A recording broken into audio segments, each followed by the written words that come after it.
You were ripped open by a monster while trying to save someone, and your remarried mother is sitting in a fancy restaurant complaining about your tardiness and canceling your dinner.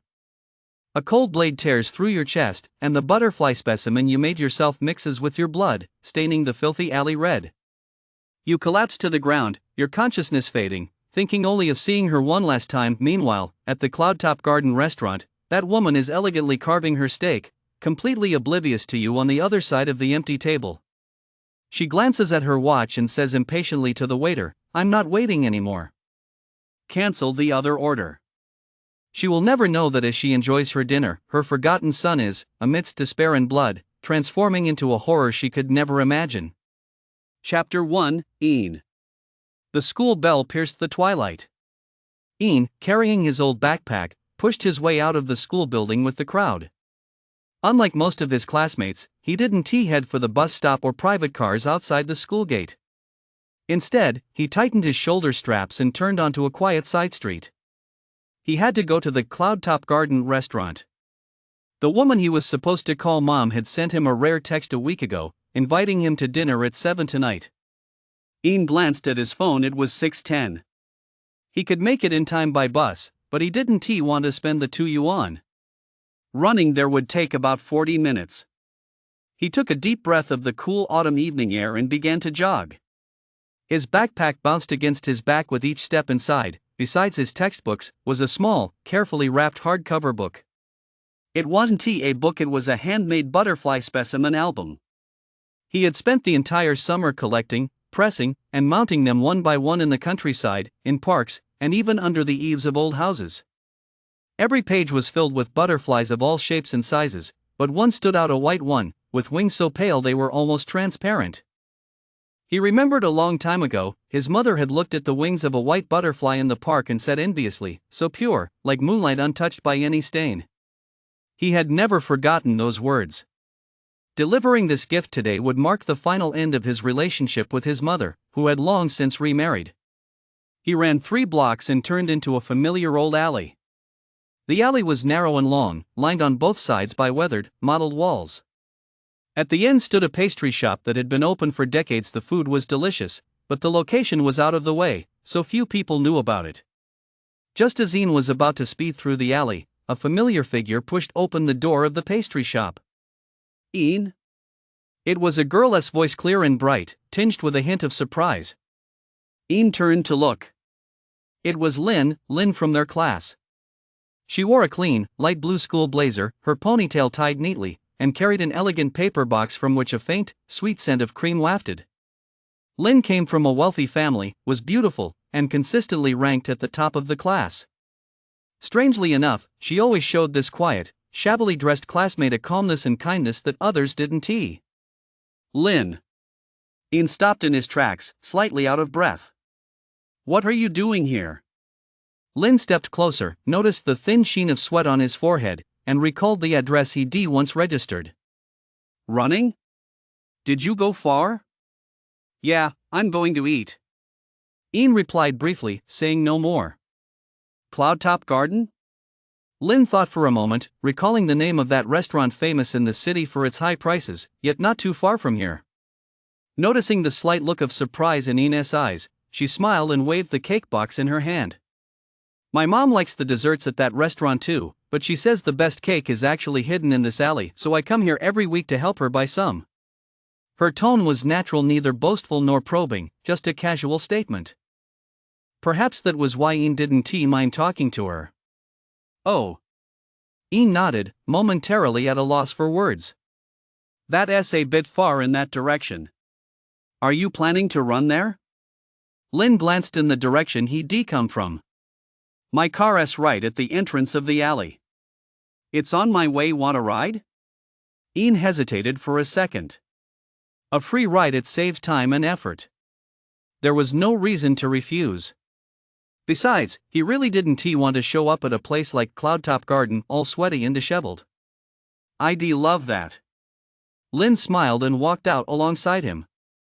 "Your bag's bulging. Are those gifts inside?" "Yeah." Ian replied vaguely, his fingers unconsciously brushing against the shoulder strap of his backpack. The two chatted sporadically about school, mostly with Lynn doing the talking and Ian offering brief replies. The alley was quiet, the setting sun stretching their shadows long. Just as they were about to exit the long alley with the relatively open entrance, where a few cars were parked, not far ahead a muffled thud suddenly echoed from a narrower, darker side alley. Thud. It sounded like a heavy iron lid being flung by a tremendous force, crashing against a wall. Immediately afterward, a teeth-grinding sound, a mixture of metal scraping and slime oozing, echoed through the air. Ian and Lynn stopped in their tracks simultaneously, staring in shock at the pitch-black entrance to the side alley. The next second, something squeezed out of the shadows of the side alley. It was a creature beyond description, about half a person's height. Its body was an unsettling oily green, with a shell that looked hard and slick. It had an insect-like silhouette, but its proportions were extremely bizarre. Most terrifying of all, with a pair of folded forelimbs at the front of its body. Those weren't joints, but two bone-like scythe blades with menacing curves, their edges glinting with a cold, eerie green light. The side swung casually, slicing off a corner of the abandoned metal trash can be sighted as easily as cutting through tofu, leaving a smooth, clean cut. Ah! Lynn let out a short, startled scream, nearly dropping the cake box in her hands.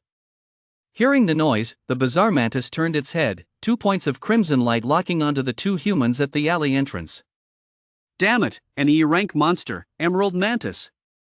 How the hell did this thing end up in the city? Ian recognized the damn thing. It was one of the monsters from their biology textbook. Ian still remembered the textbook's warning: extremely dangerous. Highly aggressive. That damn hunter guild is dead in the water. They let this thing slip into the city. At that moment, the E-rank emerald mantis didn't T-pounce immediately. Instead, it walked toward them with a slow, eerie gait, its scythe-like claws scraping the ground and emitting a piercing squeak. Fear instantly clenched their hearts. Run! Ian practically shouted, shoving Lynn, who was still in a daze, violently. The two turned toward the alleyway's exit, where there was light, cars, and people.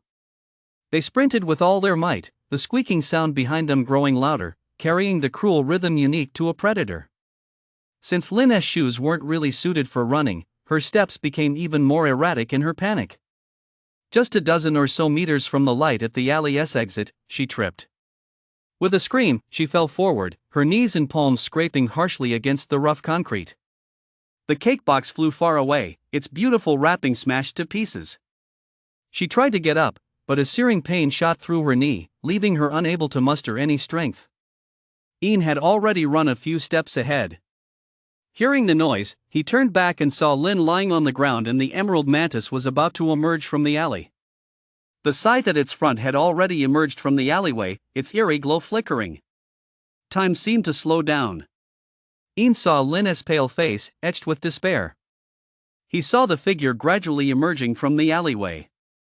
He saw the blurry silhouettes of cars and people beyond the alleyway, yet they seemed as distant as the horizon. His mind went blank, and a single thought exploded: shit, what the hell am I supposed to do? Chapter 2, Pale Butterfly. Hide first. In the next instant, he made his decision.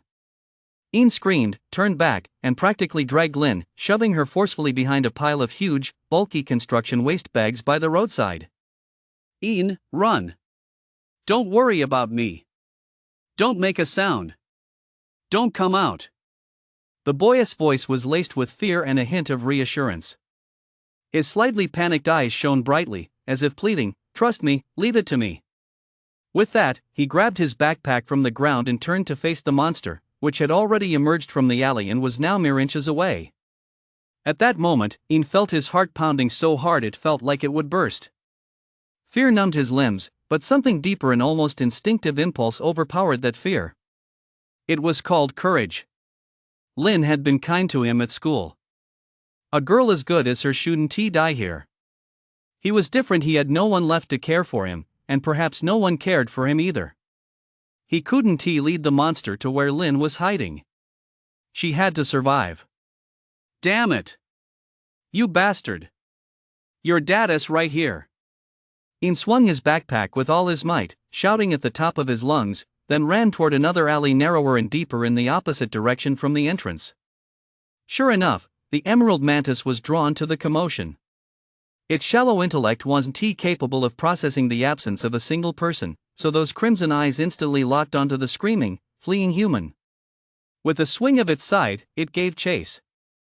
Hiding behind a pile of large trash bags, Lynn listened as the sounds of footsteps, one in front, one behind, faded away. At that moment, whether out of fear or the pain in her knees, she pressed her slender hands tightly over her mouth, daring not to make a single sound, not even to breathe. This was the chance to live that the boy who had always treated others with indifference had bought for her with his own life. She couldn't let Ina's sacrifice be in vain. In the darkness, the girl's beautiful eyes filled with tears. She closed them in despair as two clear streams slowly trickled down her cheeks. After waiting a moment, once it was completely safe, Lynn suddenly remembered something. She frantically pulled her phone from her pocket and dialed the Hunter Guild's emergency number. On the other side, Ian was running for his life. The prolonged, rapid breathing had left his lungs burning with pain. He was now deliberately choosing narrow, winding alleys, trying to shake off the monster. But the mantis's speed and agility were beyond imagination. It always managed to catch up quickly around the next corner. Its scythe had grazed his back several times, sending a bone-chilling chill through him. Finally, he burst into an alley that ended in a brick wall nearly 3 meters high. A dead end. Ian came to a sudden halt, his back pressed against the cold wall. He turned around, his chest heaving violently. The emerald mantis strolled leisurely into the alley, blocking the only exit. It seemed to relish the moment of its prey's despair, its scythe blades grinding together in a gleeful clack-clack. There was nowhere left to go. Ian stared intently at the monster, his fingers clenching the straps of his backpack. Inside, besides his books, was that booklet. It was the final gift he intended to give to the woman he called mother. His throat went dry, and despair flooded his mind like a cold tide. Was he really going to die here? Die in a filthy dead-end alley, without even a final meal, without even a chance to utter those long-suppressed words, "You don't want me, and I don't want you either." No! In that moment, a fierce, savage rage surged through him. He was going to die anyway. Ian let out a growl that sounded inhuman, swung his heavy backpack, and hurled it with all his might at Emerald Mantis. The blow drained every ounce of strength from his body, even creating a whistling sound as it flew through the air. Smack! The Emerald Mantis casually raised one of its scythe-like forelimbs and blocked the blow as if swatting a fly. The backpack was easily knocked aside, crashing into the nearby wall. The straps snapped, and the books and stationery inside spilled out onto the floor with a clatter. Among the items that fell was the carefully wrapped hardcover butterfly specimen book. The album hit the ground, the wrapping paper unfurling to reveal its exquisite cover. Ian's pupils contracted. Emerald Mantis seemed uninterested in the scattered items. Its gaze remained fixed on Ian. It wanted nothing more than to devour him. It took a step forward, its scythe-like arms slowly spreading to their fullest extent. The eerie emerald glow was particularly blinding in the dim alleyway. The next moment, a flash of steel erupted. So fast it left only a jade-green afterimage, piercing straight toward Ian's chest. It was a force powerful enough to easily slice through brick and stone. Ian instinctively reached for something to block the attack. The closest thing at hand was the butterfly album.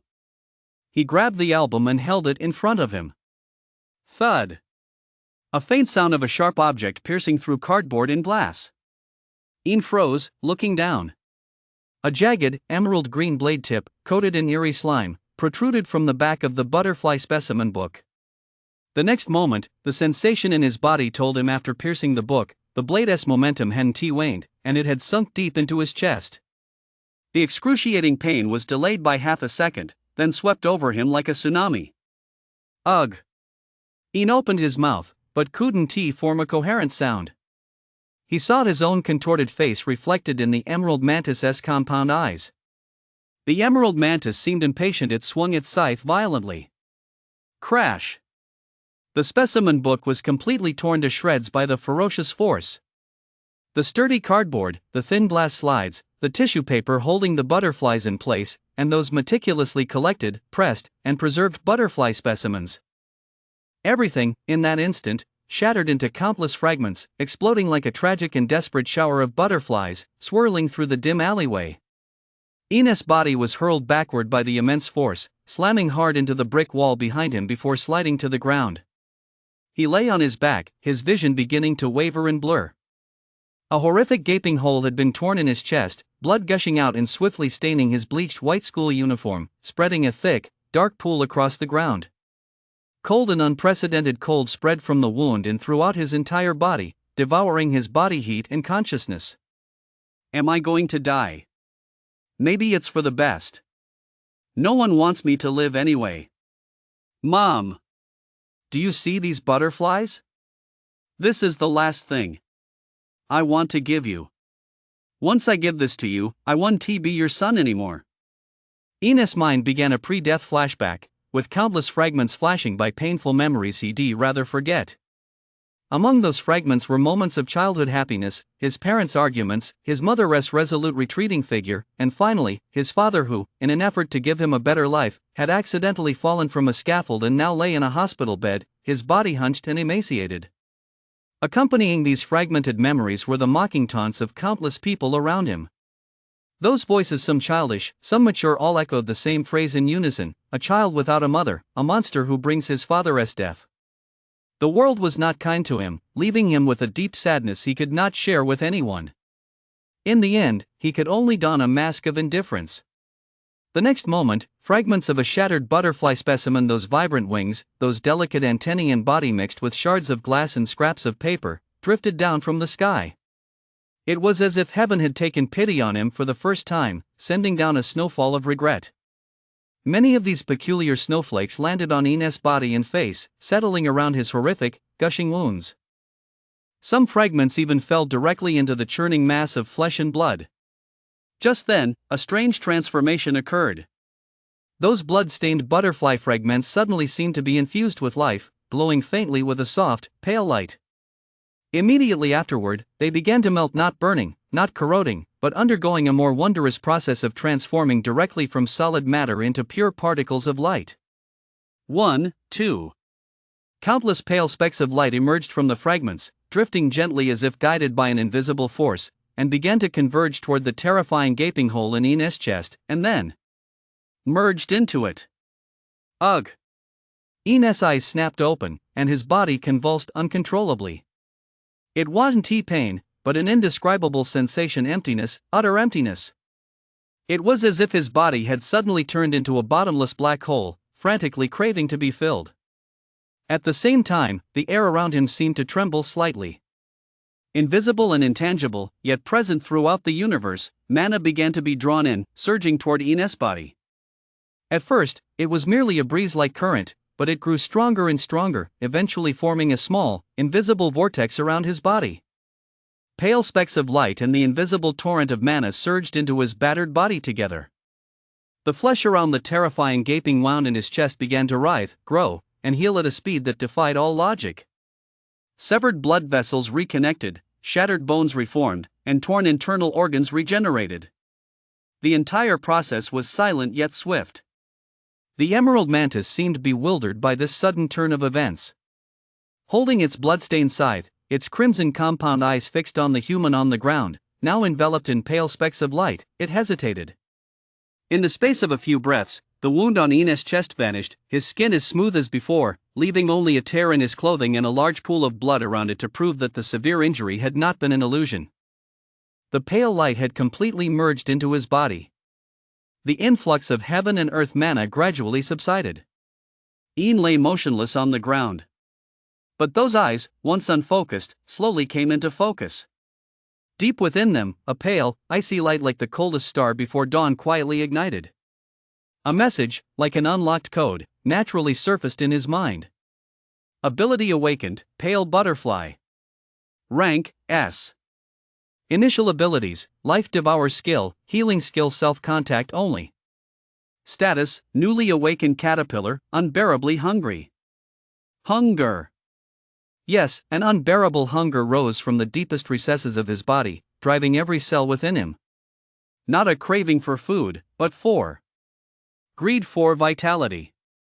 He slowly sat up, his movements fluid, as if he had never been injured. He raised his hand, palm facing upward, and focused his mind.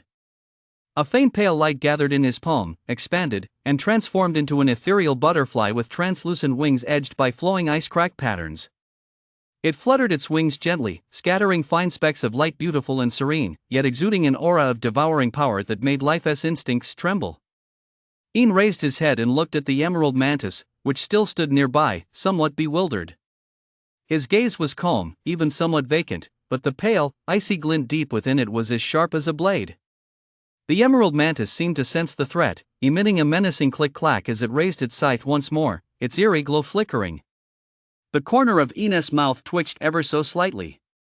He pushed off the ground and stood up. The pale butterfly in his palm fluttered into the air, circling around him. "Just now." He spoke softly, his voice hoarse yet tinged with the icy coldness of murderous intent. "That hit really hurt." In the next instant, he spread his hands, and countless specks of light coalesced in his palms. In an instant, countless pale butterfly phantoms coalesced from his palms and surged forth. Countless pale butterflies transformed into a spectacular stream of pale light, crashing into the monstrous olive-green body. Deep within the alley, the pale light and the deep emerald blade light collided once more. This time, the roles of hunter and prey had quietly reversed. "Bastard! Come on! Come kill me again!" The boyish voice, laced with fear, resentment, anger, and endless madness, echoed endlessly through the silent alley. Like a young tiger that had long kept its claws hidden, he let out his first defiant roar against a cruel fate. Chapter 3: Can we just pretend we didn't see anything? In the alley, the pale silhouette of a butterfly and the sharp edge of an emerald blade clashed fiercely. The first misty butterfly to take flight, like a living beam of cold light, spun at high speed around the emerald mantis. The mantis swung its scythe furiously, yet it always missed just before making contact. The pale butterfly's trajectory was elusive. The scattered light dust touched the exoskeleton, emitting a faint sizzling sound and leaving pale, corrosive marks. Ian sensed that with each strike, the pale butterfly tore a thread of warmth from the monstrous body, alleviating the burning hunger within him. Yet this relief was like a drop of water on parched earth, only stirring up an even more frenzied craving. More. He unleashed his will. More pale butterflies followed the one that had first lunged at the emerald mantis, launching their attack. Countless pale butterfly shadows swirled silently, their fluttering wings stirring a chill that made the light in the alley flicker. The emerald mantis crouched low, a gloomy glow shifting beneath its carapace as it readied itself. Ian gave it no time. He pointed forward. "Go!" All the bewitching butterflies coalesced into a pale vortex, screeching as they lunged forward. The emerald mantis' twin scythe blades whirled wildly, weaving a net that scattered a few vanguard mantis butterflies. Yet more poured through like mercury spilling across the ground, slipping through gaps and from above and below, instantly swarming the mantis' entire body. They found the minute fissures where the carapace joined, their ethereal mouthparts glowing with a metallic, pale cold light as they pierced in. Bit. Sucked. Squeak. The mantis let out a pained shriek, rolling frantically and slashing at itself with its scythe blades, yet it could not shake off these parasites clinging to its bones. The carapace where they bit turned grayish-white and brittle in an instant, as the pale light was frantically sucked away through their mouthparts. Ian's face was pale, beads of sweat beading on his temples, while controlling the swarm of enchanted butterflies brought a headache like 1,000 needles. But the pale light in his eyes grew brighter. He tasted it, a cold, viscous yet overwhelming vitality surging into his body through the enchanted butterflies. The parched cells within him rejoiced. His hunger was swiftly sated, and a dizzying sense of satiety and pleasure slowly rose within him. The mantis's struggles grew weaker, and one of its scythe-like legs drooped limply. Snap. A faint, crisp sound. Several misty butterflies bit through the fragile, grayish-white junction at the back of its neck. The hideous head rolled away, the red glow in its compound eyes extinguished. The insect's body crashed to the ground. Ian's body swayed slightly, and the swarm of butterflies trembled ever so slightly. The sense of satiety brought warmth, but the void within her body let out an even clearer howl. It's not enough. More enchanted butterflies surged forth, swarming the headless insect carcass. This time, it wasn't just about absorbing energy, the exoskeleton, muscles, bodily fluids. Every substance rapidly decomposed and dissolved beneath those pale mouthparts, transforming into a pure stream of light that flowed into Ian's body. Only a faint rustling sound remained, like silkworms munching on leaves, yet it was eerie beyond measure. Ian tilted his face slightly upward, closing his eyes to feel the surging vitality coursing through his limbs and bones. A sense of power filled him, washing away his fatigue. The corners of his mouth curved upward involuntarily, a smile mingling satisfaction, intoxication, and a hint of unnoticed, icy strangeness. "Hua Ian?" A trembling, incredulous voice drifted from the entrance of the alley. His smile froze, and the swarm of butterflies paused. Ian whipped his head around. At the entrance of this dim, dead-end alley, Lynn was leaning against the wall, barely standing. Her right leg was twisted awkwardly, and the knee of her pants was torn and stained with blood. Her face was etched with shock and fear, her lips parted slightly as her eyes fixed on him, on the insect carcass that was melting, and on the eerie smile that hadn't yet faded from his face. Time froze for an instant. "Turn away!" Ian screamed, his voice shrill. "Don't look at me! Close your eyes!" Lynn shuddered and instinctively shut her eyes tight, her eyelashes trembling violently. Ian's heart was pounding as he frantically tried to control the swarm of butterflies. Amid the chaos of his thoughts, the devouring process actually accelerated.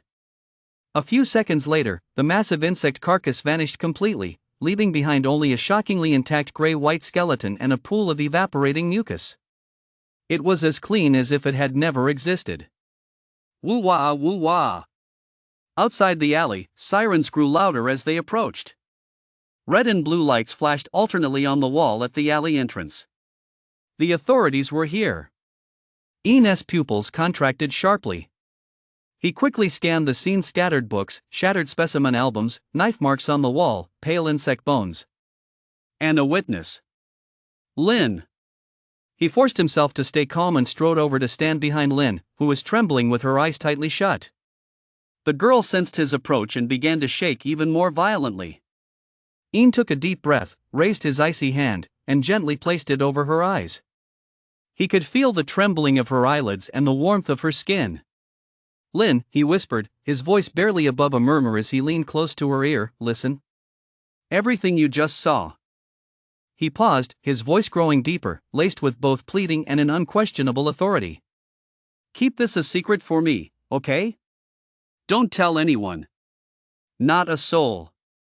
Just pretend you never saw anything. Can you do that?" How could Ian possibly hurt her? In his eyes, Lynn was a good girl.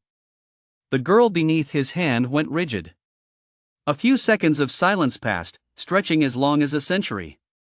Outside the alley, police sirens grew closer, their red and blue lights flashing frantically. Finally, the trembling of her eyelashes subsided slightly. A faint yet resolute whisper escaped her throat. "Mm." She nodded, barely, but firmly. Ian's heart, which had been hanging in suspense, settled slightly. He quickly withdrew his hand and whispered, "Hurry up and go. Leave from the other side. Don't look back." Lynn opened her eyes, still not looking back. She bit her pale lower lip, enduring the pain in her knee, and limped toward the darkness at the other end of the alley, soon disappearing. Ian watched Lynn vanish into the other end of the alley, the sensation of her eyelids trembling still lingering in his palm. Voices approached from the alley entrance, accompanied by the glaring red and blue lights. He made no attempt to flee, but simply lowered his head to look at his chest, now restored to its original state, though it had once been torn open by a gaping hole. A pale light flashed briefly in the depths of his eyes, while a cold, surging power flowed quietly beneath his veins. Several personnel in black uniforms, their arms bearing sword and shield badges, rushed in. They scanned the scene warily, the mantis corpse, now nothing but a pale skeleton, and the chaos around it before finally fixing their gaze on him. "The scene is secure. One surviving youth found. E-class monster emerald mantis confirmed dead. Cause of death unknown, only the skeleton remains." Ian let a female team member lead him out of the alley and into a vehicle bearing the same sword and shield emblem. Across from him sat a composed middle-aged supervisor. The small text beneath his arm patch read clearly, Hunter Guild, the Dragon Nation's Special Forces and Biological Management Bureau. "Young man, could you tell us what happened?" the official asked, his gaze appraising. Ian lifted his head. The panic typical of a frightened teenager quickly faded from his face, replaced by an unusual calm. He looked the man straight in the eye, his voice clear but flat. "It chased me, and I ran into a dead end. It lunged at me and pierced my chest with its side." He paused, his hand resting on his torn school uniform. "Then I awakened." The air inside the vehicle fell suddenly silent. Several team members tensed instantly, their hands drifting almost imperceptibly toward their waists. Team leader Wang's gaze grew razor-sharp. "Awakened?" Team leader Wang leaned forward slightly. "Are you sure? Do you know what that means?" "It means I'm no longer an ordinary person." Ian spread his palms. He didn't summon any butterflies, but a faint yet unmistakable chill spread through the air. "I can control something like butterflies. They devoured that mantis and healed my wounds." He chose to be honest. Concealing an S-Class awakening, one involving life and death stakes and strange occurrences at the scene, was too risky in front of professional authorities. By coming clean, he might be able to buy himself some leeway. Captain Wine gave him a deep look and pressed the communicator. "C7 Squad reporting, a newly awakened individual with an autonomous awakening has been discovered at the scene. Preliminary assessment indicates the ability is a life devour skill related to healing. Immediately activate contingency plan level 2 and return directly to the precinct testing center." Given the combination of life devour skill and healing, this meant the teenager's ability level was likely extremely high. "Copy that." The vehicle started up immediately and accelerated toward the opposite end of the city. The scenery outside the window grew unfamiliar. Team leader Wang asked no further questions, nearly allowing Ian to rest for a moment. Only the low hum of the engine remained inside the car. About half an hour later, the car pulled into a gray building that looked unassuming on the outside but was heavily guarded. Ian was led underground, passing through several sealed doors requiring access authorization, until he arrived at a high-tech white hall. Standard procedure. A researcher in a white lab coat gestured for him to lie down on a circular machine. "We need to determine your ability type, level, energy intensity, and stability. Relax, and don't resist the machine's scan." Ian complied. Cool sensors pressed against his temples and wrists, and the machine emitted a low hum. With his eyes closed, he could feel faint probing energy coursing through his body. The pale, icy power within him stirred slightly, only to be forcibly subdued by him. A few minutes later, the researcher watched the data cascading across the screen, his brow furrowing deeper and deeper as his fingers tapped rapidly on the control panel. Team leader Wang walked over to him and asked in a low voice. "The energy readings are quite peculiar." The researcher pushed his glasses up, his tone filled with confusion. "The ability leans toward devouring and life absorption, but in terms of its manifestation, there are no exact matches in the database. In other words, this is a brand new ability. The intensity fluctuates wildly. At its lowest point, it barely meets the E-class standard, but the peaks..." He pointed to several jarring spikes on the screen. During these instantaneous peaks, the instruments could barely capture the upper limit. Estimated. At least touching the threshold of Class A, possibly even higher. Stability rating, extremely low. There is a risk of loss of control.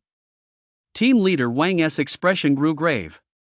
Class A potential, instability, risk of loss of control. This combination often meant that the ability this teenager had awakened was a double-edged sword.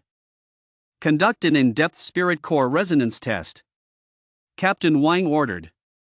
Ian was led into another room, where a translucent, multifaceted crystal floated in the center. A researcher instructed him to place his hand in the designated position and infuse a thread of mana into the crystal. Ian focused his mind, and a faint, pale stream of light seeped from his fingertips, drifting toward the crystal. The moment the light touched the crystal, buzz! A piercing alarm suddenly blared. The lights throughout the room instantly turned into a flickering red. The test crystal trembled violently, erupting with an unprecedented brilliance from within. The light's color frantically shifted between red, orange, and gold, until finally, a cold, almost absolute pallor took hold of the core and spread outward. On the screen, the previously stable estimated rank bar saw its value skyrocket out of control, jumping from C to B to A with almost no pause. Finally, amid a short, explosive crack and the appearance of fine cracks on the crystal's surface, it settled on a single, breathtaking letter S. The room fell deathly silent. All the researchers froze, staring at the screen in disbelief. Team leader Wang's pupils shrank to pinpoints, his throat going dry. S-Class. The number of registered S-Class awakened individuals nationwide this year could be counted on two hands. Each one was a strategic-level entity, representing unimaginable potential destructive power and immense difficulty in controlling. Een withdrew her hand, observing the test crystal as its glow gradually dimmed, leaving behind a pale mark and fine cracks. She glanced at the silent crowd and the flickering red lights around her, and it all became clear. It seemed that pale butterfly S rank could no longer be concealed. Team leader Wang took a deep breath, forcing down his shock, and walked up to Een. His tone was more serious than ever, even tinged with a hint of barely perceptible awe. Een, do you realize? Your ability is the first of its kind to awaken entirely new, unknown, and unprecedented. Preliminary assessment places it at S rank. This means a great deal. From this moment on, your file will be classified as top secret. You will undergo the most comprehensive evaluation, the strictest supervision, and the most professional guidance and discipline. Welcome to the real world, Captain Wang said, his gaze complex. A world brimming with power and opportunity, yet rife with danger and responsibility. Een remained silent, feeling the cold, surging power within him. He knew that from the moment he confessed, from the moment that pale light illuminated the testing crystal, he could never go back to the past. The path had already unfolded before him. As for the future, he had no idea where it would lead. Chapter 4, Li. Cloudtop Garden Restaurant, a private booth by the window. Li Xiaolin raised her wrist for the 7th time and glanced at her diamond-encrusted watch. 7:21 p.m. The agreed-upon time was 7 p.m.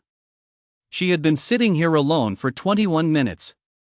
The table held the pre-ordered appetizers and 2 glasses of water. The main course had not yet been served. She had specifically instructed the waiter to begin preparation only once everyone had arrived.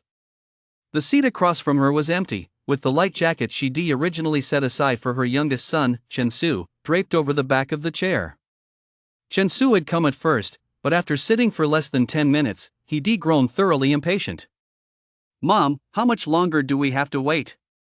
My classmates are all already gathered at Speed Domain. Chensu pouted, fiddling with his car keys.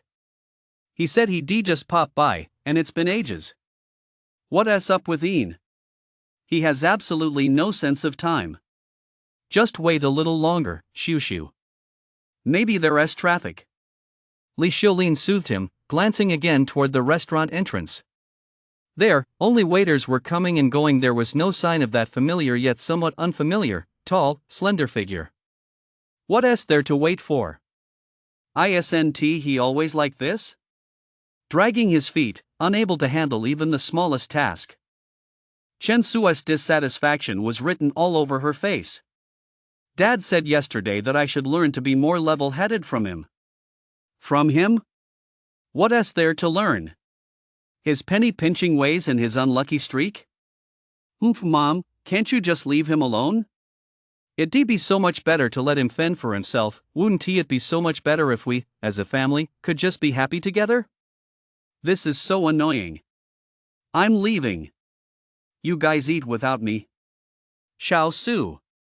Li Xiaolin frowned slightly at Chen Su's words. He was about to scold him, but seeing his son walk away, he hesitated, wanting to call him back. I'm really leaving. If I'm any later, I'll miss the start. Chen Su had already stood up, not even bothering to grab his jacket. You pay the bill, or make him pay. He'll be here soon anyway, though I don't know if he can even afford it. With that, without waiting for Li Xiaolin's reply, he turned and walked out the door, his steps light and brisk. You forgot your coat. It's chilly out.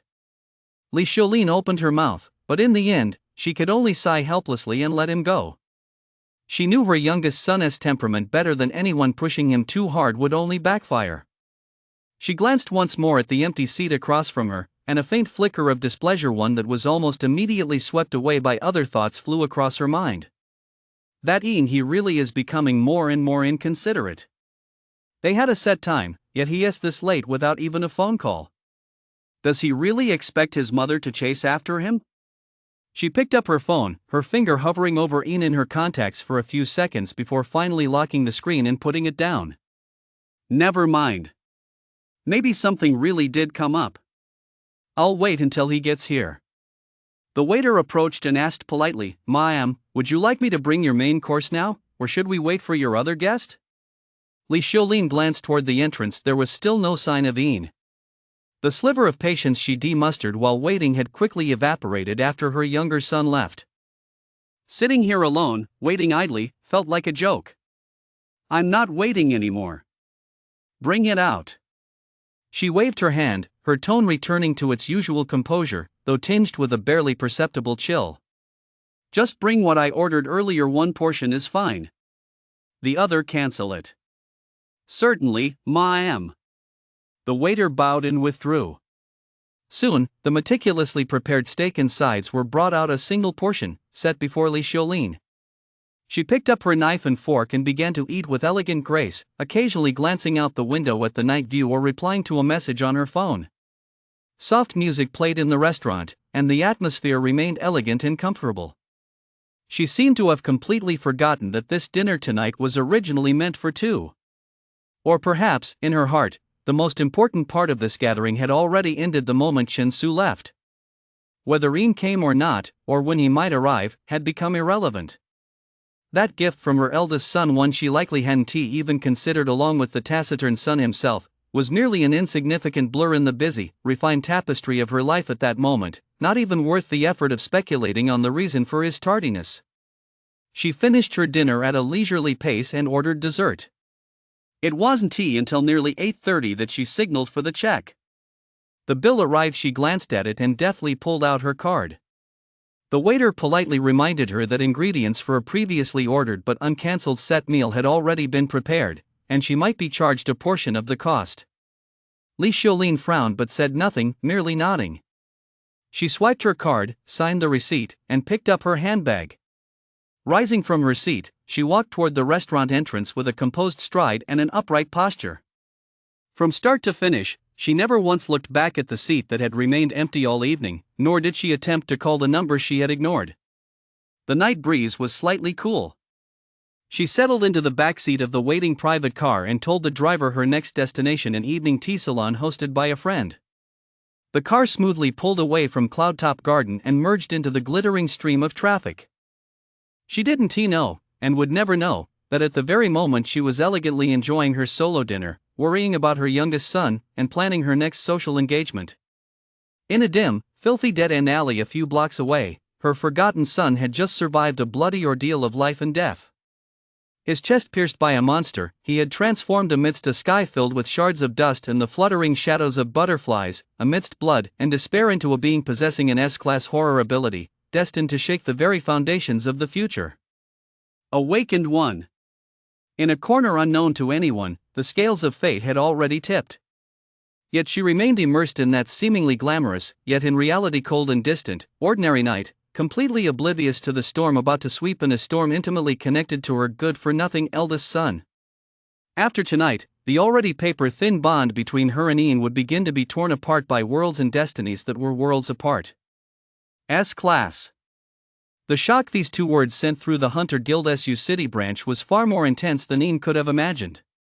The preliminary test report, along with the footage showing the test crystal emitting a pale glow before finally cracking, was transmitted directly to headquarters by Team Leader Wine using the highest encryption level. In less than half an hour, the atmosphere throughout the U City branch had suddenly turned somber and tense. All researchers involved in the testing were required to sign the highest level confidentiality agreement and were temporarily restricted from leaving. Ian was placed in a comfortable observation room, with two awakened individuals whose auras were distinctly different from those of ordinary team members standing guard outside the door. He could sense faint, intermittent scanning waves sweeping through the room, gentle yet persistent. Several hours later, when team leader Wang reappeared, he was accompanied by an elderly man dressed in a gray Zhongshan suit. The old man had snow-white hair and beard, a gaunt face, and gentle eyes. He looked just like an ordinary retired scholar. But the moment the old man stepped into the room, Ian's spiritual senses faltered slightly, sending a faint, almost instinctive warning of a higher-level presence. "Comrade Ian, this is Li, a special envoy dispatched by headquarters, and also your temporary guardian," team leader Wang introduced, his tone tinged with respect. Li smiled faintly, his gaze settling on Ian as if he could pierce through the skin to see the faintly flowing power within Ian's body. "You're quite the prodigy. I am Li, a humble advisor to the general administration, with cultivation at the demigod stage. By order of the general administration, I will remain in your city for the foreseeable future to ensure your safety and help you begin to organize your power." Demigod stage. Ian's heart skipped a beat. Even as a student, he was familiar with the cultivation tiers of this world. Meridian opening, spirit cultivation, core stage, domain stage, demigod stage, law stage, and the legendary gods. Could this seemingly gentle old man before him truly be a figure standing at the fifth tier, the demigod stage? Could the allure of an S-rank ability truly prompt headquarters to dispatch such a powerful figure directly? Seeming to sense Ian's confusion, Li said gently, "There is no need to be nervous.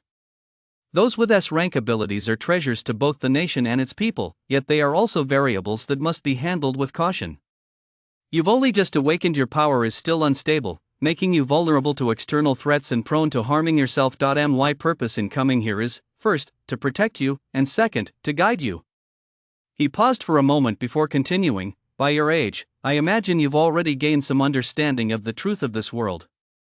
300 years ago, mana reawakened, humanity embarked on the path of awakening, monsters underwent mutations, and alien species crossed over from other realms. To maintain social balance, every nation established organizations similar to our Hunter Guild. Later, through unification, nations established a 6-tier system for cultivation: meridian opening, spirit cultivation, core stage, domain stage, demigod stage, and law stage. Each stage is further divided into 4 phases: initial, intermediate, advanced, and peak.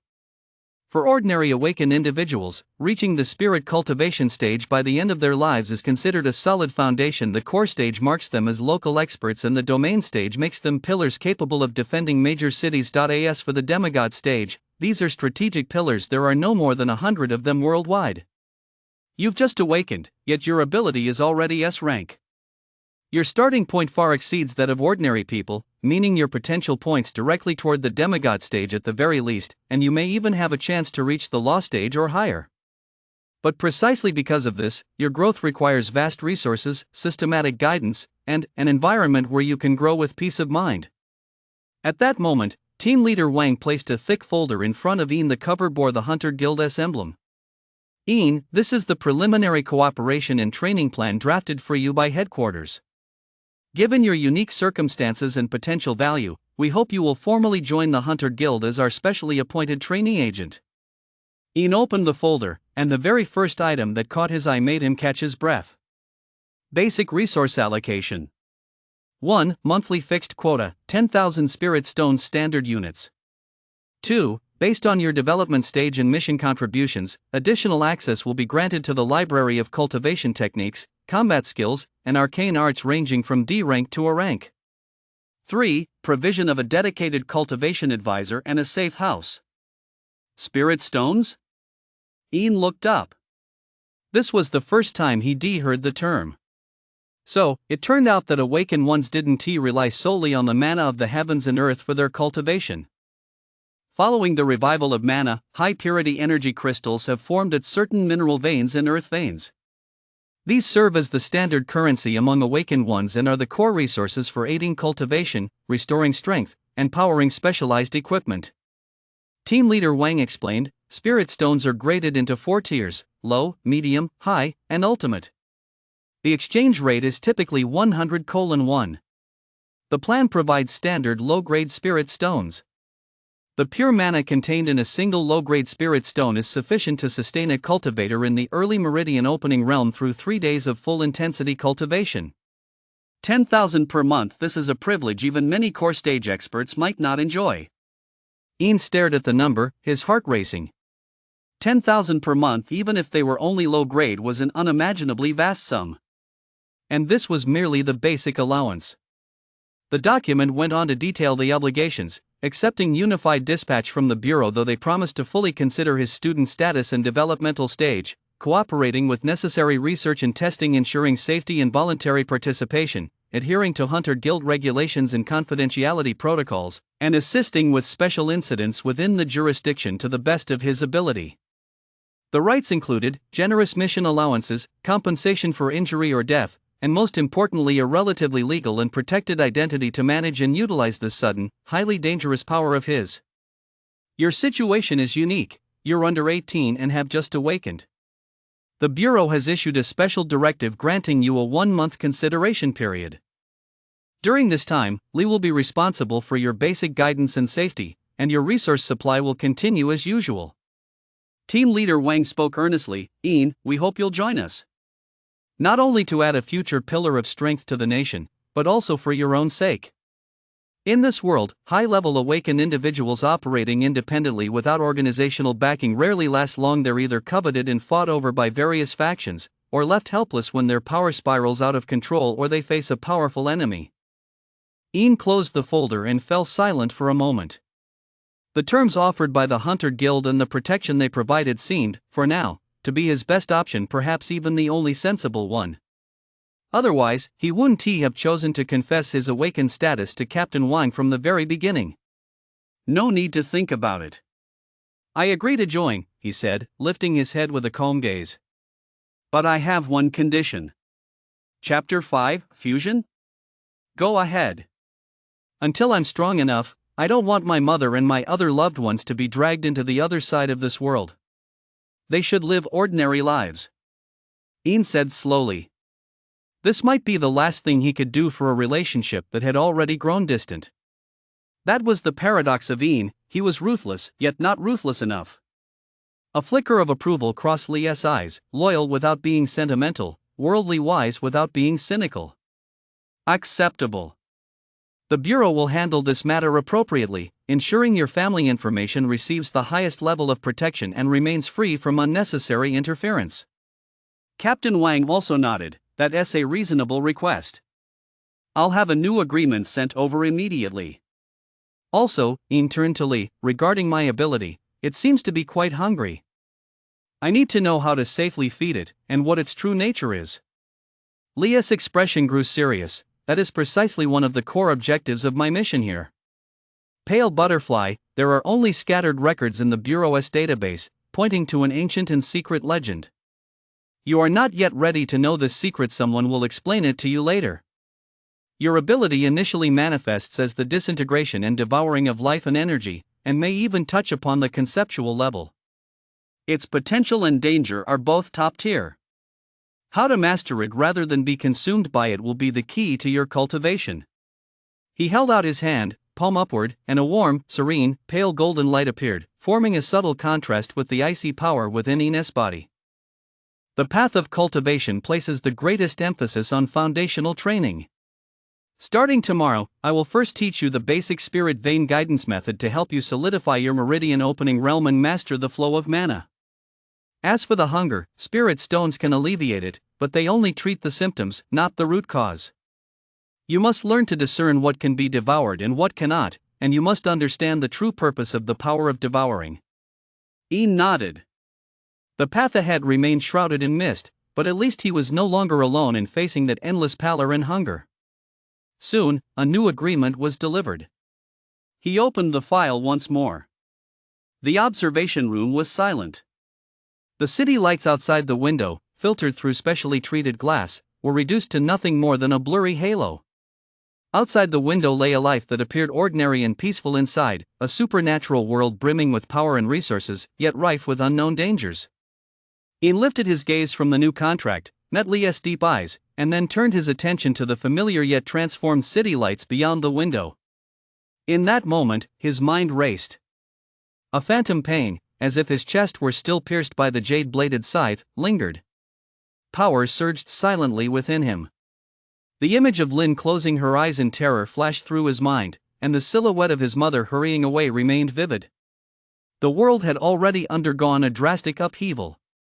The illusion of stability had been shattered. Without power, one cannot even control life and death. How could there be any talk of the future, or of controlling one's own destiny? He lowered his head again, reading the terms of the agreement word by word. After a long while, he picked up the pen prepared beside him and, at the signature line, wrote his name with force and clarity. Ian. The moment he put down the final stroke, it seemed as though some invisible shackles had been broken, yet a heavier burden had silently fallen upon him. Team leader Wang tucked away the signed agreement, a faint, almost imperceptible smile playing on his lips. Welcome aboard, Comrade Ian. From today onward, your file will be classified at the highest level. As is customary, agents with special talents are assigned a unique codename. Yours is White Butterfly. The agreement was signed, and the file was archived. From this moment on, the name Ian and the codename White Butterfly had quietly entered the watch list of the Dragon Nation's Extraordinary World's High Command. A monthly allowance of 10,000 spirit stones would also be deposited punctually, starting next month, into his newly opened, top-secret internal Hunter Guild account. Resources were in place, and the Guardian was by his side. Ian, this youth who had risen above the masses, was about to soar to new heights. The following morning, after the Qianlong system exclusively used by the Hunter Guild in Yucheng completed a silent update, every agent logged into the system noticed that a new account, marked with a special star and a codename, had quietly appeared at the top of the internal communications and mission list. Codename, White Butterfly. Permission level, provisional grade of probationary period. Affiliation, Special Surveillance Unit, Yucheng Branch. No real name, no job description, only this mysterious codename and exceptionally high initial permissions. This was an unprecedented first for the Yucheng Branch. Codename agents were typically granted only to core members with immense potential, unique abilities, or those assigned top-secret missions. There were only a handful across the entire province, and Yucheng had never had a single one before. Instantly, internal communication channels and various small groups were abuzz with speculation. White Butterfly. A new big shot? Parachuted in? Level A access? That high right off the bat? Our branch chief only has level A access, doesn't he? Given the affiliation is the Special Surveillance Unit, could this be a scion from a prominent family sent down for training? Or, a restricted class genius with exceptionally dangerous abilities? Can't find any mission records or past files. The encryption level is terrifyingly high. Li showed up out of the blue yesterday, and today we have White Butterfly. Could the two be connected? Speculation ran rampant, but all tentative inquiries hit a cold wall of access restrictions. This White Butterfly, true to her codename, had mysteriously appeared in the system, yet no one could glimpse her true form. Meanwhile, White Butterfly herself was currently in a completely soundproof training chamber deep within the Hunter Guild's underground, its walls forged from a special alloy. Ian stood bare-chested, fine beads of sweat glistening on his skin, practicing a basic body forging fist technique under Li's guidance. His movements were still somewhat awkward, but with every punch and step, he channeled the newly awakened, icy mana within his body along specific meridian pathways.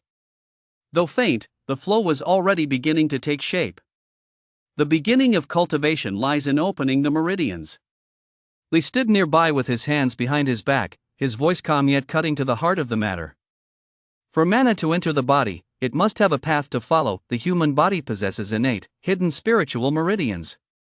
The opening the meridians stage involves using one's own mana or external force to gradually unblock and widen these meridians, laying the foundation for future mana accumulation and circulation. Your mana is unique, cold and corrosive, so you must exercise extreme caution when circulating it to avoid damaging your unopened meridians. After completing this set of forms, Ian was slightly out of breath, but his eyes were bright.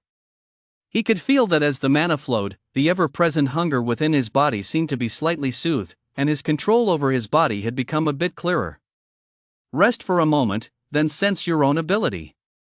Lee said, after gaining a preliminary grasp of mana circulation, try to manipulate it with greater precision.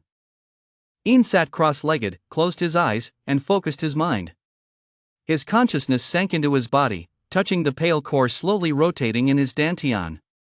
With a slight shift of his thoughts, a strand of pale mana, thinner than a strand of hair, was drawn out, flowing through the few spiritual meridians in his hands that had just been opened, toward his fingertips. Whoosh! A speck of pale light flickered to life, rapidly stretching and unfurling into a mesmerizing butterfly with wings edged in the faint glint of ice cracks. It landed lightly on his index finger. Compared to his first awakening yesterday, this butterfly's form seemed slightly more solid. The ice crack-like patterns on its wings now faintly revealed a thread of pale, almost invisible jade green lines. Try to control it and practice basic attack and defense maneuvers.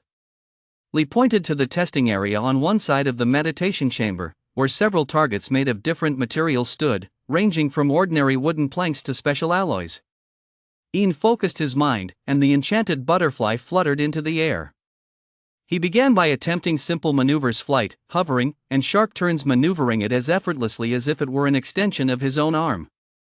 Next, he guided the misty butterfly toward a wooden target. It landed gently on the target's surface, and a faint white light flashed where its mouthparts were positioned. SSSSH.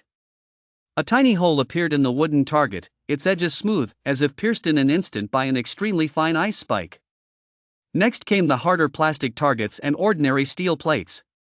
The moth's mouthparts struggled slightly to penetrate these surfaces, but after Ian increased his mana output, it still managed to leave clear holes, consuming a tiny amount of material and feeding back a faint stream of heat. Finally, there was a gray metal plate in the testing area labeled Grade E Standard Defense Alloy. This material simulates the hardness of a Grade E monster's exoskeleton. The misty butterfly flew closer and, just as before, attempted to pierce it with its mouthparts. Clink! A faint, crisp sound like metal striking metal. The misty butterfly was knocked back slightly, leaving only an almost invisible white dot on the alloy plate. Ian frowned. It had been able to bite through it yesterday. What was going on today? Just as she was about to increase her force and try again, Lee suddenly spoke up. Wait. Focus on your butterfly wings. Try touching the target surface with the edges of your wings. Ian obeyed. She maneuvered the enchanted butterfly to stop piercing and, like a true blade, tilted its body to gently slice at the alloy plate with the wing's edge where pale light and faint jade green lines shimmered. There was no sound.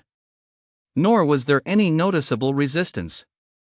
Yet on the surface of the gray-white alloy plate, a fine, mirror-smooth cut about half an inch deep appeared silently, as if it had been lightly traced by a peerless blade. Ian froze. A gleam of sharp insight flashed in Lee's eyes. Just as I thought. The old man stepped closer, examining the cut carefully, then glancing at the nearly imperceptible streak of jade along the edge of the misty butterfly's wing. Your devourer does not merely plunder life force and energy. Yesterday, you devoured the very essence of that emerald mantis. A certain trait of its, most likely the sharpness attribute of those jade blades, has been preliminarily analyzed and fused by your ability. He looked at Ian, his tone tinged with awe and gravity. Pale butterfly, truly wondrous. This is no longer merely devouring, it is plundering in evolution. You need to establish detailed records of your devourings, observing what kinds of traits are fused or enhanced by different targets. But remember, do not devour indiscriminately. Above all, do not use this ability lightly against sentient beings, lest you suffer backlash and your spirit be tainted. Ian watched the enigmatic butterfly swirling around his fingertips, sensing the subtle sharpness emanating from the edges of its wings, a sensation different from yesterday's. A sudden realization dawned on him, followed by deeper shock and a hint of caution. This ability was far more overbearing than he had imagined, and it harbored even greater unknown risks. All right, that concludes this morning's training. Lee clapped his hands. You've gained a basic grasp of mana circulation and a new understanding of your ability. Go back and reflect on this. This afternoon, we'll begin a preliminary explanation of the meridian opening stage and formulate a detailed plan for your mana accumulation and ability development. Just as Ian finished his morning training and began processing this massive influx of information. Yuching 3rd Middle School, Senior 4, Class 4. The lunch bell had long since rung, and everyone had gotten up to head to the cafeteria. For what felt like the umpteenth time, Lin's gaze drifted involuntarily toward the window seat at the back of the classroom. It was completely empty. Ian hadn't shown up. The desk was spotless, as if he had simply walked out after school yesterday, never to return. Lin's warm little hands unconsciously clenched into fists. Images from last night in the alley flashed uncontrollably through her mind: the pale, eerie swarm of butterflies, the rapidly dissolving monster, the chilling smile on Ina's face, his cool hand covering her eyes, and that hushed whisper, "Keep this a secret." He really had changed. That boy who had always been quiet, somewhat aloof, and dressed plainly had, overnight, stepped into another world, one filled with danger and brilliance that she could not begin to comprehend. Between them, it felt as though an invisible, thick barrier had risen. Just then, the homeroom teacher appeared at the classroom door, her expression unusually serious. "Lin, please come to my office." Chapter 6, Oversight. The atmosphere in the office was somewhat heavy. Besides the homeroom teacher, there was a stranger, a woman dressed in a black business suit with a sharp, professional demeanor. "Lin, this is an officer from the National Security Department," the homeroom teacher introduced, her tone cautious. "There are some matters that require your cooperation." The stranger presented an ID card bearing the national emblem and a special serial number, then took a neatly bound document from her briefcase and slid it toward Lin. On the cover of the document, large black characters were clearly printed. "Highest level confidentiality pledge regarding specific sighting incidents. Issuing authority, Longwa Special Forces and Biological Administration Hunter Guild." Student Lin, the woman's voice was calm yet carried an unquestionable authority. "Pursuant to the national security law and the regulations on the management of special affairs, you witnessed a highly sensitive incident involving state secrets and public safety near Chilu Alley yesterday evening. You are hereby required by law to sign this confidentiality agreement." She opened the document, which contained densely packed clauses. Written in the strictest legal language, they stipulated that the signatory must maintain lifelong confidentiality, must not disclose any information to anyone in any form including hints, metaphors, or literary works, and must cooperate with any potential follow-up inquiries. In return, the state would provide appropriate compensation for the confidentiality obligation, a financial subsidy that meant little to her family as well as personal security protection. You must read every clause carefully. Once you sign, everything you saw, heard, and experienced last night must be completely sealed away in the depths of your memory. You must never mention it to your parents, close friends, or even your future spouse and children. The woman's gaze was piercing. This is a legal obligation, and it concerns the safety of both you and your family. Do you understand and agree to this? Lin looked at the thick agreement, her fingertips growing slightly cold. She recalled Ina's final request. It turned out that confidentiality was not merely his personal plea, but an ironclad rule imposed by this vast state apparatus. She looked up at her worried homeroom teacher, then at the Hunter Guild staff member whose gaze was as piercing as a torch, and finally, her eyes settled on the agreement. Taking a deep breath, she picked up the pen. "I understand." The tip of the pen touched the paper, and she wrote her name, stroke by stroke, in the signature section. From this moment on, last night's harrowing encounter, those pale, butterfly-like shadows would forever remain a silent secret she alone would bear. And the ordinary classmate relationship she once shared with Ian, one that might have held a sliver of possibility, was silently severed with the signing of this agreement, steering them toward completely different, parallel world-like futures. Outside the office window, the sunlight was just right, and the campus buzzed with vibrant energy. Inside, the ink on the young girl's signature was still wet, yet it carried a hint of an indescribable emotion. Elsewhere. The Yucheng Hunter Guild branch. Team leader Wang practically breezed into the Yucheng Hunter Guild branch building. His face still glowed with the excitement of having discovered and successfully recruited an S-class prodigy the day before. His mind was entirely occupied with White Butterfly's future training plan and the commendation he might receive as a result.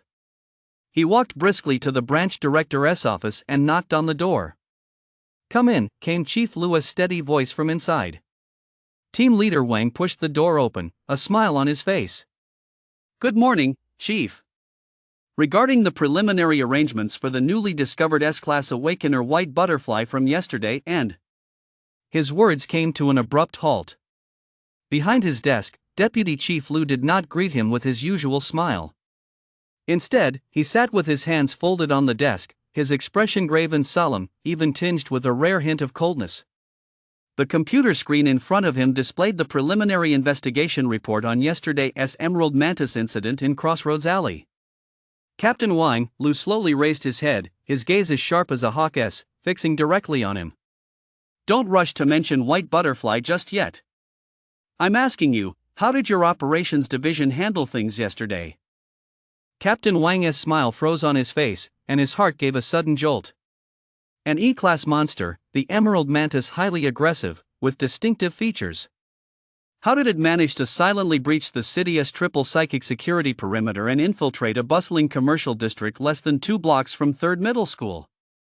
Lu's voice wasn't loud, but each word struck like a hammer against Captain Wang's heart. What exactly is the monitoring division doing? What about the patrol unit? What about your operations division's routine patrol protocols? If that student hadn't accidentally awakened, if no one had reported it, how many people would have died yesterday? What kind of panic and damage would have been caused? Cold sweat instantly broke out on Captain Wang's back. Yesterday's euphoria and busyness had made him completely overlook the root cause of this incident, a monster that shouldn't have been there. That's right. Although the Emerald Mantis was only an E rank, its infiltration itself was a major security breach. This wasn't just an accident, it was more likely a serious failure in some part of the system or even human negligence or sabotage. Director, Captain Wang's throat went dry. His earlier excitement had vanished completely, leaving only a chill and a sense of dread. Negligence. Gross negligence. Lu slammed his fist on the table, his voice rising. Discovering an S-class is a merit, but it doesn't excuse your dereliction of duty in basic defense. Merits are merits, and faults are faults. He took a deep breath, suppressing his anger, but his gaze remained icy. I've already ordered the information department to fully investigate the Emerald Mantis's possible infiltration route and source. As for your operations division, starting today, deploy your best personnel to conduct a thorough inspection of all psychic detection devices, physical barriers, and surveillance nodes along the city's periphery, especially in the old city, abandoned factories, and underground utility networks, where security is relatively weak. I need to know if it's due to aging or malfunctioning equipment, inadequate maintenance, or if there's a thing helping it or clearing the way for some other thing. Yes, Director. I'll get right on it. Team Leader Wang snapped to attention and replied loudly, his expression grave. One more thing, Lu said, his tone softening slightly but remaining stern. Regarding White Butterfly, Li's instructions are to focus on protection and guidance in the early stages. There is no rush to assign him specific missions on his own. But since he has already joined, his official status will be temporarily assigned to your Special Operations Unit within the Executive Department. Team Leader Wang hesitated for a moment before asking, Director, then should we notify White Butterfly to participate in this investigation? After all, he is currently. Lu fell silent for a moment, his fingers tapping the desk unconsciously, producing a rhythmic, soft tapping sound. Outside the window, the city was incredibly bustling, its vibrant energy intoxicating. Go ahead. Lu finally spoke, his tone complex. Just because he is new doesn't mean he isn't part of your operations division? Let him tag along and see what we're up against, what the front lines are like. But he is only an observer. You'll lead the team personally to ensure absolute safety. He is not allowed to act on his own, and he must not use his ability lightly until he has full control over it. I'll let Li know. Understood. Team Leader Wang acknowledged the order, saluted, and turned to leave, his steps already heavy. The office door closed softly. Lu sat alone in the spacious chair, his gaze returning to the report on the screen and another encrypted briefing from headquarters that had just arrived beside it. The briefing mentioned that recently, in the outskirts of several second- and third-tier cities across the country, there had been cases of low-level monsters coming unusually close or making small-scale incursions. The cause remained unknown, but it was suspected to be related to the activities of certain foreign forces, illegal awakened organizations, or the stability of the rift experiencing new, subtle fluctuations. He leaned back in his chair, rubbed the bridge of his nose, gazed out at the azure sky beyond the window, and muttered to himself, his voice carrying a barely perceptible hint of weariness and urgency. A storm is brewing. There's no time to waste. That afternoon, in the underground special training chamber, Ian sat cross-legged at the center of the spirit-gathering array. Although the pale butterfly's effects on him seemed less pronounced than on ordinary awakened ones, it was better than nothing. Following the basic spirit vein guidance method taught by Lee, he slowly circulated the mana within his body. After the morning's martial arts practice and ability testing, his control over his own power had clearly improved significantly. That cold, pale mana no longer surged wildly as it had at first, but circulated relatively smoothly along the several major spiritual meridians he had already opened. Lee sat nearby, seemingly resting with his eyes closed, but in reality, his spiritual perception had long since enveloped Ian's entire body, meticulously sensing every shift in the mana within him. After completing roughly one full cycle, Ian slowly concluded his practice, exhaling a puff of white vapor tinged with a faint chill. "How does it feel?" Lee asked, opening his eyes. "Much smoother than this morning, and the hunger has subsided a bit," Ian replied, raising his hand as he did so. With a thought, a strand of pure, pale mana surged from his fingertips. Though faint, it was dense and stable, swirling around his fingertips without dissipating. A hint of surprise flashed in Lee's eyes. He stood up and walked to Ian's side, extending two fingers to rest them lightly on Ian's wrist.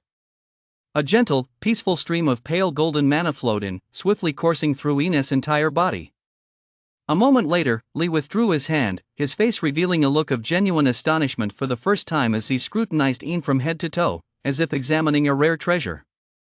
"Meridian opening realm late stage?" Even with his demigod stage cultivation and vast experience, he found it hard to believe. "Huh?" Ian was taken aback himself. He only knew that his cultivation felt smooth and natural. He had absolutely no concept of what specific realm he was in.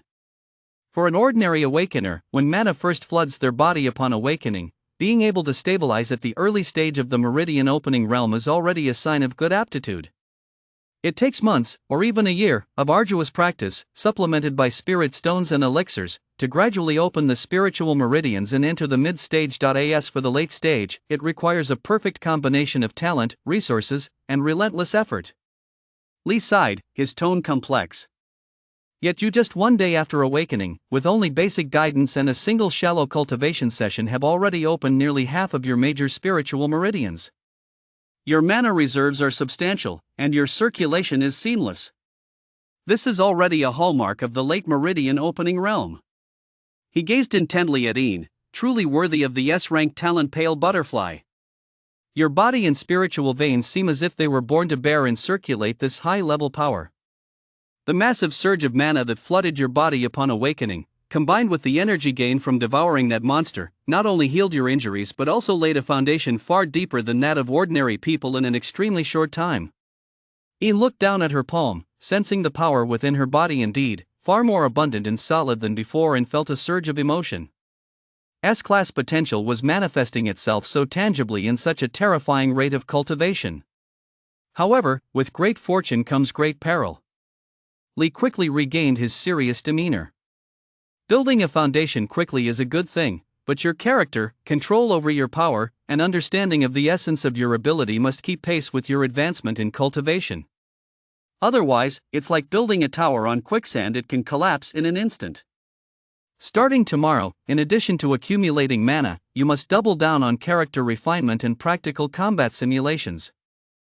Captain Wang has an investigation mission you'll tag along. Observe and listen more, speak less, and under no circumstances act rashly. Do you understand? I understand, Ian replied solemnly. He knew full well that this power had come upon him suddenly, and with overwhelming force mastering it would be far more difficult than acquiring it. Lee nodded, his eyes reflecting both relief and concern. The youth before him was like a rare, unpolished jade already radiating a dazzling brilliance, but the path of refinement ahead was bound to be fraught with challenges and risks. The skies over Yucheng, too, seemed to have grown ominously turbulent with the arrival of this white butterfly. Chapter 7, Hunter Guild Front Lines. The next day, in the underground garage of the Hunter Guild's Yucheng branch, 3 black SUVs, discreet on the outside but specially modified on the inside, had already been started. Team leader Wang stood beside the lead vehicle, his expression far more somber than the day before. Yesterday, they had led a team to inspect the city's alarm systems. Today, they were heading outside the city to check the early warning facilities. Behind him stood several core members of the 3rd Operations Squad from the Executive Division. Haoran, skilled in perception and tracking, at the early spirit stage, grade B, with the ability mana tracking skill Zhao, excelling in defense and strength, at the early spirit stage, grade C, with physical enhancement in Zhou Mingyu, a specialist in mobility support and mechanical expertise, also at the early spirit stage, grade C, with the ability metal affinity. They were all seasoned veterans, yet at this moment, they all wore a look of curiosity and scrutiny, their eyes occasionally drifting toward the unfamiliar youth standing beside team leader Wang. The youth wore the black training uniform issued by the Hunter Guild. He was slightly slender but stood ramrod straight. His face was expressionless, his gaze so calm it bordered on coldness, forming a stark contrast to the battle-hardened, sharp-edged aura of the team members around him. Most striking was the brand-new, one-of-a-kind embroidered emblem on the chest of his uniform, a pale butterfly with clean lines, its wings poised to take flight, with a small, faint S pattern beneath it. This was White Butterfly, the codenamed agent with the highest level access and an air of mystery within the internal system. Haoran and Zhao exchanged a glance, both seeing surprise in the other's eyes.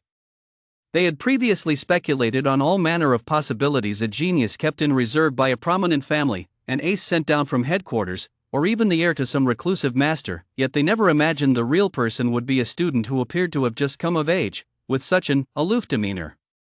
"Everyone's here." Team leader Wang broke the silence, his voice steady. "The mission briefing has been sent to your terminals. This is a routine inspection, focusing on the outdated security facilities in Districts 7, 9, and 12 on the city's outskirts. White Butterfly is joining the team for the first time today as a new recruit to familiarize himself with frontline procedures. Everyone, maintain the highest alert level. Report any anomalies immediately. Do not act on your own initiative. Understood?" "Understood." The team members responded in unison, withdrawing their gaze from the newcomer and returning to professional mode. Yet, out of the corners of their eyes, they still couldn't help but glance at the silent White Butterfly. Ian could feel those glances, but he merely nodded slightly in response. Li and Captain Wang had both advised him to observe more and speak less.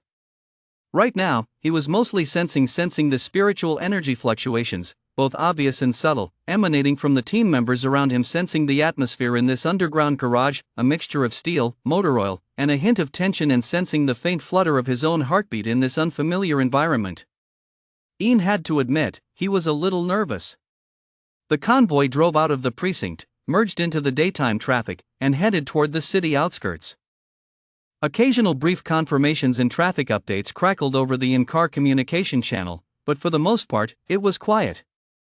The checkpoint in District 7 was located near the ruins of an old city wall. The spiritual energy watchtower here was rusted on the outside, but Haoran's careful inspection, aided by Zhou Mingyu's instruments, confirmed that the core rune array was functioning normally. Its energy output had merely declined slightly, which fell within the normal range of aging. Zhao vigilantly scanned the overgrown area around them. Ian followed the group, silently observing everything. He saw Haoran with his eyes closed, his nostrils flaring slightly, as if capturing the faintest traces of scent lingering in the air. He watched as Zhou Mingyu deftly opened the casing of a device, touching the internal components with his gloved hands. The metal seemed to become more obedient under his fingertips.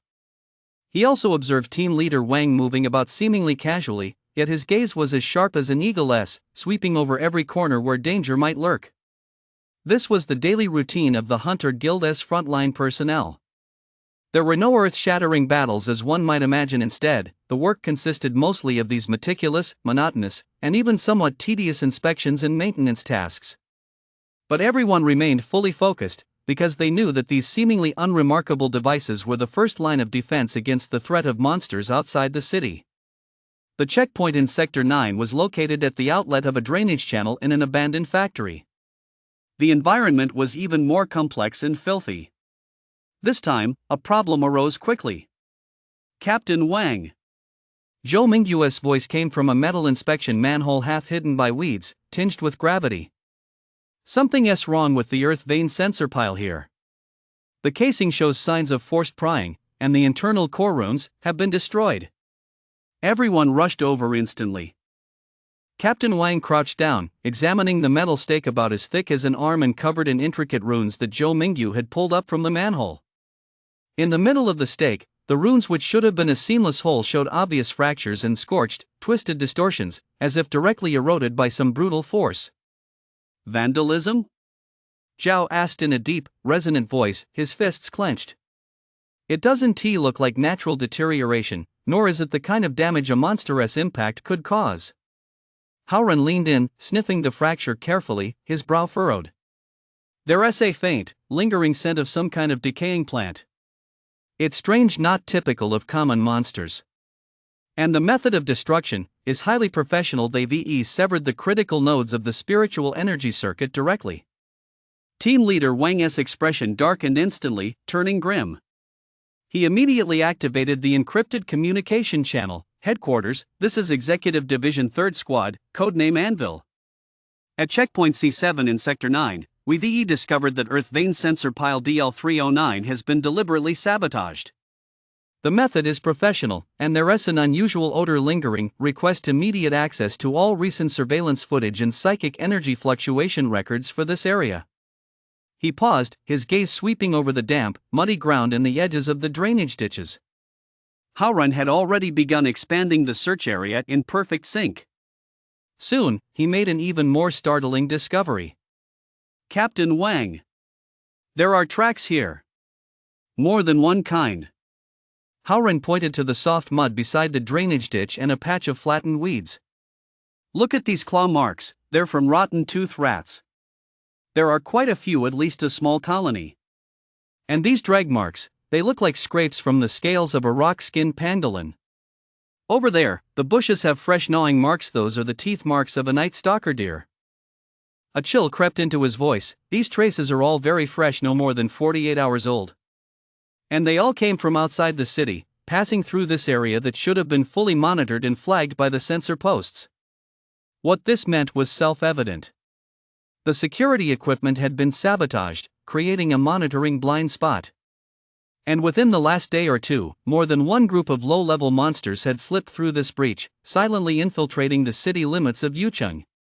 The Emerald Mantis was likely just one of them. It might even have been drawn in or followed by these earlier advance units. Damn it! Zhao cursed under his breath. Zhou Mingyu's face went pale. This was premeditated. Who is behind this? The Radiant Guild? Or those madmen? Team leader Wang didn't answer. His face was ashen. He re-established the communication link, his tone urgent and grave. Headquarters, the situation has escalated. Fresh signs of monster activity have been detected around the breach site. We've determined that a small group of monsters has already infiltrated the city through this gap. I repeat, monsters have infiltrated. Request immediate activation of Level 2 alert, deployment of additional search teams, and an emergency re-inspection of all perimeter checkpoints. He cut the communication, took a deep breath, and looked at his team members, his gaze finally settling on Ian, who had been observing in silence. The boy remained expressionless, but his calm eyes reflected the shattered spirit pattern pillars and the chaotic beast tracks on the ground deep within them. A faint flicker of pale mana seemed to pulse. Mission change. Team leader Wang's voice was firm and decisive. Zhou Mingyu, attempt to repair the facilities. Haoran, expand the tracking radius to determine the monster's general direction and species. Zhao, maintain a perimeter here. White Butterfly, come with me to the next location.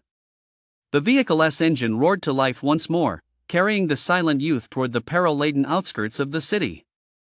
Ian's first field mission had exposed him to the bloody, brutal reality of this new world far sooner than he had ever imagined. Chapter 8, Reconnaissance. Back at the precinct, team leader Wang urgently reported their findings and preliminary assessment. The atmosphere throughout the Yucheng Hunter Guild suddenly grew tense. In the chief's office, Lu stared at the photos of the destroyed spirit pattern stakes brought back by team leader Wang and the map of monster tracks drawn by Howren, his expression as still as water. He didn't lose his temper, he merely tapped his fingers rapidly on the desk a few times before issuing a series of orders. Information Department and Monitoring Division, activate Level 3 Skynet response. Retrieve all public surveillance footage, traffic camera footage, and accidental drone footage from the past 72 hours across the city, especially around District 9, and conduct intelligent comparisons and analysis of abnormal behavior. Focus on screening for suspicious individuals and points of abnormal energy fluctuations. Patrol Unit, cancel all scheduled leave. Double patrol frequency, covering all older residential communities, entrances to underground facilities, and urban-rural fringe areas. Carry standard monster repellent and capture nets. Upon encountering monsters rated E or below, eliminate or capture them on the spot. For those rated E or higher, report immediately, do not engage in prolonged combat. His gaze shifted to Team Leader Wang, Operations Division, mission revised. The Information Department and Patrol Unit will handle ground and air operations. You are responsible for the underground. Proceed immediately to the equipment section to collect compact psychic detectors. Form 2-person teams and conduct a thorough sweep of the city's major underground utility networks, abandoned bomb shelters, and the basements of large buildings, any areas where small monsters might be hiding. Remember, this is reconnaissance, not a mop-up operation. If you detect abnormal energy clusters or life signs, mark the coordinates, report immediately, and await backup. Under no circumstances are you to act on your own initiative, especially if you might encounter groups of monsters or higher-tier targets. Yes, sir. Team Leader Wang accepted the orders with sullen resolve. Soon, the Operations Division was bustling with activity. A line formed outside the equipment section as team members collected the mana detectors, devices about the size of a palm, resembling old cell phones but with more complex screens. These devices could detect abnormal mana and life energy within a certain range, proving effective at locating hidden monsters. However, their range was limited, and they were easily disrupted by complex terrain or certain special abilities. The team assignments were quickly finalized. Taking into account complementary experience and abilities, as well as the unique circumstances of a certain new recruit, Captain Wang made his arrangements. Howren, you'll be paired with White Butterfly. Captain Wang handed a detector to the perceptive Howren, then turned to Een. White Butterfly, your task is to observe, learn, and provided Howren deems it absolutely safe, assess potential threats in the actual environment. Follow Howren's commands in all actions. Do not use your ability proactively unless facing direct mortal danger. Understood? Understood. Een nodded and took the other sniffer Howren handed him. The device felt slightly heavy in his hand. Its casing was made of non-slip black engineering plastic. Howren looked at his partner, who was far too young and far too calm and still had some reservations, but military orders were absolute. He forced a somewhat friendly smile at Een. Relax, kiddo, follow me, watch and learn this thing isn't hard to use. He pointed at the detector. A green light means it's safe. A yellow light indicates a faint anomaly or possibly small animals like rats. A red light accompanied by a continuous buzzing sound means there is something nearby, an energy reading at least at the E-class monster level. When that happens, follow my orders. If we need to retreat, we retreat. Don't try to be a hero. Got it. Een acknowledged the instructions and began studying the device in his hands. The screen displayed a simplified grid map. A green dot at the center marked their location, with no other signals currently detected. The other teams had also formed up. Zhao teamed up with another enhancement type member, while Zhou Mingyu partnered with a member skilled in hit and run tactics. Team Leader Wang led a group himself, taking charge of the areas with the highest potential risk. Move out. At Team Leader Wang's command, the teams quickly split up, and the vehicles drove out of the underground garage one after another. Een followed Howren, getting into a van spray painted with the words Municipal Maintenance, and they headed toward an old industrial zone in the northeast of the city. The underground pipeline network there was intricate, and with numerous abandoned factories, it was an ideal hiding spot. In the van, Howran drove while trying to lighten the mood and educate the rookie. Don't let our current appearance looking like we're clearing sewers fool you. This job is crucial. Those little critters might not cause much trouble on their own, they're only E-class, but if they gather in large numbers, suddenly burst out, or attract even more powerful creatures, we're in big trouble. Last month, in a city in the neighboring province, a colony of venomous stinger bats got in and attacked a residential complex in the middle of the night. No one died, but several people were injured, and it really sent everyone into a panic. He glanced at Ian, who sat quietly in the passenger seat, and continued, most of the time, our hunter guild is actually doing this kind of dirty, backbreaking work preventing problems before they happen. The stuff you see in movies battling giant demon lords every day that's for the top-tier big shots. Our job is to tighten the fences, get rid of the rats and cockroaches, and let ordinary people live their lives in peace. Ian looked out the window at the passing street scenes, which seemed to grow increasingly dilapidated, and asked, do inspections like this happen often? It depends. We usually have regular patrols. But in cases like this, where we've clearly found signs of sabotage and intrusion, it becomes a top priority, full-scale investigation. Howran's expression turns serious.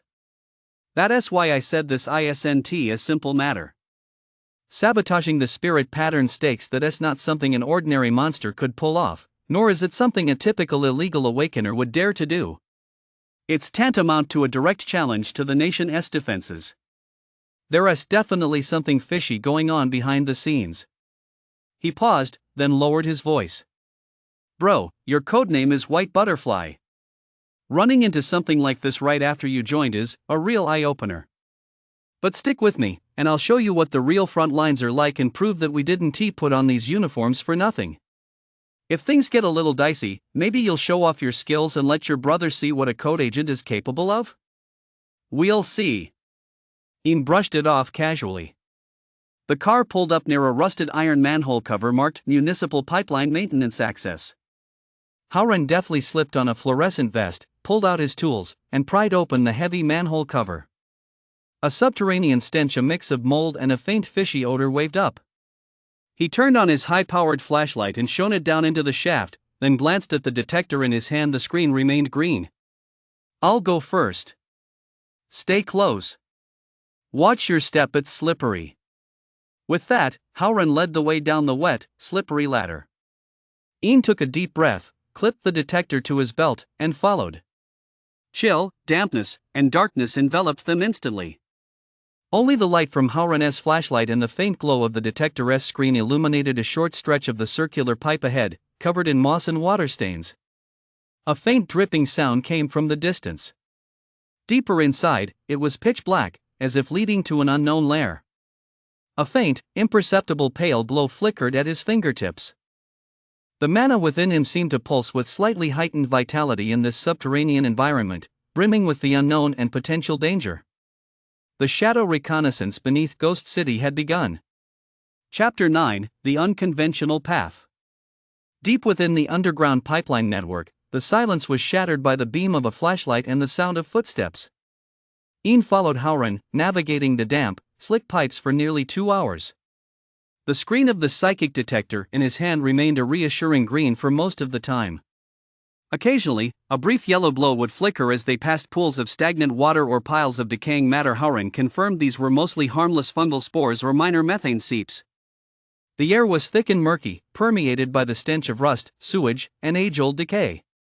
Under the influence of his awakened S-class ability, Ian's senses had become incredibly acute. He could clearly hear the echoes of distant dripping water and distinguish the subtle friction sounds produced by different materials beneath his feet. He could even vaguely sense faint shifts in some intangible field surrounding them, an extended ability he had gradually become aware of since his awakening, similar to how butterflies perceive magnetic field polarizations. Though still vague, the signs were beginning to emerge. That's about it. This area seems relatively clean. Howran stopped, wiped the sweat from his forehead, and swept the flashlight beam over a fork in the path ahead. Let's head back. We'll go up through exit C12, it's closer to where we parked. The two retraced their steps. Just as they neared the vertical shaft access hatch they had descended through, Howran's face suddenly twisted in discomfort, and he clenched his legs. Ugh, I drank too much water, bro, you go ahead. I'm gonna take a leak. I'll be right back. Ian nodded, took the high-powered flashlight Howran handed him, and continued toward the manhole a few dozen meters away, where a faint glow was seeping through. Howran turned and walked into the shadow cast by a dip in the pipeline nearby. Walking alone, the silence around him seemed amplified. The beam from Ian's flashlight sliced through the darkness, illuminating the mottled pipe walls. The scent detector in his arms remained silent. However, just as he was less than 50 meters from the shaft's ladder, something unexpected happened. First came that subtle perception of the field, stemming from a butterfly's instinct. He sensed that the previously stable field around him had suddenly become filled with subtle, dense disturbances like countless tiny needles simultaneously stirring the surface of calm water, carrying an unsettling sense of agitation. Immediately afterward, buzz, buzz, buzz. The screen of the sniffer device strapped to his waist instantly shifted from green to a blinding crimson. And it emitted a continuous, increasingly frantic, shrill buzzing sound.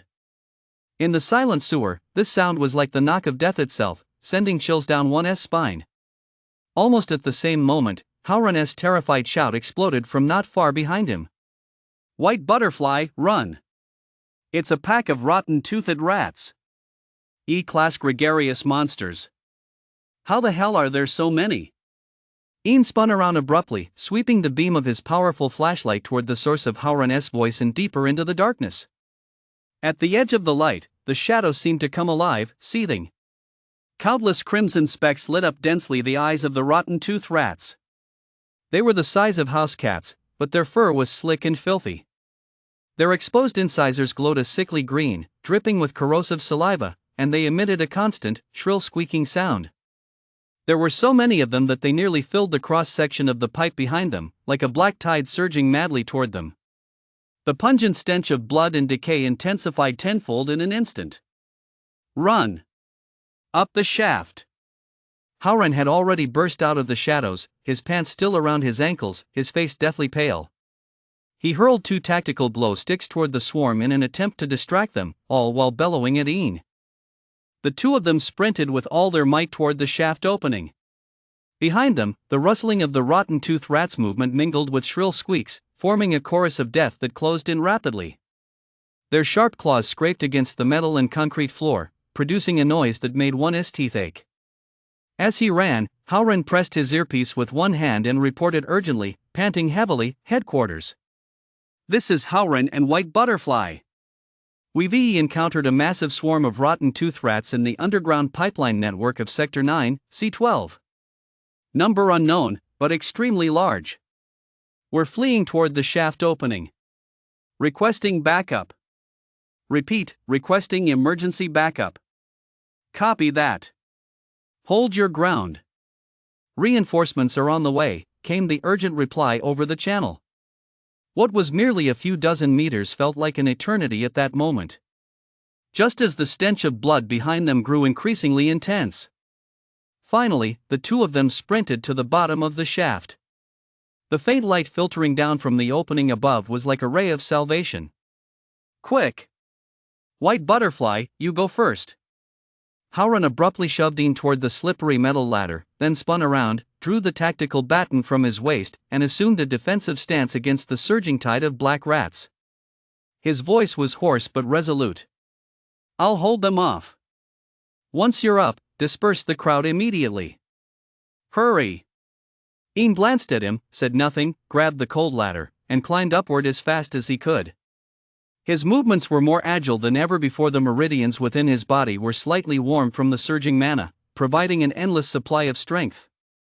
When he crawled out of the manhole, gasping for breath and breathing in the fresh air of the surface once more, the muffled thuds of a short staff striking hard objects, Howran's furious roars, and the even more frenzied screeches of the rotten-toothed rats had already begun to echo from below. This was a side street on the edge of the old industrial zone. There weren't many pedestrians, but there were a few scattered warehouses and small shops nearby. Not far away, several passers-by were curiously peering toward the man who had suddenly crawled out of the manhole cover, where strange noises were still coming from below. Ian ripped off his fluorescent vest and shouted toward the nearest crowd, "Danger! Get out of here! Scatter! However, his shouts and the faint commotion from below only piqued more people's curiosity. Instead of leaving, several people actually took a few steps closer, wanting to see what was happening down in the manhole. Film it! Film it! Is there a fight down there?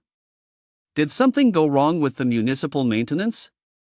As the crowd began to swell, Howran's cries from below seemed to grow more strained, and faint, pained groans could be heard. Ian's eyes turned cold. He no longer tried to explain with words. He swiftly drew the standard issue pistol issued to him upon joining the Hunter Guild from the holster at his waist. This was no ordinary firearm, but a Hunter Guild exclusive weapon modified to fire special psychic disrupting rounds or high explosive rounds. Without hesitation, he raised the muzzle toward the empty sky above and to the side. Bang! Bang! Bang! 3 deafening gunshots in rapid succession brutally shattered the clamor of the street. The gathered crowd froze for a moment, then erupted into terrified screams. A gun! There's a gun! Run! Call the police! Call the police! Like startled birds and beasts, the crowd scattered in an instant, fleeing from the manhole area, hiding in nearby buildings or running off into the distance. No one dared to linger and watch.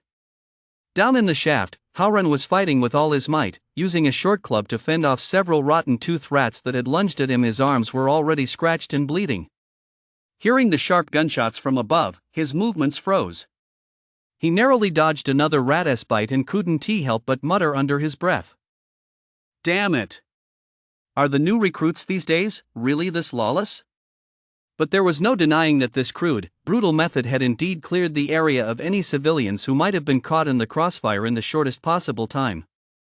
It was just the follow-up report. Howran could already imagine the expressions on team leader Wang's and even director Lu's faces when they heard about this.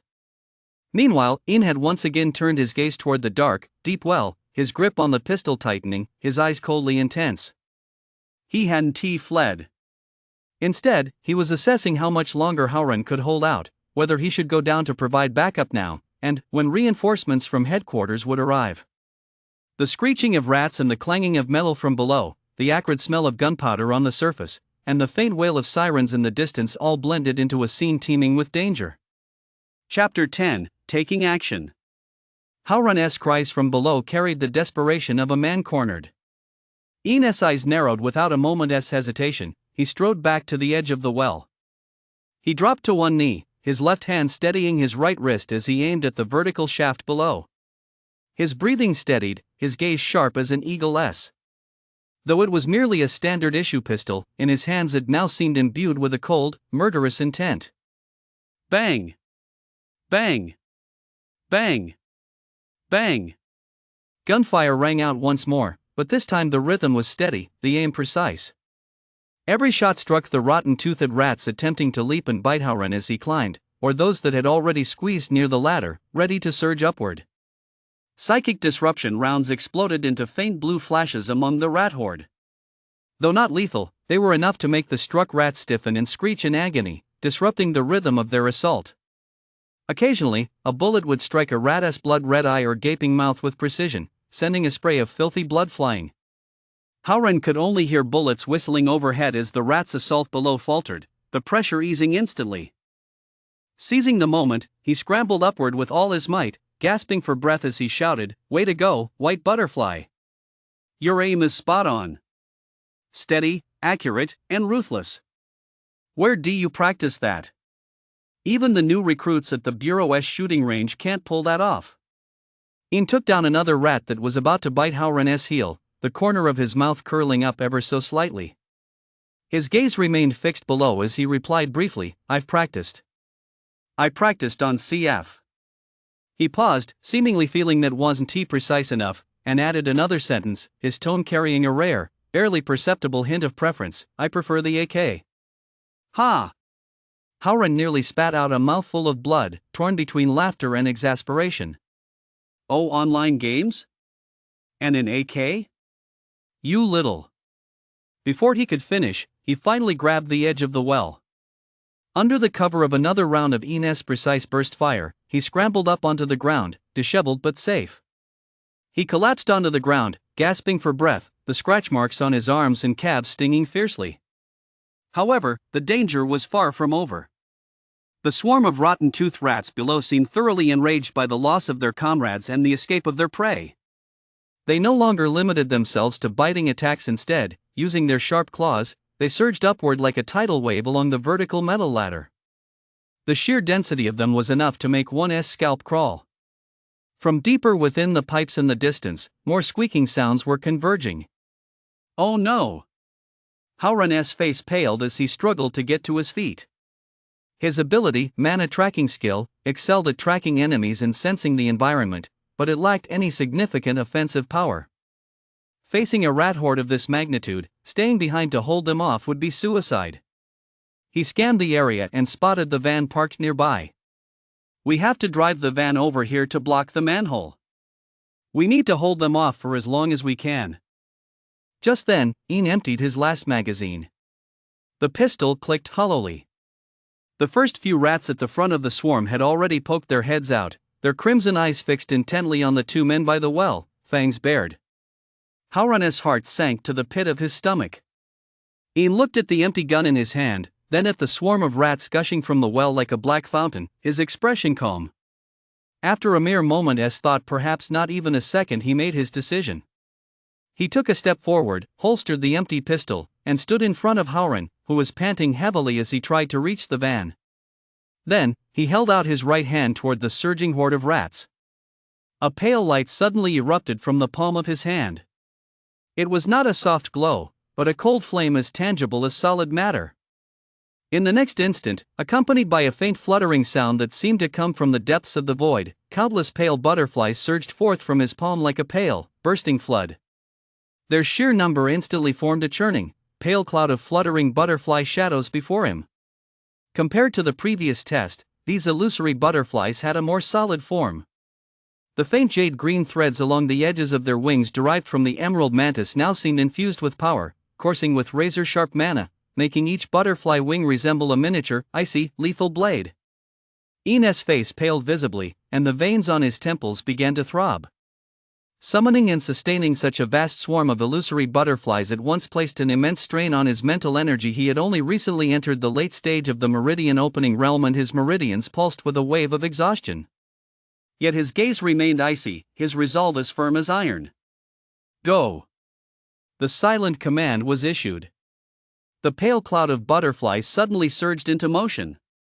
Rather than scattering, they coalesced into a surging, swirling torrent of pale light like a deathstorm possessed of its own will, and poured down upon the well's mouth and the swarm of rotten-toothed rats that had already climbed out.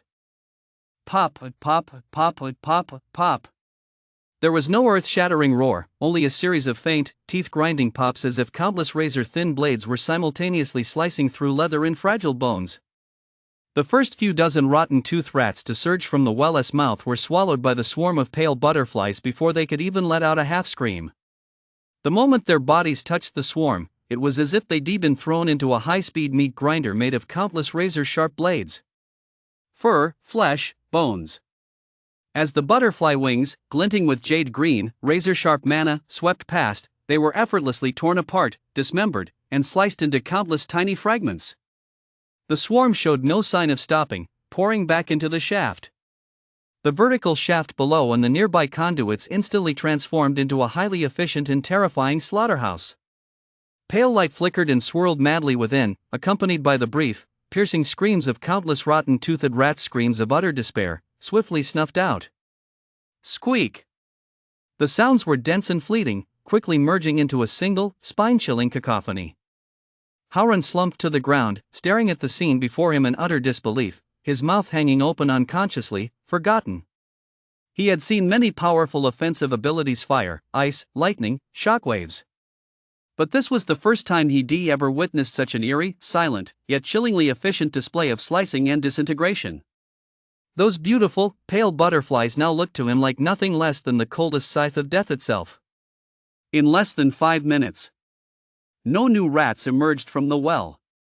The hair-raising sounds of slicing and the screams below quickly faded and subsided. The swarm of pale butterflies surged back from the well's mouth like an ebbing tide. Their numbers seemed slightly diminished, yet each one appeared more solid, the jade-green mana along their wing edges glowing a touch brighter, as if nourished. They danced obediently around Ian for a moment, then dissolved into specks of pale starlight, sinking into his body. Ian staggered, nearly losing his balance. His face was as pale as paper, his forehead drenched in cold sweat, and waves of dizziness from mental exhaustion washed over him. He steadied himself with difficulty and looked toward the well-less opening. There remained only splatters of a suspicious-looking viscous liquid in scattered fragments. Not a single intact rat remained. It was only then that the sound of screeching brakes and chaotic footsteps echoed from the distance. Chapter 11, A Bloodbath. Team leader Wang had arrived with reinforcements. Several Hunter Guild vehicles roared to a halt. Wang leaped from the vehicle with a grave expression, his hand already on the weapon at his waist, ready for a fierce battle. However, the scene they had anticipated, a swarm of rats rampaging and the team fighting desperately, did not materialize. The street was eerily quiet, with only a faint smell of gunpowder lingering in the air, along with an overpowering, nauseating stench of blood and decay. His gaze swept the area, taking in Howren, who was slumped on the ground, wounded and visibly shaken, as well as Ian, who was leaning against the wall, barely standing, his face as pale as a ghost and clearly completely exhausted. What's the situation? Where are the rats? Team leader Wang strode forward and asked urgently. Howren opened his mouth as if to speak, but first pointed toward the deep well opening. His throat moved slightly, and his expression was incredibly complex.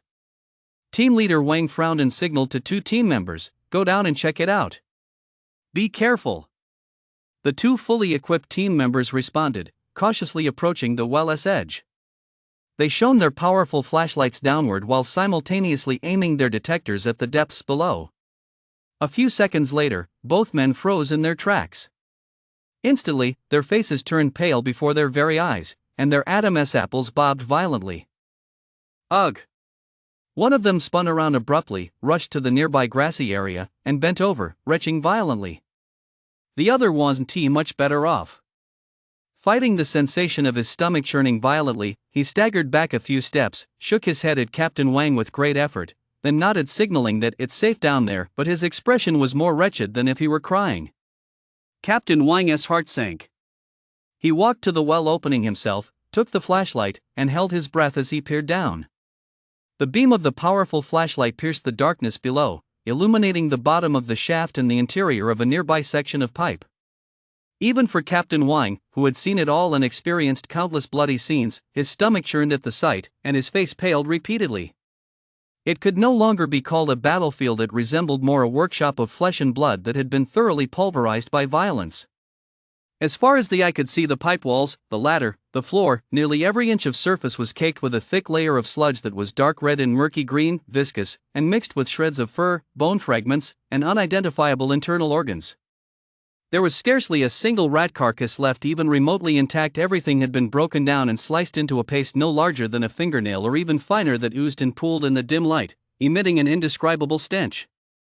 The dual assault on his senses, both visual and olfactory, was enough to send anyone with even a slight weakness in mental resilience into an immediate breakdown. Team leader Wang silently turned off his flashlight, took a few steps back, and took several deep breaths of the air above ground. Though it too was tinged with a strange odor, it was far better than what lay below. He walked to the side and took a long while to compose himself before finally suppressing that wave of nausea. He looked at Ian, who was being helped to sit down by Howren. The boy had his eyes closed, his chest rising and falling slightly as he clearly struggled to recover. He glanced again at the bottomless well and the team members still retching nearby. "Secure the scene." Captain Wang's voice was hoarse as he ordered the logistics personnel arriving behind them, equipped with gas masks and specialized decontamination gear, conduct a full disinfection, take samples for analysis, and assess potential contamination. He walked over to Ian and Howren, his gaze complex as he looked at Ian. "White butterfly, was this your doing?" Although he had already guessed as much, he needed confirmation. Ian slowly opened his eyes, nodded, his voice weak from exhaustion. "There were too many rats. Guns were useless. I had no choice but to give it a try." "Give it a try?" Captain Wang's mouth twitched. The result of this try was turning a swarm of E-rank monsters into a pulp of meat in the sewer. Were S ranks really this terrifying? That kind of combat power was a bit over the top, wasn't it? Forgive him, an ordinary person, for not being able to comprehend it. Perhaps this was what genius looked like. Let us head back first. Team leader Wang said no more. Howren, help him into the car. We'll get a detailed report back at the base, including. He glanced at Ian. Including every single detail. Howren helped Ian into the car. Seeing how weak Ian looked, he gave a wry smile, white butterfly. Ian leaned back in the seat, his eyes half closed. Just call me Ian. I'm not used to white butterfly yet. Brother son, don't talk to me right now. I need to rest. Alright. Take your time, Ian. Over the next few days, the Hunter Guild's Executive Division and Patrol Unit operated at full capacity, conducting a more thorough sweep of Yucheng's underground network, focusing on the area where the rotten tooth rats had been found. Sure enough, they uncovered several small groups of E-rank monsters that had infiltrated the city, such as Nightstalker deer and rock-scaled pangolins, all of which were promptly eliminated or driven away. On the surface, the monster infiltration crisis caused by the destruction of the spirit rune pylons appeared to have been successfully contained. The city returned to its usual order, and ordinary citizens remained completely unaware of the incident. Within the Hunter Guild, there was an internal assessment and discussion regarding White Butterfly's use of a large-scale destructive ability during her first mission, as well as her firing warning shots in the city center. Although the post-incident report explained it as a necessary measure taken under emergency circumstances to clear the area and prevent civilian casualties. Ultimately, considering her S-rank potential, lack of combat experience, and the fact that she had indeed defused the crisis and prevented greater casualties, she received only a formal reprimand and was required to study the rules more thoroughly. No substantive punishment was imposed. However, her combat style and the terrifying efficiency of her ability had already begun to quietly circulate within the branch office. Upon learning this, Li once again revised his initial assumptions about this newly emerged S-class ability, Pale Butterfly. If the Meridian opening stage was already this terrifying, what would come next? However, just as everyone thought, the commotion had subsided. Deep within the underground pipeline system of Yucheng, in a vast, abandoned flood drainage channel so deep and remote that even the Hunter Guild's recent sweeping search had failed to fully cover it. Viscous sewage flowed slowly, emitting a muffled echo. The channel walls were overgrown with eerie moss that glowed faintly. A slender, serpentine creature as thick as a water barrel, covered in dark green diamond-shaped scales that shimmered with a cold metallic sheen, was silently gliding into the passage. Its movements were supple and eerie, yet it moved as fast as lightning, its scale scraping the ground with only the faintest rustling sound. It came to a halt on a relatively dry ledge in the center of the passage where the moss grew particularly thick, then slowly coiled its body, which stretched over 10 meters long, into a massive, unsettling dark green disc. Its triangular head lifted slightly, its eerie green vertical pupils glowing like will-o'-the-wisps in the darkness as it coldly scanned its surroundings. Then, it raised the lower half of its body slightly. At the center of its coil, amidst the damp moss and silt beneath it, dozens of fist-sized eggs could be faintly discerned, their surfaces covered in intricate patterns of white and green. The eggs rippled slightly, as if a life within them were slowly pulsing, absorbing the cold, shadowy energy of the surroundings and the eerie aura emanating from the mother monster. The dark green creature lowered its head, its icy tongue gently probing one of the eggs.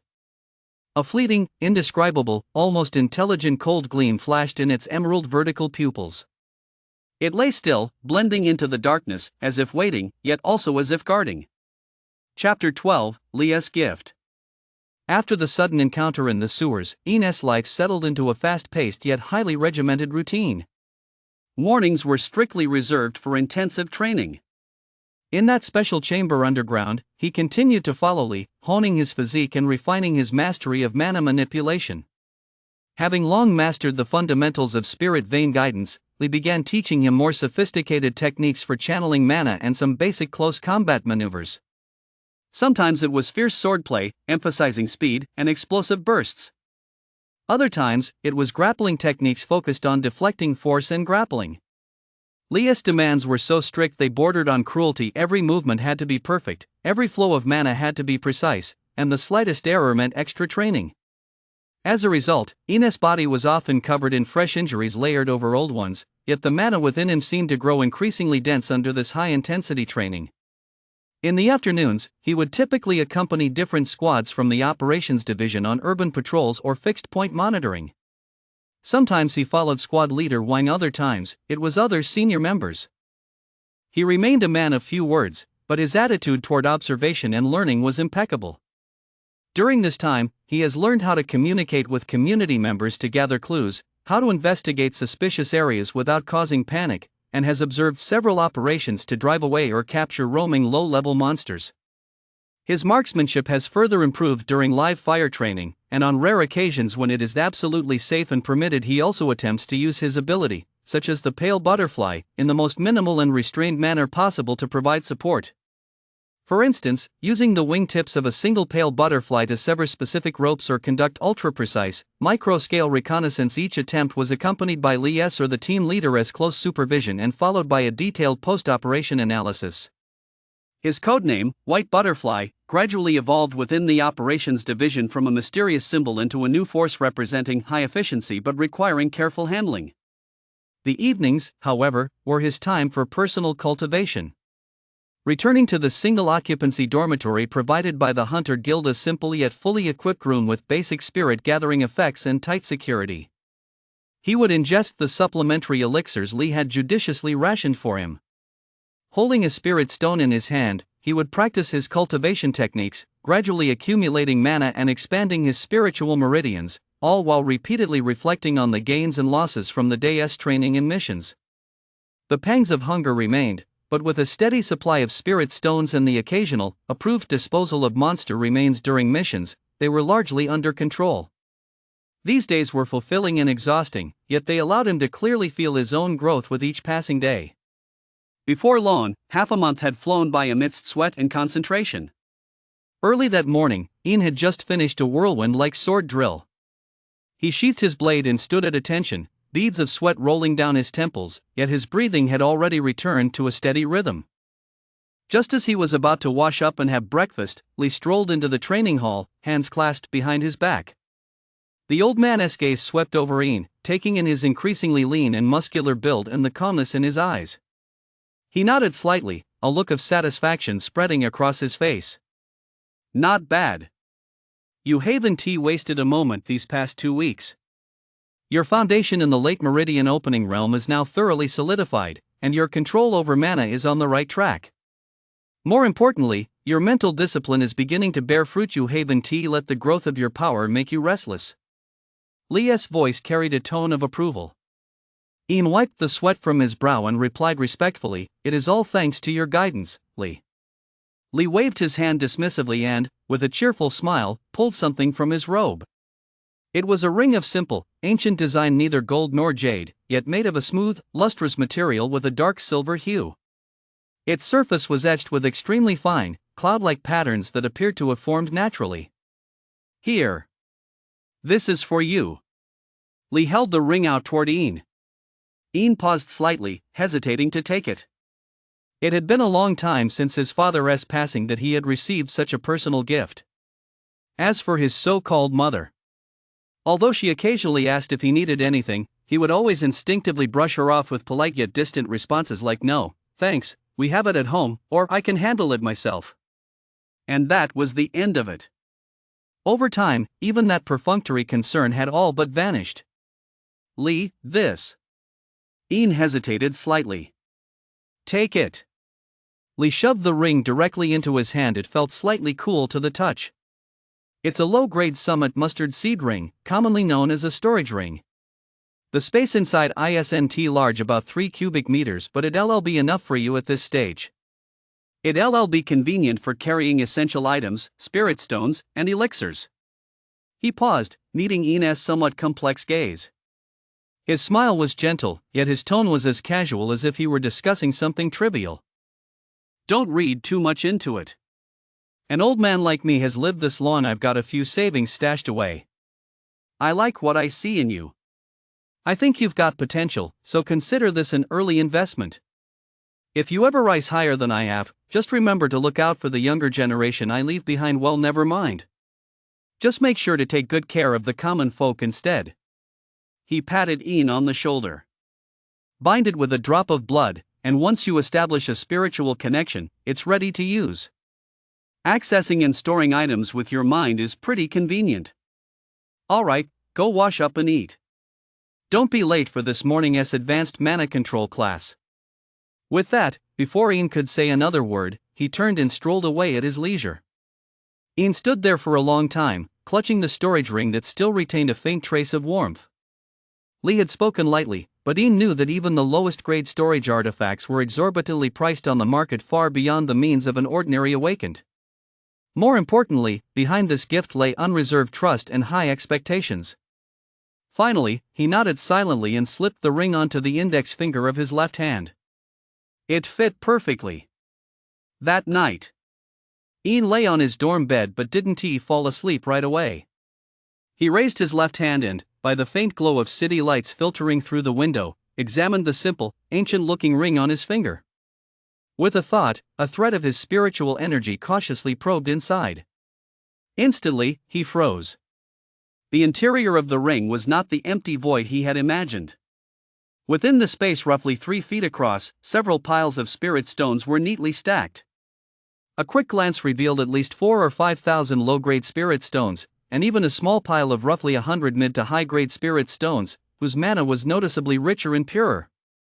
In addition, there were dozens of vials of various colors, labeled and clearly containing various buff and healing potions, neatly arranged together several sets of brand new, specially tailored training uniforms and comfortable everyday clothes, and even some sealed packages of high-energy food and bottled water. This was far more than just a storage ring for conveniently carrying items. It was clearly a mobile supply depot, meticulously prepared for him, encompassing cultivation resources, daily necessities, and emergency reserves. Lee. At this moment, he was not merely a guide or protector, he was also, in his own way, quietly paving the path for Ian and eliminating any concerns he might have. Ian's emotions were complex and indescribable at that moment. There was a warm current of feeling, gratitude, and also a heavy sense of pressure. He must repay this generous gift which went far beyond the call of duty with faster growth and concrete actions in the future. He withdrew his spiritual energy from the ring, and the room returned to silence. The city's neon lights flickered outside the window, reflecting in his calm eyes. Meanwhile, deep within the abandoned floodway beneath Yucheng, a coiled, dark green serpent stirred slightly. Its eerie green vertical pupils glowed like will-o'-the-wisps in the darkness, gazing coldly ahead. Crack, crack. Faint cracking sounds rang out one after another. Cracks multiplied across the surface of the white and green snake eggs. Finally, the first small snake broke through the shell, its wet head emerging. Its body was a dark green, marked with faint white rings, about the thickness of a finger. Its eyes were not yet fully open, yet it instinctively flickered its bright red tongue, carefully sensing the cold, damp surroundings and the hunger driven by instinct. Next came the second, then the third. More and more newborn snakes hatched, wriggling their tiny bodies as they gathered at the center of the mother snake's coil. The mother lowered her head, her icy tongue gently brushing against her newborn offspring, then raised her head slightly and emitted a low, distinctive hiss, one inaudible to human ears. As if responding to a command, the newborn snakes began to stir. Their tiny bodies slithered and wriggled, squeezing into the cracks of the passageway, dispersing into the wider underground world where the scent of food was stronger. Their goal was clear: the plump rats, insects, and even smaller creatures hiding throughout the sewers. A few days later, food began to run short. There were simply too many young snakes, and they grew too quickly. The limited biological resources underground could not satisfy their voracious appetites. A few particularly bold young snakes, driven mad by hunger, followed the sound of flowing water and a vague craving for flesh. Traversing the complex, intertwining pipe system, they made their way upward and, before they knew it, had slipped into an unguarded branch of the city's water supply system. Yucheng Third Middle School, during the afternoon break. A few students crowded around the sinks on the first floor of the school building, washing their hands while chatting and laughing. Ha! Why does this water smell? A girl wrinkled her nose, turned off the faucet, and leaned in to sniff her hands. What does it smell like? Disinfectant, maybe? Did the school just clean the water tank? Another boy said nonchalantly. It's not disinfectant. It's a bit fishy, like the smell at the fish market, just faint. The girl sounded a bit unsure. You must be imagining things. I don't smell anything. The person next to her turned on the faucet to check again. The water flowed normally, clear and colorless. Maybe. The girl shook her hands, dried them with a paper towel, and put that faint, almost imperceptible fishy smell out of her mind. No one noticed that deep within the dark, U-shaped pipes beneath the sink, several slender, dark green shadows with white rings flashed by. Chapter 13, Invasion. At that moment, beneath the seemingly ordinary facade of Yuching No. 3 High School, a hint of an unusual shadow had already begun to seep in. The first to fall victim was the school cafeteria's kitchen. That afternoon, Chef Lu, who was in charge of preparing dinner, turned on the faucet and was about to wash a batch of fresh pork ribs and vegetables when someone outside suddenly called out to him, saying there was a problem with the delivery slip that needed to be checked immediately. Chef Lu acknowledged the call, casually placed the ribs in the sink, and without fully turning off the faucet, hurried out. The water gushed, washing over the ribs in the sink and flowing through the old pipes. In the mere minutes after Chef Lu left, something strange happened. Several small snakes, dark green with ominous white rings, about as thick as a finger, actually squeezed their way out of the narrow pipe inside the faucet, following the current, and plopped into the water-filled sink with a series of splashes. They seemed unfazed by the unfamiliar surroundings. With a twist of their slender bodies in the water, they swam nimbly to the edge of the sink and crawled out over the damp tiles. Their cold, slimy scales glided across the floor, making almost no sound. For their goal was clear, the food emitting a strong scent of flesh and blood. Several small snakes swiftly swam over to the basket of eggs, easily slipping into the gaps.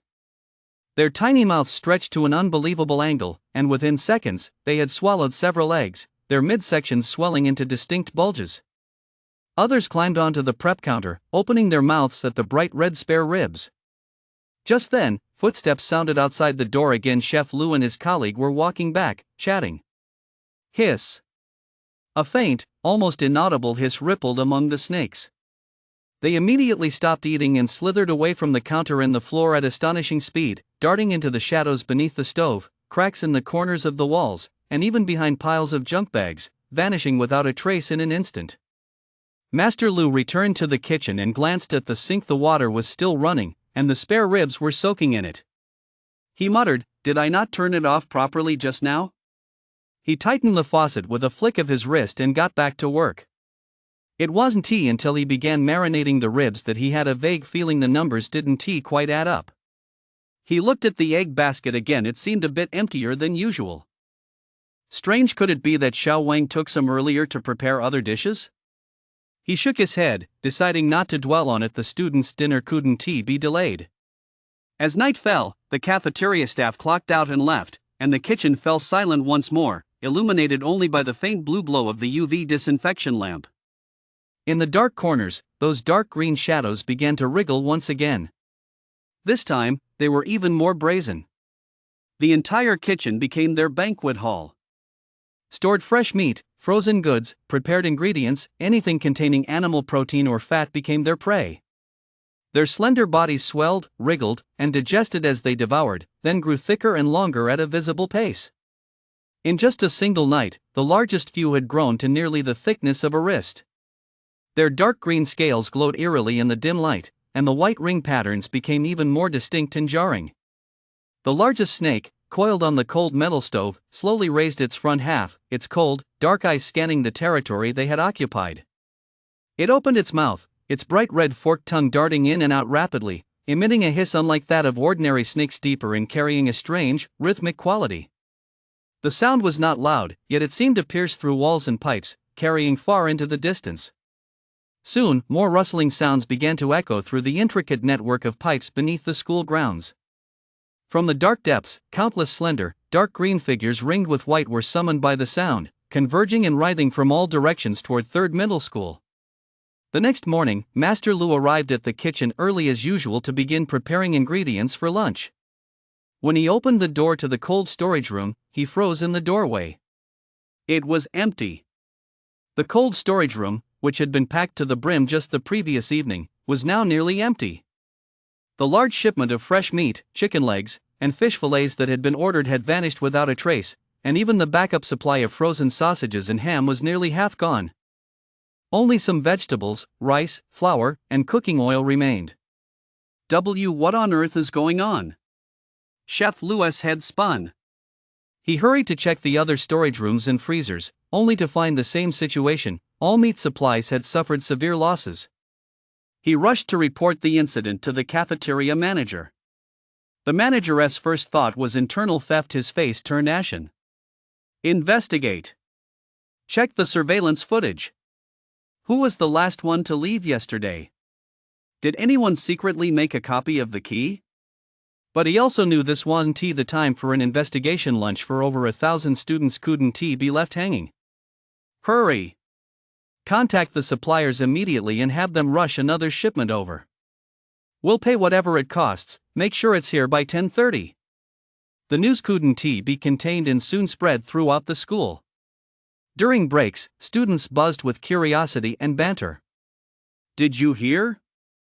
The cafeteria got robbed. Is that true? What did they steal? They say all the meat was taken. That thief must be desperate, stealing meat specifically? Who is so tasteless? Are we going to have no meat for lunch now? Who knows? Hey, do you think it might have been done by some of those underprivileged students? A boy who was usually quick with a sharp tongue winked and nodded suggestively toward the seat where Ian used to sit. Aren't certain people always so impoverished? With no one at home to keep an eye on them, maybe they just... Before he could finish, a few girls next to him glared at him. What nonsense are you spouting? Ian hasn't been to school in ages. Lynn sat at her desk, listening to the chatter around her, her brows slightly furrowed. She instinctively felt something was off. Would a typical thief be so precise and greedy as to steal only all the meat, leaving behind other items that were relatively valuable or easy to carry? Moreover, while third highest security wasn't top-notch, it wasn't exactly easy to sneak into either. Soon after, another, more widespread issue began to trouble the students and staff. Don't you guys think the water at school has a weird smell? More and more people were frowning as they washed their hands or filled their water bottles. Really? I smell it too, a fishy odor, like something's gone bad. I thought something was off when I was rinsing the mop this morning. The water from the drinking fountains seems a little. The complaints quickly reached the school administration. The school's facilities department took immediate action, contacting the water utility company and a professional testing agency. That same afternoon, staff arrived on campus to inspect the main valve, primary pipes, and several sampling points. Preliminary test results showed that water quality indicators were generally normal, and microbial levels were within acceptable limits. However, the inspectors admitted that they had indeed detected a slight, unexplained fishy odor and recommended further investigation of the internal piping network, particularly older water tanks and storage facilities. Consequently, the director of facilities decided to have the water storage tanks on the school building's roof and the cafeteria's backup tanks opened for inspection first thing the next morning. Lynn's sense of unease grew stronger by the minute. The mysterious theft of meat, the unexplained fishy odor in the school's water supply system. With these two incidents occurring in quick succession, she couldn't help but connect them. She recalled the confidentiality agreement she'd been asked to sign, and the pale, butterfly-like figure and the monstrous bones she'd seen in the alley that night. Could it be that this was the same thing? Her heart began to race involuntarily. But she didn't dare tell anyone, afraid they'd say she was overreacting. Early the next morning, as the sky began to lighten, the repairman hired by the school, accompanied by the head of facilities, climbed up to the rooftop of the academic building with his tools and approached the massive, cylindrical stainless steel water tank. The repairman skillfully located the access panel, unlocked the heavy cover with a key, and then forced the thick, round lid open a crack, preparing to shine his flashlight inside. The beam of light pierced the interior of the tank. The next second, holy shit! The repairman let out a blood-curdling scream, his whole body jerking backward as if struck by lightning. He plopped down onto the cold concrete floor, his face deathly pale. His fingers trembled as he pointed at the tank's opening, his speech slurring. Snakes! They're everywhere! Packed like sardines, good heavens! The logistics director was startled and hurried closer, peering inside through the crack. After just one glance, he sucked in a sharp breath, his legs going weak. Inside the tank, which should have been filled with clear water, the water level had dropped significantly. On the damp inner walls and in the remaining water, countless dark green figures were tangled, coiled, and writhing. They varied in thickness, ranging from the width of a finger to nearly the thickness of an arm, their white ringed patterns standing out starkly in the light. Seemingly disturbed, they all raised their triangular heads, flickering their bright red tongues, their dense, cold snake eyes all staring at the light source in the crack. They emitted a chilling, collective hiss of menace. The inner walls of the tank were covered in slime and shed snakeskins, and a pungent, foul stench assaulted their nostrils. Quick! Quick, close it! Get out of here! The logistics director's voice trembled as he and the still-shaken repairman frantically managed to slam the cover back into place. Without bothering to lock it, they scrambled and crawled their way off the rooftop. Due to their panic and haste, they failed to seal the cover completely. Shortly after they left, an exceptionally thick, dark green banded snake poked its head through a crack, its cold, vertical pupils scanning the empty rooftop. Soon after, more and more snakes began emerging from the cracks and other possible tiny vents in the water tank. Slithering across the cold concrete, they moved along drain pipes, ventilation shafts, and cracks in the exterior walls. Like a spreading plague, they silently began to infiltrate and spread rapidly into the interior of the school building and every corner of the campus. In the dawnlight of Yucheng No. 3 Middle School, an invasion cold, eerie, and beyond anyone's comprehension was unfolding. Lin, the first to sense the connection and feel his heart clench with immense unease, was currently on his way to school, completely unaware of the horrifying scene that awaited him. Chapter 14, A Different Path. The early morning special training hadn't even ended when a shrill, piercing alarm tore through the silence of the underground training room. This was no ordinary assembly bell, but the highest level alert signaling an emergency requiring the operations division to deploy immediately. Ines' motion to sheath his blade was swift and precise. He did not panic the moment the alarm sounded, his gaze grew calm, replaced by a cold, focused intensity. Instead of returning to his dormitory, he charged straight to the armory in an emergency. That was where a full set of combat gear would be issued immediately. 2 minutes later, he was fully kitted out. Over his form-fitting black special operations uniform, he wore a tactical vest imbued with basic protective runes. A standard-issue pistol and ammunition pouch hung at his waist, and a dagger was sheathed in a leg strap. Finally, he took a standard-issue tang sword from the armorer.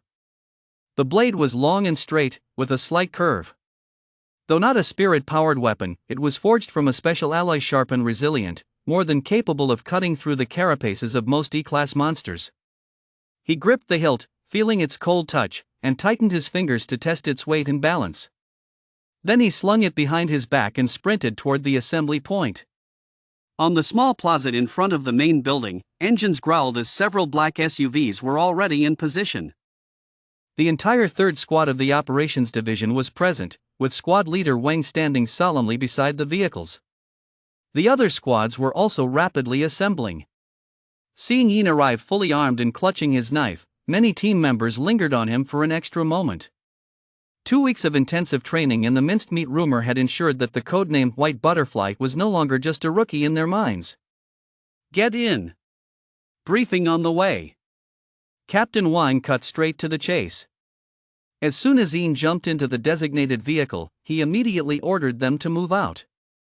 The convoy roared out of the Hunter Guild, sirens blaring, racing through the early morning streets at breakneck speed. Inside the vehicle, Captain Wang quickly briefed the team over the encrypted communication channel. Attention, everyone! We've just received multiple emergency reports of a large-scale, highly aggressive monster invasion at Yucheng 3rd Middle School. The monster species has been preliminarily identified as a mutated form of the ringed water viper, tentatively codenamed Yo Ring Snake. They are gregarious, highly aggressive, and their toxicity is still being assessed. The exact number is unknown, but they have been spotted in multiple locations on campus. Teachers and students are currently trapped or in a state of panic. No fatalities have been reported yet, but the situation is critical. Our mission is as follows. First, coordinate with the advanced patrol team and the clearance team to establish and maintain a spiritual containment field around the school perimeter to prevent the snake swarm from spreading to surrounding communities. Second, enter the school grounds to thoroughly eliminate all invading monsters. Ensure the safety of students and staff at all costs, and search for any potential snake nests or sources. Third, rescue trapped personnel. Repeat, this is a mass monster invasion with high danger levels. Ensure strict teamwork, remain vigilant against snake swarm ambushes and potential commanding individuals. Report any anomalies immediately. Third, middle school. Enos' fingers tightened slightly around the knife hilt. That was the school he had once attended.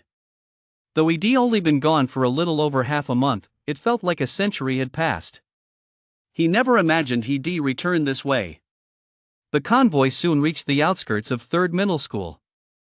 The once peaceful streets were now cordoned off, red and blue police lights flashing incessantly. Further out, a dense crowd, frantic parents, nearby residents, and media who had rushed to the scene was held back by police tape, their chaotic murmurs, shouts, and sobs blending into a single din. The Hunter Guild's clearance team had already positioned their large vehicles. Several oddly shaped devices were set up around the school walls, and a pale blue, semi-transparent force field like an inverted bowl rose slowly, enveloping the entire campus. This was a temporary containment barrier generated using psychic energy technology. It effectively prevented most low-level monsters from leaking energy or escaping physically, and it also weakened the monster's mobility within the barrier to some extent. Team Leader 1 was the first to jump out of the vehicle, checking the force field's status via his communicator. The team members quickly organized their gear and inspected their weapons, the atmosphere heavy with tension.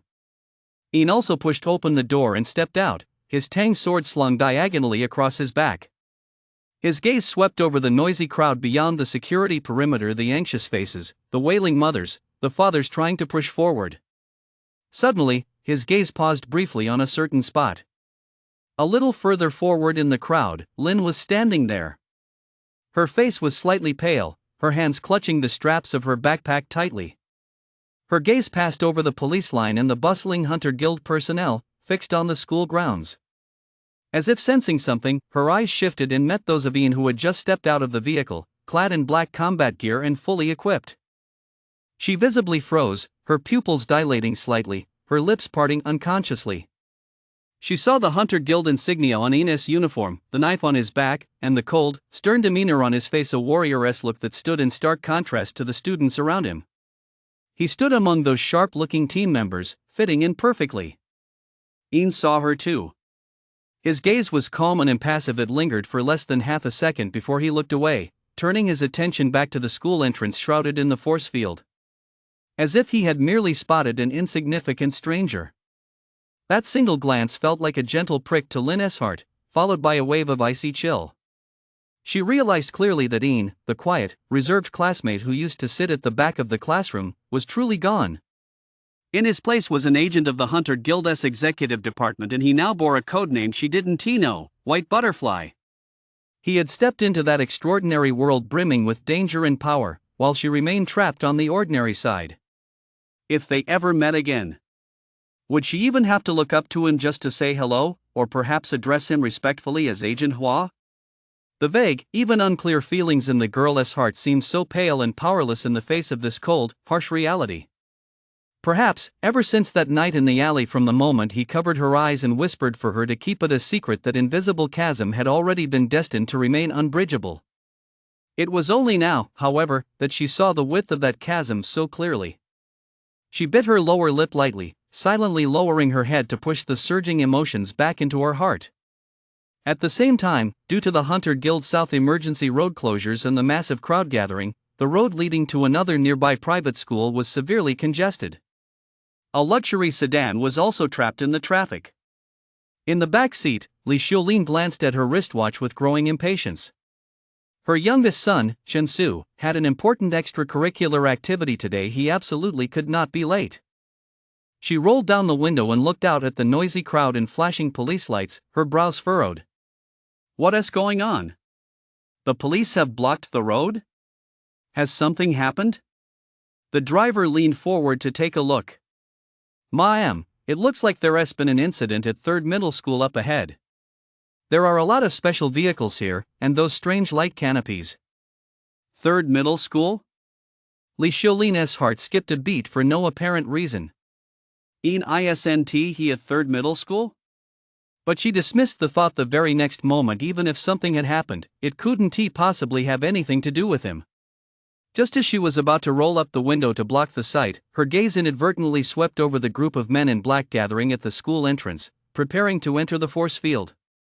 Among them, the profile of a teenager with his back to her, checking his equipment, made her eyes widen suddenly. That build. That slightly slender yet upright silhouette. How could he look so much like Ian? But the next second, she shook her head self-deprecatingly. Impossible. How could Ian possibly be in a place like this? Wearing that professional-looking uniform and hanging out with people who clearly weren't ordinary police officers? He should be holed up in that run-down little house, either sleeping or getting ready for his part-time job, right? He still hadn't explained why he stood her up that day. Thinking of that night of waiting in vain and the silent protest that followed, she believed Ian's lack of contact was his way of protesting her early departure. A surge of anger welled up inside Li Xiulin. This kid is getting more and more out of hand. He doesn't know any manners. She is his elder, his mother. If he did something wrong, shouldn't he be the one to call and explain, to apologize? Does she, as his mother, have to be the one to make the first move? In a fit of pique, she pulled out her phone, opened her contacts, found Ian's name, and hovered her finger over the call button. But after hesitating for a few seconds, she slammed the phone back into her bag. If he won't contact me, then so be it. Let us see who can outlast whom. She see just how long this son could hold out. When he finally came to his senses, he naturally come crawling back to admit his mistake. And when that day came, she have a serious talk with him. She stopped looking toward the school gate, rolled up the window, shutting out all the noise and that figure in the distance who might have been Ian, and snapped impatiently at the driver, "Find a way to take a detour. Xiao Su can't be late." The car struggled to make a U-turn and drove away from the chaotic area. Li Xiulin didn't know that she had been just a step away from the truth moments ago, and had once again missed an opportunity to understand her son's completely different life. Meanwhile, Ian had already followed team leader Wang, stepping into the pale blue spiritual energy field. Familiar campus scenes came into view, yet everything had changed. The people were gone. The air was thick with a faint, metallic stench and a cold, dangerous aura.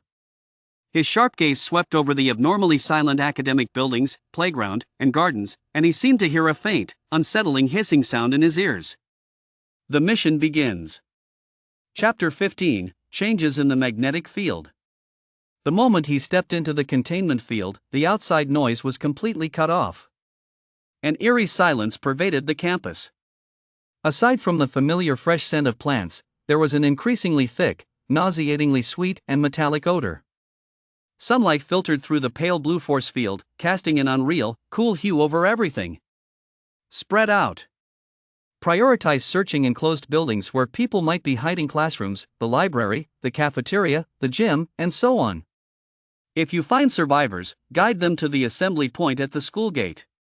If you encounter a swarm of snakes, prioritize your own safety and call for backup immediately. Move out. Team leader Wang's orders rang out crisply and decisively over the communication channel. The team members quickly scattered. Ian gripped the hilt of his Tang sword. The icy touch helped him focus his mind. He set off, striding briskly in the direction etched in his memory. This was his school. He knew every building and every path like the back of his hand. During his sophomore year, he'd taken shortcuts to save time on his way to his part-time job, which had led him to explore nearly every hidden corner. He knew the tool room in the old academic building could hide people, and he knew there was a blind spot behind the gym equipment room. He also knew the warehouse in the activity center where old costumes and props were stored. The lock was broken, but the door was heavy and sturdy. He decided to head to the activity center first. Its location was relatively secluded, far from the main academic building. Panicked students might instinctively run that way. The closer he got to the activity center, the more harrowing the traces on the ground became. Scattered books, trampled shoes, and trails of dragged blood. The metallic stench in the air was thick and suffocating. Rounding the final corner, the low-rise building of the activity center came into view. Ian stopped in his tracks. The scene on the open ground in front of the building made his pupils contract slightly. Dozens of dark green snakes with white rings were writhing and twisting on the ground, varying in thickness, some nearly as thick as an adult-esque calf. They were far from still, seeming to dart about excitedly. And in the center of the snake swarm, Ian saw several figures in school uniforms lying motionless on the ground. Their uniforms had been torn open, exposing skin that had turned an unnatural bluish-black. They were clearly lifeless. What made his stomach churn even more was that several of the thickest snakes were coiled around the corpses, their mouths agape, swallowing slowly but surely. They weren't just attacking, they were feeding. These snakes had already added humans to their menu. A wave of icy fury mixed with an indescribable sense of revulsion surged from the depths of Ian's heart. He recalled the sensation of hunger emanating from within his own body, but that had been a relatively pure desire to devour. The putrid, greedy devouring before his eyes, however, filled him only with disgust. Hiss! A snake had spotted him. Several of the nearest ones, dark-ringed snakes as thick as an arm, immediately raised their heads. Their cold, vertical pupils locked onto Ian as their forked tongues flickered rapidly. Their bodies arched into an attack stance.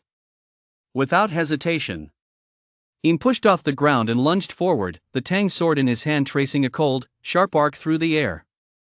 Thwack! The blade sliced precisely through the vital point of a snake lunging at him. The special alloy blade, combined with his late-stage meridian opening realm strength, severed the snake's head without resistance. Gory blood spattered. But the swarm of snakes was not deterred. On the contrary, as if stimulated by the scent of blood, even more snakes surged forward, hissing. Ian's gaze was icy, and his movements did not falter in the slightest. His footwork was agile as he maneuvered within the limited space, wielding his tang sword to slash, chop, sweep, and thrust. Every strike was concise and efficient, targeting the snakes' vital points, their heads and necks. He employed no flashy sword techniques, merely pushing basic moves to their absolute limit. Combined with his superhuman reflexes and speed, this unleashed unparalleled lethality. Splatter! Splatter! Crack! Gory blood spattered everywhere, and severed snake bodies writhed on the ground. His combat uniform was soon covered in thick blood and an unidentifiable slime, with a few splatters landing on his face as well. The stench of blood assaulted his nostrils, but he didn't even flinch. He simply kept swinging his blade, clearing the path to the entrance of the activity center. His feet occasionally slipped on the slimy snake carcasses, but his lower body remained rock solid, and he didn't lose his footing. A snake hidden beneath the corpses suddenly sprang up and lunged at his ankle. Without even looking, Ian pivoted on his left foot, spun halfway around, and brought his blade down in a backhand slash, pinning it to the ground. In just 2 minutes, more than half the snakes in the clearing in front of the activity center had been cleared away. The remaining ones, seemingly realizing the danger this human posed, hissed and retreated into the surrounding shadows, yet they continued to coil nearby, refusing to venture far. Ian did not pursue them. He picked up his sword and stepped over the mess on the ground, approaching the heavy wooden door of the community center. The door bore scratches and dents from being clawed and pounded. He listened closely from inside. He could make out the faintest of breaths and suppressed sobs. Then, he reached out and pushed the door. The hinges creaked with a labored groan. The door swung open. Inside, the light was dim. The room was cluttered with dusty odds and ends and old costumes hanging from the rafters, the air thick and stale. As the light flooded in, several short, terrified screams suddenly rang out from a corner. He let his eyes adjust to the light and looked over. Behind a makeshift shelter formed by several overturned old cabinets, 7 or 8 students, both boys and girls, were huddled together, their faces deathly pale and their bodies trembling. When they realized the figure standing in the doorway was a man covered in dark red blood, holding a long, blood-dripping sword, and gazing at them with a cold, piercing stare, their fear reached its peak. Several girls clamped their hands over their mouths, tears streaming down their faces. Ian's gaze swept over them, pausing briefly on two faces. They were his former classmates, a girl who had sat diagonally in front of him, and a boy he'd occasionally been paired with during PE class. The way they looked at him now was as if they were staring at a demon crawling out of a blood-filled pit in hell, their eyes filled with strangeness and terror, completely failing to recognize him. At that moment, a faint emotion, one he hadn't even bothered to analyze, flashed through Ian's mind. Perhaps it was self-mockery, or perhaps indifference.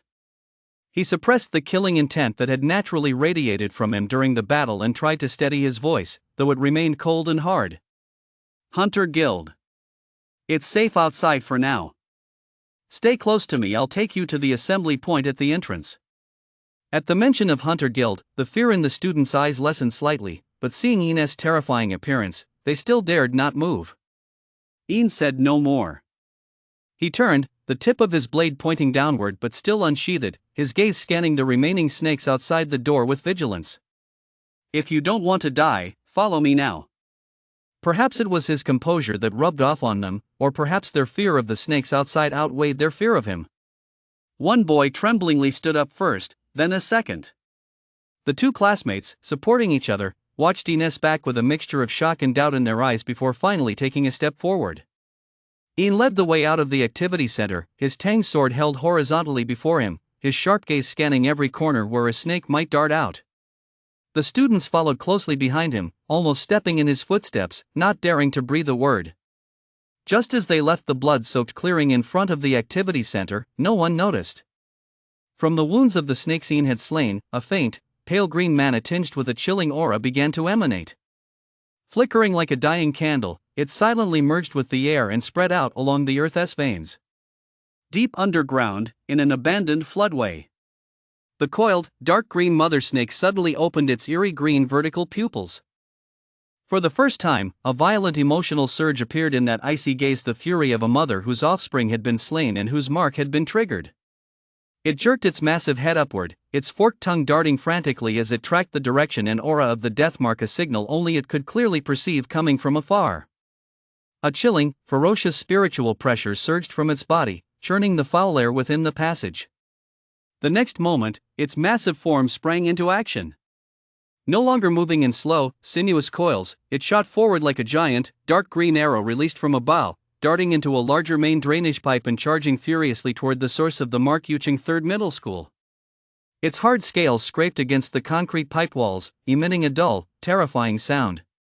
Wherever it passed, insects and rodents hiding in the shadows scattered in panic. Those that couldn't escape in time were mercilessly crushed and devoured. Revenge, or rather, the instinct to hunt down a stronger prey, drove this clearly extraordinary female snake straight toward the site where so many of her offspring had perished. At that very moment, Ian, who had just escorted the first group of students to a relatively safe assembly point and was about to turn back to continue the search, seemed to sense something. His brow furrowed imperceptibly. It was as if he had felt the magnetic field around him, gently plucked like a guitar string. Something is coming. And it's powerful. Chapter 16, The Mother Snake Arrives. Captain Wang. Without pausing, Ian began to accelerate toward the main academic building, deeper into the campus, where the snakes were densest, his voice coming through the headset with a rare sense of urgency. Something's wrong. Something's approaching, very powerful and hostile. It feels like a mother beast that's been disturbed. There was a 2-second silence on the communication channel before Captain Wang's grave voice came through. "White butterfly, are you sure? Is this based on your own perception? What's the maximum range? How strong is the threat?" "I'm certain." Ian had already sprinted to the base of the main building's steps. In the lobby before him, over a dozen snakes were slithering up the staircase. Without the slightest hesitation, he drew his tang sword. The blade flashed like snow, instantly slicing several obstructing shadow ring snakes into pieces, their filthy blood splattering the walls. The range doesn't seem large, but I've detected changes in the underground magnetic field. It's moving extremely fast. Its spiritual pressure, an immense, surpassing my own. I estimate it's at least Class C, possibly higher. It's heading this way. As he spoke, he spread his left hand. a pale light erupted from his palm. In the next instant, hundreds of pale butterflies surged out of his palm like a erupting white volcano.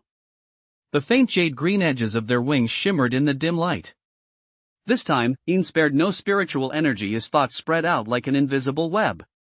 Go! Search! Clear! Hundreds of misty butterflies instantly scattered in all directions, like a sudden hailstorm. Some darted into the windows and vents of the academic building, while others flew toward the gymnasium, the lab building, and other structures.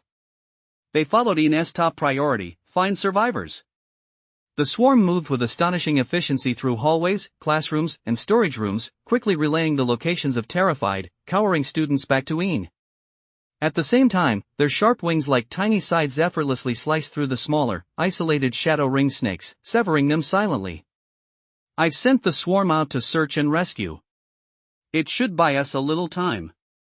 Ian took a breath. Controlling such a vast swarm of butterflies at once was a significant strain on him. But that thing, it'll be here soon. Team leader Wang's heavy breathing came over the channel. He was clearly weighing his options rapidly. With his S-class potential and special perception, combined with this overwhelming swarm of reconnaissance butterflies, he had no choice but to believe it. Attention, everyone!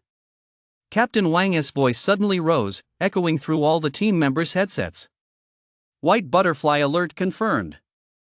A high-level monster mother entity is approaching at high speed. Estimated C rank or higher. Repeat, a C rank or higher monster is about to arrive on the battlefield. Mission priority change. Abandon deep search and on-site mop-up. Everyone, evacuate the survivors you found from the building as quickly as possible and assemble at the school gate rendezvous point. Hurry! Hurry! Hurry! The order was as firm as iron, carrying an unquestionable sense of urgency. Every team member currently battling the swarm of snakes or searching inside the building felt a chill run down their spine. A Class C monster mother? That was simply not an entity a squad with their current setup could take on head-on. Copy that. Roger. Evacuating now. The responses over the communication channel were swift and brief, followed by the even more frantic sounds of running and combat. Ian also charged into the main building. A slightly thicker snake suddenly coiled around a slimmer one, ignoring its struggles as it forcibly swallowed most of its body. After devouring its prey, the snake's body visibly swelled, its scales took on a darker sheen, and the aura it emitted, once barely worth mentioning, now faintly crossed the threshold into E rank. Not only that, but at the far end of the corridor, several thick shadow ring snakes that had already reached E rank began facing off against one another, hissing, and they, too, were about to start devouring each other. These damn things. They can actually evolve rapidly by devouring one another? Captain Wang. Ian sliced through two snakes attempting to devour their comrade's remains, his voice carrying a chill. New development. The shadow ring snakes are devouring each other. After devouring, individual strength has significantly increased. They are evolving from ordinary beasts into E-rank monsters. Repeat, the snake swarm possesses rapid evolution capabilities. This news made the atmosphere in the channel grow even more tense. Just then. Boom! A deafening roar shook the very earth. The school building swayed violently, and dust rained down. The source of the explosion was the schoolyard in the center of the campus. Everyone's hearts skipped a beat. Ian rushed to the nearest window and looked out. In the center of the once flat playground, a massive crater over 10 meters in diameter had just erupted. Dirt, grass, and shards of rubber flew everywhere. And amidst the billowing dust and smoke, a despairingly massive, dark green figure was slowly rising from the pit. It was a snake. A snake so enormous it defied imagination. The portion visible above ground alone was nearly 10 meters long. Its body was as thick as a small truck. The dark green, diamond-shaped scales covering its entire body were each the size of a wash basin, with sharp edges gleaming with a cold, metallic sheen. The intricate white ring patterns on them now looked like airy incantations. Its triangular head was as large as a truck, and its eerie green vertical pupils resembled two massive hellish lanterns, cold, cruel, and brimming with savage fury. With every flick of its forked, crimson tongue, a foul-smelling gale swept through the air. A terrifying C-class spiritual pressure swept across the entire campus like a tsunami. The confinement force field fluctuated violently under the spiritual pressure, emitting a groan as if buckling under the strain. All the remaining shadow ring snakes seemed to have received a supreme command. They froze in unison, raising their heads and hissing toward the giant serpent, as if paying homage to their sovereign. Ian's knuckles turned white from the force with which he gripped his blade. Dead silence filled the earpiece. Only the heavy breathing of the team members could be heard. Captain Wang's hoarse voice finally rang out, heavy with a near desperation yet forcing all emotion aside. Target confirmed. Peak C-class monster. No, judging by that spiritual pressure and size, it may have already taken a half step into B class. Code name: Queen of the Nether Ring Vipers. Mission, revised to, hold the position and await reinforcements. I will stop it from leaving the campus at any cost, waiting for the precinct and other high-tier combatants to arrive. Protect the civilians. Repeat, protect the civilians. Peak Class C, or even a half step into Class B. A C rank is already powerful enough to go toe-to-toe with a human core stage expert. A half step into B rank means it would take at least a domain stage expert to easily eliminate it. Yet team leader Wang possesses only a B rank ability Ghostwood Vine and is at the early core stage. In other words, facing this peak C rank Nether Ring Viper Queen, team leader Wang can only tie her up, he cannot kill her. It would take at least 2 more core stage awakened ones to barely manage to kill it. Ian gazed out the window at the Ring Viper Queen, which resembled a primordial beast, feeling the terrifying pressure that nearly froze his blood. Pale core within him, which had remained dormant, began to beat wildly. It sent an unprecedented surge through him, a mixture of an extreme danger warning and a hint of an uncontrollable, devouring craving. He took a slow, deep breath as the chilly air pierced his lungs. It seemed lunch wouldn't be on time. But he should still be able to enjoy a fine meal, a feast of flesh and blood. Chapter 17, Beastly Instincts. Peak C rank, 1 step away from B rank. Those words struck everyone's hearts like a sledgehammer. Team leader Wang, early core stage, B rank, Ghostwood Vine, ability. He excelled at control and containment, but bridging a gap of nearly an entire major tier left him feeling uneasy. I'll hold it off. You guys make the most of this last chance. Get as many out as you can. Captain Wang's voice boomed through the headset, hoarse and resolute. Before his words had even finished, he had already burst out of the main building, charging toward the terrifying giant snake that had already reared its head in the center of the playground. You beast! Take this! Anamaki Vine Entangle! Captain Wang roared as he landed, slamming both hands into the ground.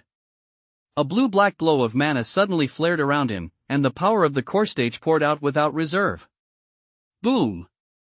The ground of the playground violently churned as countless thick, pitch-black vines, covered in barbs, burst through the earth. These vines were not real plants, but the materialized manifestation of an ability. Each one carried a sinister, eerie aura, like countless demonic tentacles from hell, frantically coiling around the massive body of the Nether Ring Viper. In an instant, the lower half of the giant serpent's body was entangled by a dense web of ghostwood vines. Then, the vines tightened instantly, their countless barbs piercing deep into the gaps between its scales, attempting to restrict its movement. Hiss! The Queen of the Nether Ring Vipers let out a deafening roar, clearly enraged by this ant's provocation.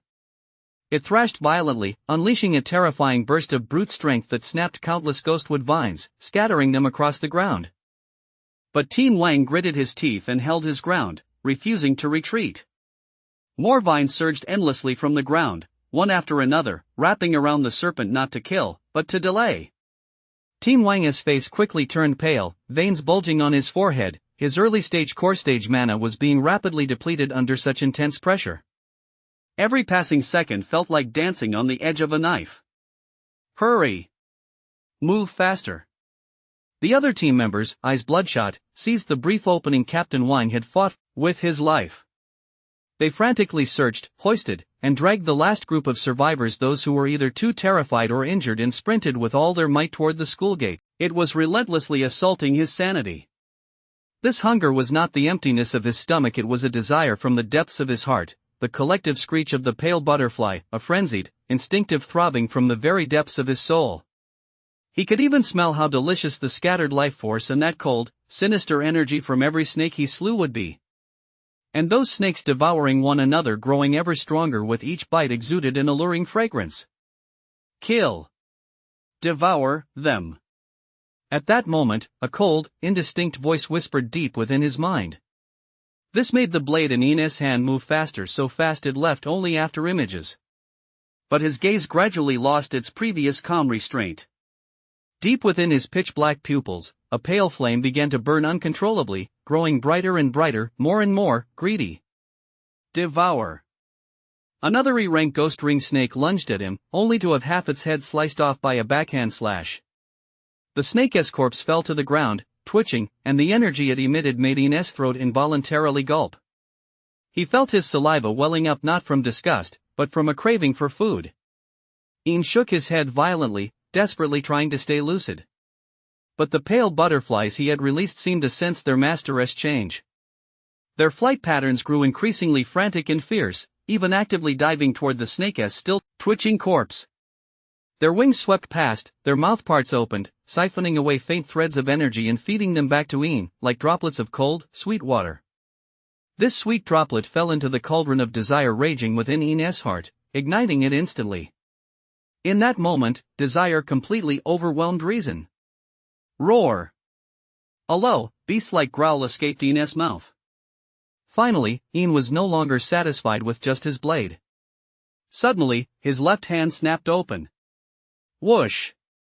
An even more ferocious swarm of pale butterflies, far greater in number than before, surged forth.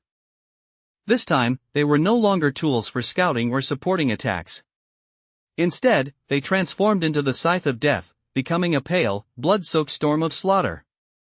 The released swarm no longer scattered but coalesced into several pale torrents, charging proactively toward the densest part of the snake horde.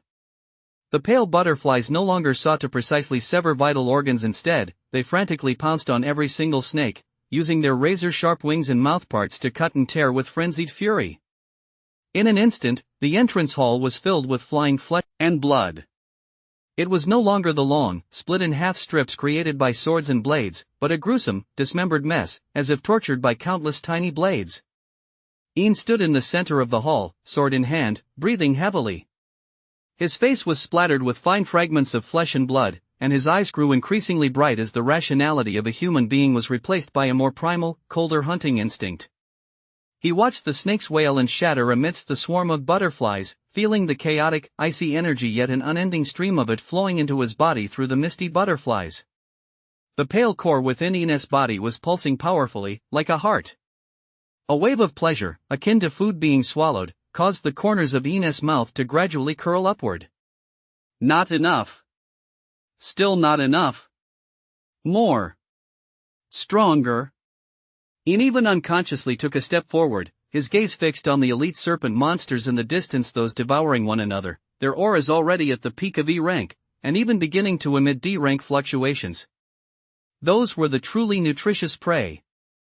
In his headset, the anxious shouts of his teammates, Captain Wang's muffled grunts as he fought for his life, the giant serpent's furious roar. All the sounds seemed to fade into a haze, growing indistinct and distant. His every sense was consumed by the bloody feast before him and the hunger roaring within his body. His animal instincts were slowly devouring the sanity of the youth named Ian. The flames of desire burned silently in his eyes, cold and greedy. Meanwhile, in the center of the playground, Captain Wang coughed up a mouthful of blood. After the queen of the nether ring vipers had forcibly snapped countless ghostwood vines, the resulting backlash caused his internal organs to tremble. The giant serpent's dark green vertical pupils had already turned impatiently toward the direction of the school building. There, an aura that filled it with a mix of disgust and a faint attraction was frantically slaughtering its offspring. It snapped its head back violently, its massive body straining once more as it struggled with even greater fury. The ghostwood vines coiled around its body emitted the sound of snapping under the unbearable strain. Captain Wang's eyes blazed red as he roared, squeezing out his last ounce of mana. Stop this! The chasm between their realms could never be fully bridged by willpower alone. The defensive line was collapsing. The other side, the youth standing amidst the bloody carnage, surrounded by countless pale butterflies, was unconsciously emitting waves of low, delighted laughter. Ha, ha, ha. Ha, ha, ha.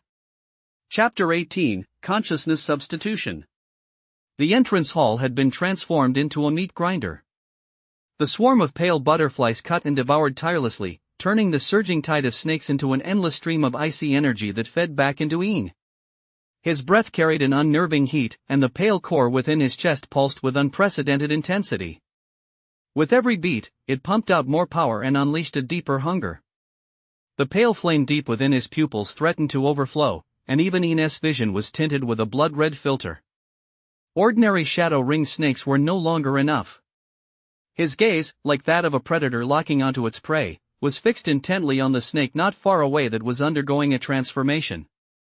It was a shadow ring snake nearly twice as thick as its peers. Its scales were no longer emerald green but had turned nearly pitch black, with white ring patterns resembling cold, burning flames. Clearly, it had just finished devouring another peaky rank of its kind.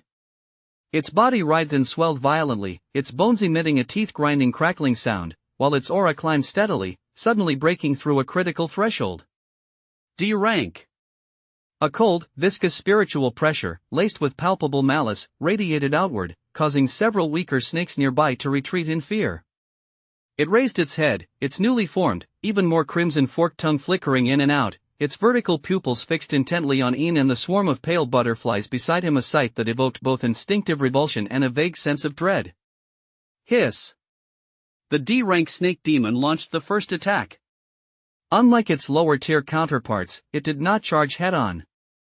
Instead, its serpentine body coiled and sprang forward with the speed of black lightning. From its gaping maw, a faint stream of dark green poisonous mist spewed forth. Ian moved. Almost the instant the serpent demon sprang forward, he swept his left hand through the air. The swarm of pale butterflies at his side surged forward as if on command, colliding head-on with the toxic mist. With a hissing sound, the mist made contact with the butterfly's wings and was swiftly sliced apart and dispersed by the sharp, icy mana.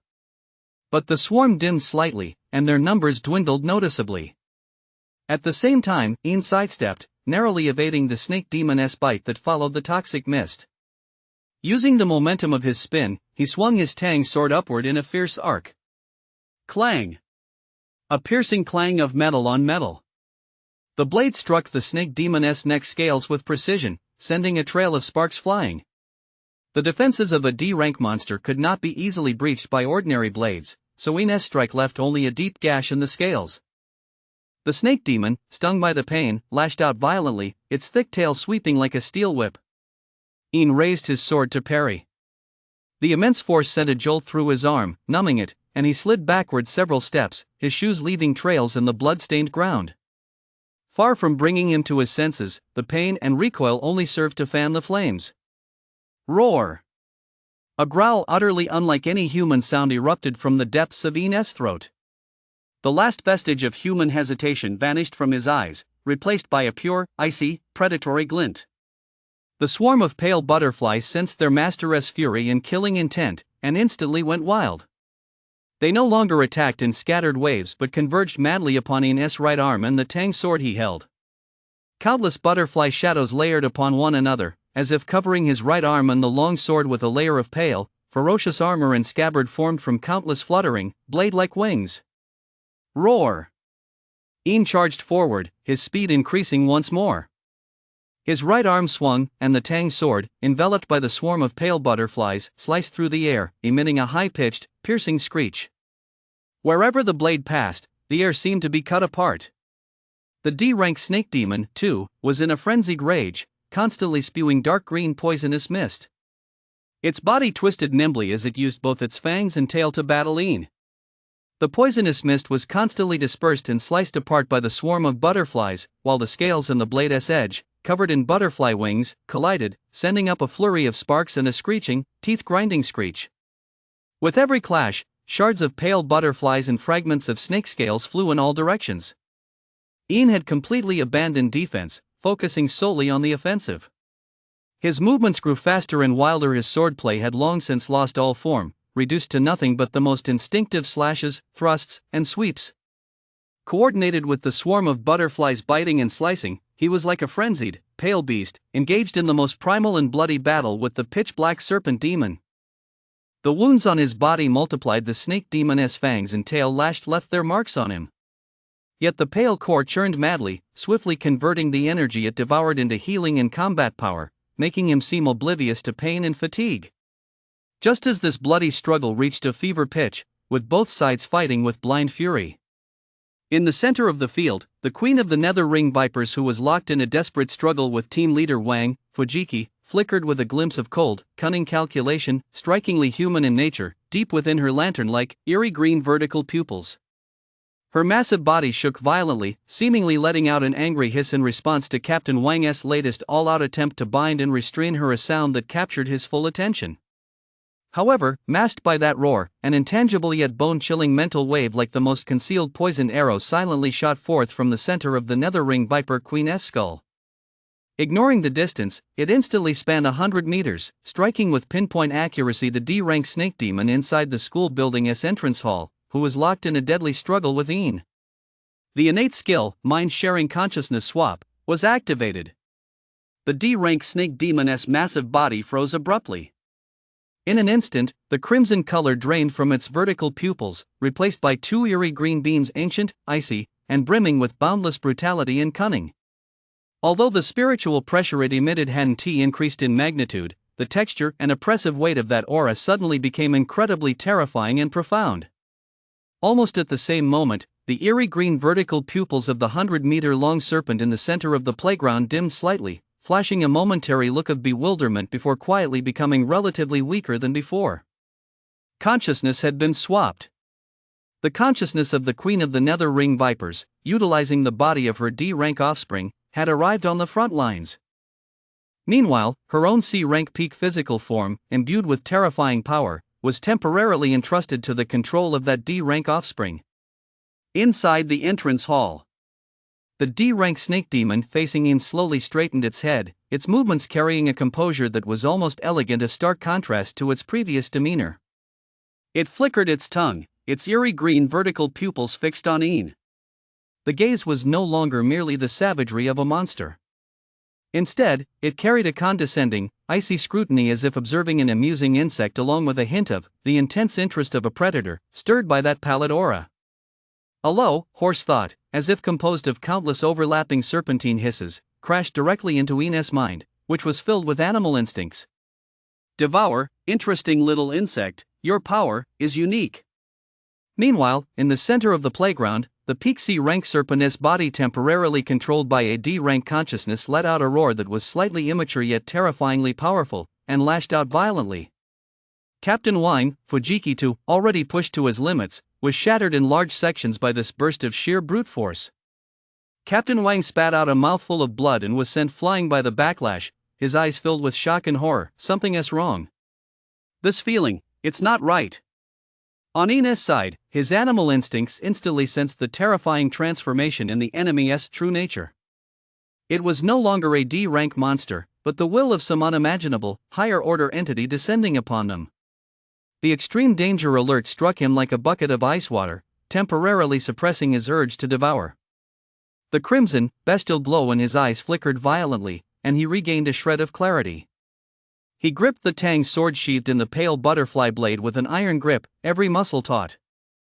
Facing the D-rank serpent demon radiating endless chill and oppressive pressure, he slowly assumed a combat stance. In that eerie moment of shifting consciousness, the roles of hunter and prey seemed to blur, yet at the same time, they became even more distinct. Chapter 19, The Anomaly. The icy scrutiny lasted only an instant. The next second, the Shadow Ring Viper Queen, possessing the D-rank serpent demon, launched her attack without hesitation. She did not pounce personally, but instead threw back her head and emitted a silent yet piercing mental screech. SSSS. In an instant, every remaining Shadow Ring serpent in the vicinity, including those that had just completed their devouring and ascended, whether E-rank or D-rank, turned their heads in unison. Their crimson or dusky green vertical pupils all locked onto Een. Abandoning their other targets, they surged out like puppets controlled by invisible strings from every corner, crevice, and ceiling vent, converging into an even more surging, more orderly tide of death, sweeping toward Ian. This was no scattered stragglers, but an army-like siege. The beastly red glow in Ian's eyes, which had just been suppressed, flared up once more. Faced with a life-or-death crisis, that cold hunting instinct took hold again, becoming even purer and more efficient. Kill! Ian growled, advancing instead of retreating. His right arm, sheathed in the pale butterfly blade, and the tang sword transformed into a frenzied pale storm, charging headlong into the serpent tide. Simultaneously, more pale butterflies surged from the void around him. Instead of converging on the blade's edge, they split into dozens of agile, pale torrents like autonomous killing units, precisely slicing into the serpent horde's weak points, frantically cutting and shredding. Splatter, splatter, splatter, splatter. The sound of flesh and bone shattering fell as thick as rain. Ian charged left and right through the swarm of snakes, the glint of his blade and the fluttering butterflies weaving a domain of death. With every snake he slew, a pale butterfly would sweep over the wound, devouring the dissipating life force in cold, Ian energy, feeding it back into Ian's body through an invisible link. At first, the icy mana constantly washed through his meridians, replenishing his reserves and even accelerating the healing of his wounds. But gradually, as he slew more and more snakes and devoured ever greater amounts of energy, a strange sense of fullness began to emanate from his pale core. It wasn't satisfaction, but a feeling of being stretched to the limit, as if his energy had reached its peak and was on the verge of breaking through some barrier. It was as if the reservoir of life force within his body had filled to the brim, the water level rising constantly, about to overflow the dam. Ian felt the flow of mana within him accelerating, boiling. It seemed as though some shackles in his mind were loosening. The world before him appeared clearer, and his perception of the energy currents around him grew ever more acute. He could even see the trajectories of the cold, Ian energy coursing through the bodies of the shadow ring snakes, anticipating the slightest signs of their attacks. Is he about to break through? A vague thought flashed at the edge of the Beast Lord's mind.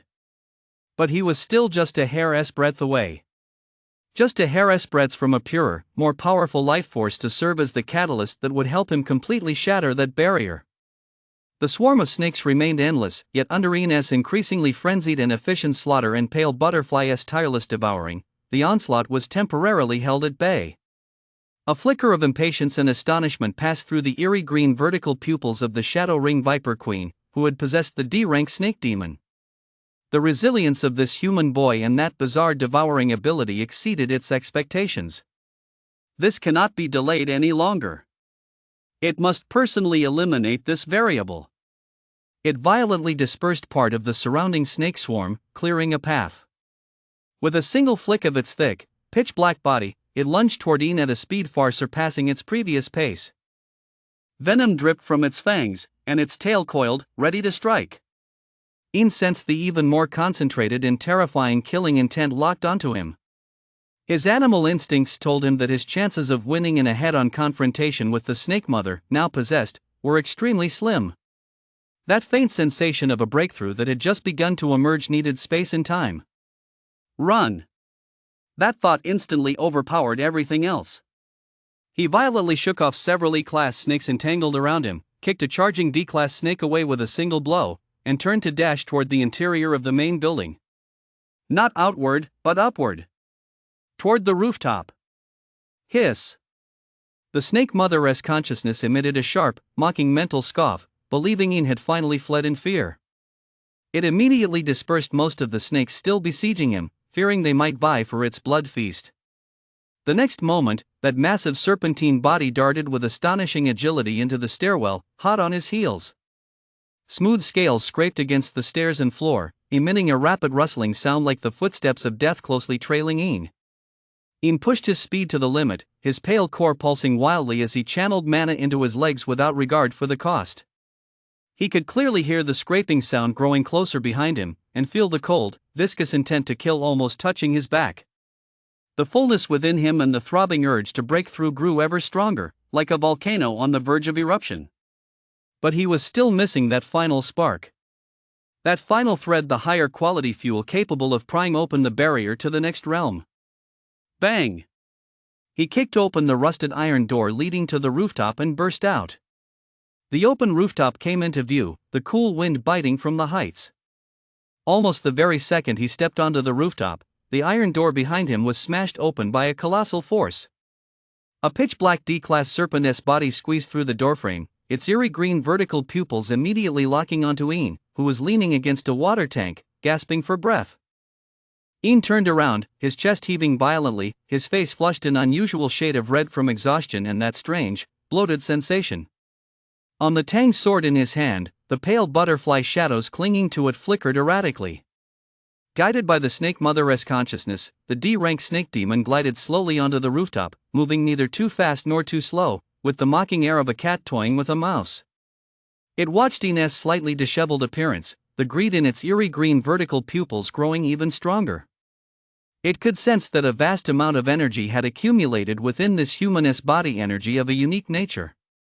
If it devoured him, this D-rank offspring's body might very well ascend directly to C-rank. Once its own consciousness returned, it would then devour this C-rank offspring. The barrier to B-rank would surely be shattered. For this goal, it would hold nothing back. In the next instant, the D-rank serpent's body shot forward with a violent thrust, moving even faster than it had in the hallway. The attack angle was treacherous, and ruthless fangs, poisonous mist, a sweeping tail strike, and even an intangible psychic assault. The multi-pronged assault poured forth like mercury, instantly engulfing Ian. Ian swung his blade to parry, the swarm of butterflies dancing and slicing through the air, but the severe anomaly within his body weighed him down. For the very moment the serpent mother crashed through the door, the core within him, that constantly pulsating, pale core that held the essence of pale butterfly, existing somewhere between the tangible and the ethereal, suddenly cracked with countless fine fissures spreading across its surface. Crack! The faint sound of shattering seemed to echo deep within his soul. The cracks in the core caused the previously smooth flow of mana to instantly become sluggish and chaotic. The once fluid output of power became intermittent, and the summoning and control of the pale butterfly also began to lag. As one's strength waned and the other's grew, Ian was instantly put on the defensive. Clang! The blade was struck hard by the serpent's tail, nearly slipping from his grasp. SSSSH. A toxic mist brushed past her arm, corroding her combat suit and sending a searing pain through her skin. Ian staggered backward, dodging a lethal bite, but her back slammed hard against the cold concrete railing at the edge of the rooftop, instantly sending a jolt of pain through her body. For the Snake Mother's attacks came like a storm, showing no mercy. Ian was stretched thin, his wounds multiplying as blood gradually soaked through his combat suit. Just then, a fierce struggle raged within Ian's eyes, a red glint of savagery clashing with a clear-eyed determination, but physical exhaustion and the crack in his core left him increasingly powerless. Had it not been for pale butterfly instinctively devouring the snake demon's energy leaking out during the gaps in the attacks, barely sustaining a thread of healing, he would likely have collapsed long ago. After narrowly dodging yet another headbutt, Ian's foot slipped, and half his body was already hanging over the edge of the rooftop. Below lay a drop of several stories. Now was the moment. The Snake Mother's eyes blazed with savagery. Her serpentine body coiled like a spring, gathering momentum for one final strike, ready to knock this detestable yet delicious human off the edge and devour him. However, wretched beast! How dare you run amok? A clear, icy shout rang out like a thunderclap from the heavens. Chapter 20, Metamorphosis. At this critical moment, a crimson light is blazing as a meteor tore through the air, plunging from the sky at a speed too fast for the naked eye to follow. It was a spear engulfed in raging flames. Thud! The first flaming spear pierced the vital spot of the Grade D snake demon in the center of the rooftop, which had been about to pounce on Ian as easily as a hot knife through butter, pinning it firmly to the concrete floor. The spear sank in nearly to the hilt, and the flames instantly engulfed the serpent's body, making its scales crackle and sizzle as the mother serpent let out a piercing, agonized screech. Almost simultaneously. Boom! A second flame-spewing spear of the same design, like a spear of divine retribution, pierced with pinpoint accuracy the very center of the head of the Class C giant snake in the middle of the playground, which was currently locked in a fierce struggle with the gravely wounded team leader Wang and the reinforcements who had rushed to his aid. The terrifying flames and the force of the impact drove that massive serpentine head deep into the ground. The giant serpent's body writhed frantically, yet it swiftly lost all life amidst the raging flames. 2 strikes, eliminating 2 key targets almost simultaneously. Precise, ruthless, and overwhelmingly powerful. The elite forces of the Yucheng precinct had finally arrived at the most critical moment. The Snake Mother's consciousness was completely stunned by this sudden, fatal blow. The intense pain and the feedback from its severely damaged consciousness vessel left it temporarily unable to activate consciousness transfer to return to its physical form. But for Ian, the D-class snake demon pinned before his eyes, burning in the flames yet not quite dead, and still emanating pure life force and a chilling consciousness, was precisely the final, and most perfect, fuel he needed for his breakthrough. The crisis of imminent death and the ultimate temptation erupted simultaneously. The last shred of clarity in Ian's eyes completely transformed into a beast-like resolve and greed. He drew strength from an unknown source, violently pulling himself back from the edge of the rooftop, taking a step forward, and raising his tang sword high. Sensing their master's ultimate desire, the swarm of pale butterflies emitted a silent shriek and frantically converged upon the blade. Die! The blade glow, carrying Ian's last remaining strength. Along with that boiling killing intent and the craving for breakthrough, slashed down mercilessly. Crack! The snake's head snapped clean off. The cut was scorched black by the high-frequency cutting of the pale butterfly blade, and little blood spurted out. The next moment, before the snake's head even hit the ground, Ian reached out with his left hand into the void. Devour it! Hum! All the pale butterflies, including the flickering butterfly shadows on the blade, like a pack of sharks sensing blood, frantically pounced on the decapitated snake's body, and that dark green, cold, and twisted mass of consciousness twisting and struggling that was seeping out from the severed neck. It was the Snake Mother's consciousness. No! A shriek of despair and venomous hatred pierced Ian's mind, but it was instantly drowned out by the tide of pale butterflies. Devouring. Frenzied devouring. Not only the remaining essence of flesh and blood in the vast life force within the snake demon's body, but also that massive consciousness and the very source of the soul belonging to the queen of the nether ring vipers. This was high-quality nourishment far surpassing that of ordinary monsters. Like a tsunami of icy torrents, mixed with fragments of information venomous, brutal, and ancient, it surged madly into Ian's body, rushing toward that cracked, pale core. Unable to bear the burden, the cracks spread to their limit. Boom! A muffled explosion, as if from the dawn of the universe, erupted deep within Ian's soul. That pale, fissured core shattered completely. It dissolved into countless points of the purest, most primordial pale light. But the shattering was not the end. The specks did not dissipate. Instead, guided by a more profound will, they spun rapidly at the point of shattering, coalescing. In the blink of an eye. A lifelike, delicate, and petite phantom of a butterfly, its wing patterns crystal clear, its entire body radiating a gentle, pale mana, took shape silently at the center of his dantian, gently fluttering its wings. The young butterfly awakens, the young butterfly spreads its wings. A moment of enlightenment arose naturally. At the same time, Ian felt an intense burning and itching at the base of his spine, as if something were about to burst forth from his body. Rip! A soft tearing sound. Instantly, 2 tears ripped open in the special operations suit on Ian's back. In the next instant, surrounded by countless pale specks of light, a pair of enormous, elegant, translucent butterfly wings, their edges flowing with ice crack like pale mana and faint jade green sharpness, suddenly unfolded from his back. With a wingspan nearing 2 meters, a single gentle flap stirred the air currents, scattering specks of dreamlike mana dust. Power. A brand new, even more effortless sense of power surged through his entire body. The previously sluggish mana had become incredibly fluid, the barrier of his cultivation realm had been shattered, and his ability had quietly ascended to a new level. Moreover, the depth of his foundation far exceeded the ordinary. He instinctively focused his mind. The pair of massive, pale butterfly wings behind him fluttered gently. Whoosh! Carried by the air currents, his feet left the ground, and his body floated lightly, rising several feet into the air. Ian's one hand still gripped the bloodstained tang sword, while the other instinctively reached out into the void. Guided by mana, he snatched up the hideous snake head lying on the ground, the one that had been severed and was still being devoured by the pale butterfly's lingering consciousness, and clenched it in his fist. There he hovered above the ravaged rooftop, massive pale butterfly wings fluttering slowly behind him, scattering a shower of light. Though covered in blood, his gaze had regained its clarity, deep and icy.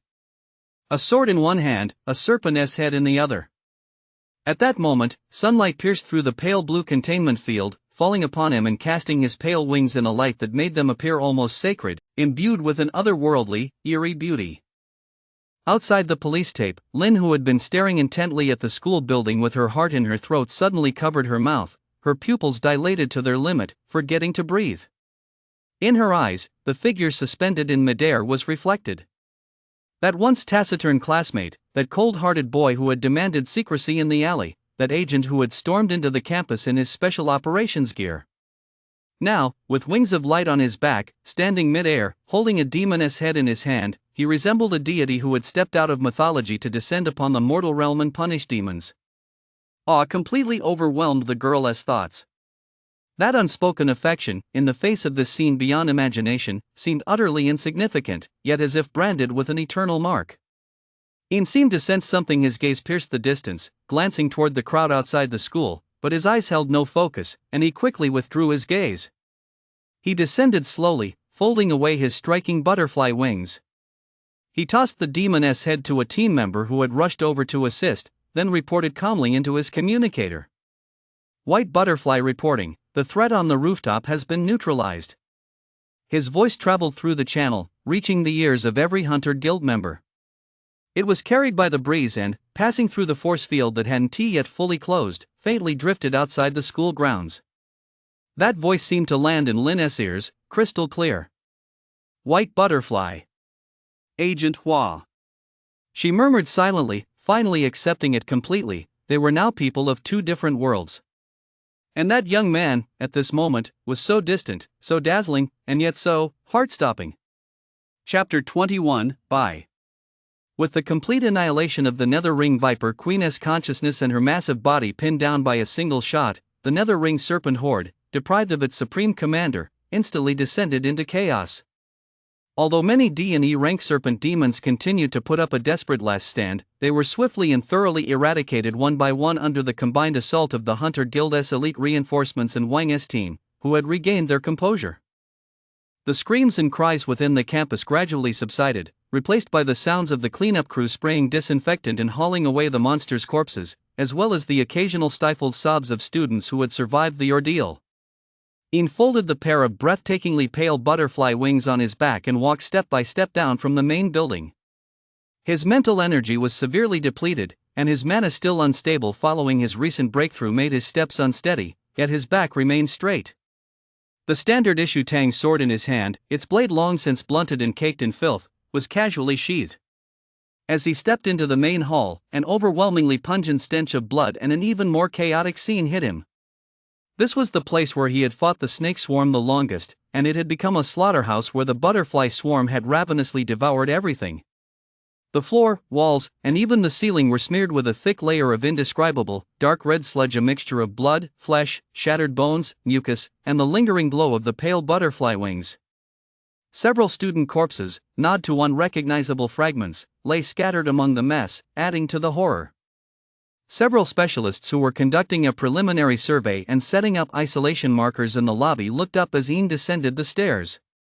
Catching a glimpse of the even more gruesome path of flesh and blood stretching down from the stairwell behind him, their faces paled involuntarily.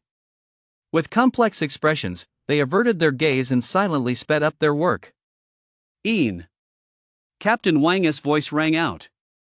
Captain Wang was pale and wounded, but still composed. He was walking toward them alongside a young man who looked to be in his late 20s. The young man stood tall, his handsome features tinged with a touch of cynical sharpness.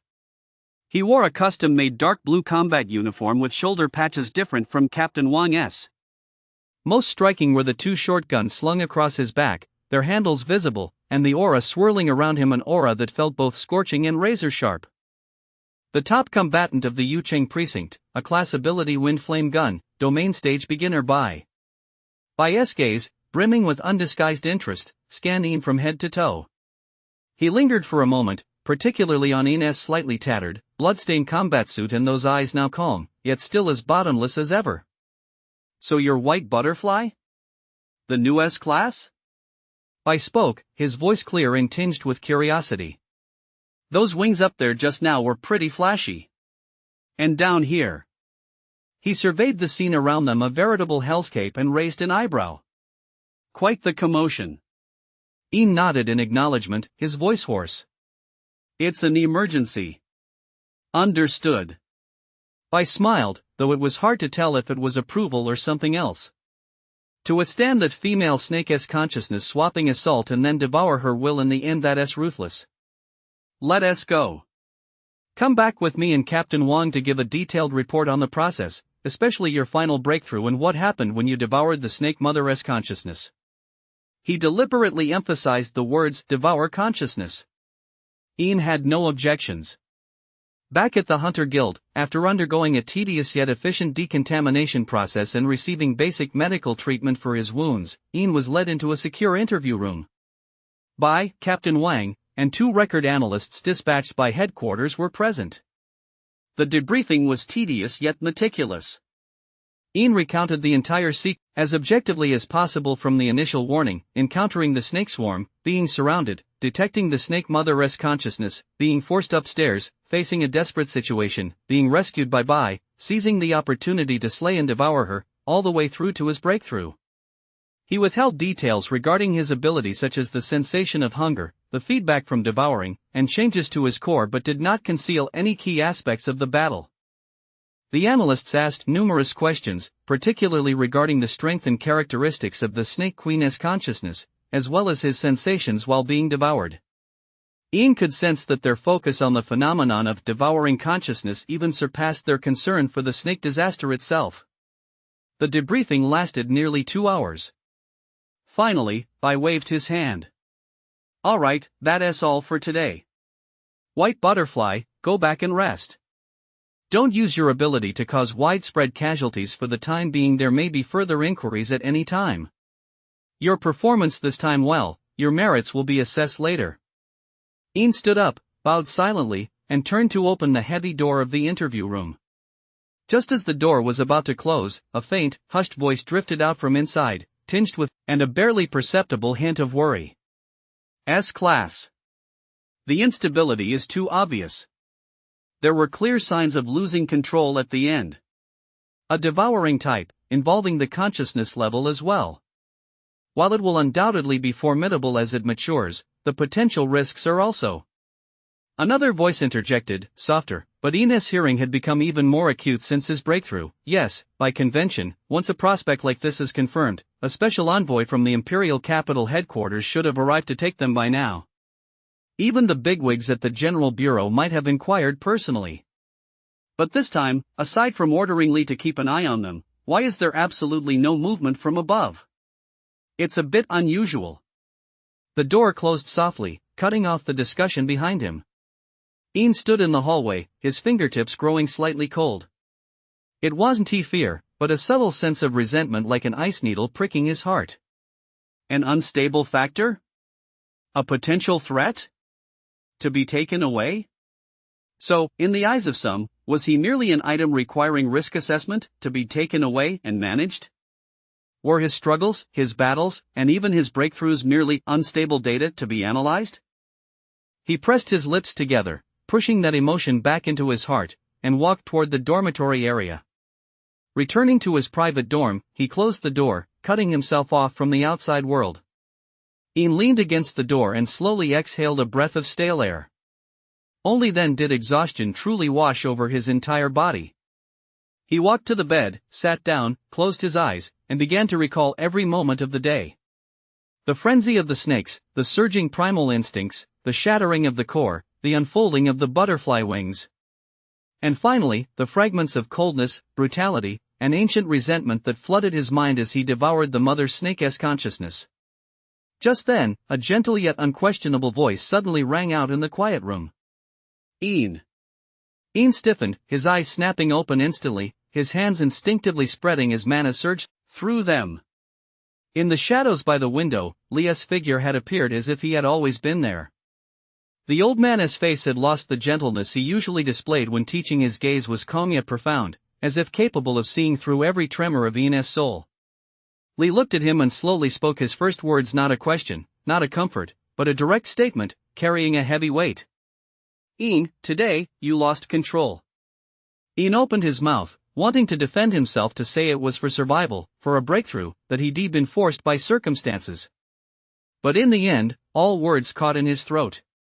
He recalled the pure, murderous intent that had filled his mind as he swung his blade. He recalled the surging desire to devour as he faced the swarm of snakes. He recalled the cold thrill of nearly being completely overwhelmed by his animal instincts. Yes, he had lost control. At least for a moment, it wasn't he, the composed Ian, who was in charge, but the primal instincts of hunting and devouring bestowed by the Pale Core. He bowed his head in silence, unable to refute it. At the same time, in the Deputy Chief's office. "This time, I'll see just which bunch of demons and monsters dares to pull off something this big on my turf in Yucheng." The storm did not end with the subsiding of the snake plague. On the contrary, a deeper investigation and purge targeting the Hunter Guild's internal operations and the city's security system officially began, fueled by Director Louis Fury.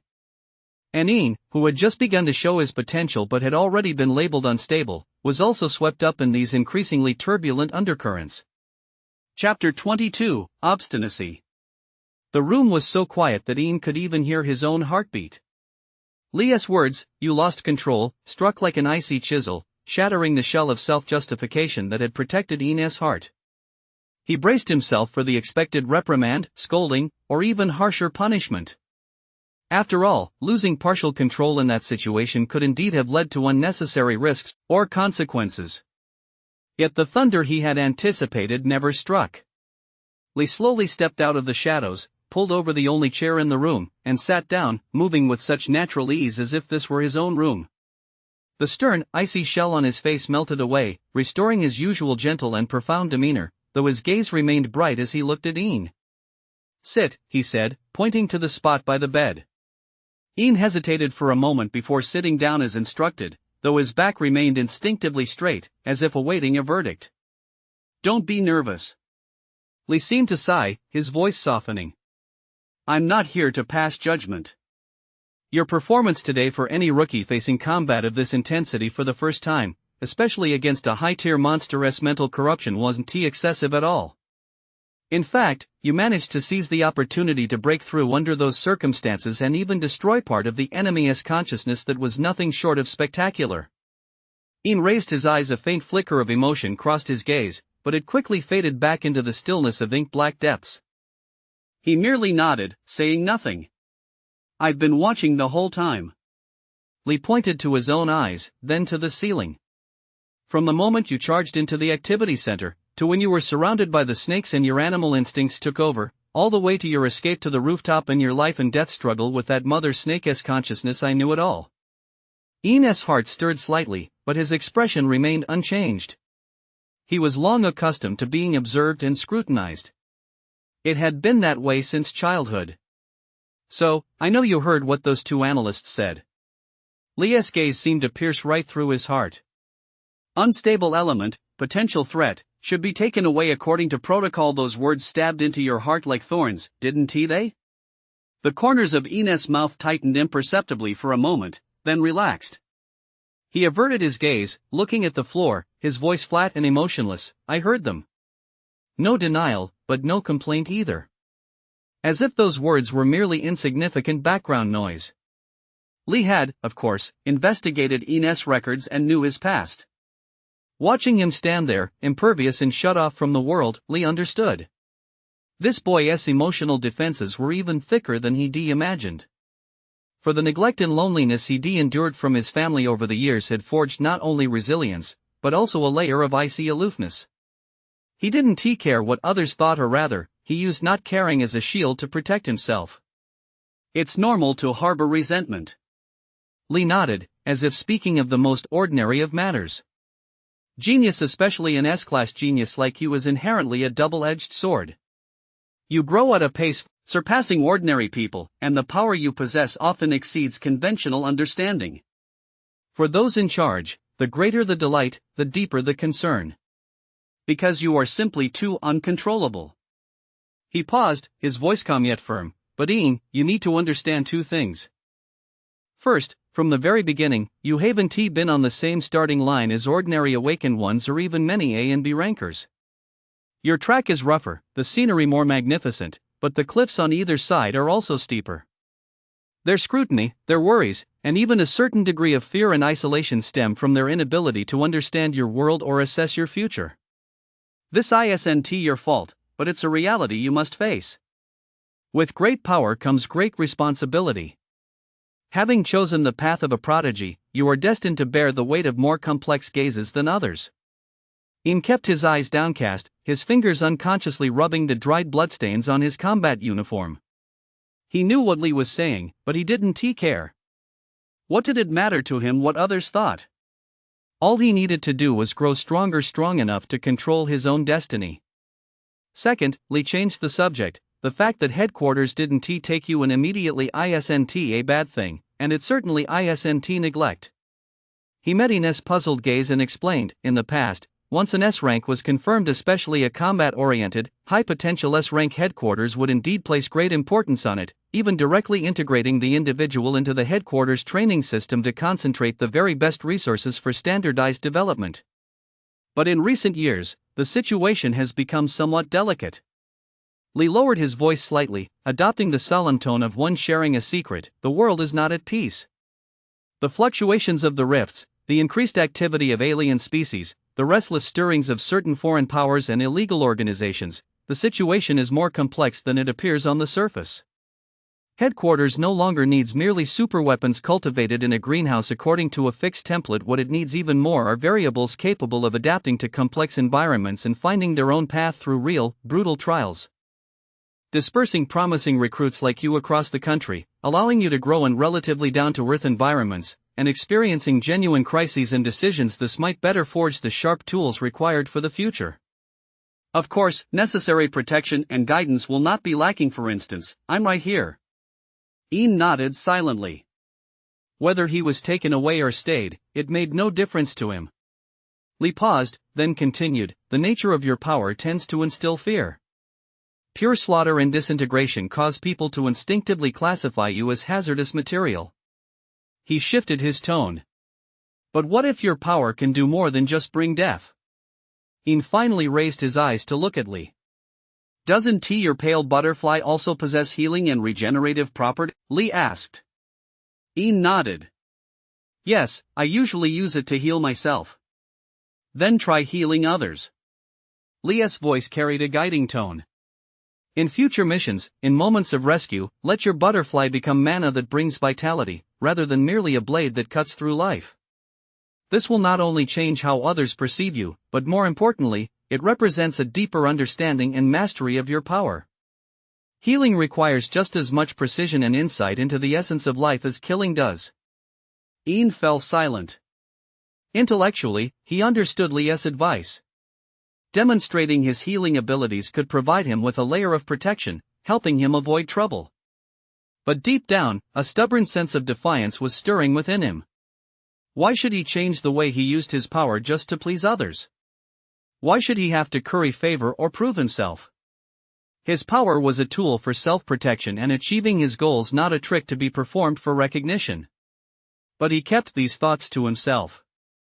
Years of life experience had taught him that it was unwise to directly defy or completely ignore the explicit advice of elders, especially someone like Lee, who clearly meant him well and whose true strength was unfathomable.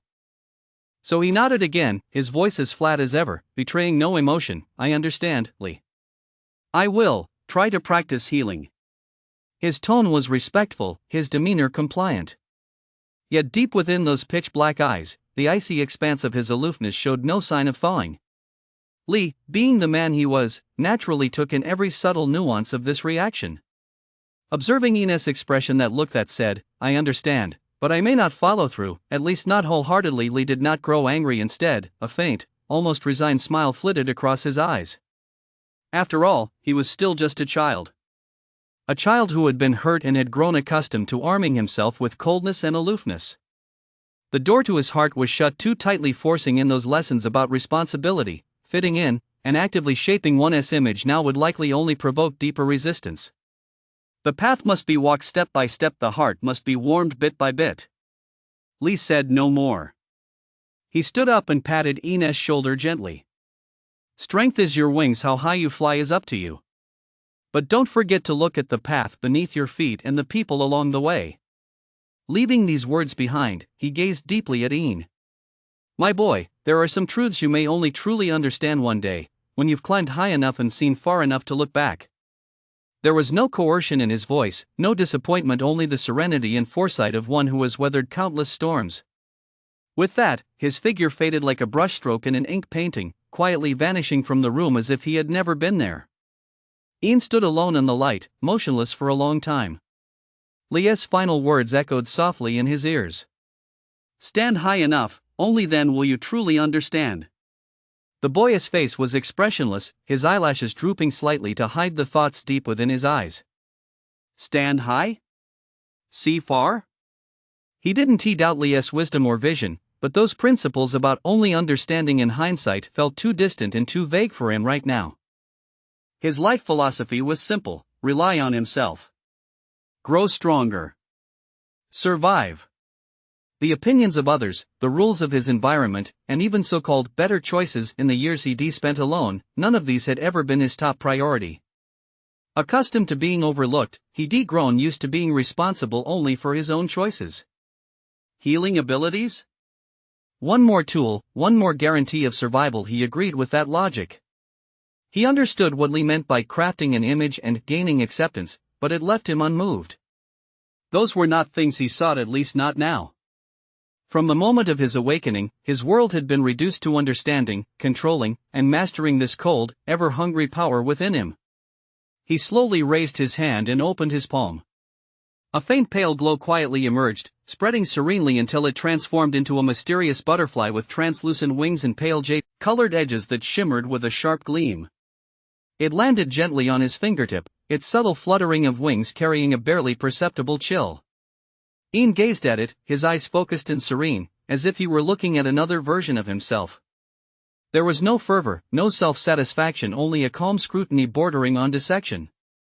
Devour, evolve, control. This was the instinct that had followed him since his awakening, the first and most intense desire conveyed to him by the pale butterfly. It was his sole anchor, the only foundation upon which he could stand firm in the face of this perilous world.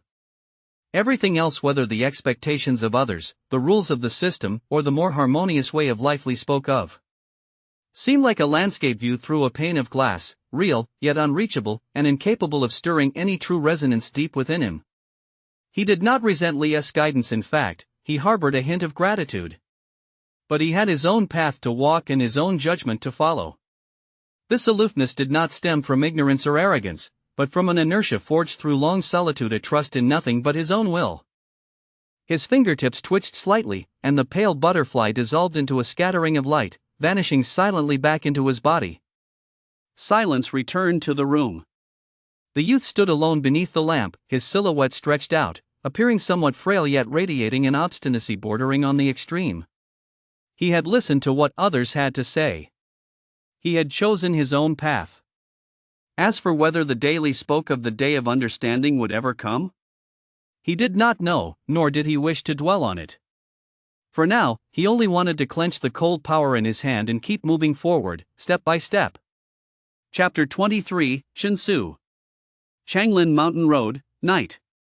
The roar of engines tore through the mountainous silence, tires screeching against the ground, releasing a pungent rubber smell and sending clouds of dust flying.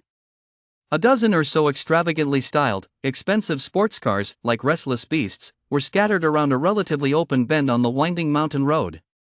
Dapper men and women leaned against the hoods of their cars, raising their glasses, laughing and talking loudly, while deafening music blared. This was one of the secret hideouts where the wealthy youth of Yucheng and its surroundings came to seek thrills and flaunt their wealth and speed. On the other side, Ian sat in the passenger seat of the Hunter Guild's unassuming yet heavily modified SUV, gazing through the window at the noisy, glitzy scene outside with a calm, impassive expression. This was another world, one of glitz and glamour, restless and hollow, that clashed sharply with both his past life of poverty and silence and his current daily existence filled with power and bloodshed. That's the one, the guy in the silver-gray jacket leaning against the red Ferrari. Howren, who was driving, tilted his chin, pointing to a young man in the center of the crowd who looked to be in his early 20s, his expression a mix of deliberate flamboyance and gloom. Li Fu. A few days ago, the intelligence division had identified him as the prime suspect in the destruction of the spirit mark pillars outside the city by tracing residual energy signatures and cross-referencing vast amounts of surveillance and transaction records. His family is in import-export. A nouveau riche. He has hooked up with a few connections these past couple of years and has gotten way too big for his britches. Zhao, sitting in the back seat, added in a deep, booming voice, flexing his thick wrists. We're still investigating the motive, but this kid is definitely involved. Ian nodded and opened the car door. The night breeze carried the coolness of the mountains and a faint whiff of gasoline fumes. Ian was still wearing his standard black Special Operations uniform today, with the white butterfly emblem embroidered on his chest. The three of them, clad in Hunter Guild standard issue gear, walked over. Their stern demeanor, so different from that of wealthy heirs, instantly drew the attention of some people. The loud music was turned down slightly, and the laughter died down as glances, some curious, some scrutinizing, some dismissive, were cast their way. Ian kept his eyes fixed straight ahead, leading Howren and Zhao directly through the colorful sports cars and the crowd to stand before Li Fu. Today marked Ian's first time leading a team on a mission. Li Fu seemed to have anticipated this. There was little panic on his face, though the gloom in his expression deepened. He set down his glass, lifted his eyelids, and sized up Ian and his two companions, pausing briefly on Ian's unnaturally youthful face. A less than friendly smirk tugged at the corners of his mouth. Oh, the Hunter Guild? You're a bit slower than I expected. Li Fu. Ian spoke, his voice sounding exceptionally clear and cold in the silence that followed the commotion. He presented the electronic summons. The Hunter Guild emblem and encryption code on the screen glowed faintly in the night. You are suspected of sabotaging critical national security facilities. You are hereby summoned in accordance with the law. Please come with us and cooperate with the investigation. The procedure was concise, with no unnecessary words. Ian's gaze rested calmly on Li Fu's face, exerting no pressure and betraying no emotion. He was simply carrying out his official duties. The area felt completely silent as all the rich kids held their breath, watching the scene unfold.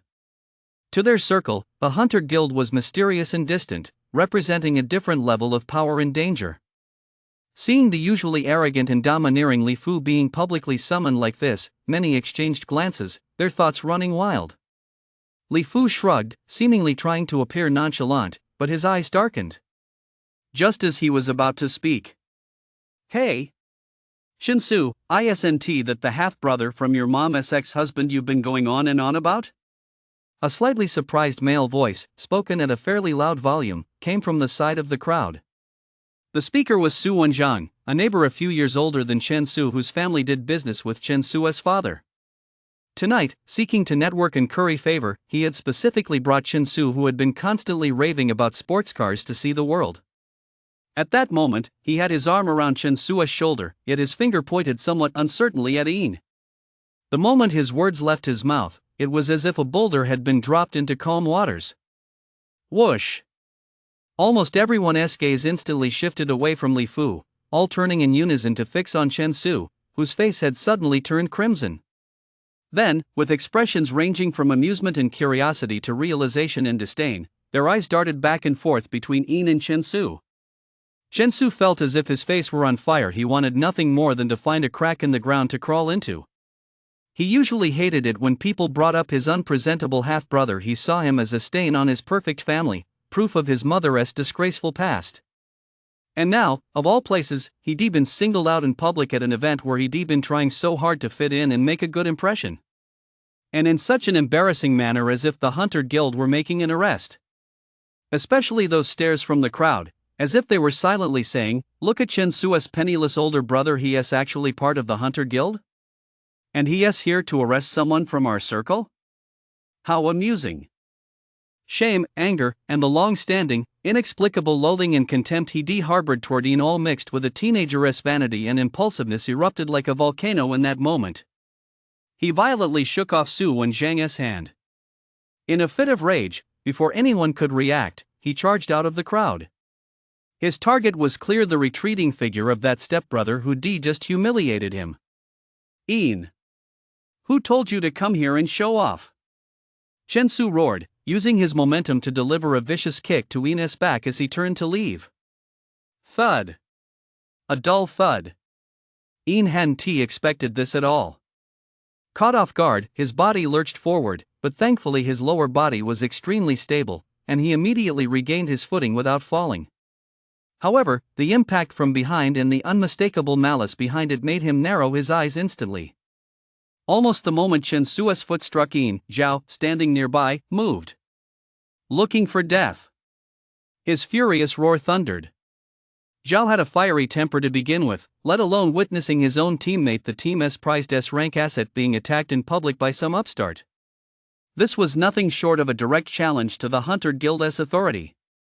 He reached out with his massive, fan-like hand, giving Chen Su no chance to react.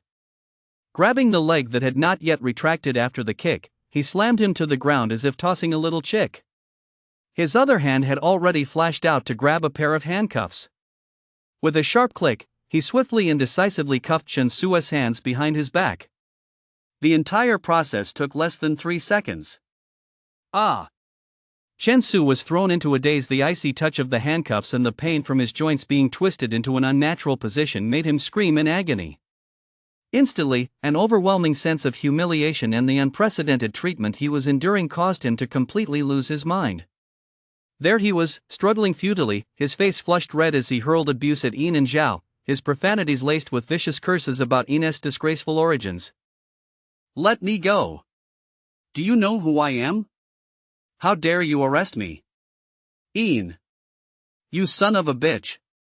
You bastard! What gives you the right to arrest me? I'm going to tell my mom. I'm going to tell my dad. You'll pay for this. So the Hunter Guild is all that? A bunch of watchdogs. The shrill curses echoed along the silent mountain path. The other rich kids were stunned by this sudden violent outburst. No one dared to step forward. Even Su and Zhang stood frozen in place, mouth agape, realizing he might have caused trouble. Haoran furrowed his brow, pressing down on Li Fu, who had instantly turned grim-faced and seemed ready to act, and whispered, "Stay put." As for Ian, he turned around. His face showed no anger at being attacked in public, nor any agitation at the verbal abuse. Only a deep, abyssal coldness and calm. Beneath that calm lay a chill that seemed capable of freezing a person solid. He looked down at Chen Su, writhing and cursing on the ground like a maggot. This boy, his nominal younger brother, the one who had monopolized his mother's love and attention, this relative who had shown him nothing but contempt and neglect since childhood. There was a time when such insults and scorn might have stung him to the core, causing him to withdraw into an even deeper silence. But now, Ian felt the cold, powerful, pale mana flowing slowly through his body. He felt the pair of butterfly wings behind him, ready to unfurl at any moment and carry him soaring. He felt the white butterfly emblem on his chest, symbolizing both power and responsibility. He suddenly felt a sense of absurdity. And a faint trace of weariness, so faint it wasn't even pity. He walked up to Chen Su, who was being held down by Zhao, and looked down at his face, contorted with anger and fear. The teenager's gaze was fierce, yet it couldn't hide the panic and feigned bravado lurking beneath. The air around them seemed to grow thick and stagnant under Ian's eerie calm. All eyes were fixed on him, waiting for his reaction. Ian adjusted the body camera on his chest. Then he spoke. His voice was not loud, but clear enough for everyone to hear. His tone was steady, without a single ripple, as if he were stating a matter of public record that had nothing to do with him. Chen Su. He called him by his full name, not little brother. Malicious assault on an executive division officer of the Hunter Guild, an act of extreme vileness, with clear facts and irrefutable evidence. With every word he spoke, Chen Su's struggles grew weaker, and the color drained from his face. You are now under arrest in accordance with the law. Ian's gaze swept over Chen Su's pallid face, finally settling on his eyes filled with disbelief and gradually overtaken by fear as he added one final remark, the only one tinged with a hint of personal emotion, yet all the more icy for it. If you have anything to say, wait until your parents arrive. With that, he didn't spare Chen Su another glance, as if the tear-streaked, disheveled teenager on the ground had nothing to do with him. He turned to Haoran and Zhao, nodding slightly. Brother Zhao, take Li Fu with you and wrap things up. This one. He glanced at Chen Su. Take him back with you and charge him with assaulting a public official. Got it. Zhao grinned and roughly hoisted Chen Su, who was too terrified to utter a word, onto his feet. Yin turned and walked toward the Hunter Guild's SUV, his stride steady, his posture upright. The mountain breeze ruffled the strands of hair across his forehead, revealing eyes that, though reflecting the distant city lights, remained deep and icy. Behind him lay a silent crowd, a limp Li Fu, and a Chen Su who looked as though he'd lost his father. In that moment, Yin realized with crystal clarity that the Yin of the past, the one who had to tread carefully, endure scorn, and couldn't even get a decent meal, had died completely. The one who survived was White Butterfly, a Hunter Guild agent. As for the word family, for him, it had long since become a distant, blurred relic of a past world the moment those pale butterfly wings unfurled. The mountain breeze tonight seemed particularly biting. Chapter 24, Embarrassment. Beneath the Hunter Guild, in the interrogation observation area. On the other side of the soundproof glass lay an interrogation room with cold, white lighting and sparse furnishings. Li Fu sat in a fixed metal chair, his face looking slightly pale under the harsh light. Across from him, a seasoned veteran police officer with an eagle-like gaze was asking questions at a measured pace. The questions were interlinked, ranging from his whereabouts that night and social connections to recent unusual expenditures and suspicious contacts, occasionally interspersed with blurry surveillance screenshots or snippets of communication records. In the observation room, the lighting was dim. Captain Wang and Yin sat side by side, watching the interrogation through the one-way glass. Captain Wang occasionally murmured a comment or two about the veteran officer's interrogation techniques and pacing, while Yin listened quietly, observing every subtle change in Li Fu's facial expressions and body language, trying to discern the truth. This was part of his training: how to outmaneuver a cunning opponent, how to piece together the truth from fragments of information. As the interrogation reached a critical juncture, the veteran officer began probing into the specific details of the night the spirit-marked pillar was destroyed. Beads of sweat began to form on Li Fu's forehead, and his answers started to contradict one another. Just then, there was a soft knock on the observation room door. Haoran pushed the door open, nodded briefly to Captain Wang, then turned to Yin with a complex expression on his face. Lowering his voice, he said, "Yin, Chen Su's parents are here. They're in reception room 3. They're quite agitated." He paused, then added, "According to regulations, Chen Su was a suspect you directly encountered and helped apprehend while on duty. As the officer in charge, you have the right to participate in and offer input on subsequent interrogations, liability determinations, and even disciplinary recommendations. So they're asking if you want to go over there." He paused, not entering immediately, but instead peering through the small window in the door. Li Xiaolin was dressed in a stylish suit, but her hair was slightly disheveled and her eyes were red-rimmed as she gripped the arm of a clerical staff member on duty, speaking emotionally. Chen Xingfeng, the man Yin had only ever seen in a photo of his mother's remarriage, stood beside her with a look of exasperation, trying to calm his wife down, though his eyes were also filled with discontent and anxiety. Sure enough, they still didn't know who had been arrested. Yin thought to himself. Judging by their completely unprepared demeanor, rushing and driven solely by a protective instinct, it was clear that none of those terrified rich kids present at the time had been meddlesome enough to give them a heads up beforehand. The one who attacked the Hunter Guild agent was their second son, and the one carrying out the arrest was their eldest son. Just as well. Yin hesitated no longer. He turned the doorknob and pushed his way inside. "I'm asking you, do you have any sense of reason? My son is only 15. How could he possibly attack your people? It must be a misunderstanding." "You." Li Xiaolin's agitated voice cut off abruptly.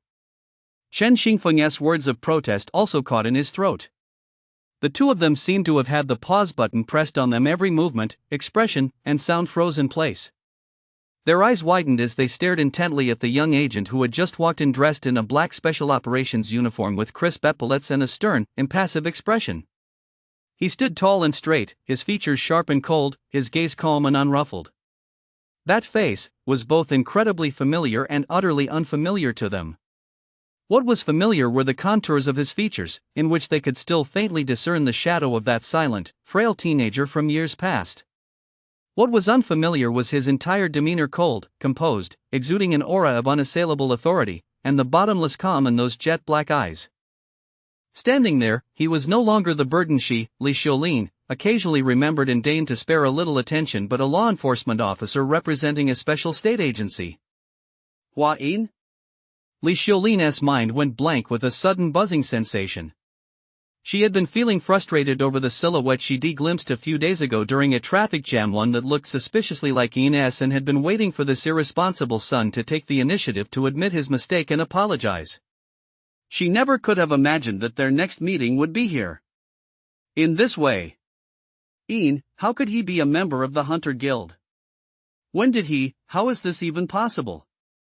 Chen Xingfeng was just as stunned. He knew his wife had a son from a previous marriage, but he'd hardly ever seen him. In his memory, the boy was an introverted, unremarkable, poor student who lived in a completely different world from their family. How had he suddenly transformed into an agent of the Hunter Guild? And arrested Xiao Su? Seeing the undisguised shock, bewilderment, and even a hint of absurdity on their faces, the last shred of Ines' faint hope that they might know vanished. Sure enough, no one had told them. Meeting their stunned, blank stares, he walked steadily to the center of the reception room and, under the relieved gaze of the duty clerk, took the floor. His voice was steady, clear, and devoid of any personal emotion, a purely official announcement. Ms. Li, Mr. Chen. I am an agent with the Operations Division of the Hunter Guild's Yucheng branch, codename White Butterfly. Regarding the incident on Changlin Mountain Road tonight, in which Chen Su attacked a Hunter Guild official, I am here to brief you both on the situation and hear your statements. Codename White Butterfly. Li Xiaolin murmured the name, her eyes fixed intently on Yin, as if trying to see through the uniform to the son she had once ignored. After the initial shock, a more complex mix of emotions welled up within her: panic, embarrassment, disbelief, and a desperate, frantic urge, born of the current situation, to grasp at any lifeline. Yin? How could it be you? You, when did you? Her words came out in a jumble. She took a step forward, as if to draw closer, but Ines' cold, composed demeanor froze her in her tracks. Chen Xingfeng finally snapped out of it. His expression shifted repeatedly. His business instincts prompted him to quickly adjust his face, attempting to force a somewhat proper smile, though the astonishment and scrutiny in his eyes remained undiminished. Hua! Yin? Oh no, Officer Hua? This is truly a case of the flood washing away the Dragon King's temple family members failing to recognize one another. A misunderstanding. This must be a colossal misunderstanding. That boy, Xiao Su, is so immature. He certainly didn't know it was you. He? Mr. Chen. Yin cut him off, turning her calm gaze toward him. Whether Chen Su knew my identity or not does not alter the nature of his assault. I was in uniform and on duty at the time. My status was clear. His assault was witnessed by over 20 people at the scene and was fully recorded by body cameras. His words were as cold as legal statutes, each one shattering Chen Xingfeng's attempt to play the family card and gloss over the matter.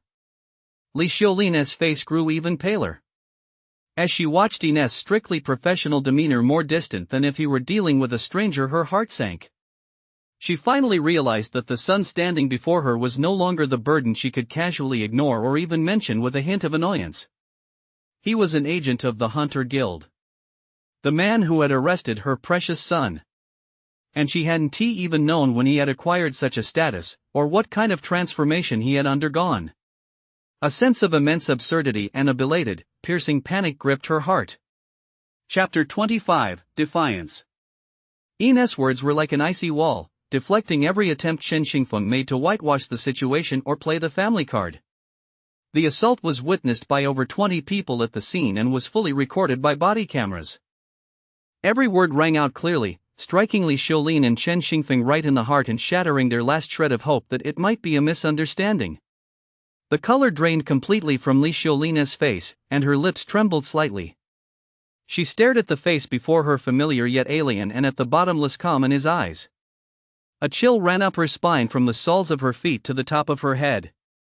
Within that chill lay fear for her son Chen-su, who was about to face punishment, a sudden sense of helplessness regarding the current situation and, above all, an indescribable panic at being cut off from him. She suddenly realized that her understanding of this eldest son was a complete blank. When had his ability awakened? How had he joined the Hunter Guild? What had he gone through to become this cold, distant person? She knew nothing of it. All these years, she had deliberately avoided the truth, wrapping herself in a new family, a new life, and a new son, as if simply by not looking, that burden from the past would cease to exist. But now, that burden had crashed back into her life in a way she could neither foresee nor control, shattering the facade she had so painstakingly maintained. Ian. Li Xiaolin's voice was hoarse and strained, tinged with tears, as she tried to reclaim a shred of her identity and authority as a mother. You, how could you do this? Xiaoxiu is your younger brother. He doesn't know any better. As his older brother, couldn't you just cut him some slack? If he gets a criminal record, his whole life will be ruined. She took a step forward, looking at Ian almost pleadingly, her eyes red-rimmed as tears rolled down her cheeks. Mom knows, Mom, maybe I neglected you in some ways back then, but you're always in my heart. Think back when you were little, I doted on you too. For the sake of those memories, can't you just let it go? We'll settle this privately, compensation, an apology, whatever it takes. Don't go through the legal process. Please, I'm begging you. Memories? Neglect? Hearing these words, not a single ripple stirred in Ian's heart. Those distant, vague, and even self-aggrandizing notions of affection sounded pale and ridiculous to him now. As for neglect, that was far more than mere neglect. He looked at the genuine tears in Li Xiaolin's eyes. Those tears might truly have been shed for Chen-su, or for the perfect life before her that was on the verge of collapsing, but how many of them were for him, Ian? How much of this was repentance for having ignored the past? He couldn't tell. Ms. Li. Hua Bing's tone remained distant and formal. First of all, while performing official duties, there are no personal relationships, only law enforcement officers and the parties involved.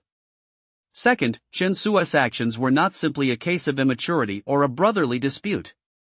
He attacked a Hunter Guild commissioner performing official duties.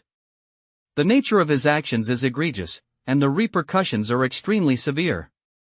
This has gone beyond the scope of what can be settled privately within a family. His voice was calm and even, yet it carried an attitude that brooked no compromise. The Hunter Guild's regulations and the relevant laws of the state are not to be trifled with.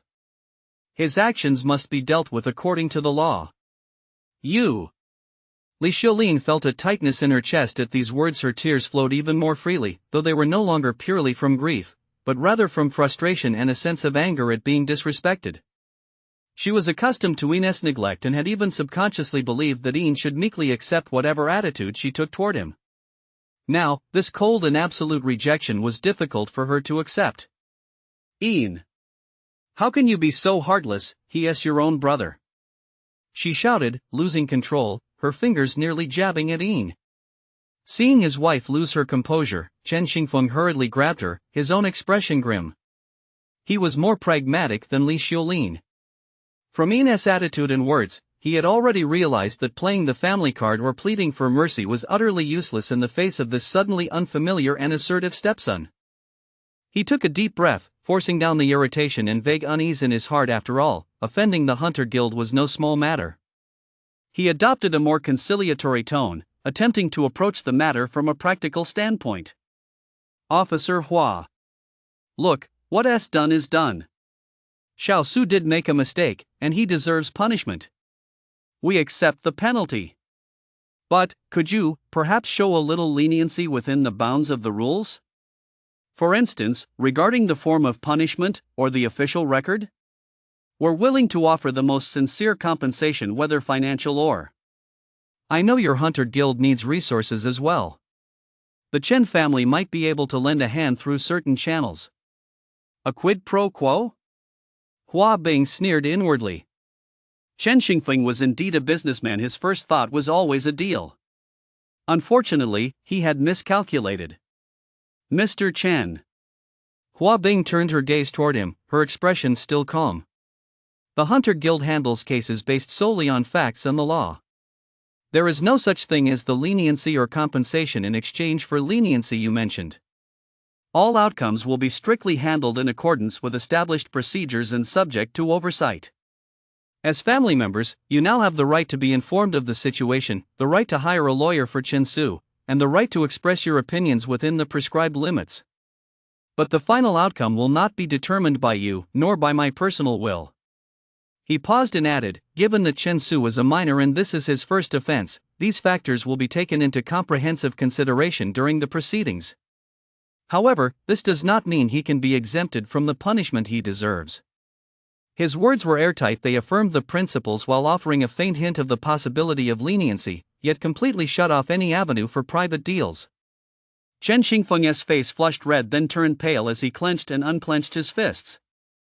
For the first time in the presence of a young man, he felt so powerless, so passive. The other party wasn't buying his usual tactics at all. Li Xiaolin, meanwhile, seemed drained of all strength. She leaned against her husband, staring blankly at Yin. She finally understood completely. The son she could once easily ignore and casually forget had gone too far, so far that she could no longer reach him, let alone influence him. Between them lay an abyss called the Hunter Guild and the supernatural world, as well as an icy wall of indifference and neglect that she herself had built up over the years. Yin watched as the two finally fell silent, their faces now etched with nothing but despair and bewilderment. The last shred of desire for confirmation vanished from his heart. The outcome was exactly as he had feared. No curiosity about his identity, no concern for his experiences, not a shred of remorse or attempt at understanding. All that remained was the protection of Chen Su, the panic at the prospect of trouble, and the instinct to resolve the matter through feeble ties of affection or naked self-interest. Fine. This way, at least, it was complete.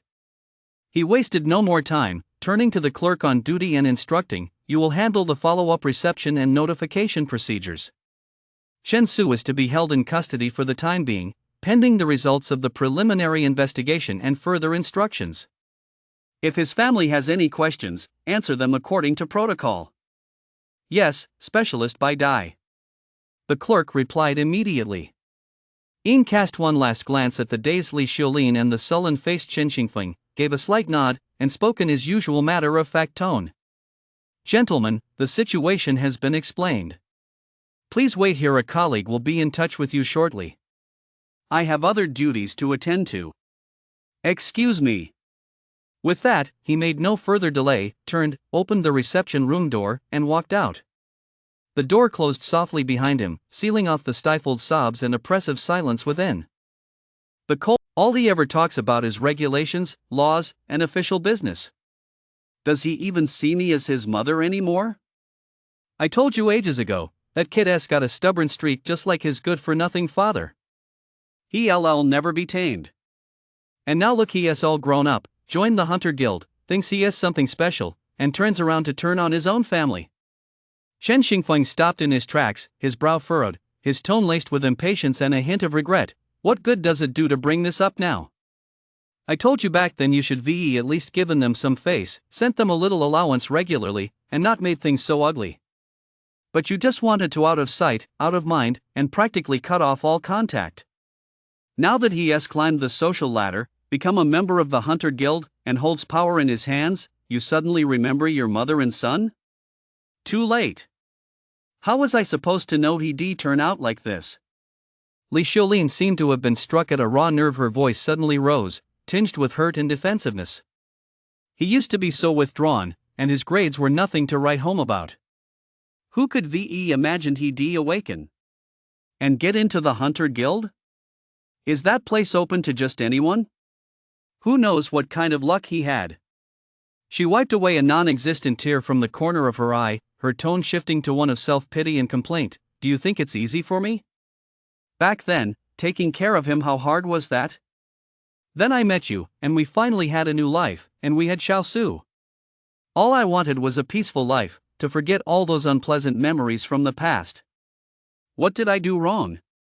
Am I supposed to stare at that face of his which looks just like his father's all day long, reminding myself of how miserable my life used to be?"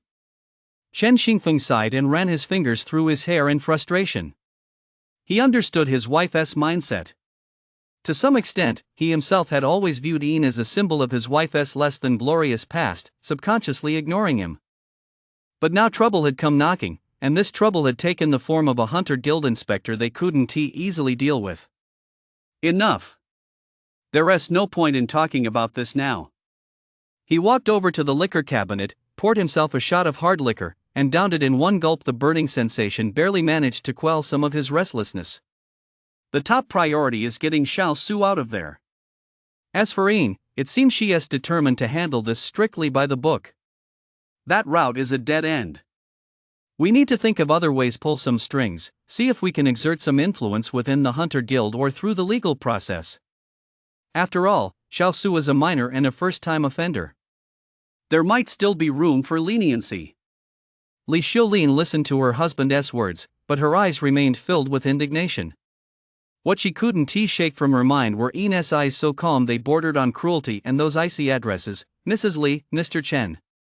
She knew her husband was right. Xiao Su was the most important thing right now. Yet the feeling of betrayal and humiliation at the hands of her own son spread through her like a poisonous weed, deepening her resentment toward Ian. She cast herself in the role of a victim, a mother who had sacrificed so much only to be hurt by an ungrateful son, completely ignoring the deliberate and inadvertent distance and coldness she had shown over the years, which were the sharpest blades to sever family bonds. That night, the Li family's mansion was brightly lit, yet the air was thick with scheming, resentment, and helplessness. Hunter Guild, the following morning. After a night of non-stop interrogation and psychological pressure, Li Fu's mental defenses finally crumbled under the weight of irrefutable evidence and overwhelming pressure. The information he revealed left both team leader Wang, who was conducting the interrogation, and Ian, watching from the observation room, with grave expressions. The destruction of the spirit rune pillar was not a whim or a simple prank on Li Fu's part. The mastermind behind it was a ruthless figure active in Yuqing's underworld, one who specialized in the illicit trade of forbidden items, the black market for intelligence, and was even suspected of conducting forbidden experiments. Scarface King. The reason Li Fu was willing to take the risk was that Scarface King had promised him a special path if he succeeded. This would give him the chance to become a true awakened one, rather than a mere gene warrior who relies on gene serums to forcibly unlock the path to the extraordinary. He said, registered gene serums have a low success rate and severe side effects. And even if you succeed, you're stuck on the tedious path of tempering your body and refining your vital energy. Your potential is capped. At best, you'd be a slightly stronger super soldier, never even coming close to the true law stage or domain. Li Fu's face was ashen, filled with resentment and regret. But awakened ones are different. They're the favored children of heaven, with limitless potential. Scar King said he has a key that can help me open that door. I just want to become an awakened one so badly. Team leader Wang's expression darkened. It was always these rats from the sewers, luring those desperate for power, whether they were cornered or driven by greed with such empty promises, making them do their dirty work, or even using them as test subjects. Where does Scarface usually hang out these days? How do you contact him? Captain Wang pressed. In the western district of Shadow City, underground in the ruins of the old industrial park, there's a black market. He often goes there to make deals and take on jobs. There's a middleman called Old Smoker. He runs a stall selling second-hand goods. You can find him through him. Li Fu spilled everything he knew like beans spilling from a sack. With this crucial lead, Captain Wang sprang into action immediately. Ian, Haoran, Zhao. Inside the conference room, Captain Wang called out his team. You three, head out immediately to the underground black market in the West District South Old Industrial Park. Your objective: capture Scarface Wang and his key henchmen. I'll be there shortly with the main force. Note that the black market is a complex environment, a melting pot of all sorts of people. There may be illegal awakened or genetic warriors present, so be extremely cautious. Approach as discreetly as possible. Once you've confirmed the targets, take them into custody quickly. If you encounter resistance or chaos breaks out, prioritize the safety of the public. Yes, sir. Half an hour later, a camouflaged van drove into the dilapidated old industrial park in the West District. After winding through a series of twists and turns, it stopped in front of a half-collapsed, abandoned warehouse. Howren, knowing the layout well, pried open a concealed, rusted metal panel, revealing a narrow staircase leading downward. The moment it opened, a thick mix of musty mold, cheap tobacco, and an indescribable, foul stench wafted up. This was one of the well-known entries to the black market in Yuqing's underworld. The three changed into civilian clothes suitable for movement. Ian wrapped his tang sword in a special cloth sheath and slung it over his back. With Howren leading the way, Zhao bringing up the rear, and Ian in the middle, they descended the dim, steep staircase. At the bottom of the stairs, the view suddenly opened up, only to plunge them into a different kind of dim, chaotic atmosphere. This was an underground space converted from a massive air raid shelter, sparsely lit and relying primarily on battery-powered or gas lamps provided by the various stalls. The air was thick with pollution, and the place was teeming with people. The stalls were crammed together in chaotic disarray, selling the most bizarre assortment of goods, antiques caked with dirt and suspicious rust stains, herbs and minerals of unknown composition, crude replicas of cold weapons, electronic components of dubious origin, and even some caged, ferocious-looking mutant creatures. The cries of vendors, the sounds of haggling, hushed whispers, and the shrill music blaring from cheap speakers all mingled together, creating a buzzing background noise. Most of the people passing through were cloaked in secrecy, their eyes alert to danger. This was Ian's first time in a place like this. He cautiously surveyed his surroundings, committing the location of the old smoker's stall as Howren had described it to memory. They needed to go through this middleman first to find Scar King's exact whereabouts. Just as his gaze swept past a stall selling all sorts of strange metal parts and the wreckage of discarded psychic devices, a familiar figure suddenly caught his eye. The man was crouched in front of the stall, holding what looked like a scrapped energy core in his hand, gesturing wildly at the vendor. His profile bore his usual carefree grin, and as he spoke, he gestured with such enthusiasm that he seemed a bit reckless. Ching. Ian's footsteps faltered almost imperceptibly. What was he doing here? Ching, the only person Ian could call a friend during high school. From an ordinary family, but with a personality so cheerful and optimistic it bordered on carefree, and grades that were above average, he was the kind of person who could occasionally bring a genuine sense of relaxation to Ian's dull, oppressive life. Unlike others, he didn't care about Ian's poverty or silence. He'd naturally hook an arm around Ian's neck to head to the corner store, or step in with a joke when Ian was being picked on, though it often didn't help much. Ian remembered that selfless kindness. But following the normal course of things, Ching should be sitting in a senior high classroom right now, studying hard for the upcoming college entrance exams. How could he possibly be here in this dangerous, seedy black market? And why would he be interested in this junk that clearly doesn't belong in the world of ordinary people? Ian's brow furrowed slightly. Howren sensed Ian's momentary hesitation. Following his gaze, he too spotted the lively teenager who seemed slightly out of place in his surroundings and asked in a low voice, "An old acquaintance?" Ian nodded, his voice barely audible, "A former classmate. This isn't the place for catching up. Let us get down to business first." Howren reminded him, gesturing to move forward. Ian withdrew his gaze, suppressing his inner doubts, and refocused on the mission. But Ching's appearance at the black market still left him puzzled. As they ventured deeper, the situation in this underground black market of Yuqing seemed even more intricate and tangled than he had imagined. Chapter 27, Ching. Old Smoker's stall was tucked away in a relatively secluded corner deep within the black market, piled high with second-hand goods so worn that it was hard to tell what was real and what was fake. Behind the stall, a gaunt, wrinkled old man with a cheap cigarette hanging from his lips was curled up, dozing off. Howren was about to step forward, planning to pose as a buyer to draw information out of him. However, just as the three of them approached the stall still 7 or 8 meters away, the seemingly drowsy old smoker suddenly cracked his eyelids open, his cloudy eyes sweeping over Ian and his companions. His gaze lingered for a moment, particularly on Ian's face, too young yet unnervingly calm, and on Zhao's unmistakably burly build. People in their line of work often possess a rat-like instinct for danger. In an instant, all traces of lethargy vanished from the old man's face, replaced by sheer terror. He sprang up from the rickety stool with a speed unbecoming of an old man, spun around, and darted into a narrow alleyway piled high with junk. At the same time, he bellowed at the top of his raspy lungs. The cops are here. Run for your lives.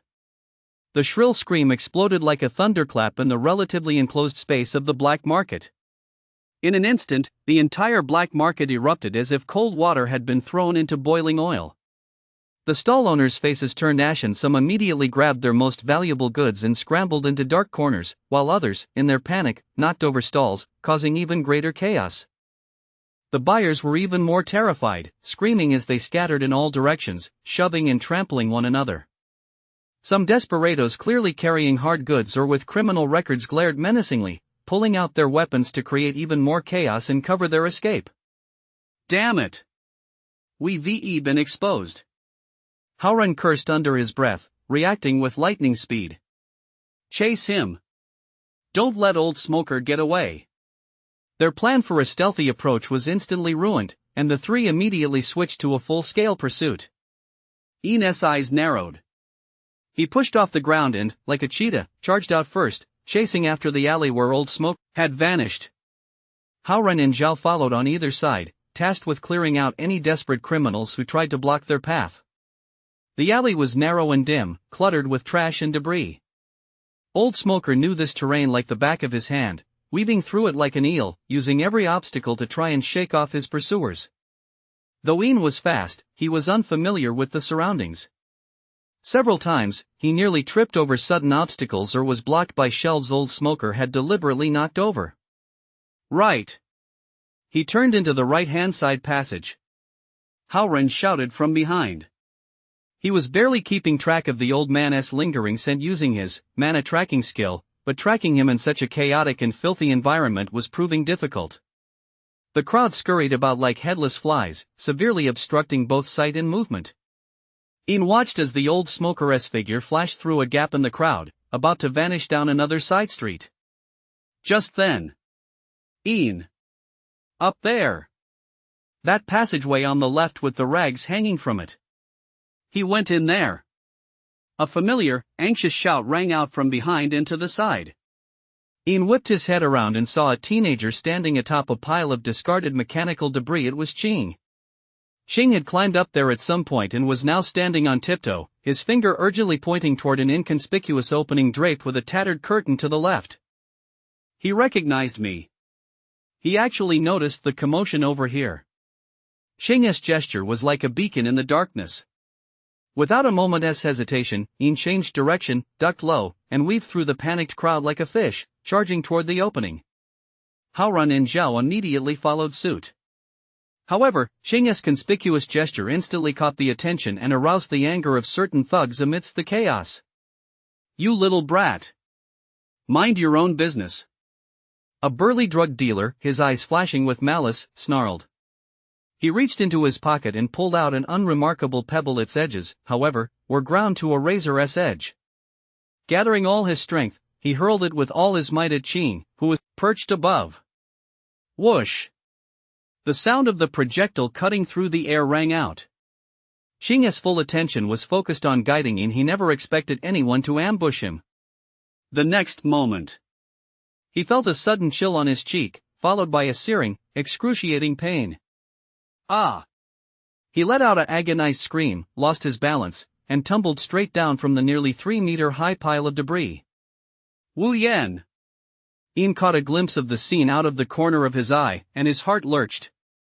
But just as Ching screamed and hit the ground, Zhao's massive frame rammed through the tattered fabric like a tank. Then, with a textbook takedown, he slammed the Old Smoker who was about to crawl deeper into the pipes to the ground and pinned him down. Got you! Almost simultaneously, piercing sirens and commands blared from loudspeakers at every entrance to the black market. Hunter Guild enforcement. Everyone stay where you are, hands on your heads, and crouch down. Resistors will be severely punished. Team leader Wang, accompanied by a large contingent of reinforcements, arrived just in time to begin a full-scale sweep and take control of the situation. Ian didn't have time to look at the Old Smoker pinned down by Zhao. He immediately turned and rushed toward the spot where Ching had fallen. He reached the spot where Ching had fallen. Ching was lying on a pile of tattered sacks, clutching his left cheek, which was bleeding profusely. He was grimacing in pain, his face pale. The piece of iron had embedded itself deep near his cheekbone, leaving a gruesome wound. Don't move. Ian crouched down and held down Ching's flailing hand. He gave him a quick check. Thankfully, aside from the facial injury and the scrapes from the fall, there were no serious issues like broken bones. The area was still chaotic, but the Hunter Guild members had already begun to take control of the situation. Howran and Zhao escorted the old smoker over, and upon seeing Ching's injuries, they both frowned. Ian took a deep breath, recalling Li's words. He raised his right hand, palm facing the wound on Ching's face. With a slight shift of his thoughts, the delicate, ethereal image of a pale butterfly within him fluttered its wings gently. A gentle, soothing stream of pale mana different from the dangerous energy he de-channeled before. Howran and Zhao exchanged glances, seeing shock in each other's eyes. As teammates, they knew full well that Ian's ability was pale butterfly. They'd only ever witnessed its combat side before. But who could have imagined that this pale butterfly, a symbol of death, could also heal wounds so efficiently, so gently? Some black market operatives and stall owners nearby who had been restrained but were still secretly observing the scene also witnessed this. One by one, their eyes widened as if they'd seen a ghost. They might have heard of S-rank ability users, but an ability with such miraculous healing power. Unheard of. Ian paid no heed to the reactions around him. After confirming Ching was unharmed, he withdrew his hand and let out a soft sigh, his breathing slightly ragged. Clearly, though the healing itself hadn't drained him much, the precise manipulation of that healing energy had taken a mental toll no less severe than a straightforward battle. As long as you're okay. Don't be so reckless next time. This place is dangerous, stay away from here in the future. Soon, team leader Wang walked over.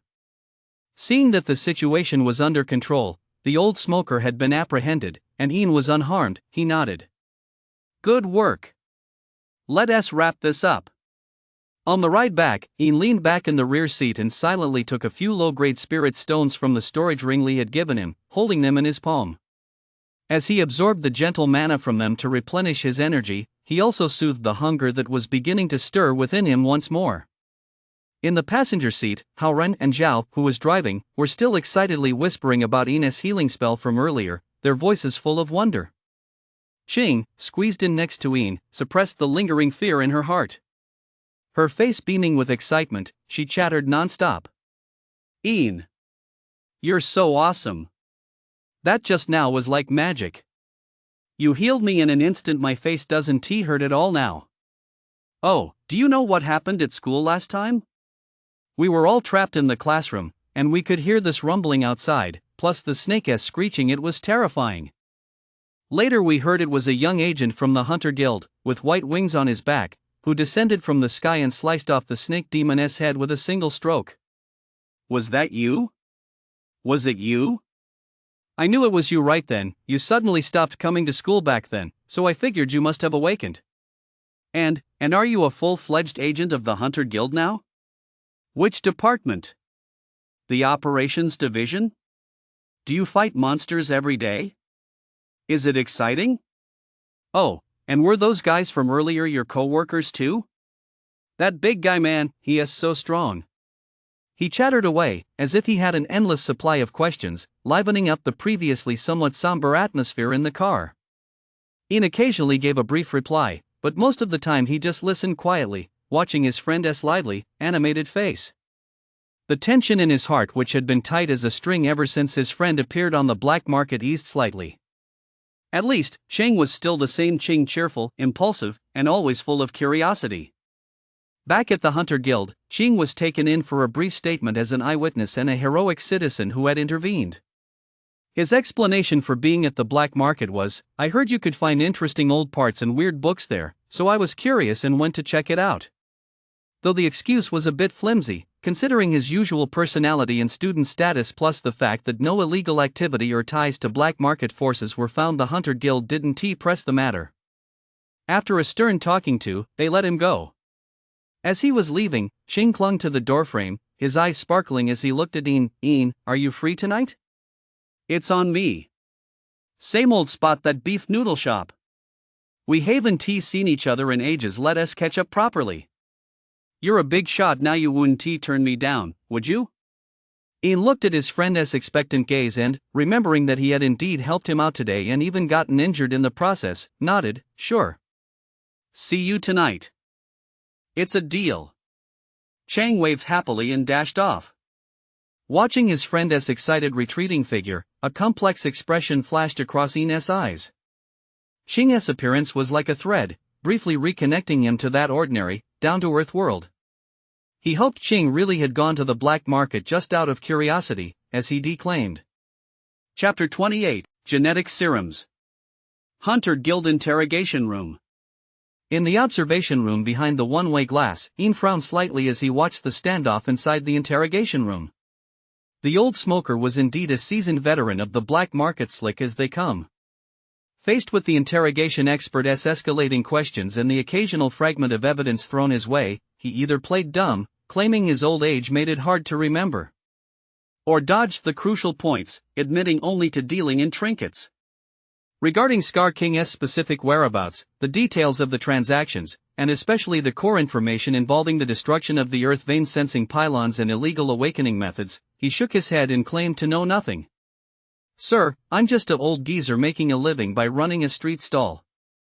Who am I to know some Scarface or Lee Scarface? Big shots like that, how could they ever cross paths with me? The things you're talking about are terrifying. You couldn't give me 10 times the courage, and I still wouldn't dare." Old Smoker wore a pained expression, yet a sly gleam flickered in his triangular eyes. The interrogation expert applied pressure several times, even citing portions of Li Fu's confession. The old smoker merely protested his innocence with exaggerated drama, insisting that Li Fu was making false accusations, or that he had merely passed on 2 vague messages unintentionally, with no idea what they actually said. Ian could tell the old smoker was stalling, testing just how much the Hunter Guild actually knew. His psychological defenses weren't as easy to break as Li Fu's. He had a much clearer understanding of the black market's rules and his own predicament. This kind of old fox won't shed a tear until he sees the coffin. Team leader Wang, standing nearby with his arms crossed, looked grim. "We probably won't get the key information just by asking. We need to break through from another angle, or find harder evidence to pin him down." Ian nodded silently. This was the first time he observed the entire interrogation of such a difficult subject. He learned a great deal and gained a more direct understanding that the enemies the Hunter Guild faced weren't just straightforward monsters, but also these dangerous individuals, cunning and treacherous, hidden within human society. Ian knew, too, that there was no room for haste. Dealing with people like this required patience and strategy. Meanwhile, the Chen residence. In stark contrast to the cold, austere atmosphere of the Hunter Guild's interrogation room, the Chen family's living room was suffused with a complex mix of anxiety, money, and personal favors. Chen Xingfeng had just seen off a middleman who'd been brought in through a web of connections and was rumored to have some influence within the judicial system. The man had accepted a hefty consulting fee, yet offered only vague promises that required further grease. Damn it, a pack of insatiable wolves. Chen Xingfeng impatiently loosened his tie and tossed his expensive suit jacket carelessly onto the sofa. He had mobilized numerous business connections and personal favors, and money had flowed out like water, yet the feedback he received only made his heart sink further.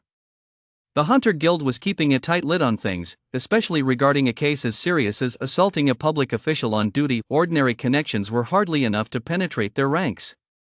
Li Xiaolin sat beside him, looking haggard, her eyes red and swollen. She had clearly been crying again. Unlike last night's agitation and resentment, she now felt more a sense of helpless panic and bewilderment. The wealth and connection she had once taken pride in seemed utterly useless in the face of the Hunter Guild's cold, impersonal machinery of the state. Xingfeng, is there really absolutely nothing we can do? Xiao Su, will he be sentenced? If he gets a criminal record, his life will truly be ruined. Her voice was choked with tears. Chen Xingfeng rubbed his throbbing temples. I don't think he'll actually be sentenced to prison. After all, he is a minor, a first-time offender, and he didn't cause any serious injuries. But detention, fines, community service, and that damn criminal record, I'm afraid those are unavoidable. Most importantly, there's Ian. Chen Xingfeng's tone grew complex as he mentioned the name. He is adamant about handling this strictly by the book, and his attitude as the case officer is crucial. If we could get him to soften his stance. Get him to soften his stance? Li Xiaolin seemed to grasp a glimmer of hope, only for it to fade immediately. Didn't you see him yesterday? He wouldn't recognize his own mother. All he cares about now is his hunter guild, whereas his mother in that? Whereas this family? Times have changed. A calculating glint flashed in Chen Xingfeng's eyes. Yesterday he was in a rage, and it was a public setting. Perhaps we could speak with him privately, one-on-one? After all, blood is thicker than water. No matter how much he resents us, surely he can't be completely heartless? We can offer compensation, substantial compensation, as long as he is willing to slightly blur the details, or express some understanding. Li Xiaolin fell silent, torn inside. The thought of having to grovel before that heartless, ungrateful son made her feel humiliated and full of resentment. But for Xiao Sua's sake, she clenched her teeth. I'll think it over. Night fell. Old Town, an unnamed beef noodle shop. This was a place Ian and Cheng often visited during high school, affordable and with solid flavors. Ian had changed into a simple gray hoodie and jeans. Shedding the stern demeanor of a hunter guild agent, he looked like nothing more than a handsome, somewhat quiet young man. Cheng had already ordered 2 large bowls of the signature beef noodle soup, loaded with chili and cilantro, and was staring longingly at the entrance. Over here. Seeing Ian walk in, Cheng immediately waved excitedly. The two sat across from each other. The steaming bowls of noodles were brought to the table, dispelling the night's slight chill. Eat up, eat up. It still tastes just like old times. Cheng slurped up a big mouthful of noodles, wincing at the heat but looking completely satisfied. Ian picked up his chopsticks and ate quietly. The familiar taste allowed his nerves, which had been on edge these past few days, to relax just a little. Because this noodle shop held some of the few carefree memories that belonged to Ian rather than White Butterfly. By the way, you're really something now. Cheng couldn't help but start chattering again as he ate. The Hunter Guild. I heard everyone there is a monster. Oh wait, I mean superhuman. That move you pulled today, just like that, the cut on my face was healed. That's amazing. What exactly is your ability? Can it even heal people? It's sort of a special ability, I guess. Ian replied vaguely, without going into detail. Got it, confidentiality rules and all. Sheen gave him a knowing look and lowered his voice. But bro, you've stepped into a whole new world now. When you make it big, don't forget to give your brother a hand. Ian glanced at him. What were you doing in a place like that today? Ian was referring to the black market. Ching scratched his head, looking a bit sheepish. Hey, curiosity killed the cat. I heard you could find some weird and wonderful old books and parts over there, some about, well, old legends, folk magic, and stuff like that. I've always had a bit of an interest in that sort of thing, so I figured I'd check it out. I didn't expect to run into you guys making an arrest on my very first visit. He paused and sighed. I was just too naive. A place like that isn't really where I belong. Ian nodded, not pressing the matter further. Ching had a free-spirited, adventurous nature. This explanation fit his usual style perfectly. The two chatted over dinner, with Ching doing most of the talking. He recounted amusing incidents from school, the pressure of the college entrance exams, and his class. He glanced at it, his gaze hardening slightly, then typed a few words in reply. Send a dose of the genetic serum to the Lin family. He put his phone away. A carefree smile returned to Ching's face. He stood up, humming a tune out of key, and swayed his way out of the noodle shop, his figure disappearing into the darkness of the old street. Chapter 29, Disappointment. Yucheng Third Middle School, the following morning. Classrooms are always the noisiest during breaks.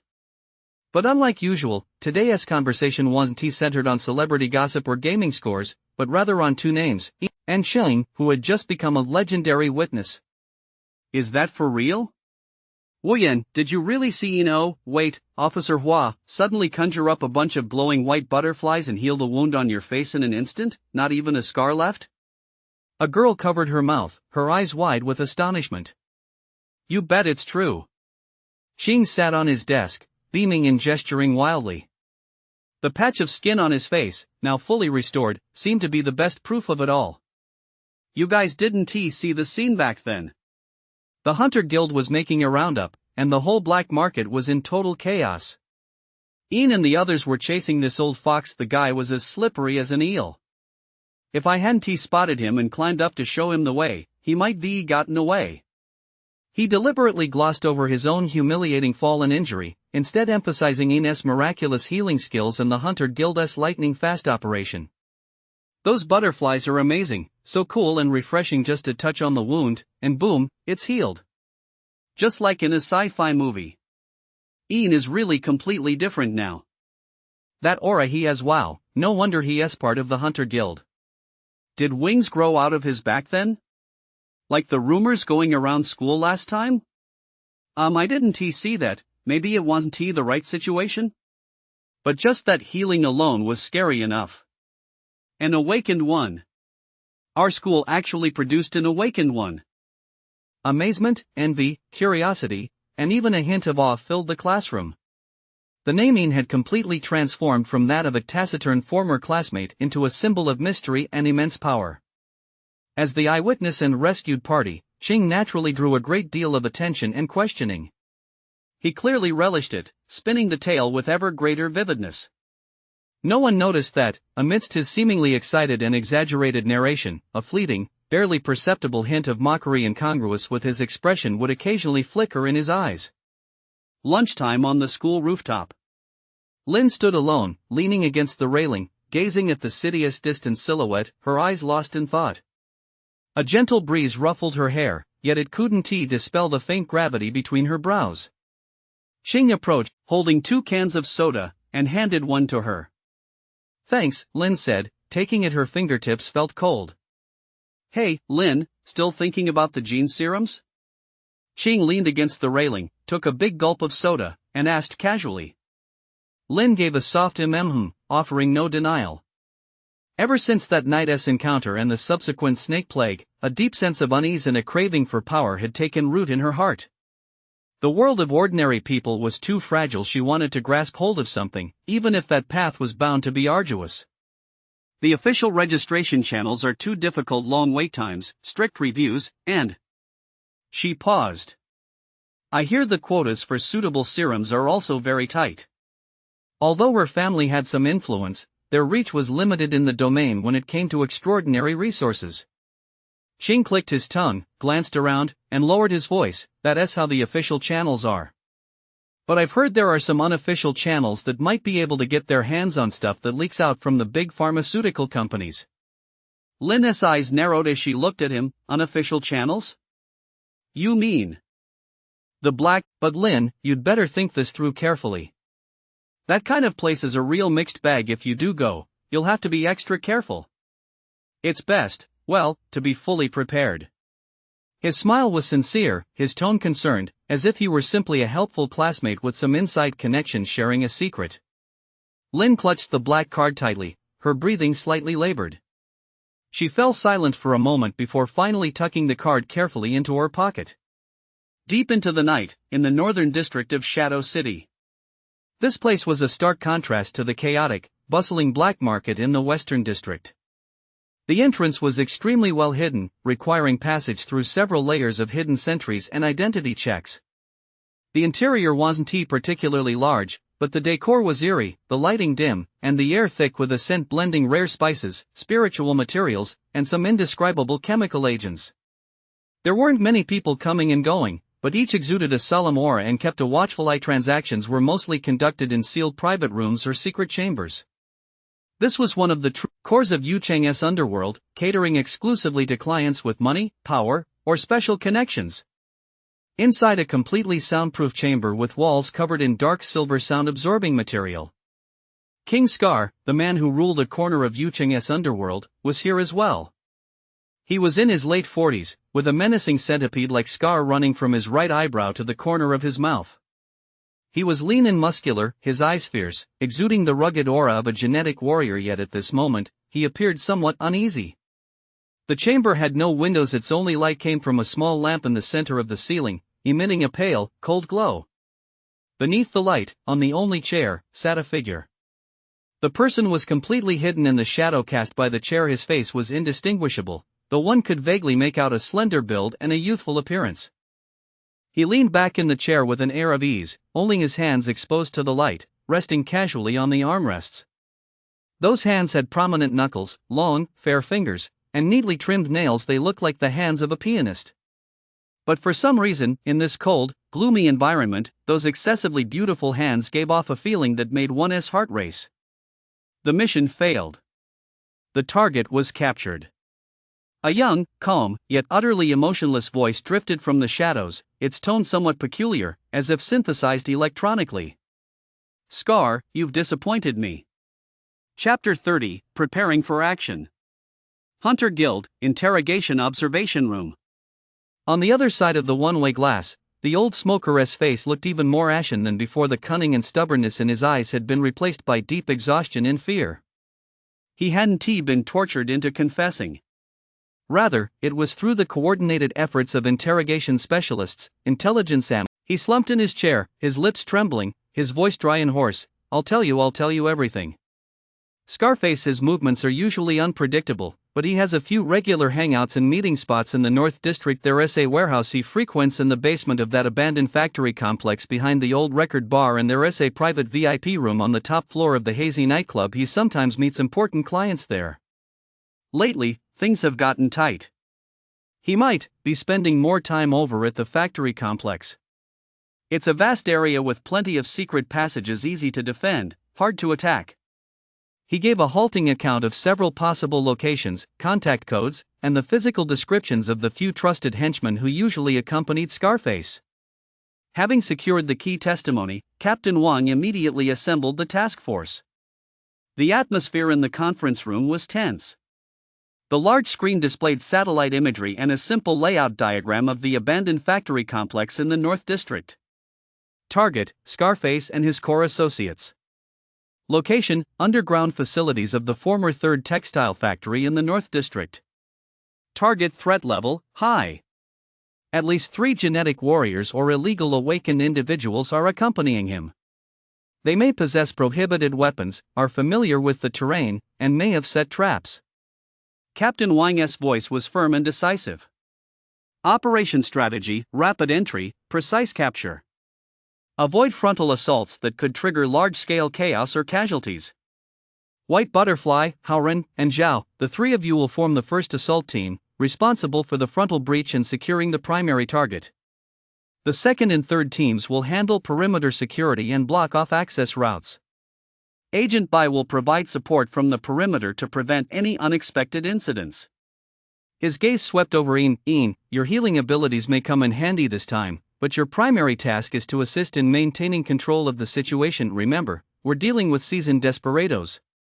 Don't harbor any illusions about holding back. Understood. Ian replied in a low, firm voice, her gaze sharp. Check your gear. We're moving out in 10 minutes. The Lin residence. In the warm, bright living room, the atmosphere was now somewhat tense. Lin sat on the sofa, her hands clasped, her knuckles turning white. Before her lay the black card with its gold-embossed, intricate pattern along the edges. Her parents, her father, a steady, scholar-like businessman, and her mother, an elegant and intellectual university professor, both frowned, looking first at their daughter, then at the card that exuded an ominous aura. Xingqiu, tell us again. Where did you get this card? Her father's voice was gentle, yet carried an unquestionable gravity. A classmate Qing gave it to me. He said it might be an opportunity. Lin's voice was soft but clear as she recounted exactly what she had intended to do, attempting to obtain the gene serum as well as what Qing had revealed about the high-end black market and this introduction card. She made no attempt to hide her longing or her anxiety. Nonsense. Lin's mother was the first to lose her composure, her voice tinged with both concern and reproach. Xingqiu, do you know what kind of place that is? The black market. Illegal transactions. The goods circulating there come from unknown sources. There is absolutely no guarantee of safety. What if the serum is tainted, or something goes wrong during the process? How would Mom and Dad cope then? She walked over to her daughter and took her hand. Mom knows the incident at school scared you. You want to get stronger and protect yourself, there's nothing wrong with that. But we can go through official channels. Dad has already asked around. It might be slower and more difficult, but at least it's safe.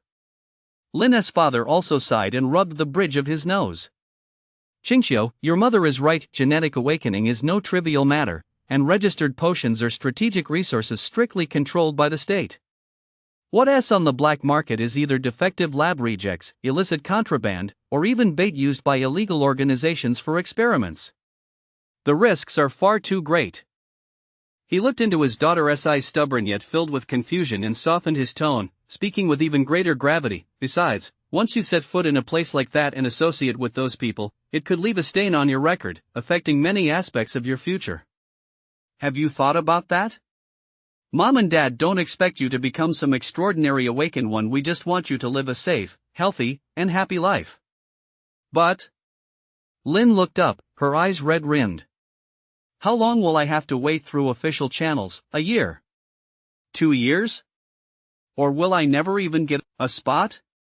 If I face danger again, am I supposed to hide behind a trash bag like last time, unable to do anything, just waiting for someone else to save me? Images flashed through her mind, Ian with wings of light on his back, wielding a sword to slay demons, and the heavy, helpless feeling she felt when signing the non-disclosure agreement. I want, at least, the ability to not be a burden to others, and to not have any regrets. Lin's parents exchanged a glance, both seeing the heartache and helplessness in each other's eyes. They understood their daughter's feelings after experiencing such a terrifying event. It was only natural to yearn for power. But they were all too aware of the darkness and risks that path entailed.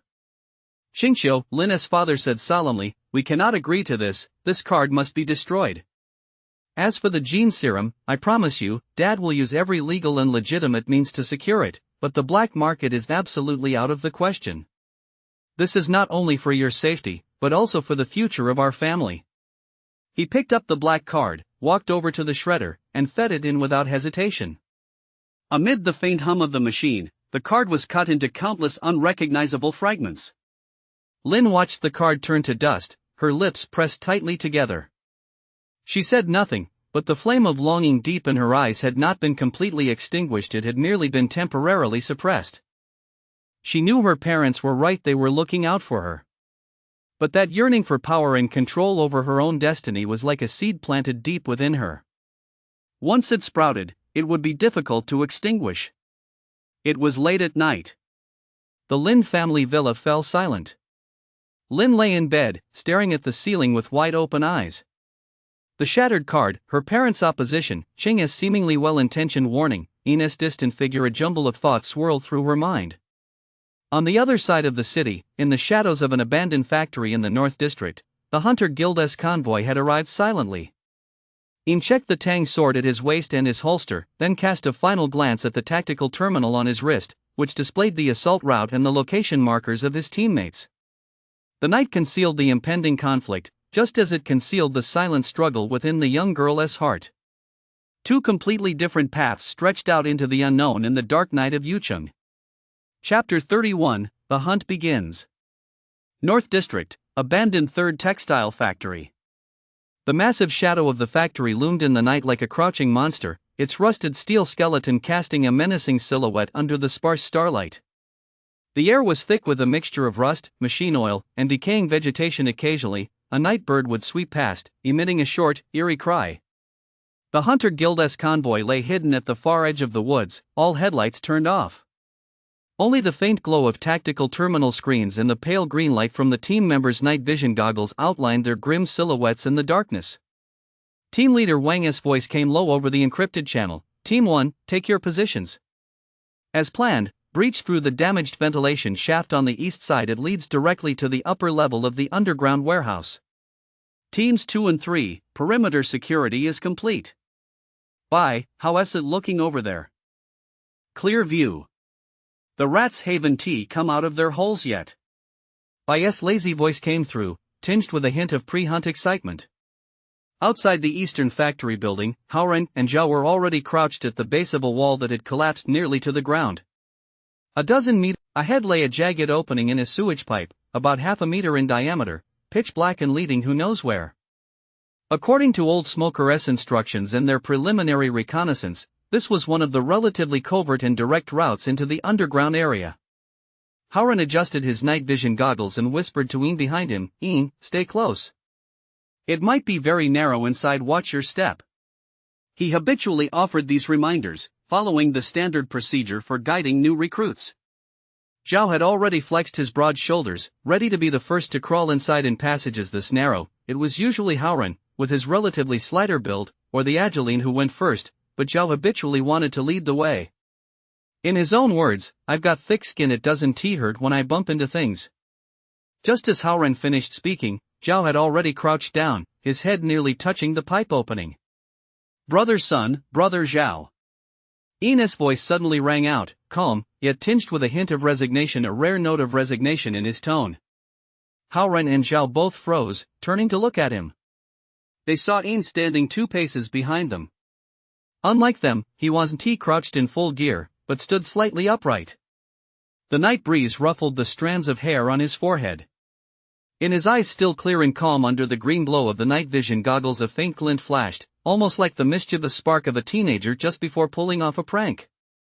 "Going through the pipes," Ian paused, the hint of a smile in his voice becoming slightly more pronounced, though still faint, "might be a bit too slow. And it might not be safe either."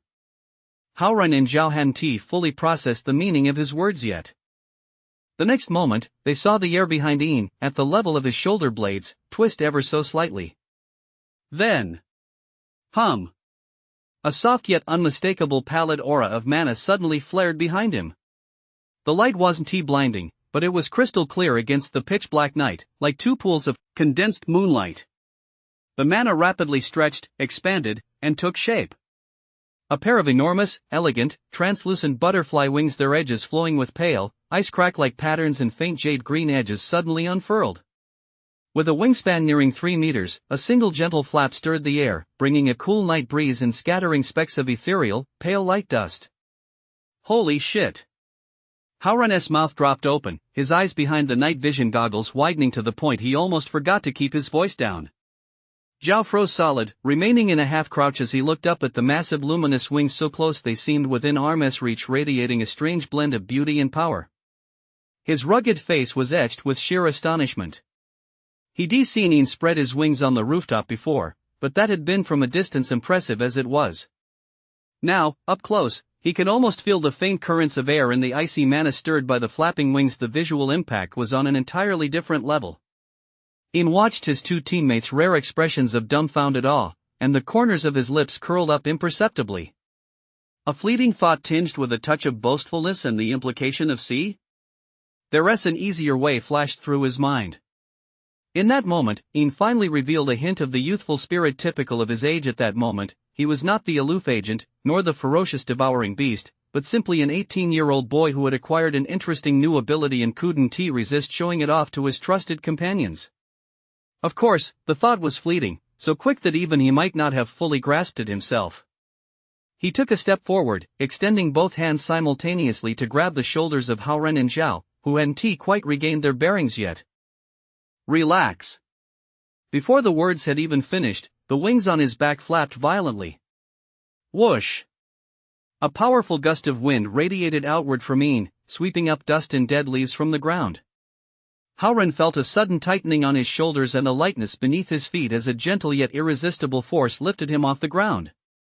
Zhao felt as if he'd been hoisted by a crane. He instinctively tried to struggle, but Ian's grip was as firm as an iron vise. In the next instant, the 2 were pulled upward as if by a pale meteor, soaring into the air in a low arc, gliding lightly and swiftly over the piles of scrap and rusted metal frames surrounding the factory. Silently, they streaked toward a damaged skylight on the factory roof, a spot they had scouted long ago. The night wind howled in their ears as the scenery below shrank and receded at breakneck speed. Howren clung tightly to Ian's arm, feeling the sensation of soaring through the air, a feeling unlike any mode of transportation.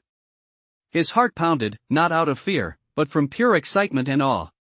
He couldn't help but whisper in amazement, "Holy cow, this is way more thrilling than riding in a helicopter.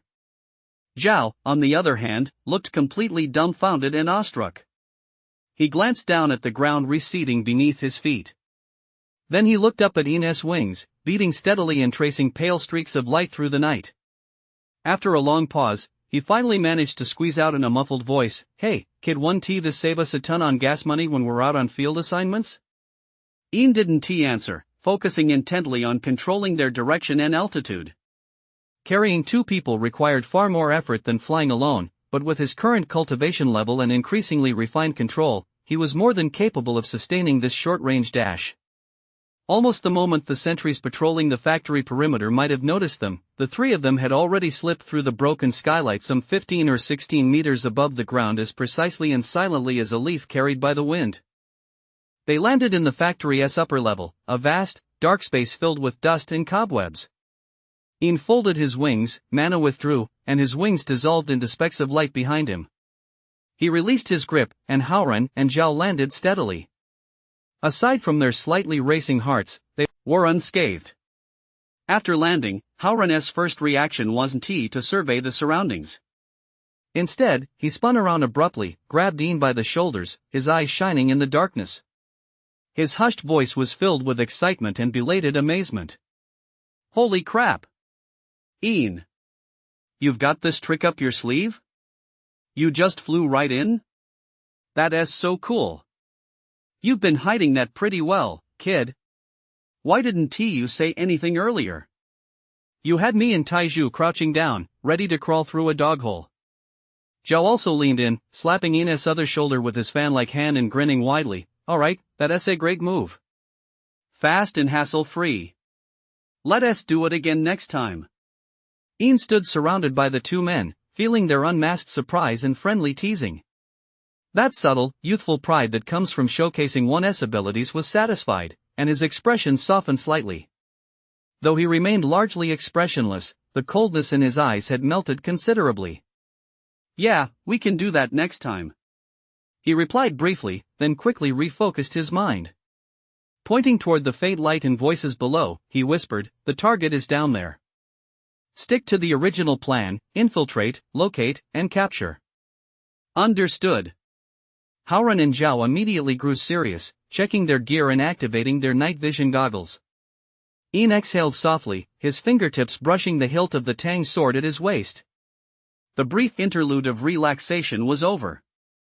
The hunt had officially begun. Chapter 32, Failed Infiltration. The upper level of the factory building was vast and deathly silent, with only dust particles floating in the occasional glimmer of light. Haoran and Zhao quickly adapted to their surroundings after landing. Using their night vision goggles and the rough floor plan they'd been given earlier, they pinpointed the location of the staircase leading to the next level. The three moved like cheetahs, blending into the shadows, silent and efficient. Ian led the way, his senses were particularly keen in the darkness. Since his ability had awakened, the vague perception of life and energy flows it granted allowed him to sense in advance whether hidden sentries lurked around the next corner or behind doors. As they approached a rusted iron staircase leading to the main factory's first floor, Ian paused slightly and raised his hand to signal. Near the bottom of the stairs, there were sounds of breathing, more than one. There was also the faint, acrid smell of cheap cigarettes being lit and the murmur of low conversation. His eyes flickered, and he raised his left hand, palm facing upward. A few pale points of light quietly appeared, rapidly stretching, condensing, and transforming into three pale butterflies no larger than the palm of his hand, with nearly transparent wings and faint, imperceptible traces of pale green light flowing along their edges. They fluttered lightly in the palm of his hand, beautiful yet eerie. Haoran and Zhao watched with bated breath, knowing Ian was about to make his move. With a slight shift of his will, the three pale butterflies fluttered out, like ghosts carried by the night breeze, drifting silently down the cracks in the staircase. On the ground floor of the factory, near the stairwell, three burly men in dirty work clothes, their eyes fierce, their waists bulging with concealed weapons, stood huddled together smoking. They were among the hidden sentries Scars had stationed around the factory perimeter. Damn this godforsaken place. Not even a chick in sight. No idea how long the boss plans to hide out here. A man with a scar on his face spat on the ground. Cut the crap. Things are getting tight lately. Those Hunter Guild snitches have noses like dogs. Just keep a low profile. Once this storm blows over, we'll get our share. Another, somewhat more level-headed, replied. The third man said nothing, merely taking a deep drag on his cigarette as the ember flickered in the darkness. Just then, a faint, pale speck of light caught his attention. Ha! He narrowed his eyes and looked up the stairs. There, several small, oddly colored, nearly transparent white butterflies were drifting down, their wings reflecting a dreamlike sheen in the dim light seeping through the cracks of the distant machine wreckage. It's the middle of the night, how come there are still butterflies in the factory? And this color, too? The scarred man saw them as well. Surprised, he reached out to catch the nearest one. They're strangely beautiful. Just as his fingers were about to touch the butterfly's wing, the pale butterfly, which had been fluttering so leisurely, suddenly changed its course. Grace instantly turned to ferocity. As if responding to a silent command, they surged forward, their erratic paths becoming as straight as blades. The pale green glow along the edges of their wings flared up, radiating a bone-chilling sharpness. Thud! Thud! Thud! 3 extremely faint sounds, like a hot knife slicing through congealed fat, were almost inaudible against the dim, chaotic background. The 3 burly men froze simultaneously. The scarred man's outstretched hand froze mid-air, his eyes wide, his pupils reflecting the pale butterfly perched on his fingertip, a single drop of crimson still dripping from the edge of its wing. The next second, 3 thin streams of blood spurted simultaneously from the carotid arteries on the sides of their necks. The wounds were smooth as glass, deep enough to expose the bone. Ha ha! They clutched their throats in vain, trying to scream but managing only wheezing sounds like a broken bellows. The shock in their eyes was swiftly replaced by the ashen pallor of death, and their bodies slumped limply to the ground, where blood quickly spread across the dust-covered floor, forming a small dark patch. 3 pale butterflies, their mission complete, fluttered back lightly and landed on Inez's shoulder. The bloodstains on their wings vanished as if absorbed, leaving them pristine once more. Inez's expression remained utterly impassive, as if he had merely brushed away a few specks of dust. He made a clear gesture behind him. Howran and Zhao exchanged a glance, suppressing the chill in their hearts at that eerie, efficient method of killing, and quickly followed. The 3 glided down the stairs like ghosts, stepping over the still twitching corpse, and formally entered the first floor of the factory. The space was even more open here, filled with more massive abandoned machines and shipping containers, with only a few emergency lights hanging from rusty metal frames providing dim illumination. In the distance, a louder commotion could be faintly heard, suggesting a large crowd had gathered. Howran stopped in his tracks, his nostrils flaring slightly as he closed his eyes and concentrated. His mana tracking skill was working at full capacity, sifting through the foul air a mixture of rust, machine oil, sweat, cheap tobacco, and even a faint whiff of blood to capture that distinct, intense scent belonging to the Scarred King, a blend of a specific type of tobacco, sweat, and the faint, restless aura of genetic serums. This way. He quickly pinpointed the direction, pointing toward an entrance to a sloping passageway leading underground, partially obscured by a large number of shipping containers deep within the factory. There, 2 heavy, rusted-looking yet clearly reinforced iron doors stood ajar, through which brighter light and clearer clamor seeped out. The target was behind those doors. Ian nodded. The 3 of them formed a tactical formation, using the shadows cast by abandoned machinery to move quickly and stealthily toward the iron doors. Less than 20 meters away, they could already clearly hear shouting, maniacal laughter, the clanging of metal, and even the faint sounds of a woman crying and begging for mercy. Clearly, Scarface and his inner circle were hiding here, and were most likely engaged in some sort of entertainment. Just as Inez's hand was about to touch the Tang sword at his waist, and Howran and Zhao had each readied their door-breaching gear and crowd control measures, preparing to launch a lightning-fast strike. "Gentlemen." A low, hoarse voice with a texture like grinding metal, yet brimming with mockery and coldness rose without warning from the deepest shadows behind them. The voice was not loud, yet it cut clearly through the factory-esque cacophony, like a venomous snake's tongue flickering against the trio's eardrums. "Are you looking for me?" Ian's muscles tensed instantly as he spun around. Howren and Zhao, like startled beasts, instantly readjusted their stances, weapons in hand, mana surging, and looked warily toward the source of the voice. From the shadows where massive scrap boilers and pipes were piled high, a towering figure slowly stepped out. The man was in his 40s, with a physique as hard as iron. He wore a black tactical vest and work pants. His bare, muscular arms were knotted with bulging veins and covered in scars. Most striking was the menacing centipede-shaped scar on his face, slanting from his right eyebrow down to the corner of his left mouth. In the dim light, it seemed to writhe like a living thing, adding an extra layer of ferocity to his already savage features. It was none other than Scarface. A cruel, cat-and-mouse grin played on his lips, his gaze as cold as a razor as it swept in turn over Howren and Zhao, who stood as if facing a mortal enemy. Finally, it settled on Yin, who stood at the very front. His eyes had regained their calm, yet the aura surrounding him had instantly turned icy and sharp. His gaze lingered for a moment on Yin's unnaturally youthful face, then swept over the Tang sword strapped to his back. Finally, as if by accident or design, his gaze lingered on the 3 pale butterflies still perched on Yin's shoulder. A flicker of deep apprehension and a certain indescribable greed flashed in his eyes. The little brats from the Hunter Guild. Scar King licked his lips, his voice laced with mockery. You've got a sharp nose, tracking us down this fast. And you brought along such an interesting little fellow. He tilted his head slightly, looking at Yin, his scar contorting into an even more terrifying grin. Are you new here?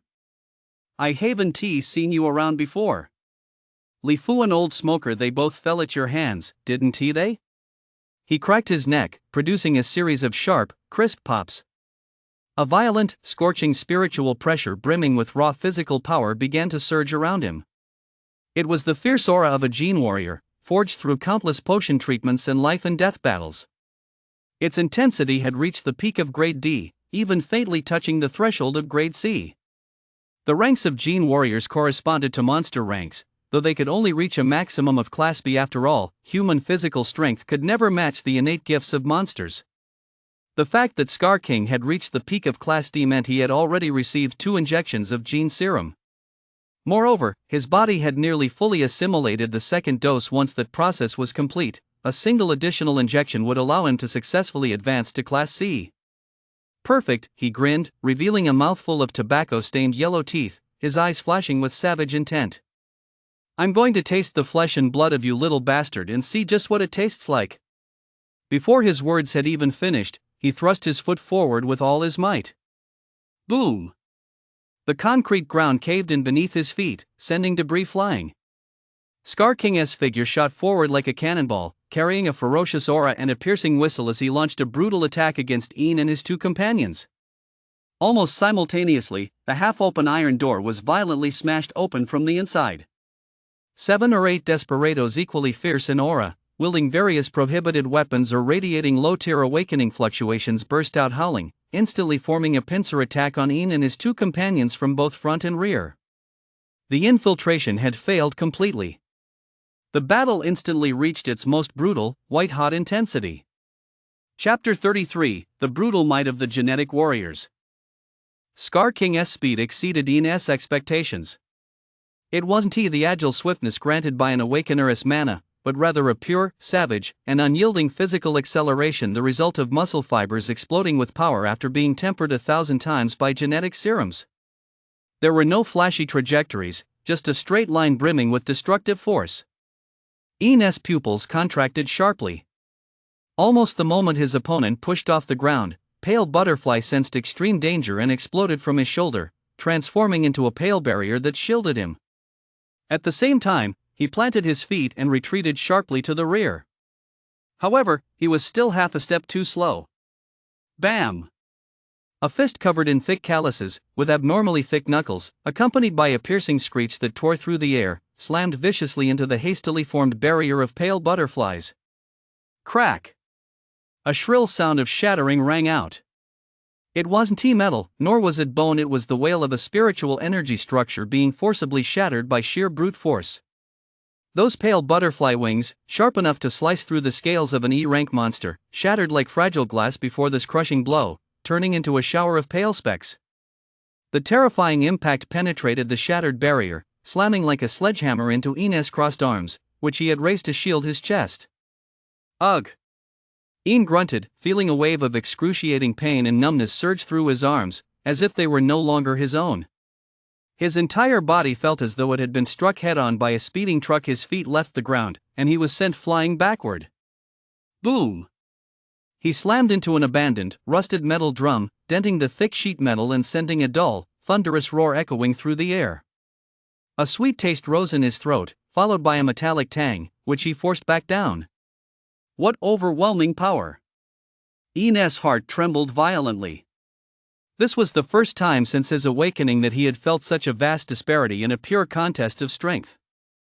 Pale butterfly-esque sharpness and disintegrating properties were, surprisingly, no match for this crushing, highly concentrated physical impact. Ian! Howran's cry of alarm and Zhao's furious roar rang out almost simultaneously.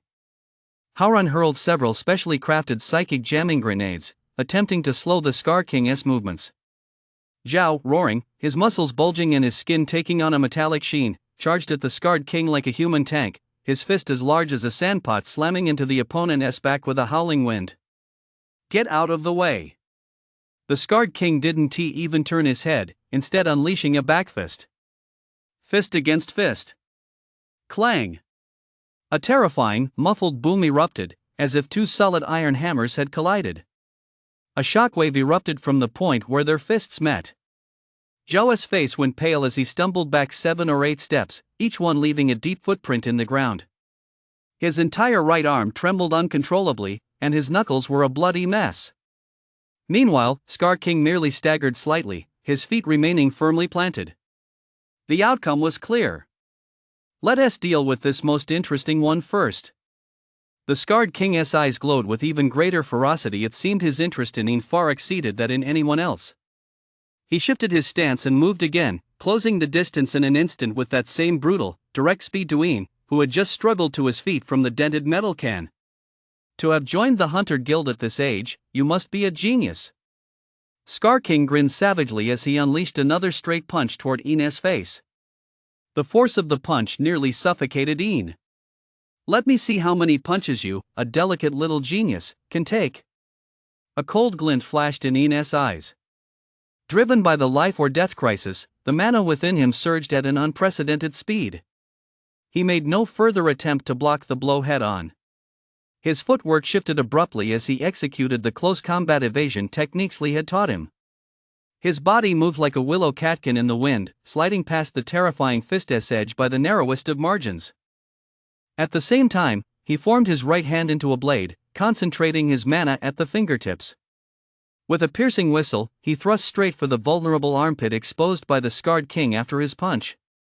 That area was densely packed with nerves and blood vessels. Even with his formidable physique, being struck by a finger imbued with mana would be anything but pleasant.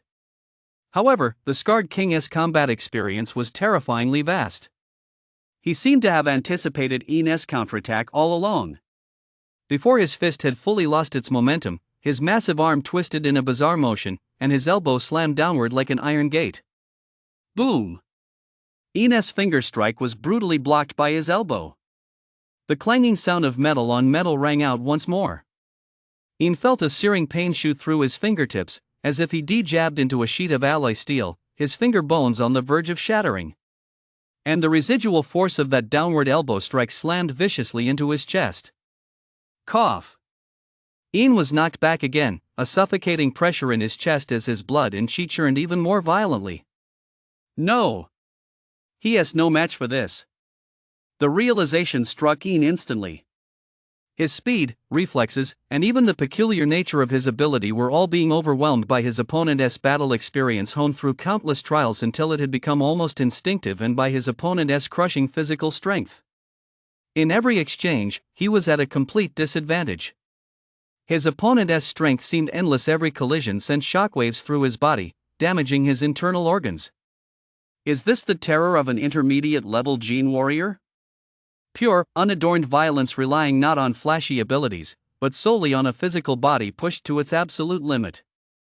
Scar King, sensing his advantage, showed no mercy, his assault as fierce as a raging storm.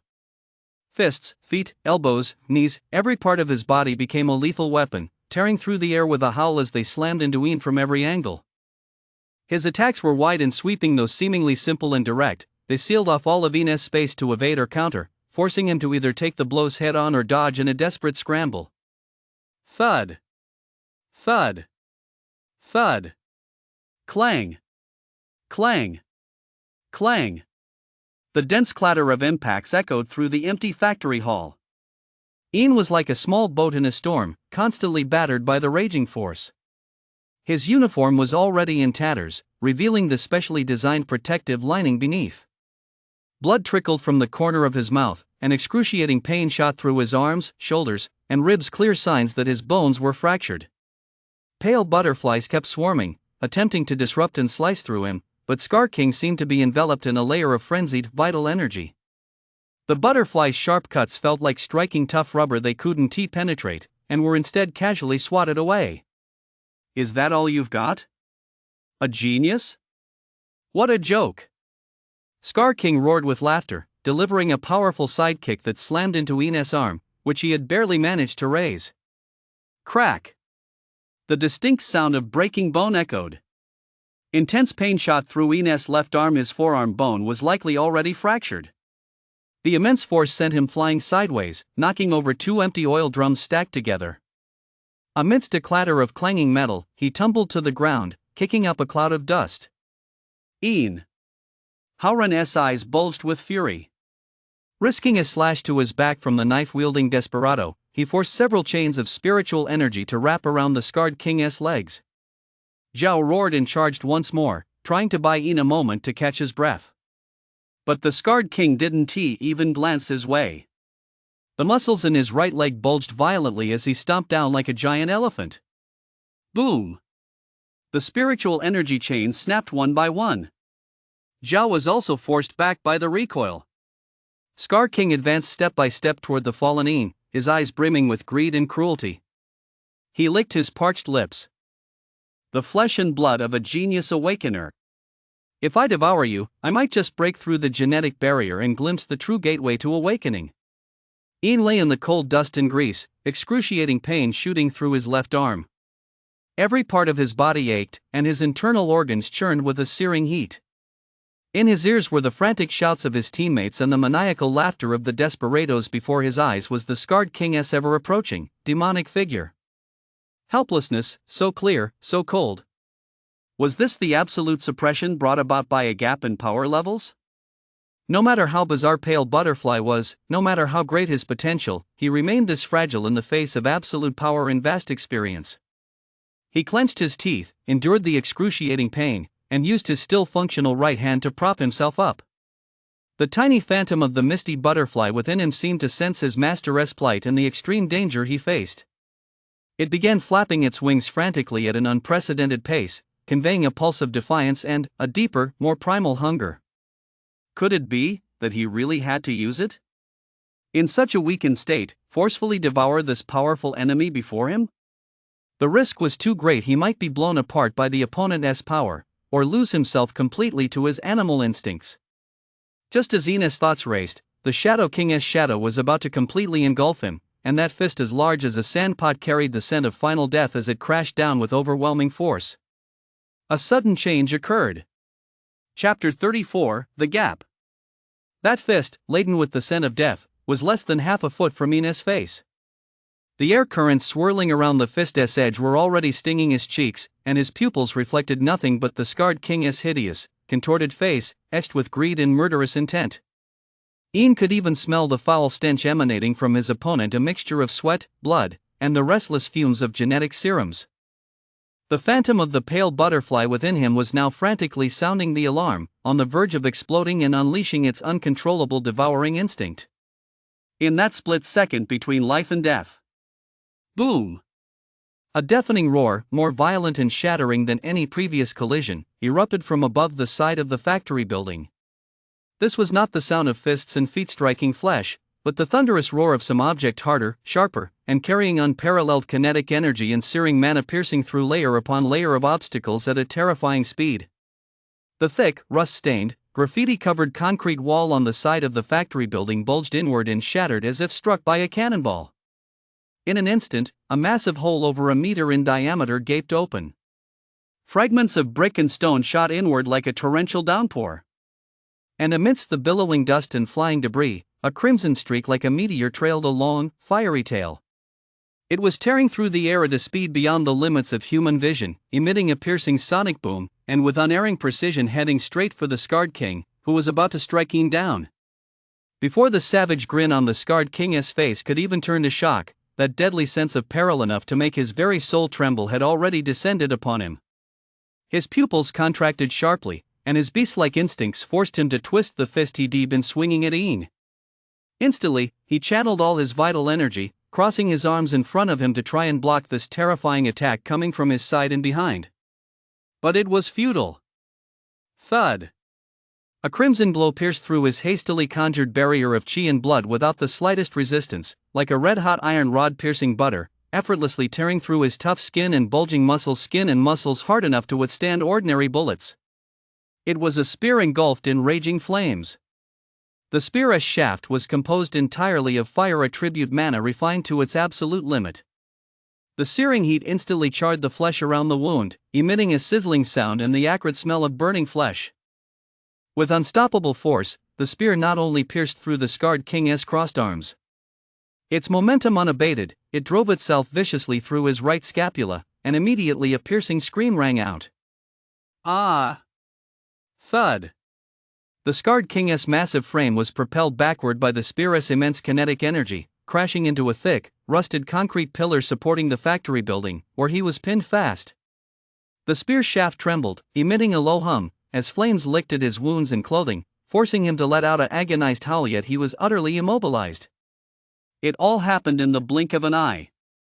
From the moment the wall exploded to the moment the Scarred King was pinned to the pillar, it was but the blink of an eye. The billowing dust slowly settled. Through the gaping hole, a tall, slender figure strolled in leisurely, one hand tucked into his pocket, the other casually resting on the grip of another shotgun slung behind his back. It was Bai, the top combatant of the Yuqing precinct and a domain stage early-tier fighter. His face bore his usual cynical yet sharp smile, as if the earth-shattering strike moments ago had been nothing more than a casual flick of a pebble.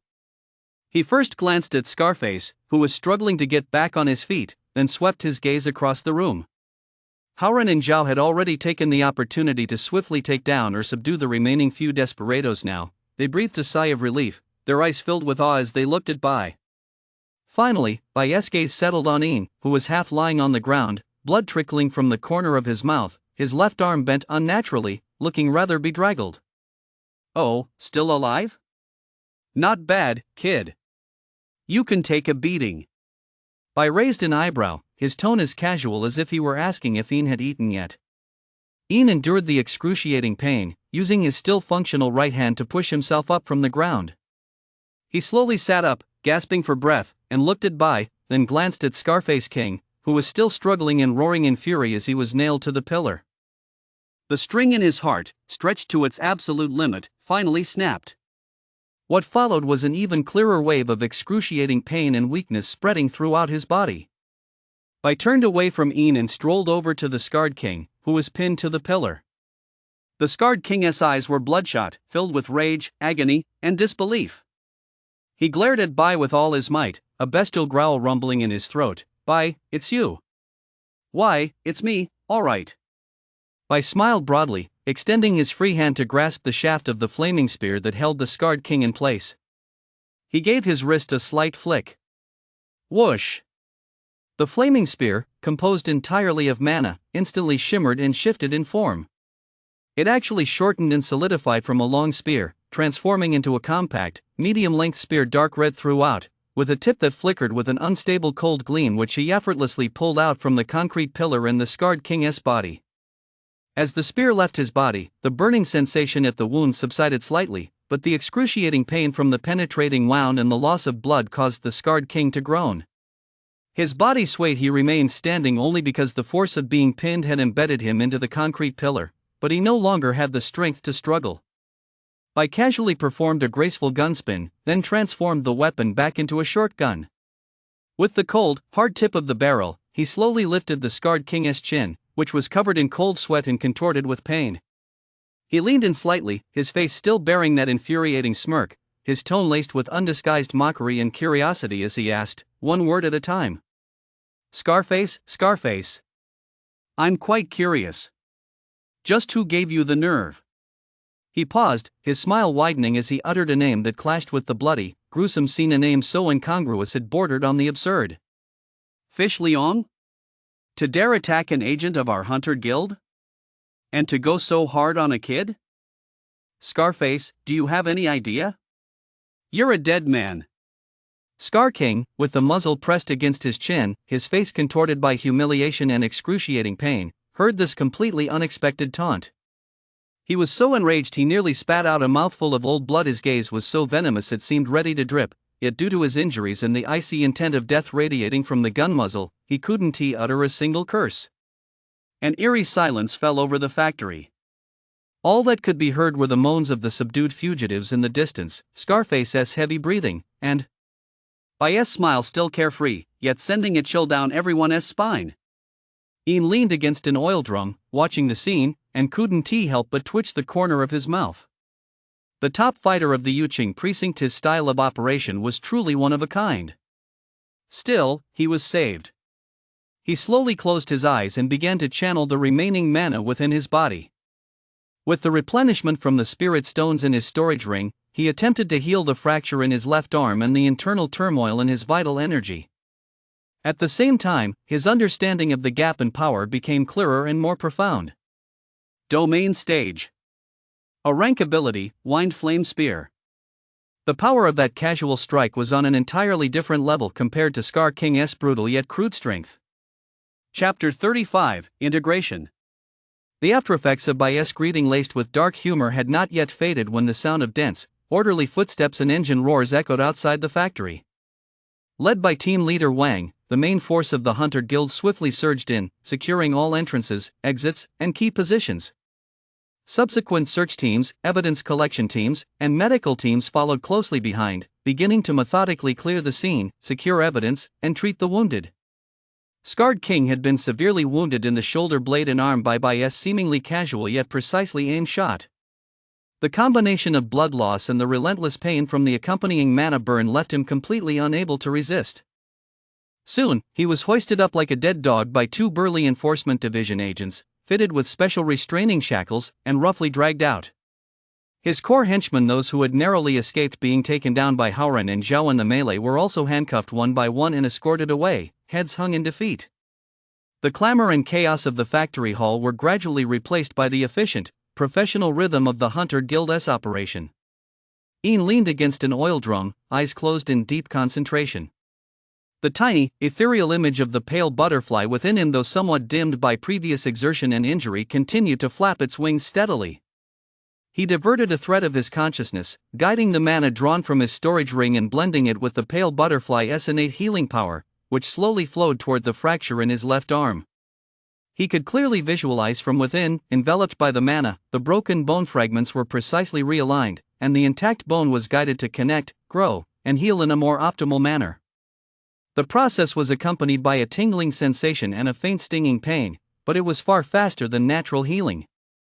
At the same time, the internal organs and capillaries damaged by the shock were also rapidly repaired under this gentle yet highly efficient healing force. Wherever the mana flowed, the searing pain was gradually replaced by a cool, soothing sensation. After about 10 minutes, Ian slowly opened his eyes. He moved his left arm, though it still felt slightly weak and limp. The bones had fully reconnected, and he could move it without restriction. The discomfort in his internal organs had also largely disappeared. He pushed himself up from the ground and stood, though his legs were still a bit unsteady. "Ian. How are you?" Howren was the first to notice him get to his feet and immediately walked over. The gash on his back had already been given first aid by the medic in their group, but his face was still a bit pale. Zhao also came over. The bloody, mangled mess on his knuckles had been roughly cleaned and bandaged, but judging by the way he was grimacing, he was clearly in pain too. He eyed Ian up and down, his voice booming, "Kid, are your bones okay?" That sound just now was pretty sharp. Seeing the genuine concern in their eyes, Ian felt a slight warmth in his heart. He shook his head. "I'm fine. The bone south back in place. How about you guys? Just superficial wounds. We'll live. Howren grinned, which tugged at the wound on his back, causing him to suck in a sharp breath of pain. Zhao shook his bandaged fist. These little scrapes? They're nothing. But that guy's got some serious power behind that blade. Ian watched the two of them putting on a brave face and said no more. He raised his right hand again. This time, the pale light gathering in his palm was softer and more gentle, no longer carrying the sharp, icy edge of slaughter, but instead radiating a vitality-filled warmth. Don't move, he said to Howren, pressing his palm toward the bandaged area on his back. Several even smaller, yet exceptionally pure, pale light butterflies drifted out, silently merging beneath the bandages. Howren felt a cool, soothing sensation at the wound on his back. The burning pain quickly subsided, replaced by a faint, tingling itch as his flesh began to regenerate. Though he couldn't see it, he could feel the changes brought about by the rapid healing of the wound. Immediately afterward, Ian did the same for Zhao.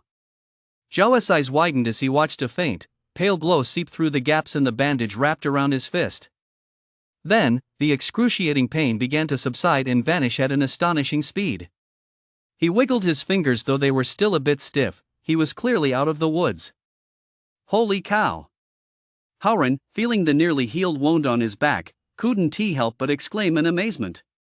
Ian, your healing skills are sharper than the best medic in the bureau. Taking you on missions from now on is practically like having an extra life. Zhao also gave Ian's uninjured shoulder a hearty slap and laughed in his rough voice. Good kid, why didn't you say you had the skill sooner? From now on, if any of us get hurt, we're counting on you. There was no jealousy or ulterior motive in their voices, only the purest sense of relief, gratitude, and camaraderie among comrades.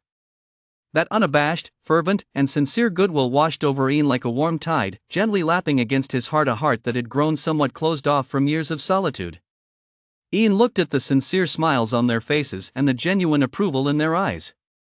The cold indifference that had long shrouded his face melted away slightly, like a lake's surface brushed by a spring breeze. A faint yet genuine smile appeared at the corner of his lips for the first time ever. Though still faint, it softened his entire demeanor just a little. He gave a soft reply, saying nothing more, but his acceptance and response were clear. For the first time, he felt so clearly that he was not merely an S-class unstable factor to be monitored and evaluated, nor was he the neglected and ostracized dead weight.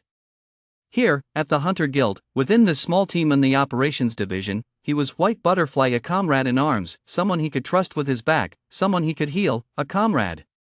This realization caused a corner of his heart that had long been tense to quietly relax.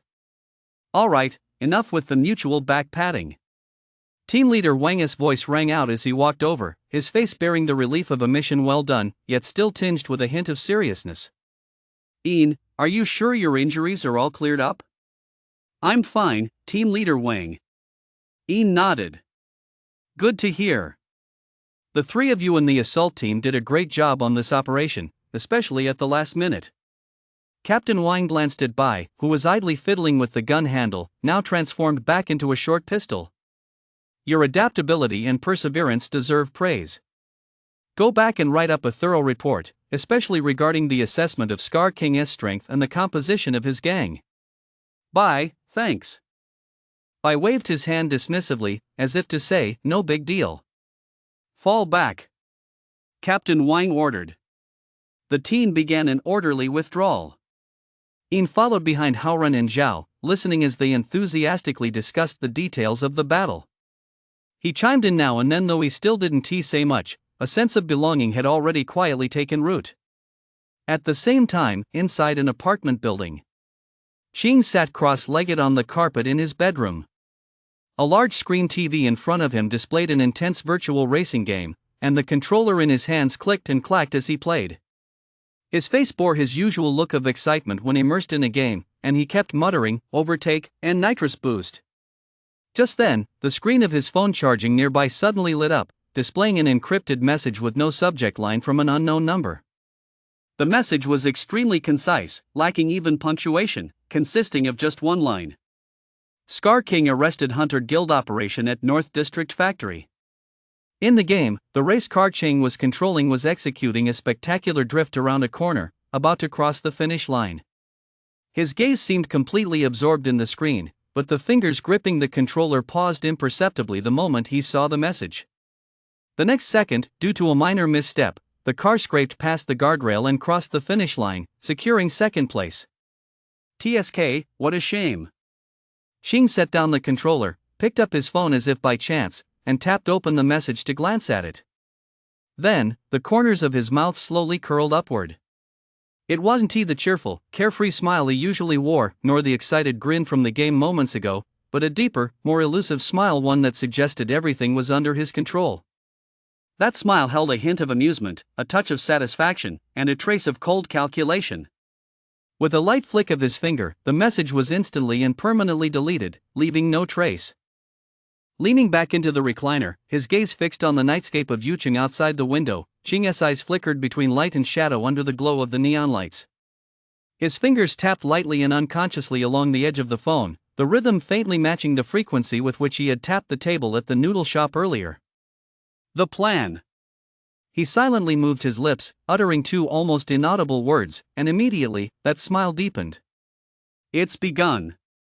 The city lights outside shone brilliantly, obscuring the fleeting depth and coldness in the teenager's eyes, a look utterly incongruous with his age.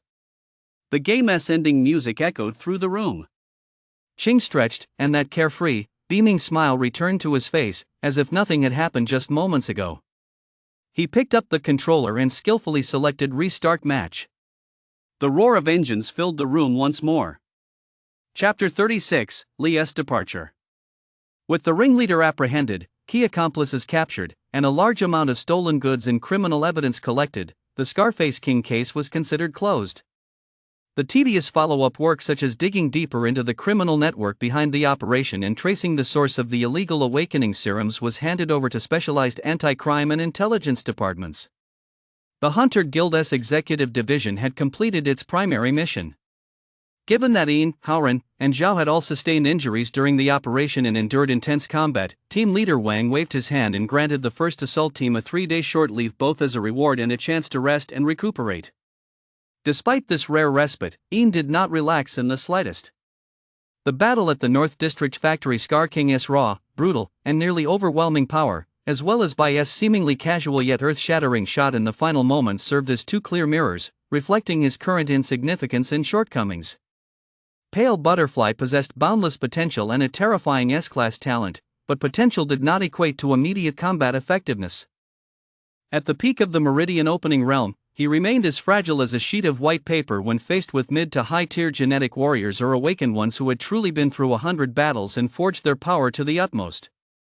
He did not want to experience that helplessness again, being suppressed by absolute power, with life and death in another's hands, left with nothing but the waiting for rescue. Power must be grasped in his own hands, faster and more firmly. Early on the first morning of the holiday, Ian found Li in the backyard of the branch office, leisurely practicing an ancient health-preserving fist form.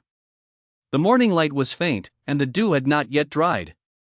Li's movements were slow and graceful, his demeanor relaxed, yet he seemed to blend seamlessly with his surroundings, like an ancient tree weathered by wind and rain, steady and unfathomable.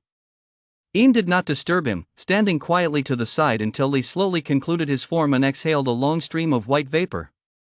Only then did he step forward and bow respectfully. Li. Li turned to face the young man before him, his gaze resolute, his presence even more solid and steady than it had been half a month ago, and a gentle smile appeared in his eyes. It's you, Ian.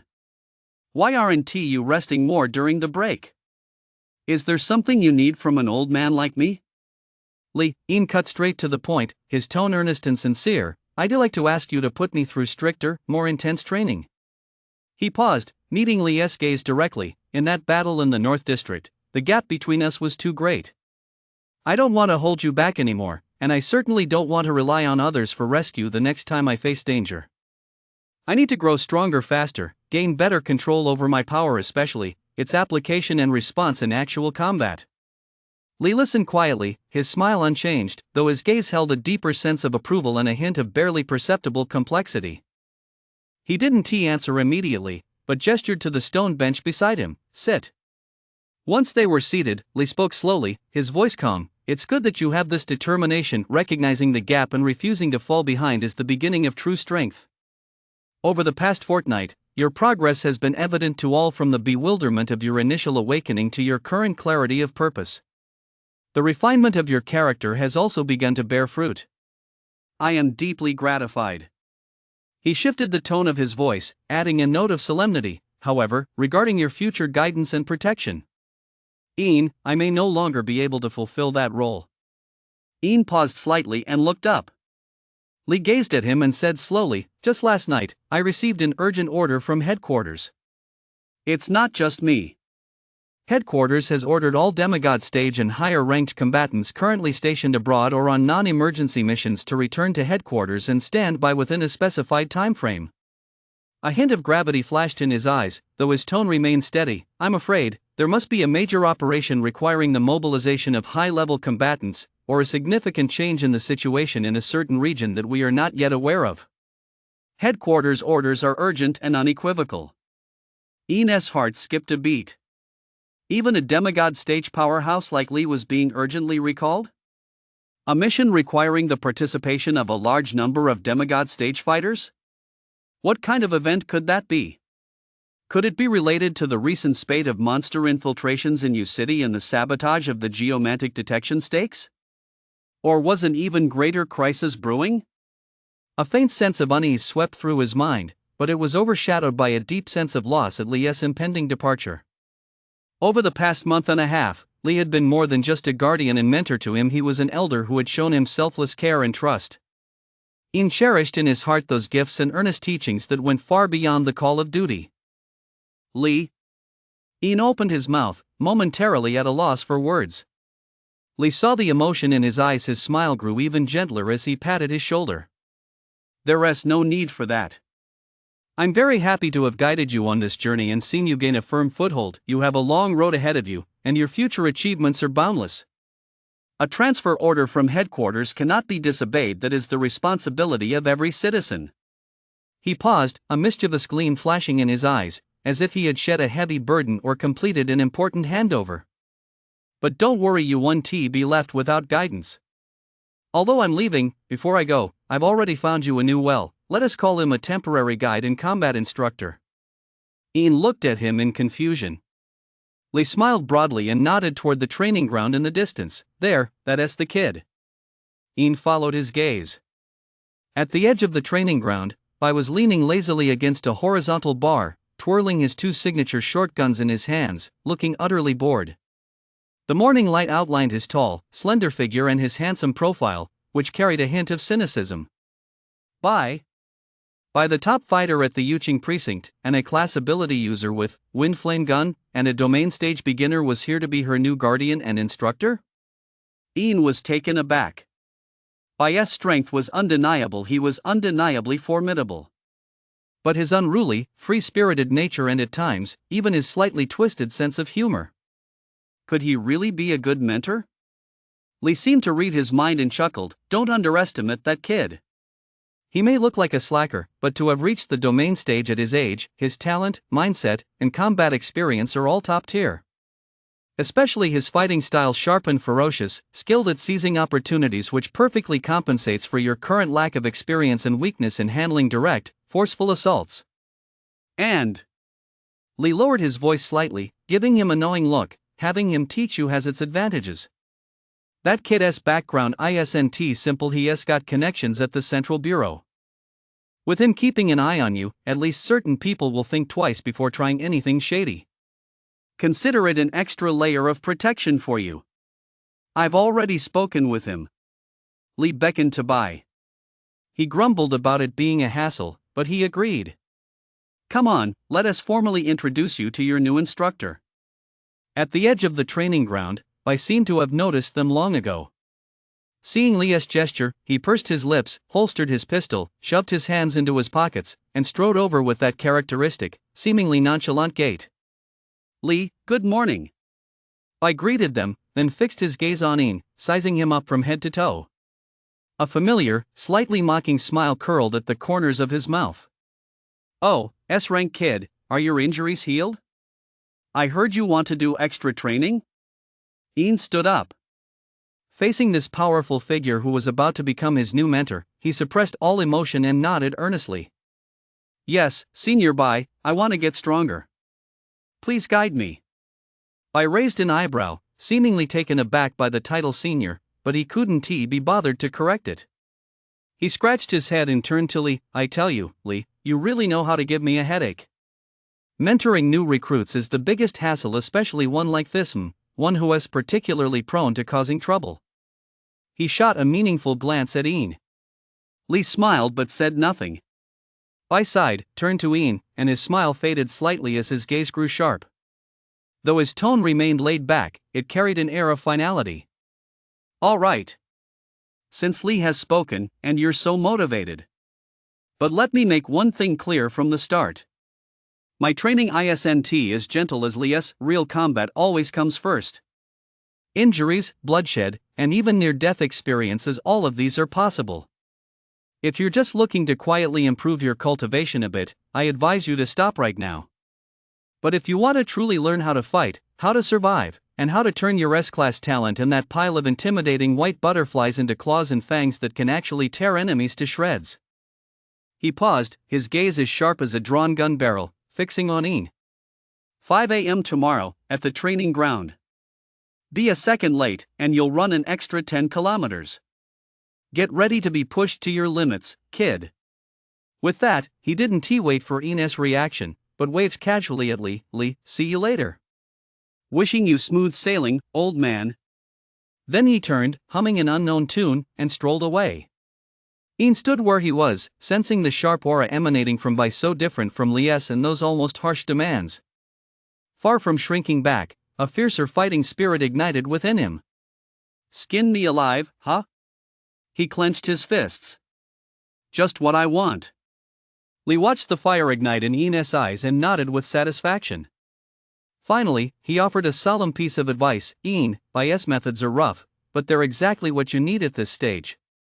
Listen, observe, practice, and think. Remember, the power is yours. How you walk this path ultimately depends on you. I look forward to the day when your name echoes far and wide at headquarters. Yes. Li. Ian will remember your teachings. Ian bowed deeply. That afternoon, Li quietly left the Yucheng branch and set off on his journey back to headquarters. There was no grand farewell. Only a few high-ranking officials and team leader Wang, among a handful of others, were aware of his departure. The departure of a demigod stage powerhouse left a void in the Yucheng branch, yet it also signaled the imminent beginning of a new chapter, one that would officially unfold between an S-rank youth and an A-rank domain stage troublesome senior. Ian returned to his dormitory and watched the sun gradually sink below the horizon outside the window. Li's departure left him feeling somewhat melancholy, but Bai's challenging invitation made his blood boil with anticipation. Tomorrow, 5 o'clock, at the training ground. He took a deep breath, sat cross-legged, and adjusted his state to peak condition. He knew that a more brutal yet also closer to the world of true powerhouses trial was about to begin. And what he had to do was seize every opportunity to polish this rough gem into a pale blade capable of tearing through any obstacle. Chapter 37, Bai's Special Training. The next day, 4:50 a.m. The sky was still dark, but the training ground was bathed in a harsh, white glow from the high-intensity floodlights. Ian arrived right on time, having already changed from his street clothes into the vest and shorts required for special training. The hair on his forehead was slightly damp with morning dew. However, he was surprised to find that, aside from Bai, who stood with his hands in his pockets, leaning against the horizontal bar as if he could never fully wake up, there were two other familiar figures on the training ground, Haoren and Zhao. They were also dressed in crisp training gear, huddled together whispering something. Upon seeing Ian, they immediately broke into wide grins. Good morning, Ian. Haoren called out. What are you guys doing here? Ian asked, somewhat taken aback. Hey, it's vacation anyway. We'd just be sitting around doing nothing. Haoren cracked his knuckles and chuckled. Captain Wang told us Bai was personally drilling you. We figured if we tag along for special training with an S-class genius, we might catch a few rays of that glory and level up a bit. Besides, more hands make light work. At least we'll have company when we get beaten up, right? Zhao added in a deep, booming voice, exactly. Last time that scar-faced guy knocked the wind out of me, my hands went numb. I need to train too. Bias real-world experience is definitely better than us just fumbling around on our own. Their reasons sounded a bit casual, but Ian could sense the unspoken support and their shared determination. A warmth spread through his heart, and he nodded. All right, let us do it. Leaning against the pull-up bar, I lifted his eyelids, shot the three a glance, and snorted through his nose a sound of unclear meaning, effectively accepting the addition of 2 more punching bags. At exactly 5 o'clock, I finally straightened up and sauntered lazily toward the trio. In his hands, he now held several simple, matte black bracelets and anklets that appeared to be made of some kind of metal.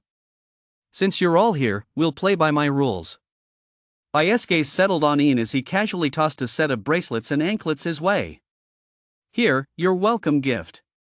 Put them on. Ian caught them. They felt slightly heavy in his hands, cool to the touch, neither gold nor iron, and were engraved with intricate spiritual runes. He did as instructed, slipping the wristbands onto his wrists and the ankle bands onto his ankles. The moment they snapped into place. Hum.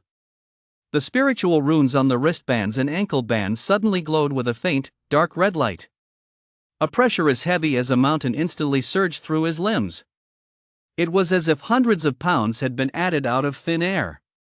It wasn't just the physical weight, a strange energy field was constraining his muscles and the flow of his mana, making every movement exceptionally difficult and sluggish. Is this a gravity spirit pattern ring? Howrun whistled in admiration. Must be the latest experimental model from the General Administration's Equipment Department, right? You're being way too harsh. Just the basics. Waved his hand dismissively. Late meridian opening realm, you should get used to some pressure.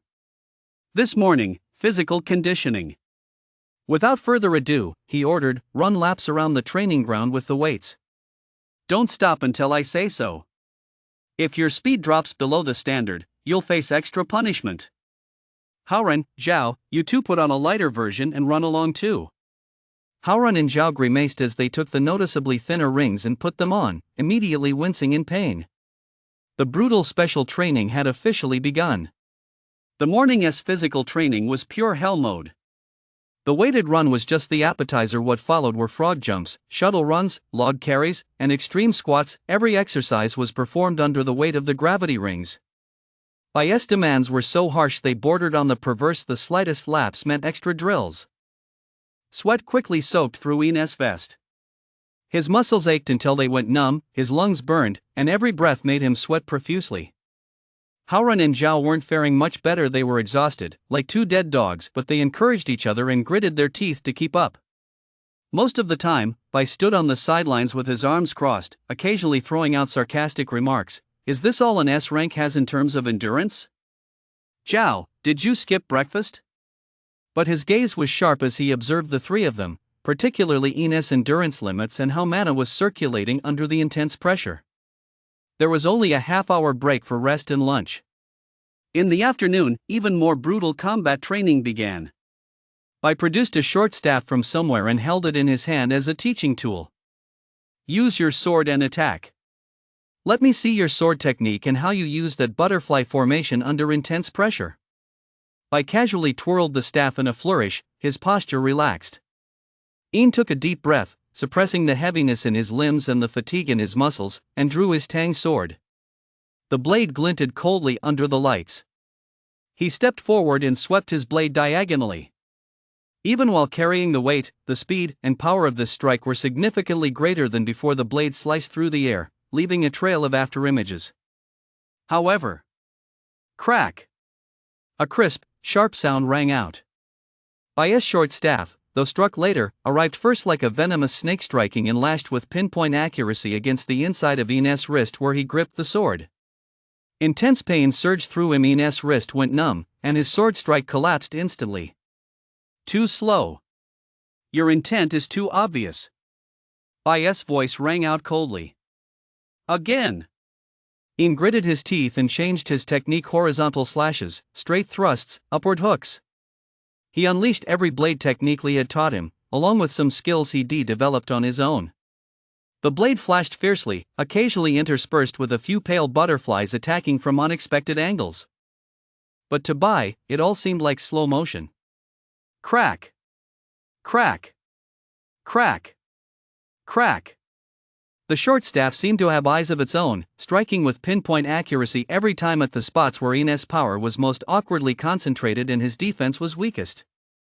Wrists, elbows, shoulders, knees, ankles. Each strike carried a subtle yet devastating force, not only breaking his guard but also inflicting excruciating pain and a numbing ache. In was beaten into a sorry state, retreating step by step, his body quickly covered in countless red welts. He tried to use the butterflies of deception to disrupt Bai, but the gravity ring seemed to be affecting his precise control of mana as well. The speed and agility of the butterflies were greatly reduced, and Bai easily dispersed them with a casual swing of his staff. Your butterflies aren't just for show. Under this pressure, how do you make them faster? More elusive? How do you coordinate them with your swordplay to create a killing move? Use your head. Don't just rely on instinct. The sword is an extension of your arm. You're wearing the ring. If you feel the sword is slower and heavier, then adapt to it. Find a new rhythm for your power. Turn that weight into part of your sword's momentum. Bai's shouts and the clangs of the short staff echoed ceaselessly. In was knocked down time and again, only to get back up each time, the stubbornness and ferocity in his eyes growing ever more intense. He began to adjust his breathing, searching within his limits for that delicate balance between mana flow and muscular power, attempting to incorporate the pressure of the gravity ring into his sword swings. Though he was still getting beaten badly, he occasionally managed to force Bai to shift his stance slightly. Haoran and Zhao, watching from the sidelines, felt their scalps prickle with dread.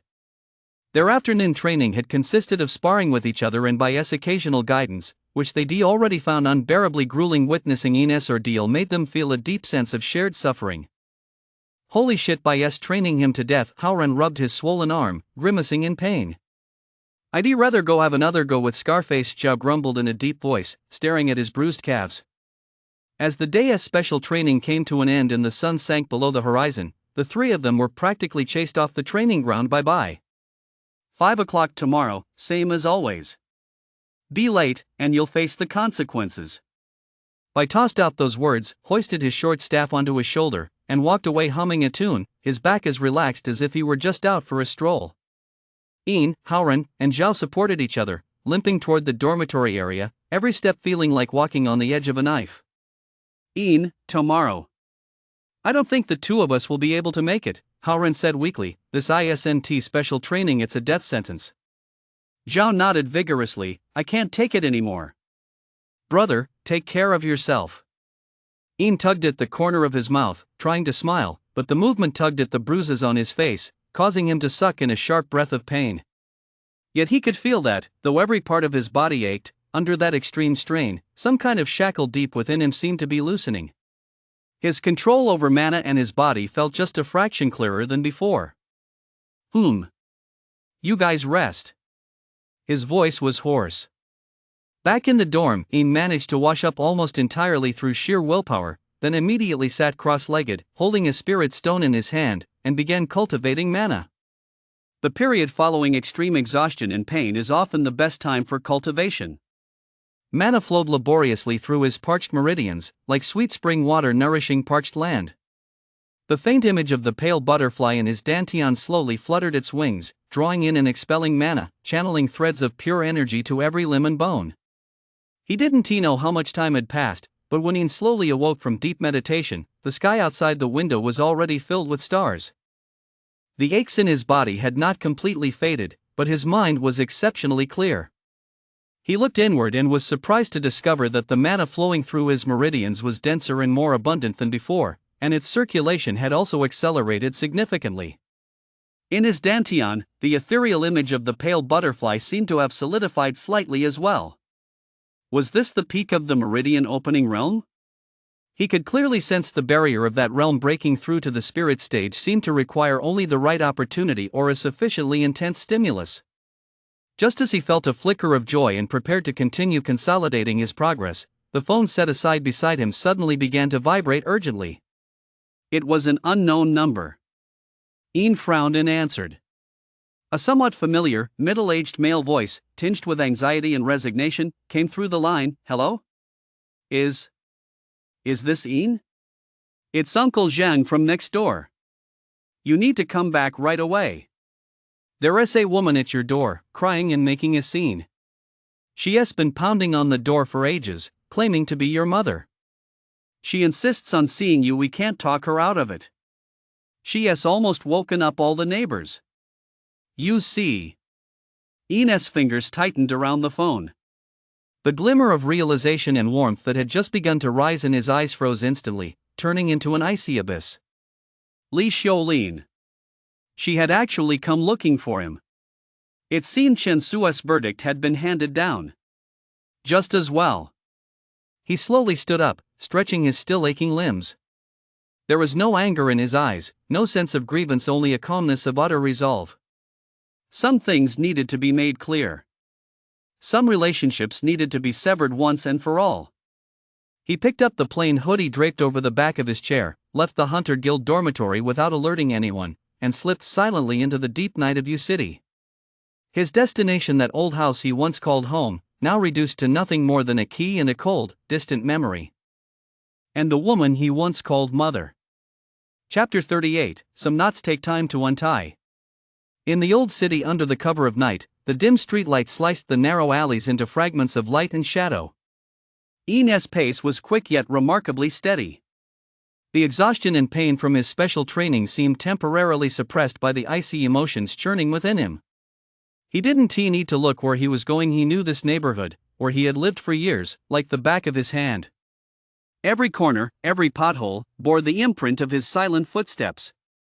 The closer he got to that familiar tenement building, the more stagnant the air seemed to become. He could already picture the woman as she was now. Perhaps her makeup was still flawless, but her face would surely bear tear streaks and the twisted, hysterical expression of rage. Those eyes, which had once held nothing but indifference or irritation toward him, might now be brimming with accusation and blame as she pounded on that old iron gate, a gate that would never open for her. So be it. Right there at that doorway, laden with all those grim memories, he would sever everything completely. Yet, just as he rounded the final corner and could make out the building's blurry outline, a slender figure, leaning against a street lamp post with a half-burnt-out bulb, blocked his path. The figure had his hands stuffed into the pockets of a black leather jacket, a cigarette unlit apparently clenched between his teeth. Though his face was indistinct in the dim light, Ian recognized him instantly from that lazy yet slightly sharp demeanor. What was he doing here? Ian stopped in his tracks, his brow furrowing slightly. He'd been so careful when he left the precinct. It's late at night. Instead of focusing on restoring your mana and figuring out how to avoid getting beaten up tomorrow, what are you doing in this godforsaken corner? Bai's voice drifted over, carrying his usual nonchalance, yet it cut off Ian's path with precision. Personal business. Ian's tone was cold. He didn't want to say more and tried to slip past him. But Bai shifted his stance, still blocking his way. The faint glow of the streetlight barely illuminated half his face. Those eyes, usually full of mockery, held no trace of a smile now. Personal business? Bai raised an eyebrow. You've come to the door of that dilapidated house where you used to live and which is now completely empty to handle personal business? To deal with a woman who is causing a disturbance and throwing a tantrum there, claiming to be your mother? Ian's gaze sharpened as he looked at Bai. He knew? And judging by his tone, it seemed he knew more than just that. I've already called the police for you. Bai shrugged, his tone as casual as if he were discussing the weather. Trespassing, disturbing the peace, causing a disturbance. She has got her work cut out for her with the police. By now, she has probably already been invited to the police station to cool off. What good would it do for you to go back? You'd just make things worse. To trade insults with her? Or listen to her wail about how disrespectful and heartless you are? Ian fell silent. Bai's approach was simple and blunt, but it was effective. He didn't want to see Li Xiaolin, and he certainly didn't want to get into any pointless arguments in that kind of situation. How did you know? Ian asked. How did I know about this place? Or how did I know that woman was your mom? Bai tilted his head. Don't forget, you're currently a person of interest to the Hunter Guild, codenamed White Butterfly. As your temporary guardian and instructor, I have access to your basic file including family relationships and past addresses. Not to mention. He paused, a hint of something else in his tone. A neighbor called the precinct's duty desk looking for you, and I just happened to overhear it. So that's how it was. Ian stopped trying to move forward, but he didn't turn to leave either. He simply stood there, the night shrouding half his face in shadow. I studied him, from the tight line of his lips to the faint ripples beneath the bottomless cold and calm in his eyes. He suddenly spoke, asking a question that seemed completely unrelated. Hey, Ian. I looked at your earlier records. You didn't go by that name before, did you? Ian's body stiffened imperceptibly. I didn't seem to notice, or perhaps he simply didn't care, and continued in that probing tone. Your father named you Huashi. Shi, in ancient times, meant light, dawn, and also the wisdom of Fuxi devising the 8 trigrams.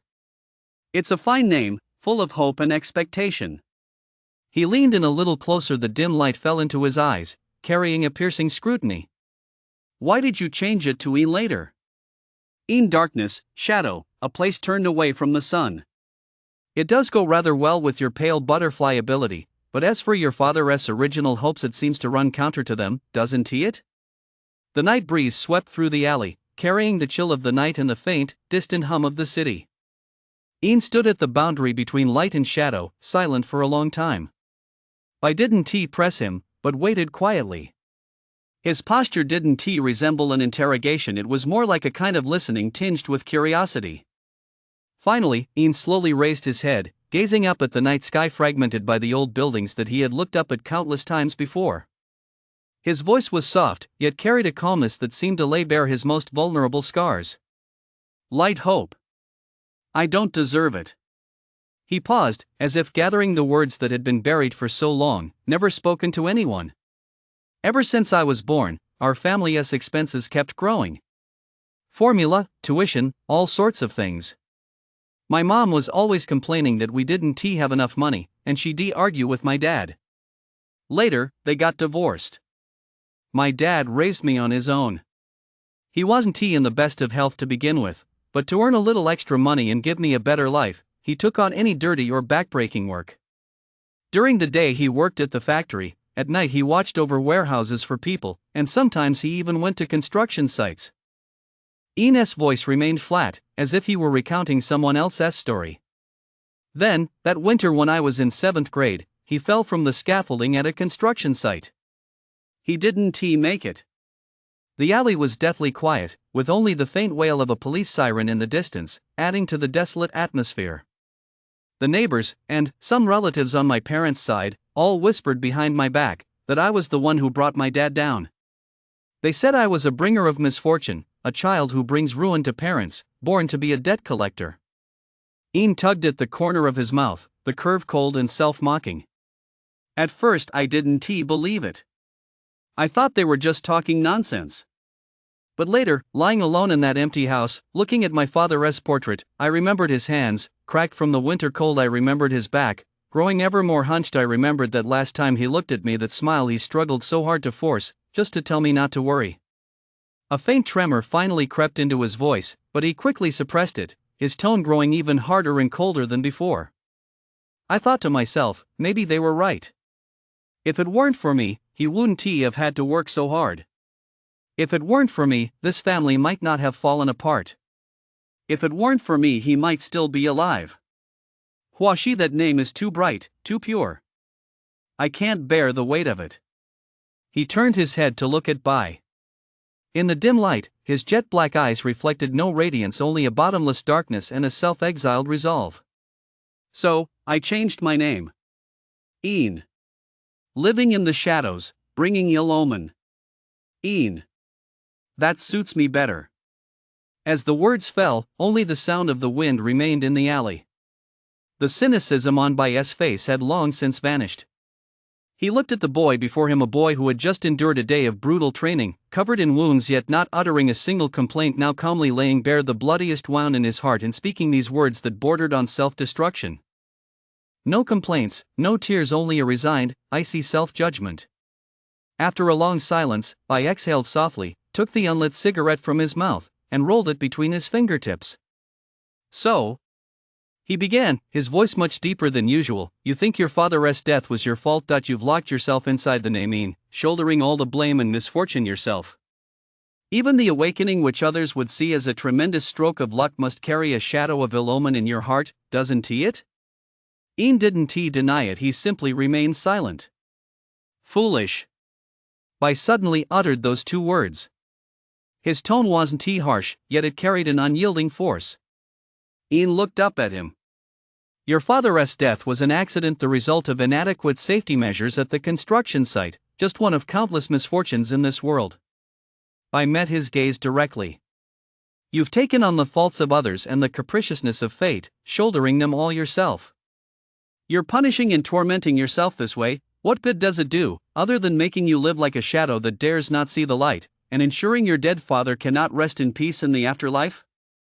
Do you think changing your name to Ian will erase the guilt in your heart? That it will make everything as if it never happened? I snorted derisively. It's nothing but self-deception. Ian clenched his fists so tightly his knuckles turned white. These words pierced through the cold shell he'd long used to protect himself, like needles. You think it's because you bear the curse that your ability, pale butterfly, is so powerful? I changed the subject, his tone growing sharp. Bullshit. Your power comes from your natural talent, your will, and perhaps even from something your father left you, hidden deep within your bloodline, something you don't even know yourself. But it doesn't come from your self-righteous atonement. He took a step forward, coming almost face to face with Ian. His eyes, usually so languid, were now startlingly bright. Ian, or Hwashi, I don't care what you were called before, or what you're called now.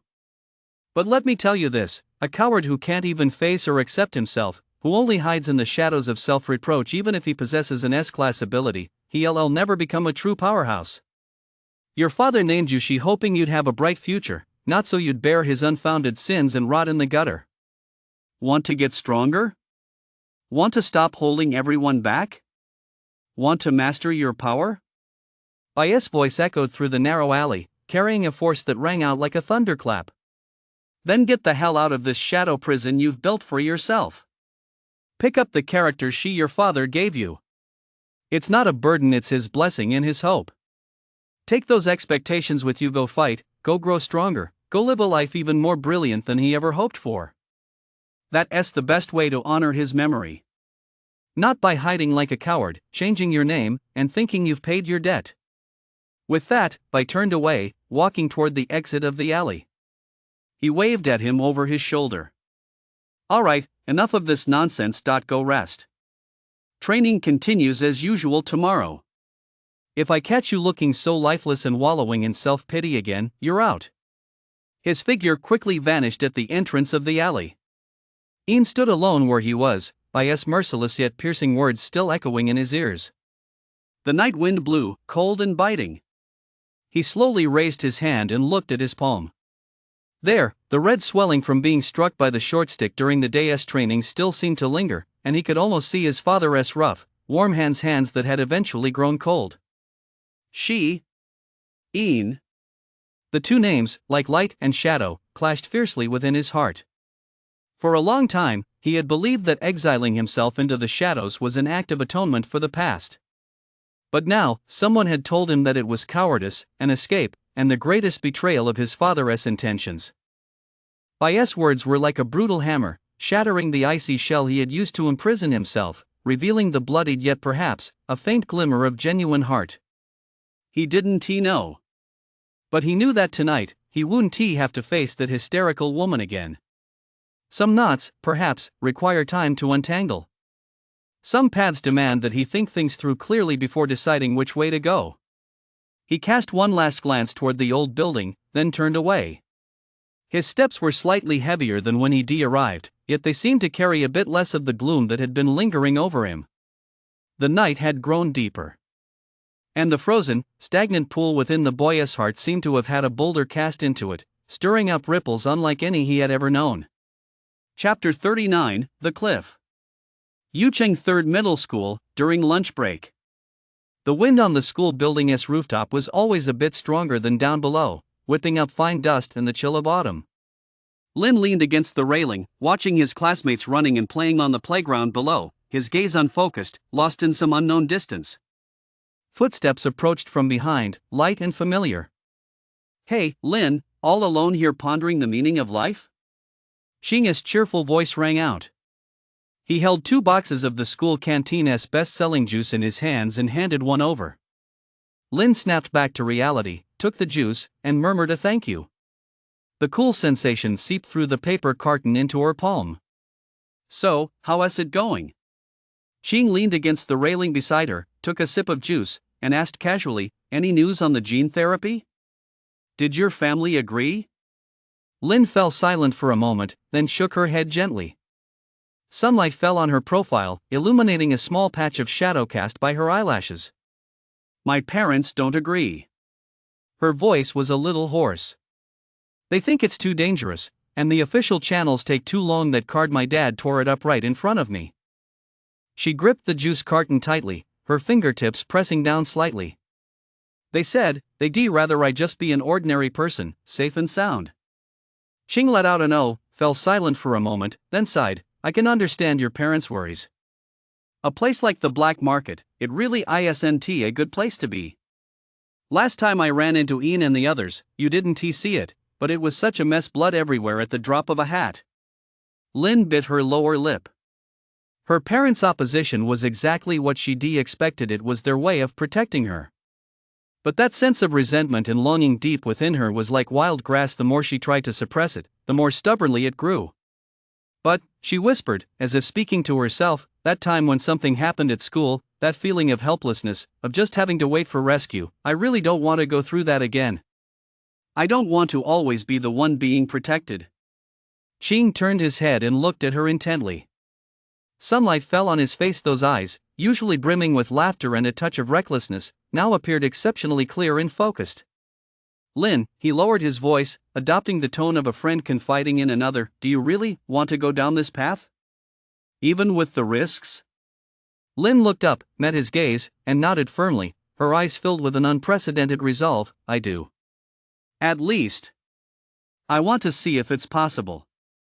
Xing scratched his head, his face betraying hesitation and inner conflict, as if he were making a difficult decision. He glanced around to make sure no one else was on the rooftop, then leaned in closer, his voice dropping even lower. "Actually, just because that card is gone doesn't mean there's no way out." Lin's heart skipped a beat as she looked at him. Xing licked his lips, looking a bit nervous. "The alley behind Old Record Bar, after 1 a.m. I've never been there myself, but I've heard the rules are strict, not as chaotic as the West District. They specialize in high-end deals, and security is much better. Maybe we can actually find a more reliable source. At the very least, we can get a sense of the market and how things work." He looked at Lin's slightly widened eyes and continued, "Your parents don't want you to go because they're worried something might happen to you. But if you don't go, you'll never know what's really going on. You'll just be waiting around, or giving up entirely." He paused, his tone turning serious. "Lin, I know this is risky, and I shouldn't be encouraging you to go. But if you're truly determined and there's really no way for you to handle it yourself." Xing took a deep breath, as if making up his mind, and looked Lin straight in the eye. "How about I go check it out for you?" Lin froze. "You go in my place?" "Yeah." Xing nodded, his face breaking into that familiar smile, part chivalrous, part foolish. "I've seen a bit of the world, after all. I'm somewhat prepared for places like that. Plus, I'm a guy. If anything really does happen, I can run away faster." "I can go check it out for you first, see if the place is safe, if they actually have that leaking potion you mentioned, what the price range is, and if they're trustworthy. Anyway, I'm interested in all that weird stuff myself, so I'll just treat it as a chance to broaden my horizons. Once I get the lay of the land, I'll come back and tell you exactly what I found out. Then you can decide whether to tell your family, or come up with other plans." "It's better than you going in blindly on your own, isn't it?" His suggestion was like a pebble dropped into a calm lake, sending ripples through Lin's mind. Was she tempted? Yes. Xing's words had opened a window for her, a window that allowed her to bypass her parents' outright opposition and gain access to that mysterious world. The temptation was too great, someone else would take on the risks of that first exploration for her. But her rational mind was screaming danger. Let Xing go in her place? He was just a high school student, after all, and he'd nearly gotten hurt last time. Was the black market really a place she should be dragging her friend into? The two emotions raged fiercely within her. Xing watched her expression, offering no urging, just waiting quietly, sipping his juice, his gaze fixed on the distant sky, as if he'd merely made the most ordinary suggestion. Time ticked by. Finally, Lin looked up, her eyes filled with complexity as she met Xing's gaze. Her voice was soft, tinged with a tremor and a hint of resolve. Xing, this is too dangerous. I can't let you risk your life for my sake. Oh, come on, I told you I'm curious too. Xing interrupted her, putting on a carefree act. Let us just treat it as an adventure. Don't worry, I'm quick on my feet. The moment things go south, I'll make a beeline for the exit. I want to push my luck. He patted his chest. Besides, we're friends, right? Ines joined the Hunter Guild now and deals with monsters every day. We can't fall too far behind, can we? Just think of it as getting a head start on adapting to the other side of this world. Friends. Een. Those two words struck a chord with Lin. She recalled the image of Een with wings glowing on her back, wielding a sword to slay demons. She remembered that confidentiality agreement. She remembered the distance between them that had become impossible to bridge. If only she could possess power too, even just a little. Deep within her heart, that longing to no longer be powerless ultimately overpowered her hesitation and guilt. She looked into Xing's clear eyes and, slowly, very slowly, nodded once. All right. Her voice was so soft it was almost carried away by the wind. But Xing, you must promise me to be careful. If anything feels off, leave immediately. Don't take any risks. Just go check things out, don't make any deals, and don't reveal any information about me. Don't worry. Leave it to me. Xing's eyes lit up, a bright smile spreading across his face as he nodded vigorously. I promise I'll just be your eyes and ears, and I won T medal. Wait for my good news. He gave Lin a few more reminders about keeping things confidential and not letting her family notice anything unusual, then waved the empty juice carton in his hand, hummed a tune, and turned to leave the rooftop, his back appearing light and cheerful. Lin remained alone where she stood, her back against the cold railing, the juice carton in her hand already crumpled slightly from her unconscious grip. She watched Xing disappear through the rooftop entrance, and the faint glimmer of hope that had just begun to rise within her, born of the possibility of finding a way out, was swiftly overwhelmed by a far greater sense of unease and guilt. Was it really right to ask a friend to put themselves in danger for her sake? But what other choice did she have? The sunlight remained bright, and the rooftop was vast and quiet. Yet Lin felt as though she were standing on the edge of an invisible cliff, with a mist-shrouded abyss stretching out beneath her feet. Xing's outstretched hand, would it pull her up, or push her even deeper? She didn't know. Meanwhile, Xing, who had already descended the stairs, quietly let her radiant smile fade as she rounded the corner where no one could see. Chapter 40, The Human Heart. Outside a police station in a certain district of Yucheng, at dusk. The blue and red lights on the police car had long since been turned off, and the gray-white building of the police station looked somewhat somber under the fading sky. Chen Xingfeng strode out the front door with a livid expression, followed by Li Xiaolin, her eyes red-rimmed, hair slightly disheveled, and her once refined demeanor long gone. Her designer suit was wrinkled, her makeup smudged, evidence that she had been through quite an ordeal. Being taken away by the police on charges of disturbing public order, interrogated, lectured, and finally having her husband pay a fine to secure her release. For Li Xiaolin, who had always prided herself on being part of high society and valued her reputation above all else, this was nothing short of a humiliating disgrace. And this humiliation, unsurprisingly, she attributed entirely to Een. It's all his fault. That ungrateful wretch. The moment she was out of sight of the police station, Li Xiaolin's pent-up anger and sense of injustice erupted, her voice shrill. If he hadn't been so heartless, insisting on following protocol and arresting Xiao Su, how would I have ended up in a place like that? And how could I have been arrested by the police? As she spoke, tears welled up again, mixing with smudged mascara to leave 2 disheveled streaks down her face. I'm his mother. What's wrong with me going to confront him? He actually had someone call the police to arrest me, that ungrateful son of a bitch. That animal. Chen Xingfeng was already distraught from a string of troubles. His business hit a snag, his son was detained, and his wife had caused a scene. Now, listening to Li Xiulin's incessant complaints and curses, he was livid. Enough. He stopped abruptly, turned, and growled at Li Xiulin. Don't you think you've embarrassed us enough already? Running off to that dump to cause a scene? Are you afraid people don't know our family has a son who attacked a Hunter Guild officer and a mother who has been invited in for a chat by the police? Li Xiulin was momentarily stunned by his shout, then grew even more indignant and angry. Chen Xingfeng. You're yelling at me? You're blaming me now? If you weren't so incompetent and couldn't handle things with the Hunter Guild, how come Xiao Su still can't get out? How could I put up with this? I'm incompetent? Chen Xingfeng was so furious that the veins on his forehead were throbbing. Am I incompetent for getting you out of that dump? Am I incompetent for providing you with a life of luxury all these years? Li Xiulin, be reasonable. You're the one who insisted on going after Ian. How many times have I told you that kid isn't the same anymore? He is part of the Hunter Guild. He has got power. What good does it do to go head to head with him? Then what do you suggest we do? Are we just going to stand by and watch Xiao Su get a criminal record? What will become of him in the future? Li Xiulin cried out, I'm his mother. If I don't stand up for him, who will? All you care about is your business and your reputation. Do you even have this son in your heart?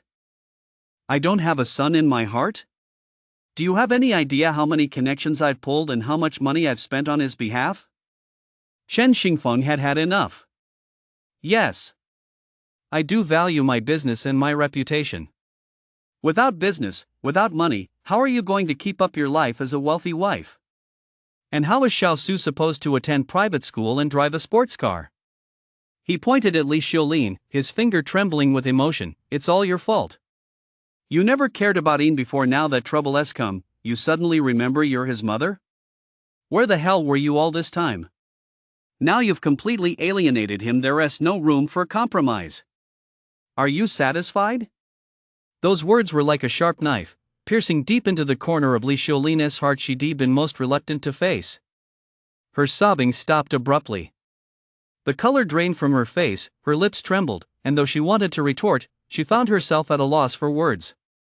All those years of neglect and deliberate distance were laid bare by her husband's accusation, making them painfully clear and humiliating.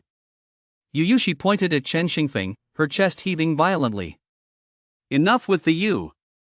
Chen Xingfeng waved his hand wearily, his face full of annoyance. Take a cab home yourself. Calm down. I've got work to do at the office.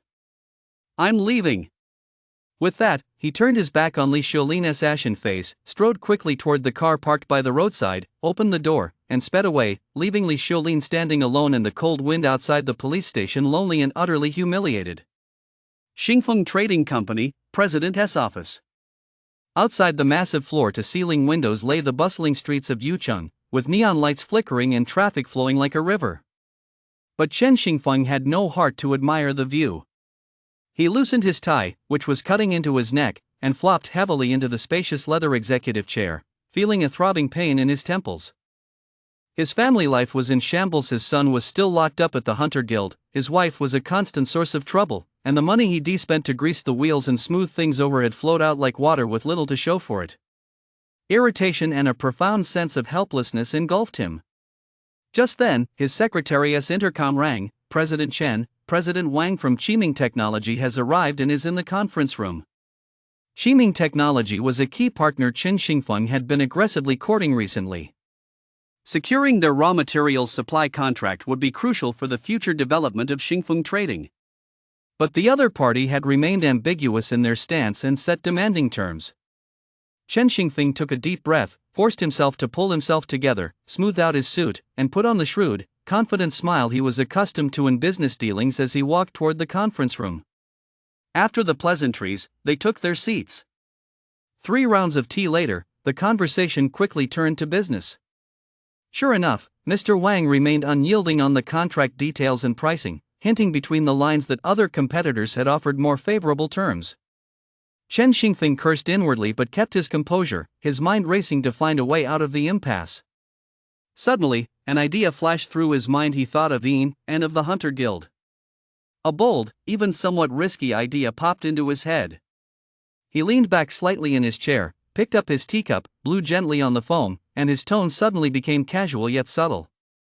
Mr. Wang, when it comes to cooperation, what matters most is sincerity and the long-term perspective. As for the price, what we at Xingfeng have offered is already quite sincere.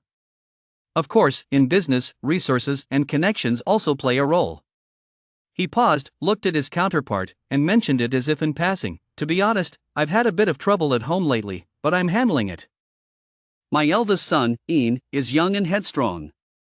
He joined the Hunter Guild and recently earned some merit. Young people, can be a bit impulsive at times. He got his younger brother into family matters. Let us not talk about it. He deliberately kept his words vague, stopping short of elaborating, yet he made a point of emphasizing the phrases Hunter Guild and distinguished himself. Sure enough, Mr. Wang's eyebrows twitched almost imperceptibly. To ordinary people, especially business people, the Hunter Guild was seen as mysterious and powerful, representing a whole other level of power and influence. Having a family member in the Hunter Guild, one who had distinguished himself, no less, carried profound implications. Chen Xingfeng observed his reaction and added fuel to the fire, his tone tinged with a resigned air of pride. That boy has always been independent and had a mind of his own since he was a child. Now that he has joined the Hunter Guild, he is so busy I hardly ever see him. As his father, I can't even step in to check on him. All I can do is try not to cause him any trouble and keep things in order at home and at the company. His words implied that Ian was valued and capable within the Hunter Guild. At the same time, he distanced himself from any suspicion of exploiting this connection for personal gain, just as he said, not causing him any trouble, which, ironically, made the relationship seem all the more genuine and low-key yet powerful. Mr. Wang pondered for a moment, and the smile on his face grew noticeably more sincere. Oh? Does Mr. Chen have that kind of connection in his family? No wonder Mr. Chen has such remarkable poise. The Hunter Guild, huh? Those are the pillars of the nation, truly remarkable. He changed the subject. Actually, the price isn't set in stone. What matters is the stability of the partnership and its future potential. I can see that Mr. Chen is a down-to-earth person, and Starwind Trading has built a solid reputation over the years. The atmosphere during the rest of the negotiations eased considerably. Mr. Wang was no longer as aggressive as before and made concessions on certain terms. Ultimately, the two parties reached a preliminary cooperation agreement that was quite favorable to Starwind Trading. After seeing Mr. Wang off, Chen Xingfeng returned to his office, closed the door, and the smile on his face vanished instantly, replaced by a complex mix of emotions. There was a secret delight at having achieved his goal by exploiting information asymmetry, but also a vague unease and a sense of guilt. He knew he was leveraging power In's power, which he might otherwise have looked down upon or even despised. It was a risky move. If he were exposed, or if In's side reacted in any way, the consequences could be severe. But his business instincts and the pursuit of profit overrode everything else. He gazed out the window, his eyes gradually hardening and growing intense. Anyway, the blood ties are there, and outsiders don't know the inside story. He muttered to himself, as if trying to convince himself, I'm just borrowing the name, I'm not actually making him do anything. Right, that's it. He picked up the phone and called the legal department, get the draft contract with Chiming Technology ready ASAP. The terms are exactly as we discussed earlier. Soon, the entire Starwind Trading Company was bustling with activity. Chen Xingfeng temporarily pushed his family troubles to the back of his mind, immersing himself in the prospect of profits the new contract might bring. What he didn't know was that news of his son, who had distinguished himself in the Hunter Guild, had already begun to circulate quietly within certain circles. At the same time, the Hunter Guild's internal information monitoring network was by no means oblivious to the slightest stirrings in the secular world. The waters of Yuching have never been limited to the undercurrents of the supernatural realm. Mundane desires and the machinations of the human heart also weave a web in the unseen. Chapter 41, Struggle. The Lin residence, late at night. Only a small bedside lamp was lit in the bedroom. Its warm yellow glow barely dispelled a small patch of darkness. Lin leaned against the headboard, holding a thick workbook, but his gaze was unfocused, and he hadn't turned a single page for ages. The conversation he had with Qing earlier that day felt like a tangled knot in his mind. Was it the right decision to ask him to scout the black market on her behalf? How was he doing now? Was he in danger?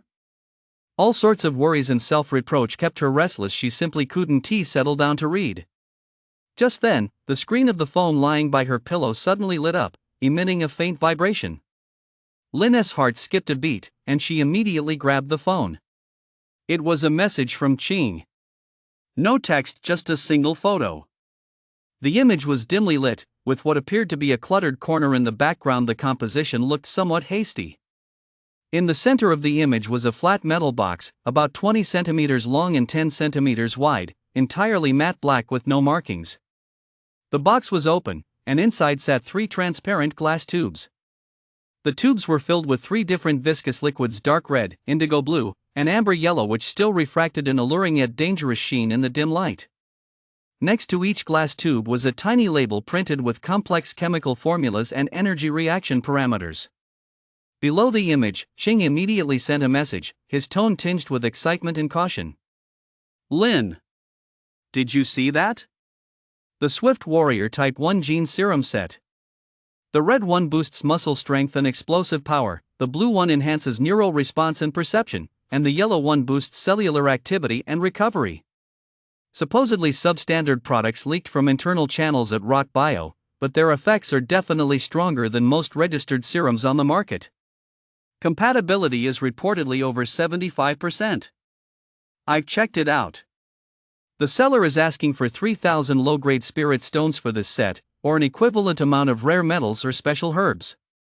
They only accept hard currency, no checks. What do you think? Is this what you've been looking for? Lin's gaze was fixed intently on the image. Her breathing quickened involuntarily, and her fingers trembled slightly. Speed Warrior Type 1, Rock Bio, internal channels. For someone like her who had already done her homework and longed to step into that world, the combination of these words was overwhelmingly impactful. Rock Bio is one of the nation's top biotechnology and genetic research giants. Even their so-called second-rate or internally leaked products far exceed the value of ordinary black market goods. A 75% compatibility rate is an exceptionally high success rate for a genetic serum. This was the opportunity she had been dreaming of. A complete, precisely targeted, and relatively high-end genetic awakening kit. All she had to do was inject it and undergo that supposedly painful yet hopeful transformation process, and she might be able to shed the fragility of an ordinary person and gain the strength to defend herself or even more. Her heart pounded wildly in her chest, blood seemed to rush to her cheeks, and a mix of immense surprise, longing, and trembling gripped her. However, the next second, the number at the end of Qing's message hit her like a bucket of ice water poured over her head. 3,000 low-grade spirit stones. Lin felt the heat drain from her body instantly, her fingertips turning ice cold. Spirit stones, 3,000 low-grade spirit stones. She knew what spirit stones were. They were the hard currency among awakened ones, used to aid cultivation, power special equipment, and even serve as the core ingredient in certain high-grade potions. For ordinary families, spirit stones weren't entirely out of reach. Some large banks or specialized exchange offices offered official channels to purchase them with massive sums of money, but the exchange rate was extremely high, and special qualifications or guarantees were usually required. Her family was considered well off, but to come up with the equivalent of 3,000 low-grade spirit stones all at once, that would be a massive sum, enough to cripple their finances and even force them to sell off some of their assets. Moreover, exchanging for spirit stones required pulling quite a few strings. It would certainly cause a stir, and there was no way she could keep it hidden from her parents. Not to mention, using such a massive sum, nearly the family's entire foundation, to purchase a black market gene serum of unknown origin, with unknown risks, and against her parents' staunch opposition? Her rational mind was screaming warnings of danger and absurdity. Yet that craving for power, that obsession with never again experiencing despair and helplessness, was screaming wildly from the depths of her heart. Her finger hovered over the phone screen, ready to reply to Ching, yet she had no idea what to say. Ask for more details? Haggle over the price? Or just tell him outright that she couldn't possibly come up with that many spirit stones? Just as she was wrestling with these thoughts, her fingers cold and trembling, the phone screen dimmed due to inactivity. The bedroom fell back into darkness, with only the faint glow of the bedside lamp illuminating the complex expression on the girl's face, a mix of longing, struggle, pain, and bewilderment. She slowly curled up, burying her face in her knees. On one side lay the gateway to power within reach, yet exacting a steep price. On the other, her ordinary life, filled with her parents' love but suffocatingly restrictive. And then there was the heavy burden of guilt and anxiety she felt toward Ching, who had risked his life for her. 3,000 low-grade spirit stones stood like a cold chasm, stretching between her and her dreams. At the same time, inside an apartment building. In contrast to the dim, troubled atmosphere in Lin's room, Ching's bedroom was brightly lit. He leaned lazily back in his gaming chair. The computer screen in front of him flickered with a complex game interface, but he was clearly distracted. He held his phone in his hand, its screen lit up, displaying the interface of an encrypted messaging app. On the screen, there was only a single contact, a blank profile picture and an ID consisting of a meaningless string of numbers and letters. Ching's fingers tapped rapidly across the screen, producing a crisp tapping sound. The product has been shown to the target. Reaction is as expected: strong desire, but limited by financial capacity. He sent it. The reply came almost instantly. Received. Maintain contact, apply moderate pressure, but do not proactively offer solutions. Observe whether they seek family support or other funding channels. Ching looked at the reply, a smile curving his lips, one that was completely at odds with his usual cheerful demeanor, tinged with amusement and detachment. Understood. After replying, he didn't exit the interface but tapped his finger to switch to another chat window. This window contains several more contacts, each with a different profile picture, yet the conversations all revolved around a similar topic. Old K, up north, has last week's batch of rock imitations sold out yet? How's the feedback? He sent a message to one of them, labeled Old K North District Channel. A reply came quickly: "Sir, 7 sets have been sold. The remaining 3 were reserved by the Viper crew. The feedback is decent. 3 have successfully cleared the E-class threshold, 4 are still in the adjustment period, and 1 had a mild rejection reaction, but we managed to suppress it. It's just, things are getting a bit tight. Since Scar King's demise, the Hunter Guild has been cracking down hard. Be careful. Keep a low profile lately. We can't let the supply run out, but safety comes first." Ching replied. Got it. He tapped on another contact labeled Dealer Labline. Lab side: when will the new batch of catalysts arrive? Purity needs to be higher than the last batch. The other party replied, "Sir, they say the earliest is the end of the month. The raw materials are stuck at the border. Purity is guaranteed. Same deal as always, add 10%. All right. Let me know when it arrives." Ching replied succinctly. He deftly switched between different chat windows, inquiring about merchandise sales in various regions, customer feedback, and channel security, while issuing simple instructions, looking every bit the mastermind behind the scenes. His tone was calm and his thoughts clear, a stark contrast to the carefree, somewhat reckless persona he projected at school. After handling these matters, he exited the encrypted app and wiped all records. Then, he picked up another, far more ordinary-looking phone and opened the chat window with Lin. Looking at the image and quote he sent, along with the other person's prolonged silence, he smiled and tossed the phone aside. He refocused his attention on the computer game. The dazzling lights and effects of his skills flashed before his eyes, but deep within his gaze lay a calm and calculating expression that clashed sharply with the game's intense atmosphere. 3,000 spirit stones for an ordinary family, that really is an astronomical sum. He muttered to himself, his fingers tapping unconsciously on the mouse. Lynn, what would you do? Come clean to your parents and spark a family feud? Or, find another way? Whichever path you choose, it seems like it'd be quite interesting. The smile on his lips deepened, carrying the composure of someone observing the unfolding of a chess game and even a hint of barely perceptible anticipation. In the game, the character he controlled executed a dazzling combo, defeating his opponent.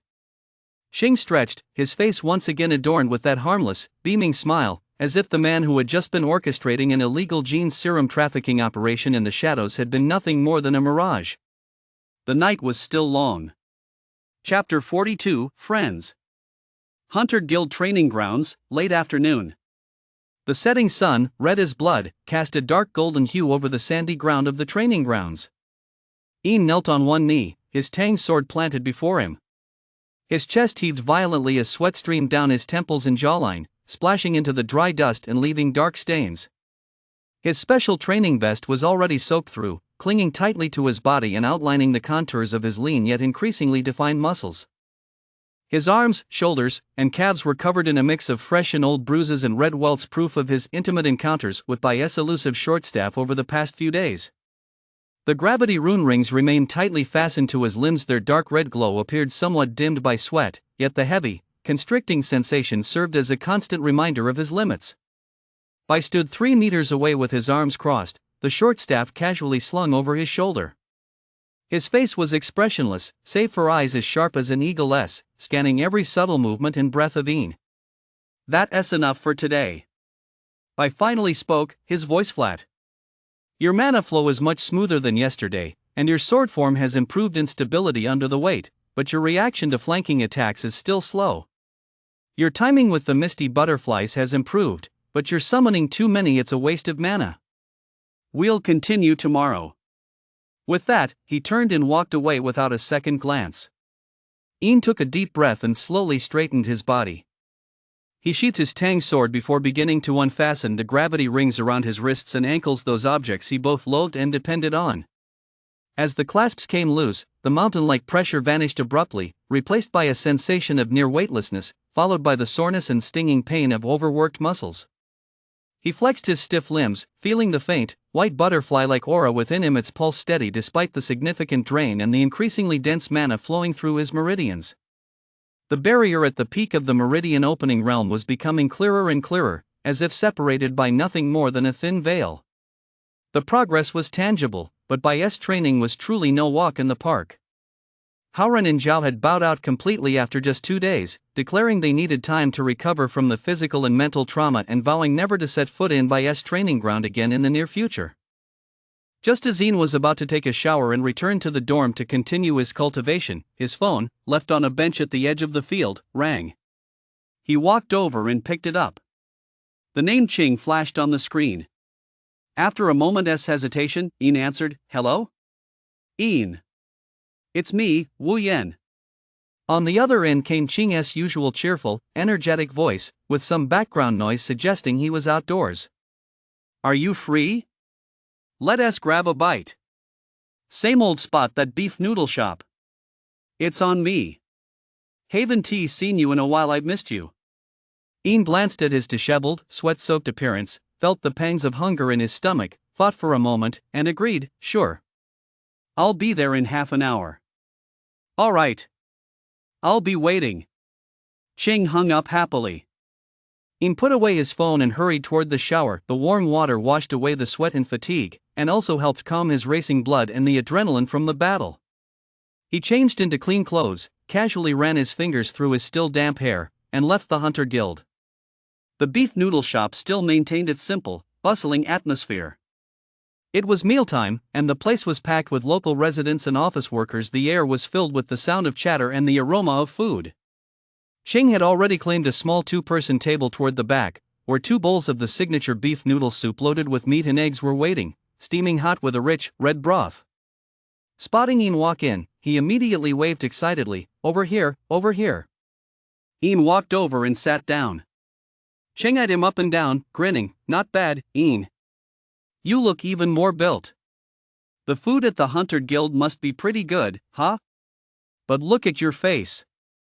Is the training really that brutal? I heard from others that it's downright inhumane.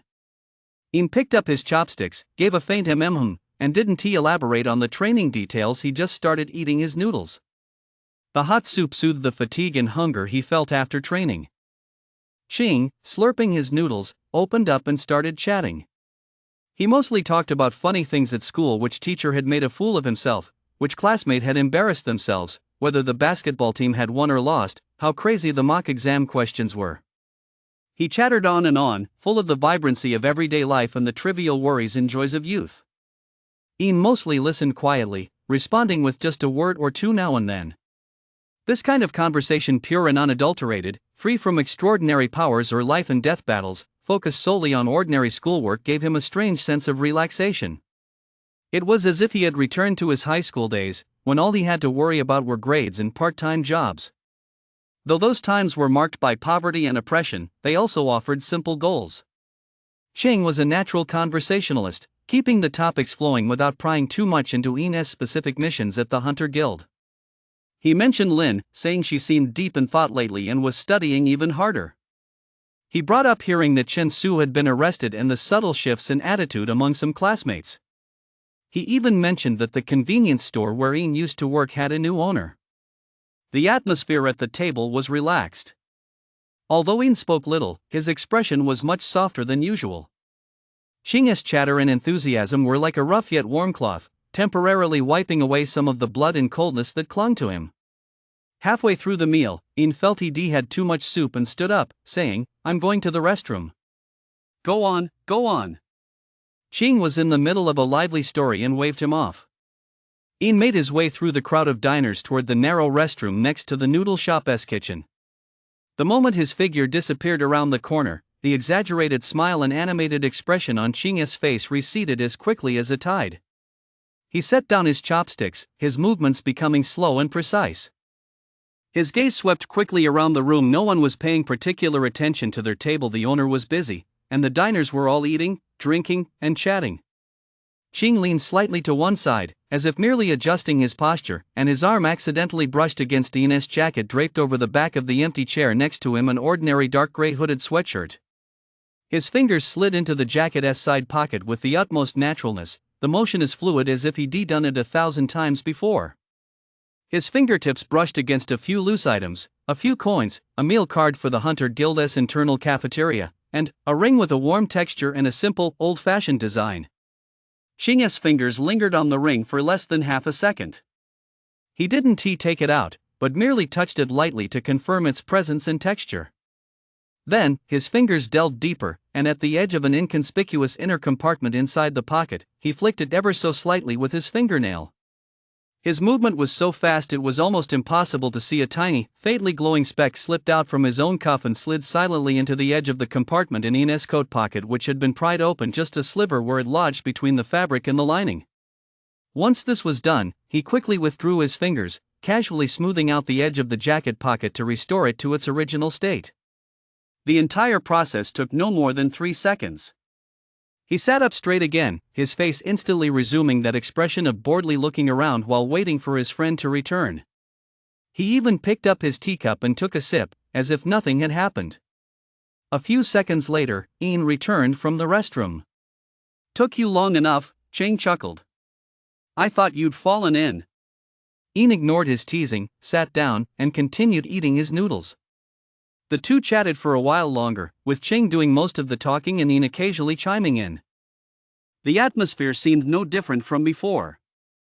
When it came time to pay, Ching insisted on picking up the tab. "I promised I'd treat you. You're getting a paycheck now, so next time you're buying a big meal." Ian didn't argue and simply nodded. As they stepped out of the noodle shop, the night was deep. The streets were nearly deserted. "All right, I'm heading out. I've got 2 sets of practice questions to work through." "What a miserable senior in high school." Ching stretched, waving at Ian.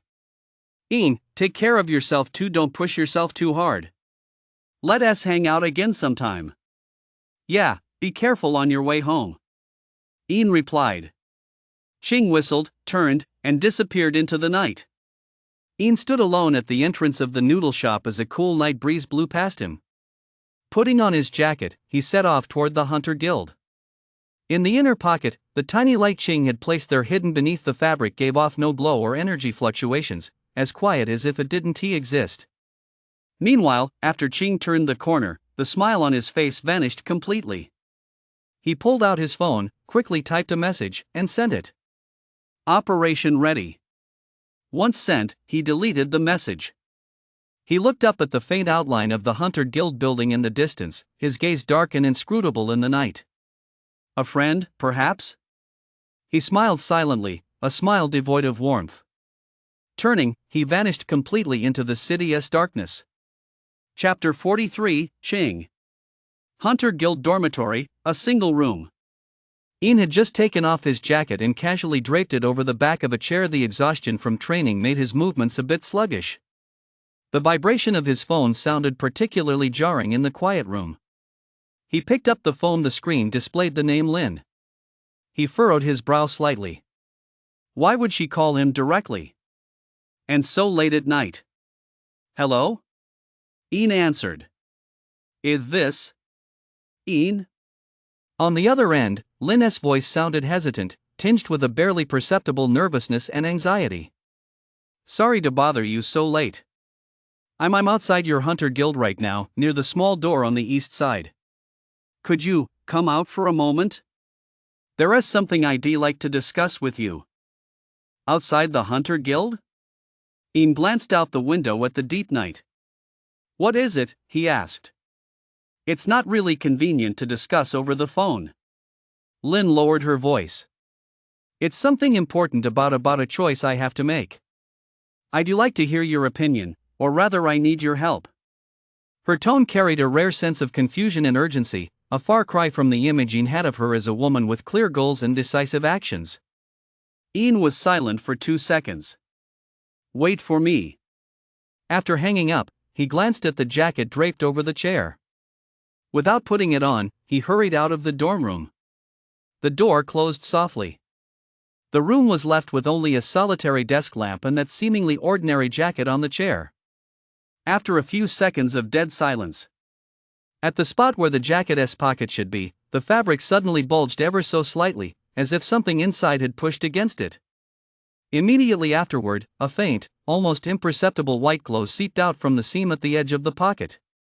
There was a soft hiss, extremely faint, as if a needle tip had pierced the fabric. A light point the size of a grain of rice, emitting a soft white glow, emerged from the nearly invisible slit it had pried open in the pocket's lining. It hovered in the air, its light flickering on and off as if sensing its surroundings. After confirming the room was empty and detecting no obvious surveillance energy fluctuations, the light on the surface of the point began to shift and transform. Its form shifted like melting wax, extending slender, segmented limbs swollen at the front and tapered at the rear. In the blink of an eye, the speck of light transformed into a tiny white spider, no larger than a fingernail, its body as translucent as jade and glowing faintly. The little spider's 8 legs deftly clung to the fibers of the jacket, swiftly climbing down the back of the chair and landing silently on the floor. It paused for less than a second, its head turning slightly, as if receiving some invisible signal. Immediately, it moved its legs as slender as strands of hair and raced at an astonishing speed along the shadow at the base of the wall toward the crack in the door. In the blink of an eye, the tiny, crystalline white spider slipped through the door's crack and vanished into the darkness of the dormitory hallway. As if it had never been there. The small side door on the east side of the Hunter Guild led to a relatively quiet street. The street lights were dim, and the shadows of the trees danced. Lynn stood alone at the edge of the shadow, beyond the reach of the streetlight, her hands clasped tightly together as she glanced up from time to time. Wearing her school uniform jacket, her face looked somewhat pale in the dim light, her eyes a mix of struggle, longing, and an almost obsessive anxiety. When she saw Ian emerge from the door, her eyes lit up. She quickened her pace to meet him, but stopped 2 or 3 meters away, looking somewhat awkward. What is it? Ian looked at her, keenly sensing that something was off. It wasn't just anxiety, it was more like a mixture of extreme tension, excitement, and fragility. Lynn took a deep breath, as if she'd made a huge decision. She looked Ian straight in the eye and spoke a little quickly. I want to borrow some money from you. Not just regular money, but spirit stones. 3,000 low-grade spirit stones. Ian's gaze sharpened slightly. 3,000 low-grade spirit stones was by no means a small sum for a new recruit at the Hunter Guild. It was nearly several months' income for most people. But for him, enjoying S-class benefits and a monthly salary of 10,000 low-grade spirit stones, it wasn't beyond his means. The real question was, what did Lynn, an ordinary high school student, need so many spirit stones for? And why was she so desperate that she'd come looking for him in the middle of the night? What do you need the spirit stones for? Ian didn't agree immediately. Instead, he asked her a question in return. Lynn's eyes flickered, and she clenched her fingers tighter.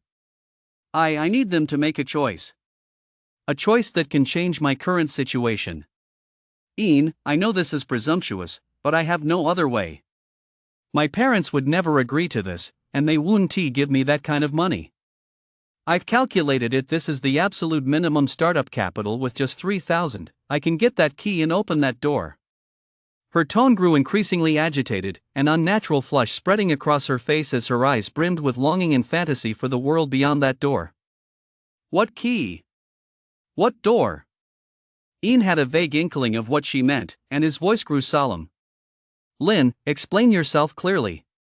It's the way for me to gain power. Lynn seemed to have thrown caution to the wind. She lowered her voice, yet it trembled with excitement. I know the way. For just 3,000 spirit stones, I can buy a Speedster Type 1 gene serum set. Although the success rate isn't 100% and there are risks, this is my only chance. I can't stay an ordinary person forever, watching you all, watching that world yet unable to reach it. I need power. I need to change. Black market gene serums. Ian's heart sank. Cheng's appearance at the black market that day, Lynn's recent preoccupation, it all clicked into place. He looked at Lynn, who stood before him, almost unrecognizable as her desire seemed to consume her. He was about to sternly warn her of the dangers and deceptions of black market serums and demand to know the exact source of her information. Just as he was about to speak, a faint yet familiar aura of mana, like a gentle breeze skimming the water's surface, quietly emerged from the shadows behind Lynn. Ian's pupils contracted slightly, and the words on the tip of his tongue froze. Lynn, oblivious, remained lost in her excitement, looking at Ian expectantly. Ian, you'll help me, won't you? It won't be hard for you. I'll definitely repay you someday, I swear. Her words cut off abruptly. A slender, knuckled hand emerged silently from the darkness behind her. The tip of the index finger glowed with a faint, intensely concentrated red light, which touched a specific pressure point on the back of Lynn's neck with precision and gentleness. Lynn's body stiffened suddenly, her eyes widened instantly, her pupils dilating. Every expression and sound froze on her face. She seemed to have turned into a statue, her very breath appearing to cease. Bai's figure emerged fully from the shadows, ghost-like. The usual carefree nonchalance had vanished from his face, replaced by a cold, intense focus. He didn't even glance at Ian, his gaze fixed on Lynn's rigid silhouette. His fingers darted out like a butterfly flitting through flowers, moving with blinding speed to land on several key points along her lower back and spine. With each touch, a faint flash of mana light flickered before sinking into Lynn's body. Lynn's body began to tremble slightly, as if tiny streams of light were darting rapidly beneath her skin, converging toward the top of her head. Bai's gaze hardened. He held his fingers together like a sword, hovering 3 inches above Lynn's head, and slowly raised them upward. Come out. As his deep voice echoed.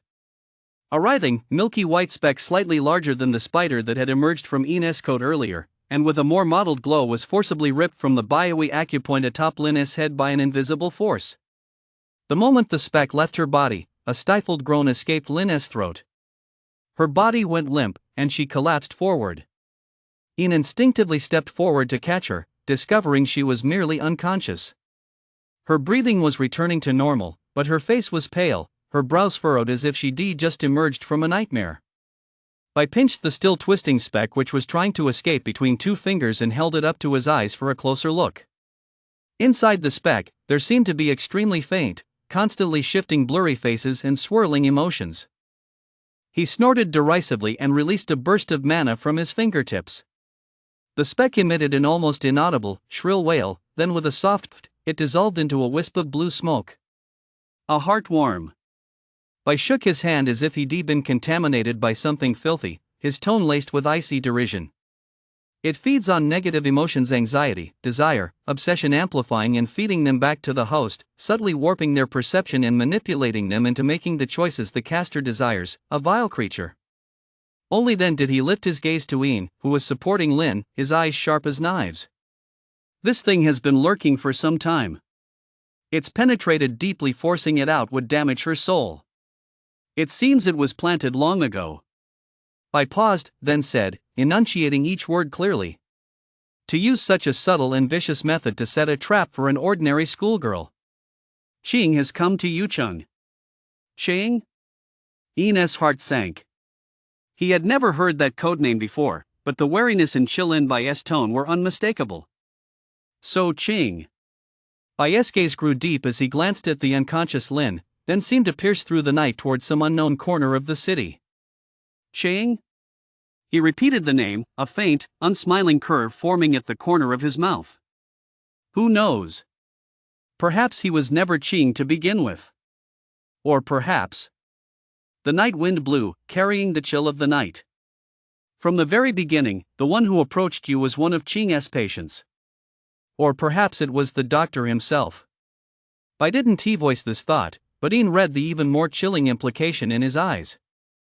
The figure of that boisterous, enthusiastic teenager in the sunlight was, in that moment, shrouded in a veil of utter strangeness and terror. Chapter 44, Provocation. Yucheng, an ordinary residential neighborhood, late at night. Several unmarked black SUVs, like sharks in the dark of night, slipped silently into the complex and parked around the Target building. The doors opened without a sound.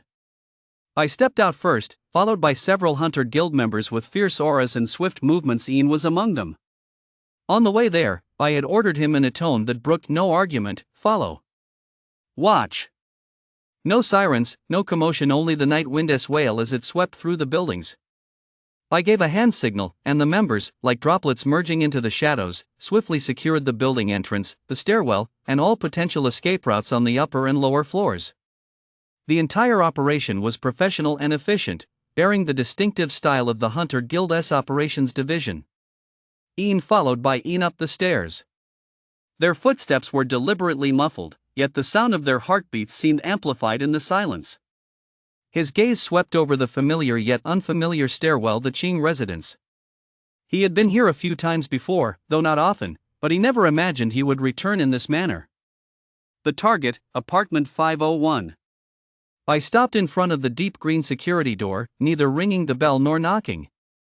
He extended a finger, a faint, nearly invisible pale blue vortex gathering at its tip, and gently pressed it against the keyhole. A faint click sounded, as if the mechanism inside the lock had been turned by an invisible key. The door opened a crack. Bai's eyes narrowed sharply as he burst through the door, moving like lightning. The team members followed close behind, flooding in instantly. Ian stepped inside. The expected resistance, panic, or even a fight never materialized. A dim floor lamp illuminated the living room. The TV was on, playing a boring late-night infomercial with the volume turned down low. The air was filled with a sense of domestic normality that was almost too ordinary, even carrying the lingering scent of dinner. But sitting on the sofa were two people, Qing's parents. They sat side by side, their posture so upright it bordered on stiff. Their vacant stares fixed on the TV screen, their faces devoid of expression, they showed no reaction to the group of uninvited guests who had burst into their home, not even a flicker of their eyes. They looked like nothing more than two exquisitely crafted wax figures dressed in loungewear. "Search!" Bai barked the order, his gaze sweeping across the living room like a hawk's, while he himself darted toward Qing's bedroom like the wind. The team members quickly spread out, checking the other rooms, the balcony, and every possible hiding spot. Ian stood where he was, watching the couple on the sofa who looked as if their souls had been sucked out, a chill spreading through his heart. He recognized Uncle Chang and Auntie. They used to be warm, even somewhat chatty, ordinary middle-aged people certainly not like this. Bai emerged from the bedroom, his expression stern. He held an open, empty backpack containing only a few high school textbooks and exam papers, no personal belongings, electronic devices, or anything suspicious. The bedroom was excessively tidy, like a hotel room, as if it were cleaned daily, devoid of any sense of daily life. Captain, no one in the other rooms. Kitchen, bathroom, balcony, nothing found. There are only a few seasonal clothes in the wardrobe, most of the space is empty. No items or traces related to supernatural powers were found. The report was brief and clear, each word echoing through the silent air and striking at Inez's heart. A dead end. Moreover, the other party had cleaned up exceptionally thoroughly, as if they had never truly lived here. I walked over to Qing's parents, crouched down, and scrutinized their pupils closely. Then, he extended both hands, gently touching the third eye of each with his index fingers. A wisp of extremely subtle, gentle blue mana, like the finest probe, seeped into the third eyes of both. A few seconds later, I withdrew his hands, the chill in his eyes growing even more intense. Deep hypnosis. The technique is highly professional. Multiple layers of daily life camouflage commands have been woven in, allowing them to maintain a superficially normal routine, socialize, and even respond to simple inquiries. But their core consciousness has been locked away. They lack any reaction to truly significant external stimuli. I stood up, his tone calm yet solemn. This isn't violent destruction, it's meticulous weaving. It seems our Qing no longer needs this home as a cover. These two are merely props he uses to maintain the Qing persona. Can it be reversed? A team member asked in a low voice. It can, but it will take time. Moreover, forcing a reversal might cause them some psychological damage, requiring follow-up care. I gestured to the team member beside him. Contact medical services. Have a specialist come over to handle this. Be careful when moving them. He walked to the window, gazing at the deep night outside and the city as silhouette dotted with scattered lights. His back appeared somewhat cold and stern. He knew we were coming.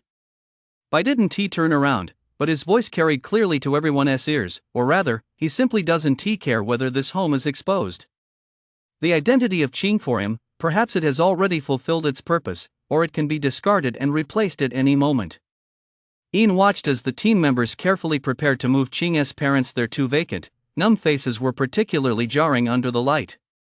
He recalled Qing, or rather, the entity inhabiting Qing's identity at the beef noodle shop, that beaming, enthusiastic smile. He recalled their arm-in-arm strolls down the school corridors in the past. He recalled his reminder to take care of yourself.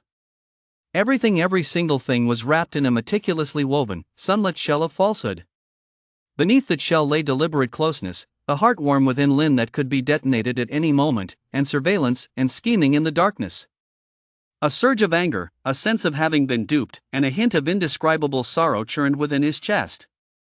Just then, in the corner of the sofa, inside an unassuming fabric storage basket that Qing's father usually used to hold his reading glasses and remote controls, an old Bluetooth receiver which had been in standby mode and was connected to the living room speakers, suddenly had its indicator light on top shift from red to blue, flickering faintly. Immediately, a young male voice, clearly voice modulated, with a synthetic electronic quality, yet strangely tinged with a familiar rhythm, echoed through the speakers, filling the silent living room. Good evening, uninvited guests. Especially you, Agent Bai, and my dear old friend, Ian. The voice wasn't loud, but it instantly put every operative on high alert. Weapons and abilities were primed and ready, and their eyes scanned the source of the sound with sharp intensity. I spun around abruptly, his gaze as sharp as a knife, fixed on the Bluetooth receiver. Sorry for saying goodbye this way. It's a bit rude. The voice continued, its pace steady, even tinged with a hint of mockery. Home is yours now. Please take care of Mom and Dad for me. After all, playing the role of a good son is pretty exhausting. As for me. The voice paused. Even the synthetic sound effects couldn't mask the deliberately revealed, deeply unsettling sarcasm. The game has only just begun. I'd like to send my regards to everyone on behalf of the doctor, though he probably doesn't like being called that. Also, Ian. The voice suddenly addressed him by name, its tone thick with insincere warmth. don't forget our agreement. Next time, it's your treat. As the words faded, the Bluetooth receiver's indicator light suddenly went dark, and there was no further sound. A team member quickly stepped forward to inspect it, then shook his head. A one-time trigger device. No tracking value. The source of the voice can't be traced either. I's face was so dark it looked like rain was about to fall. This wasn't just a fruitless pursuit, it was a blatant, mocking provocation. Not only had the other party withdrawn with ease, but they also left behind a farewell and a taunt. Secure the scene. Seal and inspect all items. I issued the order, his voice brimming with suppressed fury. He glanced at Ian and saw that the boy's face was pale, yet his eyes were like blades tempered in fire, fixed intently on the now defunct Bluetooth receiver. I walked over to him and patted his shoulder, a firm pat. Remember this feeling. This is the true dark side, let us go. Back to the base. Shortly after Bai and the others had evacuated Ching's parents, on the roof of an abandoned water tank atop a high-rise building on the other side of the city, a figure stood alone in the night breeze. He wore a plain hoodie, his back turned to the city's dazzling yet distant lights, facing the general direction of the Hunter Guild building. The night breeze ruffled the brim of his hood, faintly revealing the lower half of his face. The corner of his mouth curled into a smile that was the polar opposite of Ching's sunny grin, instead brimming with icy sarcasm and amusement. He slowly raised his right hand and extended his middle finger toward the Hunter Guild. The gesture was textbook, brimming with undisguised contempt and defiance.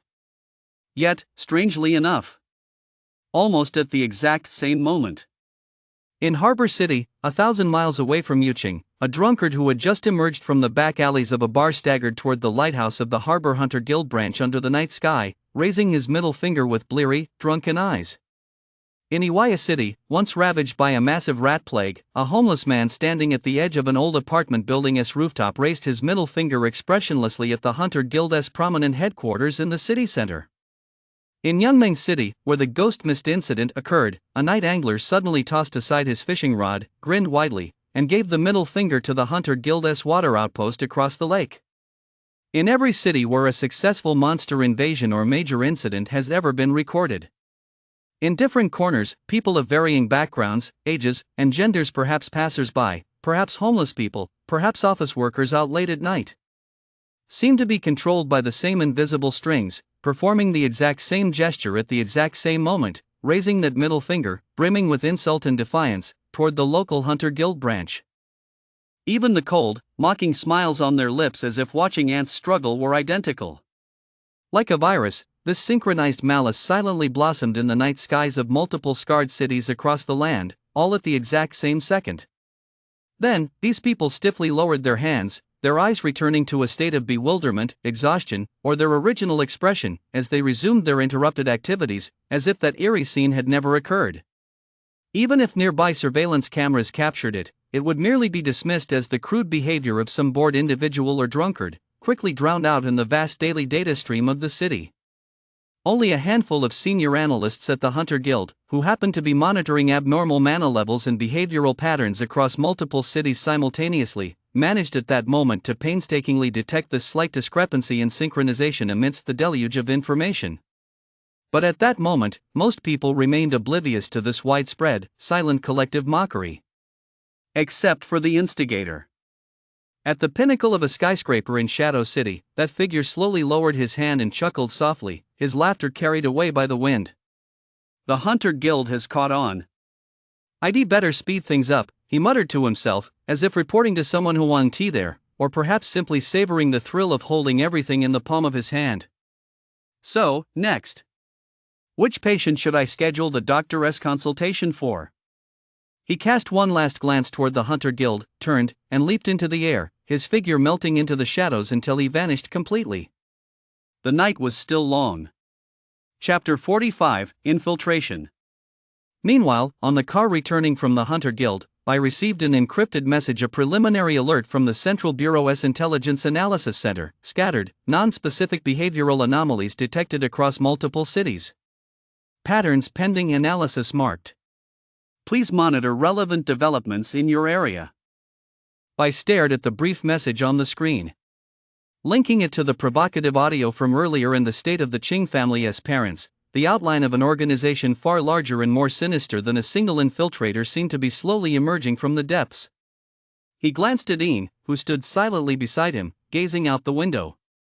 What this young man had become entangled in was likely far more complex than the simple betrayal of a classmate.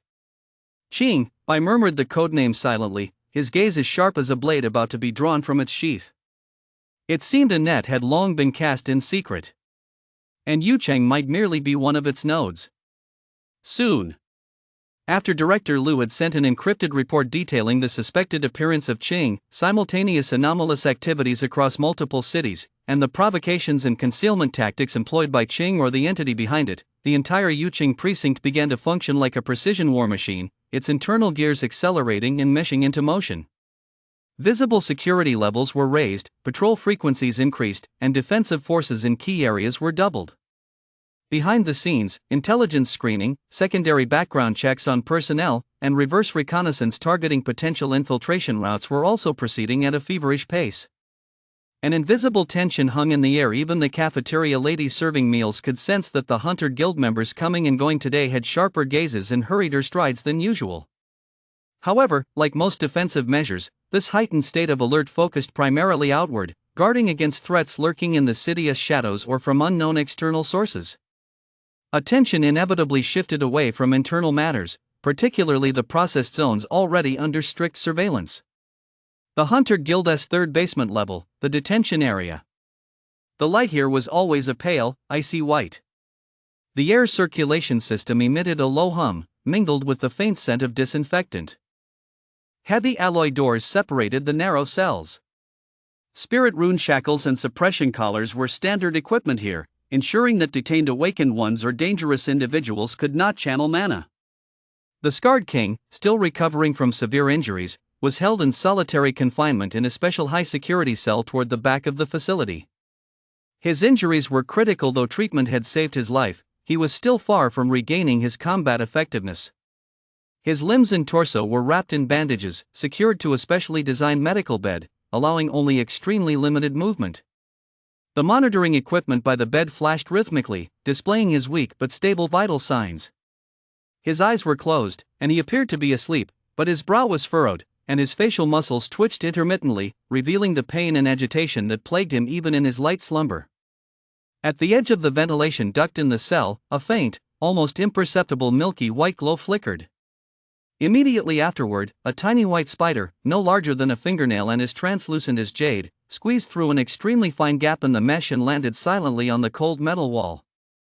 It remained still for a moment, its head turning slightly as its 8 simple eyes seemed to scan the cell's surroundings, the position of the surveillance cameras, the frequency of the vital signs monitor, and the scarred king on the bed. Then, it moved.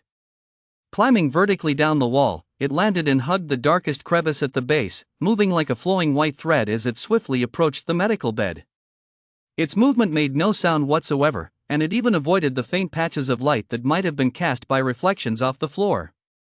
It climbed up the foot of the bed, ascended along the metal frame, wound its way around the coiled bandages, and finally reached the rough back of Scar King's hand, the part exposed outside the bandages, covered in calluses and scars. Scar King remained oblivious, still in a shallow, pain-filled slumber. The tiny white spider raised its forelegs, and a denser, faint glow flickered from its mouthparts. Then, aiming at a shallow, old scar on Scar King's hand, it gently stung down. The movement was as slight as a mosquito bite. The muscles on Scar King's hand twitched instinctively, but he did not wake. The faint glow from the spider's mouthparts flowed along the entry point into Scar King's bloodstream, vanishing almost instantly. It was neither a toxin nor destructive energy, but a highly compressed, peculiar spiritual code carrying specific instructions. Once the injection was complete, the little spider did not linger for a moment. It swiftly retracted its mouthparts and crawled back down the bed the way it had come, moving even faster than before. It did not return to the ventilation duct but instead squeezed through the tiny gap at the bottom of the cell door, emerging into the common corridor of the detention area. The corridor was deathly quiet, broken only by the faint hum of electronic equipment from the distant guard post. The surveillance cameras swiveled slowly, But the little spider's path seemed to have been precisely calculated. It always managed to stay just within the camera's blind spots or at their edges, darting along the corners where the shadows were deepest. Its objective was clear: not the exit, but another section of the detention area, the general holding cells. Most of those held there were individuals involved in black market transactions or public disorder but classified as low threat, such as some of Scar King's henchmen who had been arrested earlier, as well as Li Fu, the rich kid who had sabotaged the detection posts for Scar King, and Chen Su, who was also being detained. Like a ghostly messenger, the little spider carried out its assigned delivery mission with precision and silence within this heavily guarded underground prison. The message it carried was not intended solely for Scarface. Meanwhile, in the special security cell, about a minute later, on the medical bed, Scarface, who had been frowning and sleeping restlessly, suddenly began to rapidly roll his eyes beneath his eyelids. He hadn't woken up, but his expression gradually shifted. The pain and agitation slowly subsided, replaced by an eerie calm. Even the corner of his mouth twitched ever so slightly and unnaturally, as if he were unconsciously receiving and understanding some command. The vital signs on the monitoring equipment showed a few almost imperceptible fluctuations, but they did not trigger the alarm threshold. These fluctuations were more akin to subtle physiological reactions caused by changes in deep brainwave activity than to a worsening of his condition. All returned to silence. Only the pale light coldly illuminated everything within the cell, leaving no record of the silent visit and injection that had just taken place. Shadows were stirring underground. Above ground, the Hunter Guild of Shadow City, fully mobilized for battle, remained unaware that a little spider from Qing had already quietly extended its tentacles into the very heart of this seemingly impregnable fortress. Crisis never has just one face. While attention is focused on external enemies, the internal parasites may already have begun gnawing at the pillars. Chapter 46, The Turmoil Begins. Shadow City Hunter Guild, Special Security Cell. Time, 3:47 a.m. The moment when human will is at its weakest. On the monitoring screen, Scar King's vital signs had been fluctuating steadily until this very moment. The green line representing his brainwaves suddenly began to tremble violently. The waveform grew jagged and chaotic, and the frequency skyrocketed, far exceeding the range of even a normal gene warrior or a critically injured patient. Immediately afterward, his heart rate, blood pressure, and adrenaline levels shot past the red alert thresholds, and piercing alarms blared simultaneously in the cell and at the central monitoring station. Detention Zone, Cell 3. The subject is exhibiting extreme physiological abnormalities. The monitor's voice, laced with shock, immediately alerted the guards and the medical emergency team. But it all happened too fast. Inside the cell, the scarred king, strapped to the medical bed, suddenly opened his eyes.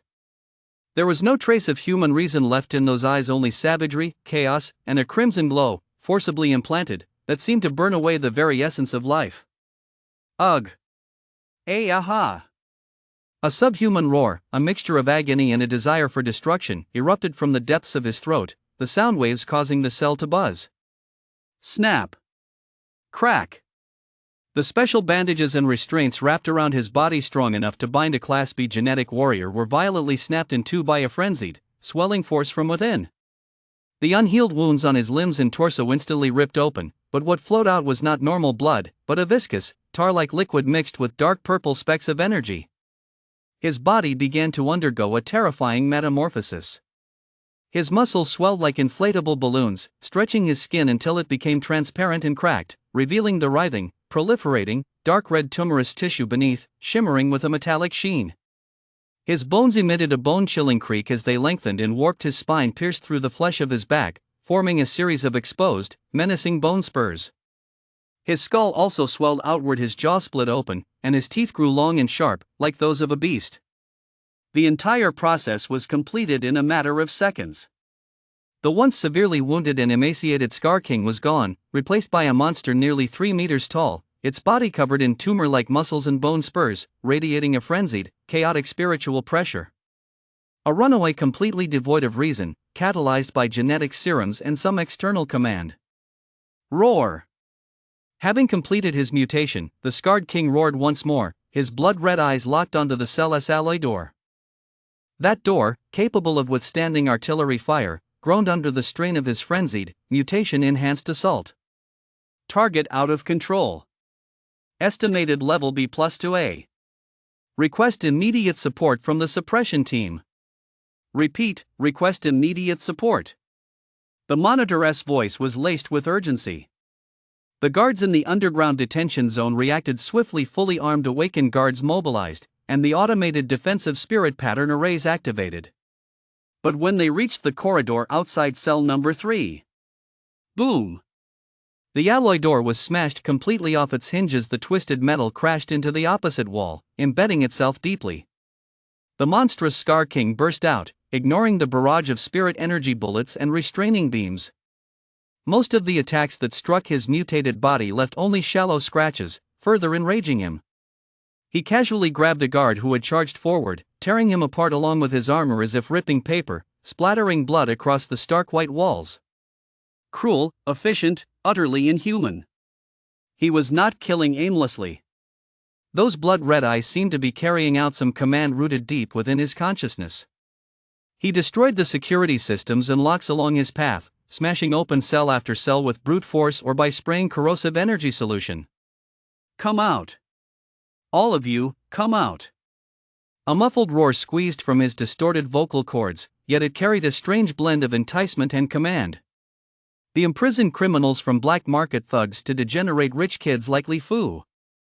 From black market thugs to degenerate rich kids like Li Fu were initially stunned, but driven by their survival instincts and the terrifying example before them, they surged madly out of their cells, snatching guards' weapons or using their own abilities, whether strong or weak, to create even greater chaos.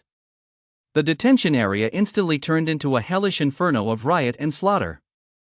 And the monstrous Scar King, having created enough chaos and freed most of the prisoners, turned his blood-red eyes toward the passage leading to the upper levels. There, amid the shrill wail of alarms, even more powerful suppression forces were rushing in. But it seemed he had received a higher priority order. He spun abruptly, abandoning his fight with the arriving Hunter Guild elite. Instead, he used his massive body as a battering ram, slamming it with all his might into a relatively weak section of the emergency ductwork wall on the side of the detention area. Boom! Boom! Boom! With successive impacts, the wall cracked and collapsed. He had literally smashed open a passageway through the Hunter Guild's sturdy underground fortress, leading to the complex network of underground tunnels outside. Stop him! Bai, who had just arrived, witnessed the scene. A cold glint flashed in his eyes as the Windflame spear instantly coalesced in his hand. He thrust it forward, the long spear of blue flame piercing straight toward the Scarred King's back. But the Scarred King neither dodged nor evaded, taking the blow head-on with his back. The wind flame exploded, charring and scattering flesh and bone spurs from his back, yet he used the force of the impact to violently smash through the final barrier. His massive body squeezed deep into the dark tunnel, leaving behind only a trail of viscous purple blood and a frenzied, lingering roar. Pursue him! Bai's face turned ashen as he immediately led his men in pursuit. But alarm bells rang in his mind. Scar King's actions were far too calculated. This didn't look like mere madness. And just as the riot erupted in the underground detention area, it was as if someone had flipped a synchronized switch. Across multiple locations in the entire Shadow City, screams and chaos erupted simultaneously. In the old district of West City, a porter who had been hiding at home and secretly injecting himself with basic strength potion suddenly smashed through his own wall, burst onto the street, and began indiscriminately attacking passers-by as his body swelled and mutated. Near the University District, a student who had used black market serums to pursue agility enhancement tore his roommate apart in their dorm room, smashed through a window, and leaped out, becoming a bloodthirsty blur across the campus. In the warehouse district of the southern suburbs, several black market gang members who had taken the serums simultaneously went berserk, slaughtering one another and attacking every living thing, triggering explosions of hazardous materials stored in the warehouses as flames shot skyward. In an upscale apartment in the East District, one of Li Fu's friends also mutated at home, turning the luxurious apartment into a bloody slaughterhouse. Though these locations appear scattered, they share one commonality: their occupants had all recently obtained and used genetic serums or enhancers of unknown origin through clandestine channels. At this very moment, the time bombs lurking within their bodies, the heartworms concealed within the gene serums, were simultaneously activated. Dozens, perhaps even hundreds, of uncontrollables emerged like demons pouring from the gates of hell, appearing, mutating, and wreaking havoc across every corner of Yuqing. Screams, explosions, crashes, and roars instantly shatter the night's silence. The city's spiritual rune defense system activates automatically, casting protective barriers over localized areas, but it wavers momentarily in the face of simultaneous multi-point attacks erupting throughout the city. Law enforcement and Hunter Guild field agents are all urgently mobilized, yet chaos spreads like a plague. Panic, like a tangible fog, began to rise and gather in every corner of the city. And this was not confined to Yao City alone. In Harbor City, screams and explosions rang out in the slums near the port and in the backrooms of certain bars. In Yinyuan City, mutated figures leaped through the flames in underground rat runs and abandoned factory districts. In Yunmeng City, among the fishing boats and floating shantytowns, waves of blood spattered. In every city where Chang or his organization had once sown the serum seeds, the dormant patients all came down with the disease at this very moment. Yuchang, atop an abandoned radio and television tower. Ching cloaked in the form of a youth stood silently in the howling night wind. He looked down upon the city below, the constantly flaring flames, the exploding clouds of smoke, and the emotions of panic, despair, and madness surging like a black tide invisible to the naked eye, yet clearly perceptible to him. His face was stripped of its usual facade, revealing only a pure, almost divine detachment and delight. The corners of his mouth slowly turned upward, forming a cold, perfect curve. He spread his arms wide, as if to embrace the city groaning in agony. "What a beautiful melody," he murmured softly. Deep within his eyes, there were no longer human pupils, but swirling vortexes as deep and vast as the stars of the cosmos. The fear rising from every corner of the city, as if pulled by an invisible giant net, transformed into streams of gray-black energy visible only to him. They crossed space, converging madly toward him and surging into the vortexes of his eyes. He was absorbing this emotional energy brewed from the suffering and fear of countless people. This was one of the ultimate goals behind his scheme. Ordinary cultivation accumulating mana, comprehending the law stage demanded too much in terms of talent, resources, and time. But he, Ching, had chosen a different path. He delved into the deepest darkness of the human heart, manipulating emotions and harnessing them as a more direct, more ferocious source of power. He orchestrated large-scale panic events, triggering waves of extreme negative emotions, and then, at the peak of those emotions, used the unique nature of his ability to plunder, devour, and refine them, using this as fuel to break through to higher realms. "It's not enough. I need more." He closed his eyes, channeling all his energy into that dangerous and eerie ability. His aura began to rise and transform at an astonishing rate. The barrier of the demigod stage had long since begun to crumble. Now, under the torrential onslaught of emotional energy, it shattered with a thunderous crash, propelling him toward the profoundly mysterious law stage. He intended to use this night, this feast of fear spanning multiple cities, orchestrated by his own hand, to consolidate his emotional law stage in one fell swoop and ascend to the realm of human mythology. Cities were burning, living beings were wailing. And this was precisely the grandest, most brutal ritual of Qing's ascension ceremony. At the pinnacle of the tower, his figure gradually blurred and warped within the surging torrent of negative emotions, as if merging with the city's collective fear. A majesty and evil that made souls tremble began to permeate the air. Inside the Hunter Guild, having barely suppressed the riot in the detention area, though some prisoners remained at large and the scarred king was nowhere to be found, they were now forced to confront a crisis of uncontrollables erupting simultaneously across the entire city, on a scale far exceeding expectations. Director Lu and Bai, both overwhelmed, sensed almost simultaneously the terrifying spiritual pressure gathering madly above the city, a force that filled them with extreme unease. The source of that spiritual pressure was filled with chaos, malice, and a voracious hunger for the emotions of all living beings. "Find him." Director Lu growled into his communicator, his eyes bloodshot. "At any cost, stop him." Bai looked toward the TV tower as his wind flame gun emitted a sharp, trembling hum, an instinctive reaction to extreme danger and evil. "Law stage?" "He actually intends to use this method," Bai clenched his teeth, knowing the situation had reached its most perilous edge. If Qing succeeded in ascending to the law stage, the threat would rise exponentially. The entire Ghost City and perhaps even wider regions might become his emotional pasture. Meanwhile, Ian had just joined his squad in slaying 2 out-of-control street dwellers, saving a group of civilians. He looked up. Pale butterfly fluttered its wings restlessly on his shoulder, and he, too, sensed that force one that sucked in the city as suffering, evoking an instinctive revulsion and dread within him. The direction from which that force emanated carried a faint trace of that bottomless coldness lurking behind the false warmth he had once felt in the beef noodle shop. Chang. No, it was Chang. The battle had never felt as urgent as it did at this very moment. The disaster had never been as clear and terrifying as it was now. The night sky over Yucheng was dyed a sinister crimson by the flames and the dark clouds of the Law Stage, which were gradually taking shape. Chapter 47, Escalation. Yucheng, beneath the night sky, above the abyss. I looked up at the emotional vortex atop the broadcasting tower growing ever denser, as if it were about to suck away all light, and felt the terrifying spiritual pressure within it, surging madly and gradually transcending the bounds of the demigod stage. His gaze suddenly sharpened, as fierce as a legendary blade drawn from its sheath. "You think you can reach the Law Stage? Did you ask me first?" He roared in fury, his voice shattering metal and splitting stone, drowning out the nearby explosions and screams.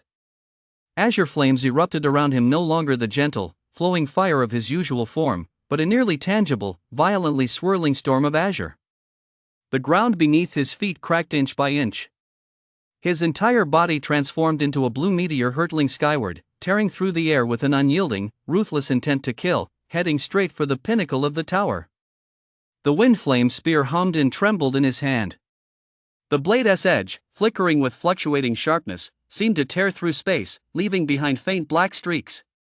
He intended to disrupt that evil ascension ritual with the greatest speed and the mightiest force. On the other side, the chaotic city streets. Ian. You'll team up with Howren and Zhao to clear out the out-of-control subjects reported in blocks 3 through 7. Prioritize protecting civilians and contain the spread of the situation. White team is handling the source we need to stabilize the ground. Captain Wang's urgent voice came through the communicator, set against a backdrop of continuous explosions and chaotic commands. Roger. Ian's voice was cold and clear as he shut off the communication. He glanced at Howren and Zhao beside him. Howren's nostrils flared, his expression grave. There are quite a few of them, and the scent, it's frenzied. Zhao clenched his fists together, making a dull thud. Who cares what they are, just knock 'em out. Ian, what's the plan? Make it quick. Ian's words were concise as his gaze locked onto the intersection ahead. There, a bloated out of control, whose arms had mutated into bone hammers, was smashing vehicles and chasing the fleeing crowd. Brother Sun, pinpoint the target's weak points. Brother Zhao, engage head-on to draw its attention. Ian issued his orders swiftly, his body already darting forward like an arrow leaving the bow. Pale butterfly bloomed silently beside him, and dozens of translucent spirit butterflies fluttered out at blinding speed. Zhao roared, his muscles bulging and his skin taking on a metallic sheen as he charged toward the uncontrolled one like a human tank, slamming a fist into the bone hammer as it came down. A thunderous crash echoed as shockwaves surged. Zhao grunted and stumbled back half a step, the bone hammer knocked aside. The uncontrolled one roared, his attention drawn to Zhao. Howren moved like a ghost to the flank, his eyes half closed, mana flickering at the tip of his nose. 3 inches to the left of the nape energy nodes are chaotic. In that very instant, Ian moved. He did not charge directly, but instead focused his mind. A pale butterfly soared above the uncontrolled one's head. The edges of its wings suddenly flashed with a cold, heart-stopping jade green edge. A sharp trade plundered after devouring the emerald mantis. SSSSH. A sound as faint as silk tearing. At the spot on the uncontrolled one's nape that Howren had indicated, a thin, bone-deep gash appeared without warning. He didn't even sense where the attack came from. His massive body froze instantly, and the core of his frenzied energy cycle was instantly shattered by this butterfly wing slash, a strike of extreme precision and terrifying sharpness. The next moment, Ian's true form appeared at the uncontrolled one's side as if a shadow. His Tang sword hadn't even fully left its sheath. It merely glided lightly across the neck, trailing a pale streak of mana. Splatter! The massive head rolled away, spurting viscous, purplish-black blood. The headless corpse crashed heavily to the ground. Next. Ian sheathed his blade, his tone calm, though a faint, pale glow flickered in his eyes. Devour activated, drawing out a strand of pure life force and a trace of residual chaotic energy, which merged into his body to replenish his reserves. At the same time, he gained a more detailed understanding of the uncontrolled One's physical structure. Howrun and Zhao exchanged glances, both seeing the astonishment in each other's eyes. Ian's attacks were becoming increasingly unpredictable and uncanny. The cleanup operation continued. They moved like sharp wedges, driving into the chaotic streets. Ian coordinated from the center, while Pale Butterfly flitted about, at times transforming into an invisible, razor-sharp blade for precise strikes, and at others coalescing into a mana barrier to block stray bullets and flying debris. Zhao took the brunt of the fiercest frontal assaults, while Howrun relied on his sense of smell and perception to anticipate danger and pinpoint enemy weaknesses. Their coordination grew increasingly seamless, and their efficiency was exceptional. Soon, they encountered a more formidable target, a seemingly mutated out of control who could manipulate the ground's rubble and metal shards, unleashing a dense barrage of attacks with an enormous range that severely hindered their advance and rescue efforts. Annoying flies. Zhao punched away a shower of flying scrap metal, but more fragments rained down from all directions. Howrun exclaimed urgently, he is manipulating them with a faint psychic field. His body is hiding behind that newsstand. Ian's eyes turned cold. A direct assault would expose them to too much fire, endangering nearby buildings and any civilians who might be hiding there. He took a deep breath, and the faint silhouette of the Pale Butterfly on his shoulder trembled slightly. This time, he would employ the new ability he gained after devouring the Nether Ring Viper, Mind-Sharing Consciousness Swap. A strand of his consciousness split off, like an invisible thread, instantly connecting with the three pale butterflies fluttering in the air. A strange sensation washed over him. It was as if he now possessed four perspectives simultaneously, his own physical body, and the aerial positions of the three pale butterflies. Not only could he share the visuals, sounds, and energy fluctuations perceived by the butterflies, but he could also instantly infuse a portion of his consciousness into any one of them. In that moment, that pale butterfly was no longer merely a mana construct or a reconnaissance unit, but became a temporary vessel and extension of Ian's consciousness. Ian's physical form remained still, with most of his consciousness still controlling his body to evade and defend, but roughly one-third of his focus instantly merged with the pale butterfly on the left, which was tracing an arc through the air. Whoosh! The butterfly trembled slightly, and its flight path suddenly became agile and purposeful, as if taken over by a top-tier pilot. It deftly weaved through the swarm of flying rubble and metal shards, moving as fast as a pale bolt of lightning, treating those physical attacks as if they were nothing because it was itself a semi-energetic entity, small in size and extremely difficult for such scattered attacks to lock onto and hit. In the blink of an eye, the misty butterfly carrying a portion of Ian's consciousness broke through the barrage and silently closed in on the newsstand. Through the butterfly's eyes, Ian clearly saw the uncontrolled one hiding behind it, his eyes glowing with a chaotic red light as he focused intently on manipulating the debris. Now! The consciousness carrier mystic butterfly's wings once again flashed with the emerald mantis's sharpness, but this time it wasn't a cut instead. All that sharpness was condensed into a single point, transforming into a streak of light that slammed into the uncontrolled one's skull. SSSSHHH. The uncontrolled one clutched his head, letting out a shrill screech. The psychic field surrounding him instantly collapsed, and a shower of broken stone and metal clattered to the ground. Ian's physical form and the consciousness vessel, the pale butterfly, moved in perfect synchrony. In the very instant the opponent clutched his head and screamed, Ian's physical form had already darted out from behind Zhao like a ghostly apparition, his tang sword drawn, its pale blade tracing a chilling arc through the air. As the blade flashed, the newspaper kiosk along with the uncontrolled one behind it was split in two. The battle was over. Ian withdrew his consciousness, and the pale butterfly which had performed such a remarkable feat fluttered back to his side, its glow slightly dimmed clearly. Carrying his consciousness to perform such precise maneuvers had taken a heavy toll. Howrun's mouth dropped open, and Zhao scratched his head. Ian, that butterfly just now, were you controlling it? A new ability. Ian offered a brief explanation and said no more. He looked up toward the tower, where the vortex of spiritual pressure was growing increasingly terrifying, even stirring the heavens. Dark clouds began to gather and swirl. Vaguely visible in the sky, blue and gray-black lights collided violently, accompanied by a thunderous roar and tremors throughout the space. Captain Bai had already engaged Qing in combat.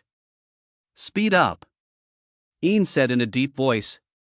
He could sense that while the fear rising from across the city had subsided slightly due to their cleanup efforts and the restoration of order in some areas, the pull from the direction of the tower was growing stronger, even beginning to actively draw in emotions from farther away.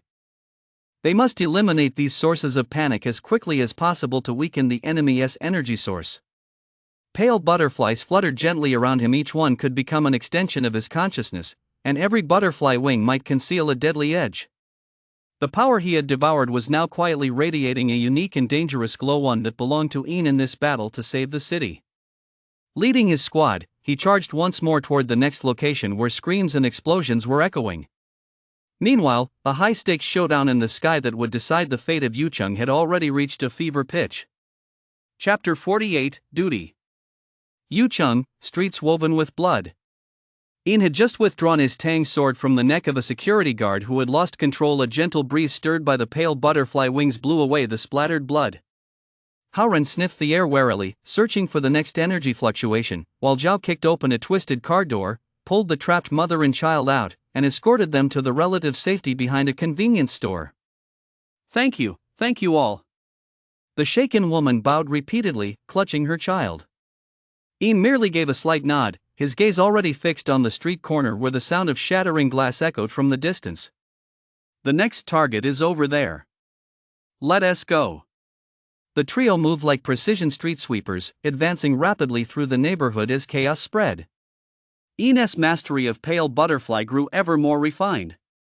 The sharpness of Emerald Mantis combined with the mind-swap ability of the Queen of the Nether Ring Vipers often allowed them to instantly dismantle the seemingly ferocious attacks of the possessed, striking directly at their vital points. Their efficiency continued to rise in the midst of this life and death struggle. Just as they crossed an intersection littered with car wrecks and shattered storefronts, preparing to turn into an alley where cries for help were echoing, Ian's peripheral vision suddenly caught sight of a figure that was both familiar and repulsive.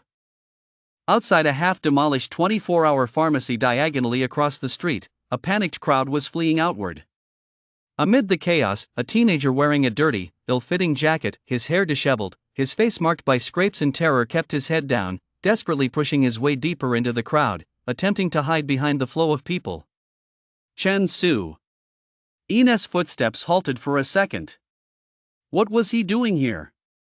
Wasn't he supposed to be detained at the Hunter Guild? Had he escaped during the riot in the detention area? Chen Su had clearly spotted Ian as well, or rather, he'd seen the Hunter Guild field uniform and Ian's stern profile. The blood drained from his face in an instant. His eyes widened in terror as if he'd seen a ghost. He jerked his neck back and pushed even harder in the opposite direction, not hesitating to shove an elderly man out of the way, desperate to escape Ian's line of sight as quickly as possible. "Ian?" Haoren noticed his hesitation, followed his gaze, and saw Chen Su as well. "That kid, isn't he supposed to be locked up?" Zhao spat. "Damn it, he must be slipped out during the chaos down there just now. Should we?" Ian's hand tightened around the knife handle, his eyes flashing. In an instant, a flood of images flashed through his mind, his motherly Sholin's tearful and tear-streaked accusations, Chen Su's arrogant and defiant taunts, the venomous glare he'd received while in custody. Capturing him now would be a piece of cake. But just then. Help! A monster! A monster breaking in. From further away, a woman's piercing scream echoed from the middle floor of an apartment building, accompanied by the thunderous crash of something heavy smashing into the wall and shattering glass. A bloated, distorted shadow could be faintly seen swaying at the window. Team leader Wang's hoarse but urgent voice came over the communicator. "Ian team. Multiple out-of-control subjects have breached the Blue Bay apartments in Block 7. There may still be a large number of unevacuated residents inside. Highest priority. Provide immediate backup." Duty versus personal vendetta, saving the many versus hunting down one man, which was more important, was crystal clear. Ian hesitated for only a moment. He cast one last glance at Chinsua's disheveled figure disappearing around the corner, then turned decisively. Mission first. His voice was unruffled, as if what he'd just seen was merely an insignificant passerby. To Blue Bay Apartments. Haoran and Zhao responded immediately, following his lead. Zhao glanced back resentfully at the direction Chinsu had vanished, but he knew this wasn't the time to dwell on it. The three of them swiftly made their way toward the new crisis, temporarily setting aside their personal grievances. Soon, Chinsu, panting heavily, stumbled and scrambled his way back to his townhouse. The security booth at the community entrance was deserted. The guards had likely gone to seek shelter or help maintain order. He'd been terrified the whole way, fearing that Ian or members of the Hunter Guild might be chasing him. It wasn't until he unlocked the door with a trembling finger, slammed it shut behind him, and slid down against the cold doorframe that he finally felt he'd narrowly escaped death. Mom! Mom! I'm back! Xiao Su? Is that you, Xiao Su? Li Xiulin's voice, choked with tears, came from the living room. She clearly hadn't been sleeping either, waiting in constant fear.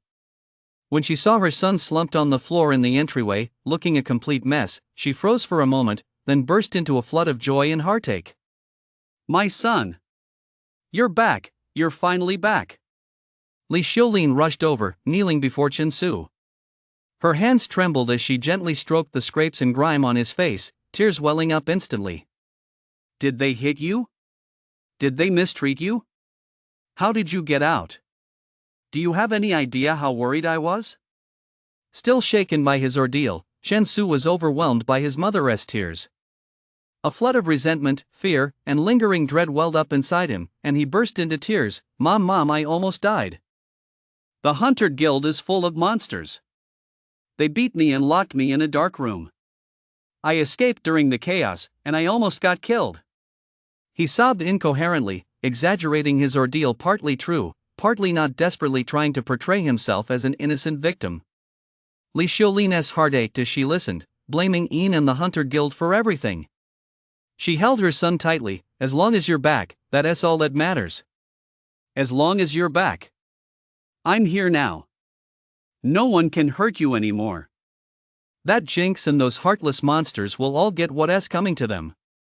Mother and son stood in the entryway, embracing and weeping, playing out a deeply moving scene of reunion after a harrowing ordeal. The warm light blocked out the distant sounds of chaos outside the window, making it feel like a safe haven. However, in this corner filled with tenderness and unnoticed by anyone. Inside the slightly rolled up cuff of Chinsua's sleeve, a faint, almost imperceptible milky white speck of light stirred silently.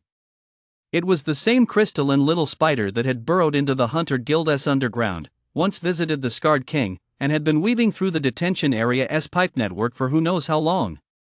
No one knew when it had hidden itself on Chinsu. Perhaps it had clung to him in the chaos, or perhaps it had attached itself deliberately. It crawled silently up Chinsua's arm, crossed the gap between the embracing mother and son, and leaped lightly onto Li Xiulin's hair, which fell loosely over her shoulders. Li Xiulin was completely unaware, still immersed in the overwhelming emotion of having her son back.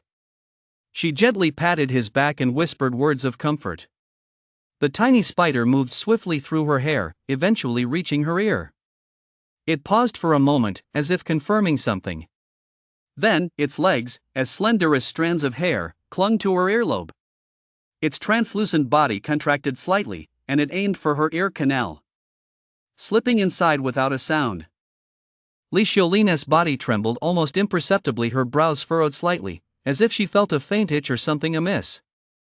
But this slight discomfort was quickly overshadowed by the intense emotion of being reunited with her son. She didn't even raise her hand to scratch it. The little spider vanished completely into the depths of her ear canal. A few seconds later, Li Xiulin's hand patting Chinsua's back seemed to stiffen ever so slightly for an instant, and her gaze wavered for a split second, but she immediately returned to normal, her tears and concern unchanged. No one noticed. Outside the window, the city's lights still burned, and distant explosions rumbled like muffled thunder. Yet within this seemingly safe and warm home, a far more insidious and elusive seed had already been quietly planted. Chapter 49, Dragon Nation's Counterattack. Yao City, Gaotian battlefield. The wailing of the shattered wind flame spear had not yet fully faded when Bai's figure plummeted like a falling star from the churning vortex of emotions and the turbulent currents of the law stage. The blue flames surrounding him dimmed, his uniform was torn, and the blood trickling from the corner of his mouth formed a crimson trail in the howling wind. The gap between a domain stage novice facing off against Qing, a demigod stage master at the peak of his realm who was frantically absorbing negative emotions to assault the law stage, was as vast as an abyss. That he had managed to hold out this long was a testament to his desperate struggle, his spirit remaining proud and unyielding. TSK, what a tenacious and troublesome insect! At the pinnacle of the tower, Qing's form had nearly merged with the colossal gray-black vortex of emotion. His voice carried the indifference of a deity surveying ants, laced with a hint of irritation at being disturbed. He was at a critical moment in his ascension. The power of fear feeding in from every corner of the city, though somewhat diminished due to the elimination of some of the uncontrolled, remained vast enough to sustain him through his final metamorphosis. He raised a single finger, its tip coalescing a dark glow that constantly shifted into the contours of a tortured human face, preparing to deliver the final blow to the falling Bai and completely eliminate this annoying obstacle. Just then, "It's not your place to lecture the officers of the Yucheng branch."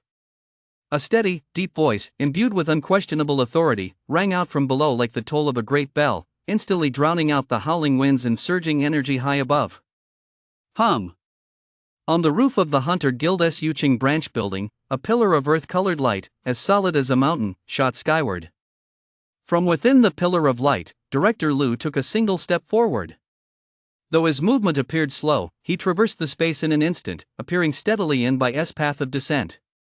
He extended his right hand, and a heavy yet gentle force cradled Bai's gravely wounded body. At the same time, he formed his left hand into a blade-like shape and made a sweeping gesture forward. A earth-yellow barrier, refined to its utmost and seemingly bearing the weight of the earth and mountains, materialized out of thin air, spanning the sky. Thud!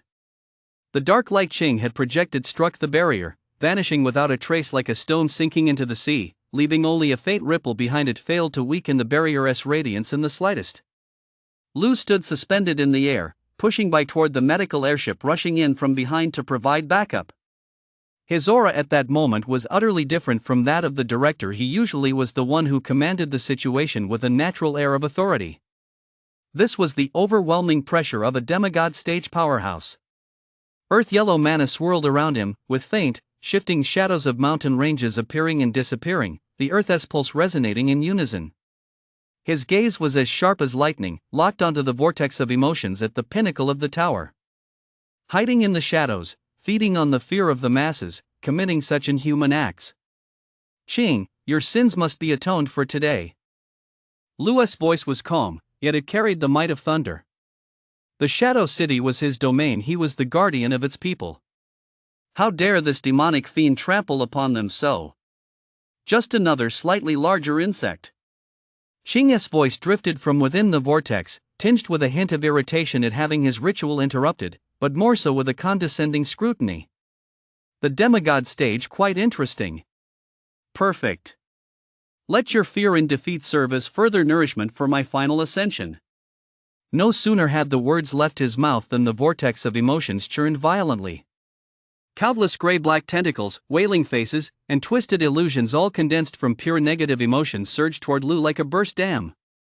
The mental corruption and law stage erosion contained within were enough to shatter the sanity of an ordinary demigod stage practitioner. Lu remained unflinching, uttering a low command, "Seal." The void beneath his feet seemed to solidify into firm ground, and a dense, earth-colored spiritual domain erupted around him with a thunderous roar. Within the domain, mountain ranges loomed, earth veins surged, and it was filled with an ancient, weighty will as immovable as a mountain. This was his demigod stage domain, the immovable mountain domain. The emotional tempest crashed into the immovable mountain domain, instantly shattering like waves against rocks. Though it sent a sky full of gray-black spray flying, it could not shake the domain in the slightest. Instead, it was constantly eroded and purified by the suppression inherent within the domain. Is that all you've got? Lu took a step forward, and the entire domain surged forward with him, as if bearing the weight of 10,000 miles of mountains and rivers, actively pressing down upon the tower and the vortex of emotions. Today, I will let you, this demonic fiend, know what the glorious path of righteousness is, and what the pillars of the nation are. A Hunter Guild demigod stage powerhouse has officially taken control of the battlefield. A terrifying collision of energy erupted high in the sky. Fragments of the lost age and remnants of emotional energy scattered in all directions, painting the night sky in a kaleidoscope of colors, while the city below trembled slightly. At the same time, in cities across the nation where riots were raging. Just as Hunter Guild branches everywhere were struggling to contain the uncontrollable, and citizens were plunged into deep panic, providing an endless stream of emotional energy to Ching. In Harbor City, the lighthouse at the port suddenly blazed with a golden light that pierced the dark clouds, and the figure of an elderly man emerged clad in a worn naval uniform and wielding a rusty spear. With a single point of his spear, the raging tsunami and the howls of the uncontrollables were instantly suppressed by a mighty, righteous will. The seas must remain calm. How dare these petty troublemakers cause chaos? The overwhelming aura of the demigod stage engulfed the entire harbor. In Iwaya City, the ancient beacon tower in the city center, long dormant, erupted with towering crimson flames. Amid the flames, the ethereal figure of a general clad in crimson armor, as if stepping out of antiquity, let out a piercing howl to the heavens. The sound waves solidified into tangible ripples, sending all the uncontrolled reeling and staggering, while the remaining rat swarms beneath the ground were instantly wiped out. Land of the Yellow Emperor, let the evil spirits disperse. In Yunmeng City, a lotus platform rose from the center of the vast lake, upon which sat a woman in a simple, elegant gown, her face radiating compassion. She tilted the jade vase in her hand slightly, and sweet dew fell. For every uncontrolled individual touched by the rain, the madness in their eyes gradually receded and their movements slowed, while the panic in the citizens' hearts was soothed by a sense of peace and tranquility. Pure water washes away the dust, inner demons vanish of their own accord. In every city where severe outbreaks occurred, at least one reclusive or stationed demigod stage powerhouse appeared in time, using decisive measures to suppress local chaos and stabilize public sentiment. Simultaneously, they used their powerful domains to forcefully disrupt and divert the torrent of negative emotions converging toward Yuchang. This was by no means a coincidence, but rather a unified, efficient, and powerful response orchestrated at the national level. Further away, on the southwestern border, before a hidden boundary marker. Under the night sky, dozens of figures stood silently. Their auras were as sharp as swords, as solemn as mountains, as vast as the sea, or as ethereal as clouds. Without exception, every one of them radiated a colossal aura that made the soul tremble. The demigod stage. No fewer than dozens of demigod stage powerhouses had gathered here. Among them was none other than Li, who had been urgently recalled from Yuchang. He remained dressed in his usual plain attire, yet the flickering of his gaze revealed terrifying visions of starry galaxies shattering and an unceasing flow of mana. Beside him stood monks and Taoists, fierce military generals, scholars from academies, and wise men from research institutes. At this moment, the very cream of the crop from the Dragon Nation's Special Administration Bureau and various lineage systems had gathered here. The atmosphere was as grim as iron. No one spoke, save for the sound of the night wind rustling their robes. An encrypted, top-level order rang out simultaneously in each of their communication devices, its content brief and ruthless. Execute Operation Root Extermination. Targets, all known major lairs and headquarters of the Radiant Guild worldwide. Operational guidelines, complete eradication, leaving no loose ends. Authorization, unlimited. The Radiant Guild, an extremely secretive organization to which Cheng belonged, lurking in the shadows of the world, taking pleasure in mind control, sowing chaos, and researching the forbidden. The Dragon Nation's leadership was enraged, no longer content with passive defense and internal purges. Yu Qing dared to orchestrate a terror initiation ceremony of such magnitude in the heartland of the Dragon Nation, treating our citizens as mere chaff and shaking the very foundations of our society? Then the Dragon Nation shall repay tooth for tooth, blood for blood. We will assemble cutting-edge military might sufficient to topple a small nation, launch a direct transnational strike, and uproot your home base. Cut off the supply at its source. Li slowly raised his head, gazing into the deep, boundless darkness beyond the border, a vast yet piercing gleam of mana flashing in his eyes. He gently stroked an ancient ring in his hand and murmured, "Those who trespass upon our territory and harm our compatriots, however far they may be, they shall be punished. Let us go. No grand declarations, no pre-battle rallying cries. In that very moment, dozens of figures transformed into streams of light, each a different hue, yet equally dazzling. They tore through the night sky, hurtling at unimaginable speeds toward the coordinates marked on the intelligence reports beyond the border. Like dozens of national swords drawn from their scabbards, striking at the cancerous growth in the dark world. Almost at the same time, the spokesperson for the Dragon Nation's Ministry of Foreign Affairs issued a stern and unequivocal statement to the global media and all member states of the Human Alliance. In light of the international extremist clandestine organization Radiant Guild repeatedly planning and carrying out major terrorist attacks against our nation and member states of the Human Alliance, severely endangering world peace and human security, Dragon Nation has always cherished peace, yet we possess both the resolve and the capability to defend our own security and eliminate all threats. Let it be known that we have given ample warning.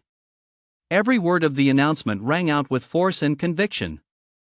Especially the final phrase, "Let it be known that we have given ample warning," was imbued with the weight of history and an iron will. This marked the first time in decades, after years of quiet development and internal reorganization, that the Dragon Nation's Hunter Guild system had so boldly and forcefully flexed its menacing muscles and bared its sharp fangs before the world's extraordinary powers. Supernatural intelligence agencies across the globe were instantly thrown into turmoil, with undercurrents of tension surging.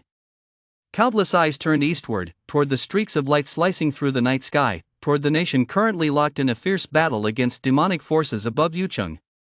A terrifying inferno ignited by Qing had triggered a thunderous counterattack from the Dragon Nation, this eastern lion, as it bared its claws in fury and charged straight toward the heart of the enemy.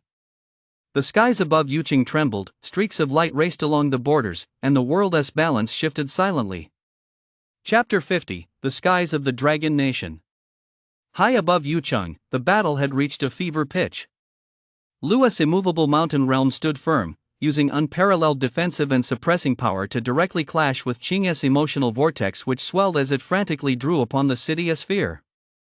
Gray-black emotional tentacles collided with the mountain's illusory form, shattering and regenerating endlessly, while wailing faces dissolved within the thick, earth-yellow mana.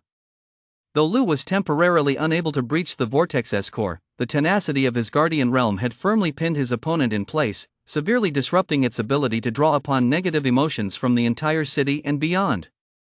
However, the true turning point did not occur solely on this battlefield.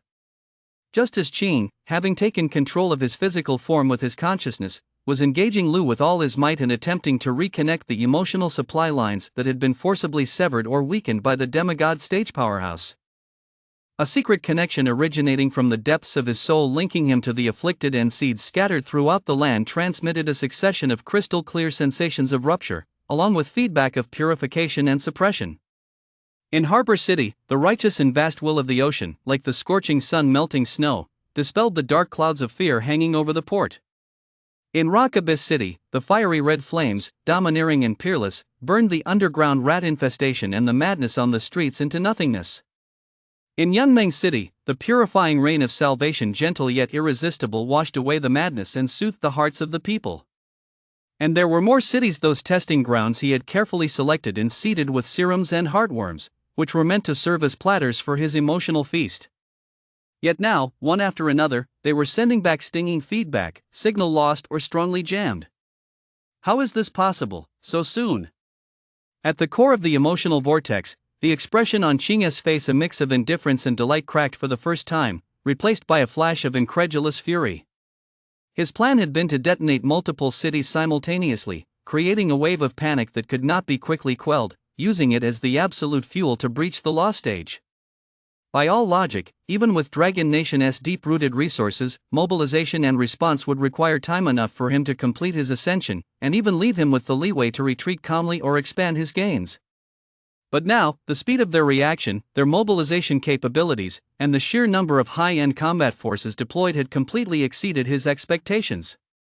This was by no means a hasty response, it was more like a premeditated plan, or perhaps a thunderous countermeasure specifically designed for his kind of maneuver. Damn it, the Dragon Nation's state apparatus.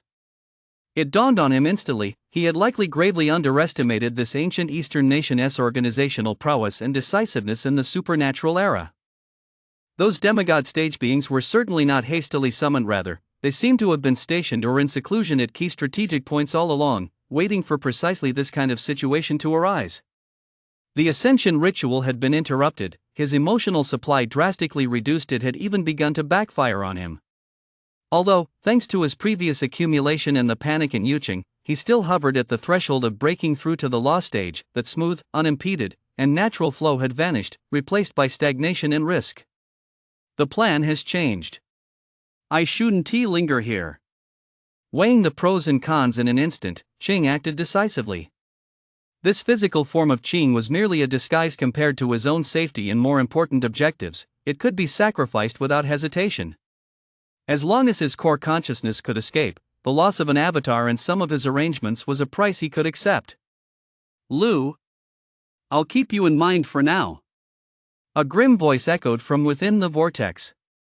Qing's body began to blur and fade, the surrounding space twisting violently as fine black fissures appeared all around him. He was willing to pay any price, sacrificing the portion of his core consciousness bound to this vessel to forcibly tear open a temporary spatial rift under Lu's domain suppression and execute a long-range spatial teleportation. Lu's gaze sharpened as he contracted his domain power to its fullest, attempting to seal off the space. You think you can just leave? But Qing's escape had been premeditated, and he was in a special state bordering on the law stage, causing such intense spatial disturbances that it proved difficult to completely seal him off in that moment. Just as Qing's figure was about to fully merge into the warped spatial fissure, and a mocking smirk of "you can't hold me back" was even beginning to form at the corner of his mouth, a sudden, unexpected turn of events occurred. The spatial fissure, which Qing had struggled to tear open and which was about to close, suddenly and without warning expanded violently to both sides, defying all logic. It was as if it were not a fragile, temporary fissure, but a door being violently flung open by an immense external force. Immediately afterward, as Lu's pupils contracted sharply and Qing's gaze froze in terror, a hand emerged from the widened spatial fissure. The hand did not appear particularly large, its skin was smooth and warm, even giving off an impression of slender elegance. But the moment it appeared, every law stage in that area, spatial, emotional, terrestrial, and even all fundamental physical law stages, seemed to emit a groan of overload, plunging into absolute stagnation and submission. The palm's movement appeared casual, even a bit careless. It gently swept forward. There was no grand spectacle, no dazzling light. Yet Qing's ethereal form, on the verge of vanishing into a spatial fissure, was flung backward with a thunderous crash like a fly struck by an invisible colossal wall at a speed 10 times faster than his initial retreat. Thud! Qing's form was struck as if by lightning. What spewed from his mouth was no longer blood, but a dark golden mist mingled with shards of his soul and chaotic emotions. His entire body was covered in cracks like porcelain, and the emotional vortex surrounding him was nearly shattered by that single slap, its glow dimmed to the extreme. The lofty indifference and madness that had defined Qing's gaze were now completely replaced by unparalleled horror, fear, and disbelief. No. It can't be. His consciousness screamed silently within Qing's crumbling shell, his very soul trembling. Law stage. And not just any law stage, a top-tier powerhouse capable of handling such feats with effortless grace, treating space as if it were nothing, and casually interrupting his teleportation technique. Dragon Nation, could there really be a law stage powerhouse stationed there? And right nearby? And perhaps they've been watching this very spot all along? This thought pierced through all his arrogance and scheming like the coldest steel needle. He had always believed the Dragon Nation possessed at most a few seasoned demigod stage practitioners, barely holding on by the grace of national fortune and heritage. There was absolutely no way it could produce a mythical being who truly mastered the law stage and stood at the pinnacle of the mortal world. That was one of the reasons he dared to act so brazenly in the heart of Dragon Nation. But now, cruel reality had dealt him a harsh slap in the face. No wonder Dragon Nation's counterattack had been so swift and so fierce. They weren't reacting hastily, they were acting with utter confidence. They possessed a true pillar of strength. The thought of fleeing was instantly crushed to dust. Facing a law stage practitioner capable of effortlessly manipulating space, his own incomplete pseudo-law stage state coupled with a clone on the verge of collapse left him with absolutely no chance of escape. The spatial rift quietly closed after he was sent flying, and the palm retracted as if it had never appeared. Yet the aftereffects of that law stage, vast as a sea of stars, majestic as the will of heaven lingered in the sky, sending a chill of awe through Lua's heart and plunging Ching into an icy abyss. Doctor, hasn't anyone ever told you that some illnesses shouldn't be treated lightly? Especially when it comes to a dragoness reverse scales. A calm, ancient voice as if echoing from the very end of the river of time resounded directly within the depths of Ching's soul. Devoid of any earthly taint, it nonetheless contained an unyielding will. Ching's core consciousness struggled frantically within his physical form, yet he was like an insect trapped in amber, his thoughts growing sluggish. He knew that this fragment of his consciousness, along with Ching's body, would likely meet its end here. What terrified him even more was the possibility that his main body might be exposed as a result, or worse, that this terrifying lost-age powerhouse might trace the trail back to him. Meanwhile, below, Ian, who had just joined forces to resolve the crisis at Blue Bay Apartments and was now looking somewhat weary, gazed upward with a sense of foreboding. He could not see the hand, nor hear the voice, yet he clearly sensed that, in that very instant, the evil, chaotic, suffocating pressure on the battlefield high above had suddenly been clamped down upon by an invisible giant hand and then weakened considerably. A more vast, more unfathomable aura of majesty, one that seemed to share the same source and breath as the earth beneath his feet and the starry sky above, flickered and vanished. In the youth's pale pupils, the still scattered flames of Ghost City and the gradually brightening dawnlight were reflected. Some understanding he had held regarding the pinnacle of power was quietly shattered and then rebuilt. The sky of Dragon Nation was higher than he had ever imagined. And the demons lurking in the shadows, it seemed, had not accounted for everything. In the air, Lu took a deep breath, suppressing the shock within him, and fixed his icy gaze on Chang, whose aura was fading, whose shell was on the verge of shattering, and whose consciousness was trapped. "Now, it's our turn to have a proper chat, Doctor." Chapter 51, An Invitation from a Friend. High above the Shadow City. Inside Ching's crumbling shell, his consciousness shifted rapidly from initial utter terror to a cold detachment, and then ignited with a morbid fervor bordering on an obsession with art. Death? The annihilation of this avatar was indeed inevitable. In the face of that unseen lost-age entity, any struggle seemed laughable. But so what? Fear receded like a tide, replaced by a shudder of extreme excitement. Through Ching's cracked eye sockets, he gazed down at the city groaning amidst the flames and chaos, looked toward Lu, who stood ready in the distance, and even seemed to see that Youthine battling in the streets, radiating alluring S-class mana. Ha ha ha ha ha ha. A low, hoarse laugh, yet one imbued with a strange elegance, squeezed from Ching's shattered throat and drifted away on the wind. He manipulated this broken body, struggling to maintain his balance in the air, and even reached out to smooth a crease in his tattered clothes with extreme slowness and meticulous care. Then, facing the grim-faced Lu, he bowed slightly, performing an ancient and impeccable gentleman's bow. To this gentleman of the demigod stage, and to that unmet noble.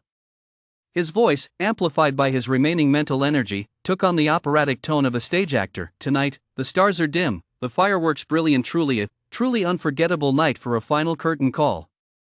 Lu's gaze was as sharp as a knife, his domain power tightened layer by layer, on high alert for any sudden move from his opponent, facing death, and still trying to play tricks. Death? Ching's consciousness traced a twisted yet brilliant smile across his face. For the doctor, death is merely another interesting treatment process. And besides, his tone suddenly turned harsh, laced with endless malice and mockery. "My dear friends, you have built such a grand stage for me. If I were to exit alone, would that not be a waste of the sky filled with flames and the city's collective wailing?" Before his words had even faded, Ching's already crack-ridden body suddenly erupted with a final, reckless surge of chaotic, dazzling mana. This light was not for attack or defense, but for fragmentation. Phantom illusion skill. A soft chant, like a spell. Under Lu's stunned gaze, Ching's body shattered like a prism, instantly splitting into thousands of light and shadow clones of varying sizes and shapes.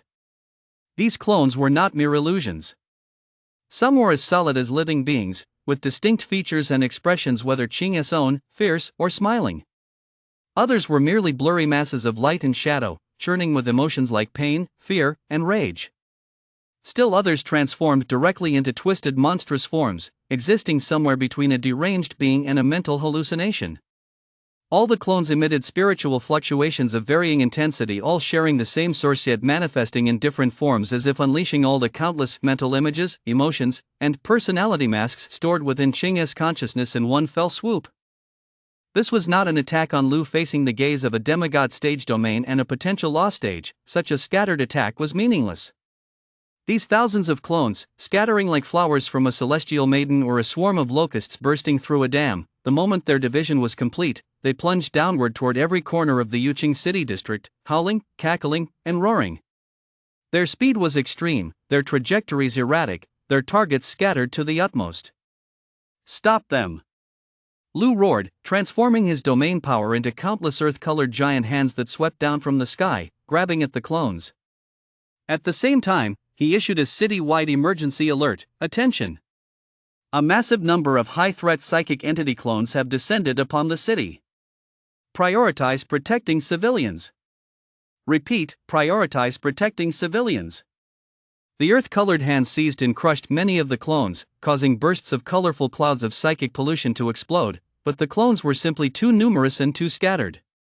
More than half still managed to break through the blockade, raining down like a torrential storm onto the city's streets, buildings, parks, and subway stations. Xing's purpose was crystal clear: since my death is inevitable, before I die, I will drag this city into an even deeper hell. I will use more death, fear, and chaos as my final revelry. Among these thousands of clones, a dozen or so appeared particularly solid, their eyes burning with exceptional venom and intensity. They circled briefly in the air, then, like sharks sensing blood without hesitation, they adjusted their course and plunged toward a single area, the Blue Bay apartments and surrounding neighborhoods wherein Squad was stationed. Found you, my dear friend, my delicious S-Class. The clones' faces broke into synchronized, greedy, and cruel grins. Even in the final moment, Cheng had precisely locked onto his target for special attention. Enos' unique and pure S-Class mana, amidst the chaotic energy field at that moment, stood out to him like a lighthouse in the night. He couldn't kill Lu, couldn't reach the law stage, and might not even be able to destroy this city. But if, in this final moment, he could personally strangle a S-Class genius with limitless potential and devour his precious source, even if this avatar were to devour only a fraction of it, it would be enough to add an incredibly sweet aftertaste to this curtain call. Not to mention, the original best friend of this body, watching him die at the hands of his own avatar, wouldn't that be a perfect ending, brimming with irony and dark humor? On the ground, near Blue Bay Apartments. Having just cleared the last few out-of-control individuals from the apartment complex and now assisting residents in evacuating to a temporary safe zone, Ian felt a sudden surge of foreboding. Pale butterfly flapped its wings violently around him, conveying a strong sense of unease. He looked up abruptly and saw countless points of light, like shooting stars, scattering across the night sky. Among them, a small cluster was hurtling toward his neighborhood at an astonishing speed. The mental fluctuations emanating from those points of light were cold, chaotic, yet carried a strange sense of familiarity. It's Ching. No, it is Chang. Enemy attack. From the sky. Large numbers. Prepare for battle. Ian shouted sharply, instantly drawing his Tang sword. Pale butterfly S numbers surged, forming layer upon layer of translucent butterfly wing barriers before him. Howran's face paled. His mana tracking skill was instantly overwhelmed by dozens of malevolent psychic auras, and blood began to stream from his nose. So many, so chaotic, they're coming for us. Zhao roared, his muscles swelling once more as he stood between Ian and the evacuating civilians. Damn it, is this never ending? Come on then. The next second, the dozen or so most solid and malevolent clones had already descended. They landed in various poses, some as light as feathers, others as heavy as hammers, shattering the ground. They began to encircle Ian and his two companions, along with the few civilians who hadn't yet fully evacuated. Some of these Qing clones wore smiles, yet their eyes were as cold as venomous snakes. Some were filled with venomous hatred, staring intently at Ian. Others revealed a fervent curiosity, as if examining a work of art. Ian, we meet again. One of the clones spoke, its voice echoing and overlapping with a mocking tone. This time, there are no noodles, nor any beef. Only. Another clone licked its lips, its eyes brimming with greed. Your mouth-watering mana. The final clone, whose expression most closely resembled the Qing Yin remembered, spoke the most venomous words in the gentlest tone. My dear friend, I've come to send you on your final journey. We'll walk the path to the underworld together that way. You won't be lonely, right? As the words fell, over a dozen clones simultaneously unleashed psychic shocks and mana attacks of varying intensity, yet all formidable. Like a multicolored tide of death, they surged from all directions toward Ian at the center. A true, deadly ambush suddenly unfolded on these chaotic streets. High above, Luis' eyes widened in fury, but he was momentarily held back by the countless clones wreaking havoc and slaughtering civilians all around him, making it impossible for him to break free and come to the rescue immediately. He could only frantically activate his domain to eliminate as many clones as possible, while bellowing orders for all nearby field agents to converge on Ines' location to provide support. The night sky over Yao City was drenched in blood and chaos. Ian faced the most direct, most frenzied, and closest brush with death since his awakening, the final act of vengeance and invitation to a feast from his friend. Chapter 52, Fight to the Death. The attacks unleashed by over a dozen of Qing's clones wove into a gigantic net of destruction, and the shadow of death instantly engulfed Ian.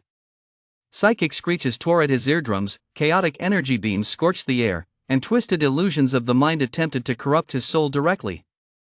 Hauran's screams and Zhao's roars were both drowned out by this frenzied onslaught. Ian's pupils contracted. The barrier formed by the pale butterflies trembled violently and flickered erratically under the first few waves of impact, on the verge of shattering. He could feel the unmistakable malice contained within those attacks, malice directed specifically at him. There was no way to evade it, no way to block it.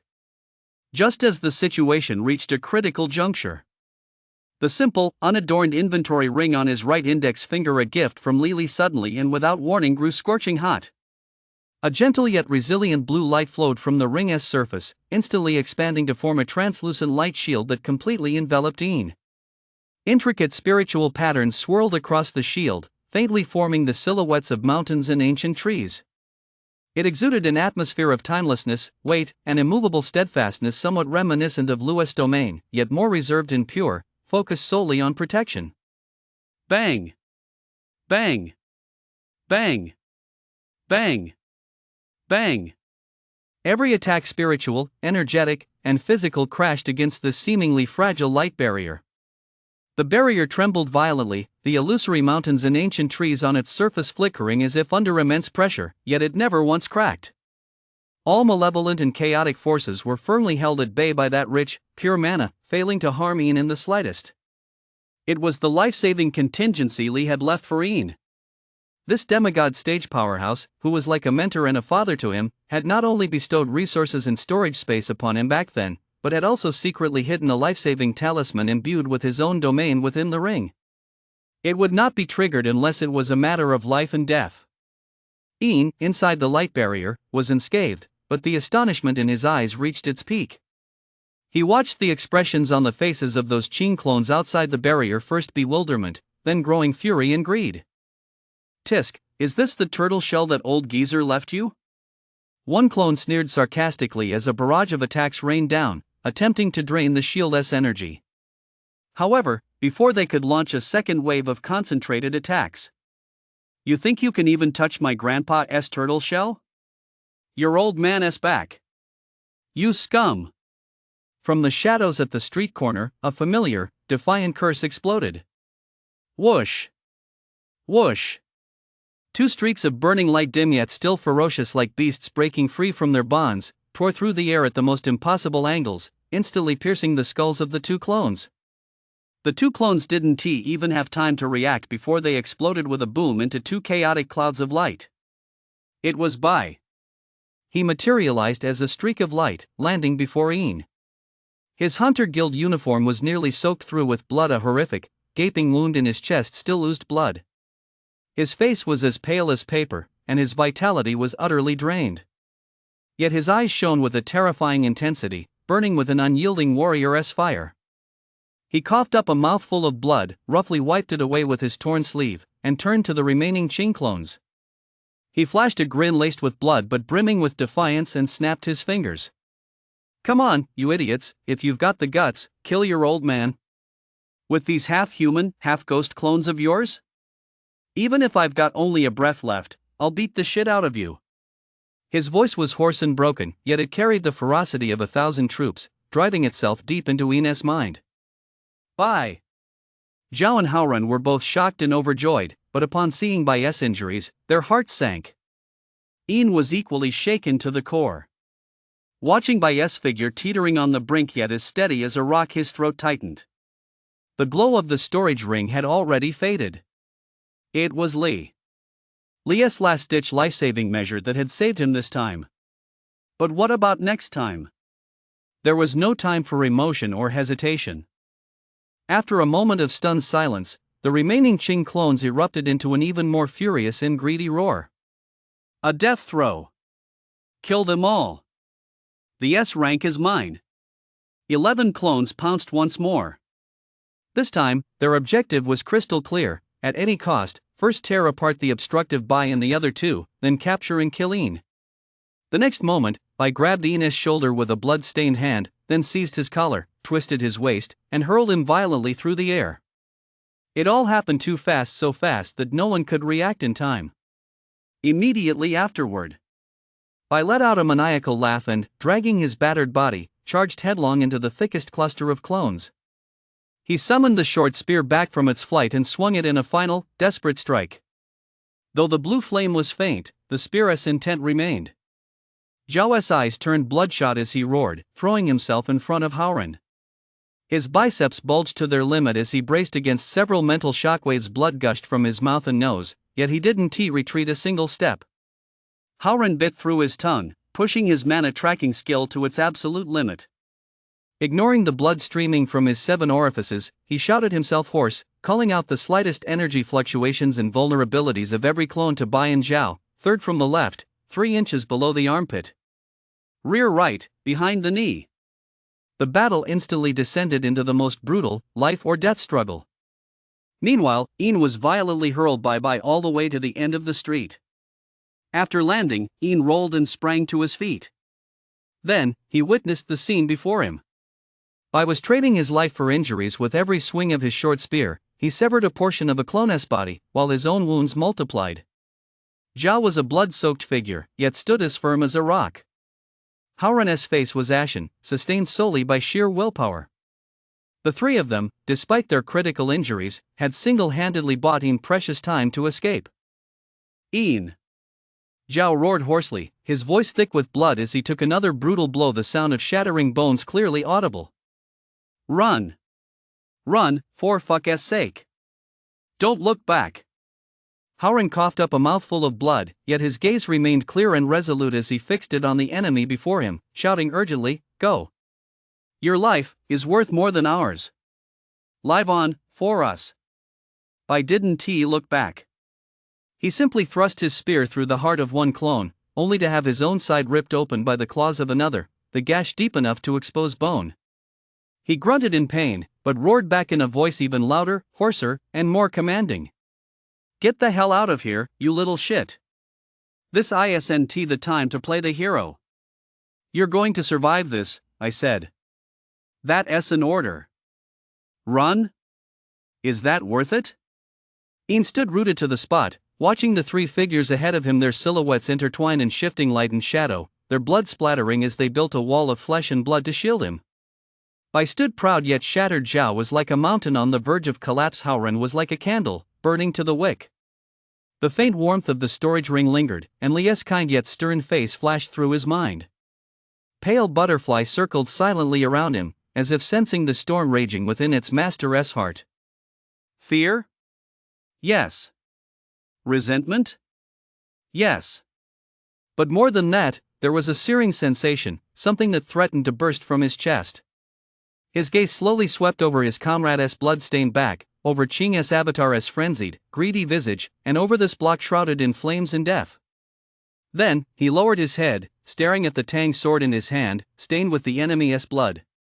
The blade reflected his pale yet unervingly calm face, and those eyes that were gradually shedding their confusion and igniting with a certain resolve. He extended his thumb and, slowly and with the utmost care, wiped away the freshest streak of crimson that had stained the blade. His movements were gentle, as if he were handling a fragile treasure. It was merely a matter of facing death. There is no such thing as one life being more precious than another. We are all merely flesh and blood, all driven by the same fervent passion. It is simply that I no longer wish to see those who care for you fall before my eyes. Ha! A faint, almost inaudible sigh escaped Ines' lips. In the next instant, a brilliant light erupted from his shoulder blades. A pair of massive butterfly wings over 2 meters wide, entirely formed from pale mana, their edges shimmering with the ethereal shadows of butterflies spread out with a thunderous roar. The air currents generated by their wingspan scattered the surrounding dust and smoke. He did not obey the order to run backward. Instead, he flapped his wings violently. His form shot forward like a pale meteor in reverse, actually breaking through the defensive line Bai and his 2 companions were struggling to maintain, charging forward with reckless abandon. Ian. You. Bai caught a glimpse of him out of the corner of his eye. His eyes widened in fury. He reached out to grab him, but was half a step too late. Empowered by his butterfly wings, Ian's speed was staggering. In an instant, he sliced into the heart of the fray, his tang sword tracing a cold, resolute arc as he struck at the closest clone lunging toward Howren. My life is precious. Ian's voice rang out calmly, clear to every fighter bathed in blood, and so are yours. If we're going to die, we die together. The blade flashed, and the clone was cut back. Ian landed steadily half a step ahead of Bai, folding his butterfly wings to shield one side of his body, forming a small yet solid back-to-back formation with Bai, Zhao, and Howren. He did not turn around, but simply pointed his blade at the remaining clones. Pale mana rose from his body like flames, and his S-rank aura blossomed without reserve, carrying a grim resolve to face death head-on. Qing, he said, his voice as cold as ice as he looked at the familiar yet unfamiliar faces of the clones, or whoever you are. You want to kill us? His butterfly wings flared open once more, a pale light illuminating his bloodstained yet resolute profile, as well as the eyes of his comrades behind him, eyes that shifted from shock to a blazing intensity. Ask this blade first. The final line of defense was now forged by the 4 of them. Blood and wool merged in that moment. There was no retreat, only a fight to the death. And the firelight of Yuqing stretched their silhouettes, standing shoulder to shoulder, long and longer still, as if to be etched beneath this shattered night sky. Chapter 53, Looking Up. Facing the sudden surge of shared resolve for life and death emanating from Ian and his 3 companions, the 11 clones controlled by Qing, their faces a mixture of greed, mockery, and venom, first froze for a moment, then. Ha ha! Ha ha ha ha! A shrill, mocking, and malicious cackle erupted simultaneously from the throats of every clone, the overlapping sounds reverberating to create a dizzying echo. How touching! Truly touching! One clone wiped away tears of laughter. What a precious bond of comradeship! Willing to die for one another? Like a flock of foolish sheep huddling together for warmth. Another clone tilted its head, its gaze as cold as a blade. Do you really think this is tragic? Passionate? That it can create a miracle? What a pity! The moment the laughter ceased, the expressions of all the clones shifted in unison to one of absolute indifference and scorn, as if looking down on ants. In the face of absolute power, unity and courage are nothing but a joke that prolongs suffering. The instant the words fell, a sudden, extraordinary change occurred. The 11 clones scattered across the battlefield suddenly blurred, like ink drawn by an invisible magnetic force, converging frantically toward a single point at the center of the battlefield. It was no longer a simple standing side by side, but a true fusion. The clones' bodies, energy, and even the fragmented consciousness and emotions they carried surged recklessly into that core clone, like 100 rivers flowing into the sea. The aura of that clone began to surge at a speed that defied all logic. Spirit stage. Core stage. Core stage. Domain stage. Domain stage. In the blink of an eye, all the clones vanished, leaving only a single Qing standing where they had been. The cracks on his body had vanished, his skin restored to smoothness, even glowing with a lustrous sheen like jade. Domain stage. Surprised? Qing gently cracked his neck, a faint pop echoing as a look of rapturous cruelty spread across his face. Though avatars may multiply, all paths lead back to the source. My cultivation has always resided within the mind image, capable of dispersing and coalescing. When dispersed, it deceives enemies, slaughters, and creates chaos. When gathered, it is time to reap. He slowly raised his right hand, spread his fingers, and aimed them at Ian and the other three. Now, let me show you what a true domain is. Buzz. An invisible yet mountain-heavy force field erupted with a thunderous roar, centered on Qing. This was no mere spiritual pressure, but a domain-stage domain, a realm imbued with a unique essence, capable of warping reality and forming its own world. The moment the domain unfolded, the air seemed to solidify into transparent amber light, twisted, and colors became grotesque. Countless faint, whisper-like murmurs burrowed directly into the minds of the four. The scene before their eyes began to shimmer and overlap, and the familiar streets took on nightmarish hues. Nightmare of 1,000 flowers. Qing announced softly, as if declaring the opening of a play. Don't even think about it. Bai's pupils contracted sharply. He roared in fury, ignoring his severe injuries as he forced every last ounce of his remaining mana to surge through his body. Wind flame. Unquenchable. Dull green flames stubbornly erupted from every pore of his body, attempting to form that familiar wind-fire domain imbued with the indomitable will of a spear. However, his injuries were simply too severe, and his mana was depleted. The moment the domain unfolded, it appeared fragmented, its range less than a third of its usual size, its glow flickering erratically like a dying candle in the wind. A grasshopper trying to stop a cart. Qing sneered, pressing a finger down lightly. His more complete, more powerful, heart-haunting 10,000 flowers domain, brimming with psychic corruption, crushed down like a heavy millstone upon Bai's shattered eternal wind and flame domain. Crack! A heart-wrenching sound of shattering. Bai's domain didn't even last a second before shattering with a thunderous crash. The blue flame was completely extinguished. Bai himself was struck as if by a heavy blow, spewing blood once more. He knelt on one knee, propping himself up with his short spear to keep from collapsing, but his consciousness was already beginning to fade. Without Bai's domain to block it, Qing's heart-haunting 10,000 flowers realm met no resistance, engulfing all four of them in an instant like a tidal wave. Ugh! Zhao let out a pained groan. His physical body, honed by the enhancement school, was most vulnerable to mental attacks. Instantly, he felt as if countless hands were tearing at his muscles and bones. His ears were filled with malicious whispers mocking him as a useless fool, a brute, and someone who could never protect others. The figures of his comrades before him began to warp, becoming strange and dangerous. Howren, meanwhile, let out a muffled groan and clutched his head. His highly sensitive mana tracking skill and perception had now become the greatest source of his torment. Countless chaotic, false, and malicious signals from within the domain flooded his senses like a deluge, instantly overwhelming him. He saw countless bloody and terrifying scenes, heard the wails of billions of lost souls, and smelled the foulest, most putrid stench in the world. Blood seeped from all 7 orifices as his consciousness plunged into a boundless, chaotic storm of negative energy. Though gravely wounded, Bai possessed the strongest will. He bit through his tongue, attempting to stay conscious through the pain, but Domain's mental corruption was relentless. Fragmented images began to flash before his eyes, the looks of resentment on his fallen comrades' faces, the civilians he failed to protect, the cold skepticism of certain individuals at headquarters, and deep within his heart, a yearning for greater power and a faint, deeply buried sense of helplessness. These inner demons, stirred and amplified by the domain, wove themselves into invisible shackles, dragging him into the abyss of self-reproach and doubt. As for Ian, the moment he was enveloped by the domain, he felt everything around him recede.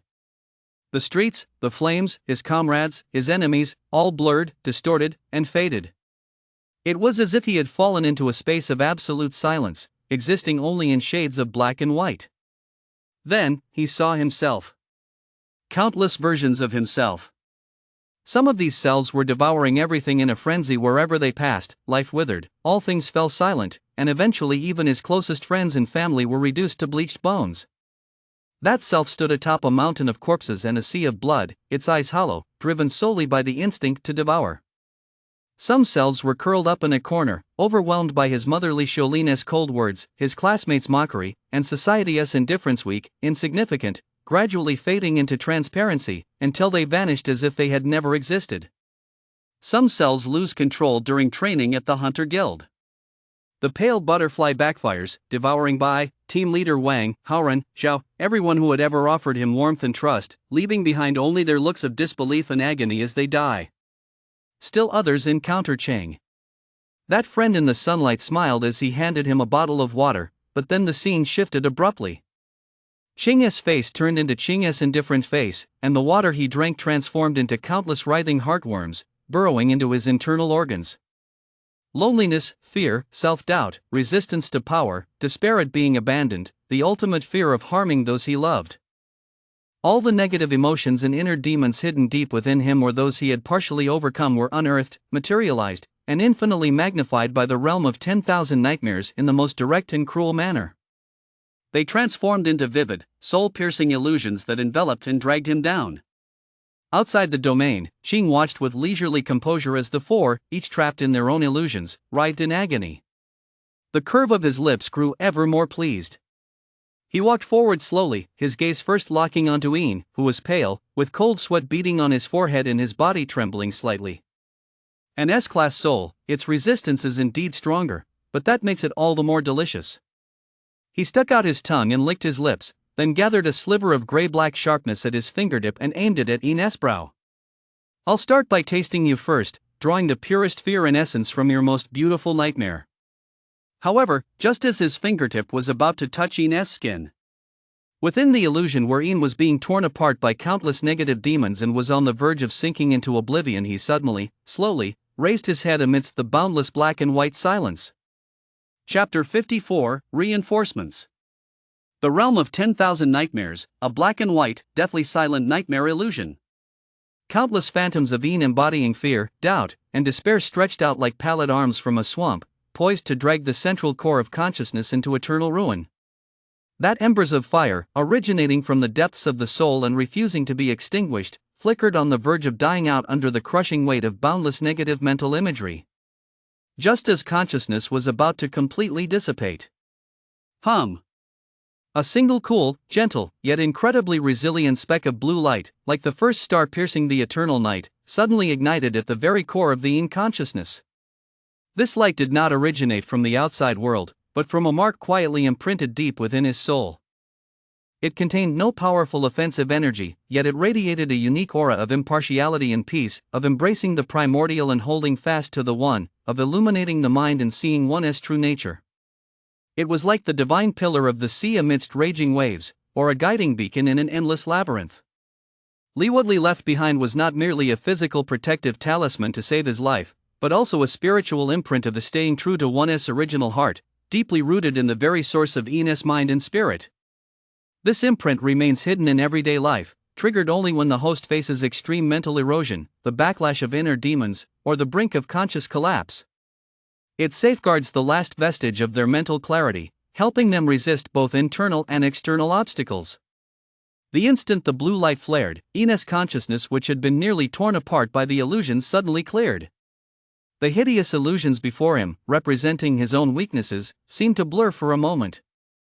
A thought rooted in Li's teachings that power is a tool, but character is the foundation flowed like a clear spring through his parched mind. "I am not them. Fear cannot consume me." A faint yet crystal clear thought, like a seedling breaking through the soil, took root in Ian's heart. Whoosh! Within the realm of reality, Ian, eyes tightly shut and his body wrapped in gray-black realm energy, suddenly opened his eyes. Deep within his eyes, the faint blue glow of the heart-guarding brand flickered and vanished, immediately overwhelmed by the surging, pale mana that was his own. But it was precisely this moment of clarity that allowed him to force his way out of the deepest mental quagmire of the heart-haunting 10,000 flowers realm, carving out a sliver of space. "Ha!" Qing, who had been about to strike the killing blow, paused his hand, a genuine look of surprise flashing in his eyes. His domain feedback told him that this S-rank youth had actually, in such a short time, managed to shake off his heart nightmare-esque corruption through his own power. The next moment, the pair of pale butterfly wings on Ian's back, which had been dimmed by the domain's suppression, suddenly burst into a blinding light. With a powerful flap of his wings, he defied the domain pressure of the domain stage, forcing himself off the ground and soaring several meters into the air. Though it was only a few meters, it successfully allowed him to briefly escape the most dangerous range within Qing's reach. A death throw. Qing sneered, but his vigilance had already heightened. He wasted no more time. Spreading his fingers wide, he aimed at Yin in the air. Since the mental corruption had taken effect instantly, he would crush him with more direct force. However, Yin was faster. The moment he rose into the air, his left hand had already opened, and pale mana surged between his fingers like boiling water. Then let us try it. Yin growled lowly, then poured all his current mana into a massive release of his ability Pale Butterfly. Buzz! Countless materialized pale butterflies, their edges shimmering with a cold glow, surged madly from the palm of his outstretched left hand like a bursting white flood. They were no longer translucent spirits, but solid as white jade, their wings glinting with the sharp, icy light of the emerald mantis. As they flapped, they emitted a faint yet dense humming, coalescing into a white cloud of death that descended upon Qing below, engulfing and slicing through him. Every single one of these mesmerizing butterflies carried Yin's icy intent to kill and his insatiable hunger to devour. Faced with this sudden, seemingly overwhelming swarm attack, Qing merely raised an eyebrow, a mocking curve even forming at the corner of his mouth. All show and no substance. He leisurely raised his right hand, lightly snapping his thumb and middle finger together. Snap! A crisp snap echoed throughout the domain. The moment the snap fell, a strange, viscous law-stage fluctuation as if capable of solidifying thought spread out instantly from him as the center. Those pale butterflies, which had been diving, slicing, or attempting to interfere with consciousness at extremely high speeds, froze abruptly mid-air, like a movie scene with the pause button pressed. Even the ripples from their fluttering wings froze. Immediately afterward, fine cracks began to appear on the surface of the motionless swarm. The cracks spread rapidly, like weathered plaster. Then, under Qing's impassive gaze, these thousands of pale butterflies imbued with vast amounts of Yin mana silently disintegrated inch by inch, transforming into a sky full of drifting pale specks of light, until they finally vanished completely. It was done with the utmost nonchalance, as if lifting a feather. The gulf between the domain stage's mastery of the essence of power and Yin's meridian opening realm was laid bare. The game should end now. Qing lost the last shred of patience, his gaze turning utterly icy. He turned toward Yin, who hung in the air, her complexion even paler from the massive drain of mana, her butterfly wings glow flickering faintly. With a casual gesture, he reached out and grabbed at the void. Come down! A terrifying, invisible yet irresistible suction force erupted suddenly. It wasn't directed at her body, but seemed to act directly upon the space and mana field surrounding Yin. Yin felt as though he had been sucked into an invisible vortex of quicksand. No matter how fiercely his butterfly wings flapped, his body was still irresistibly dragged toward the ground, toward that hand that seemed to be waiting for its prey to walk right into its trap. Thud! Yin crashed heavily to the ground, kicking up a cloud of dust. Before he could get to his feet, a cold hand imbued with the colossal power of the domain stage clamped around his neck like an iron vice, effortlessly lifting his entire body off the ground. A suffocating sensation washed over him instantly. The immense force at his neck felt as though it would crush his windpipe. Blood rushed to his head, and the edges of his vision began to darken. Pale butterfly fluttered feebly behind him a few times before gradually fading away. Qing held Yin aloft with one hand, as if carrying a trophy. He tilted his head slightly, savoring the expression of agony and suffocation twisted across Yin's face, a hint of satisfaction flashing in his eyes. Such beautiful mana, such a young life, such a wasted S-rank. He murmured softly, as if appraising a work of art about to be destroyed. Still, it is an honor for you to be the first S-rank sacrifice devoured by my heart's nightmare, 10,000 Flowers realm. The palm gripping Yin's neck began to tighten slowly. Grayish-black energy seeped from his fingertips, not only inflicting physical suffocation but also directly eroding and draining the life essence and mana source within Yin's body. Yin's pupils dilated, and his consciousness once again slipped into the abyss of darkness. He seemed to hear Bai's hoarse roar, Zhou's defiant growl, and Haoran's faint cries, but they all sounded so distant. The smile on Qing's face grew increasingly cruel and satisfied. just as he was about to completely crush this alluring body and seize its core essence. Whoosh! A piercing screech, sharp to the extreme, tore through the night sky without warning, shattering the outer barrier of the heart-haunting 10,000 flowers realm. It was not a beam of energy, but a physical arrow of light condensed to the utmost, moving faster than the mind could react.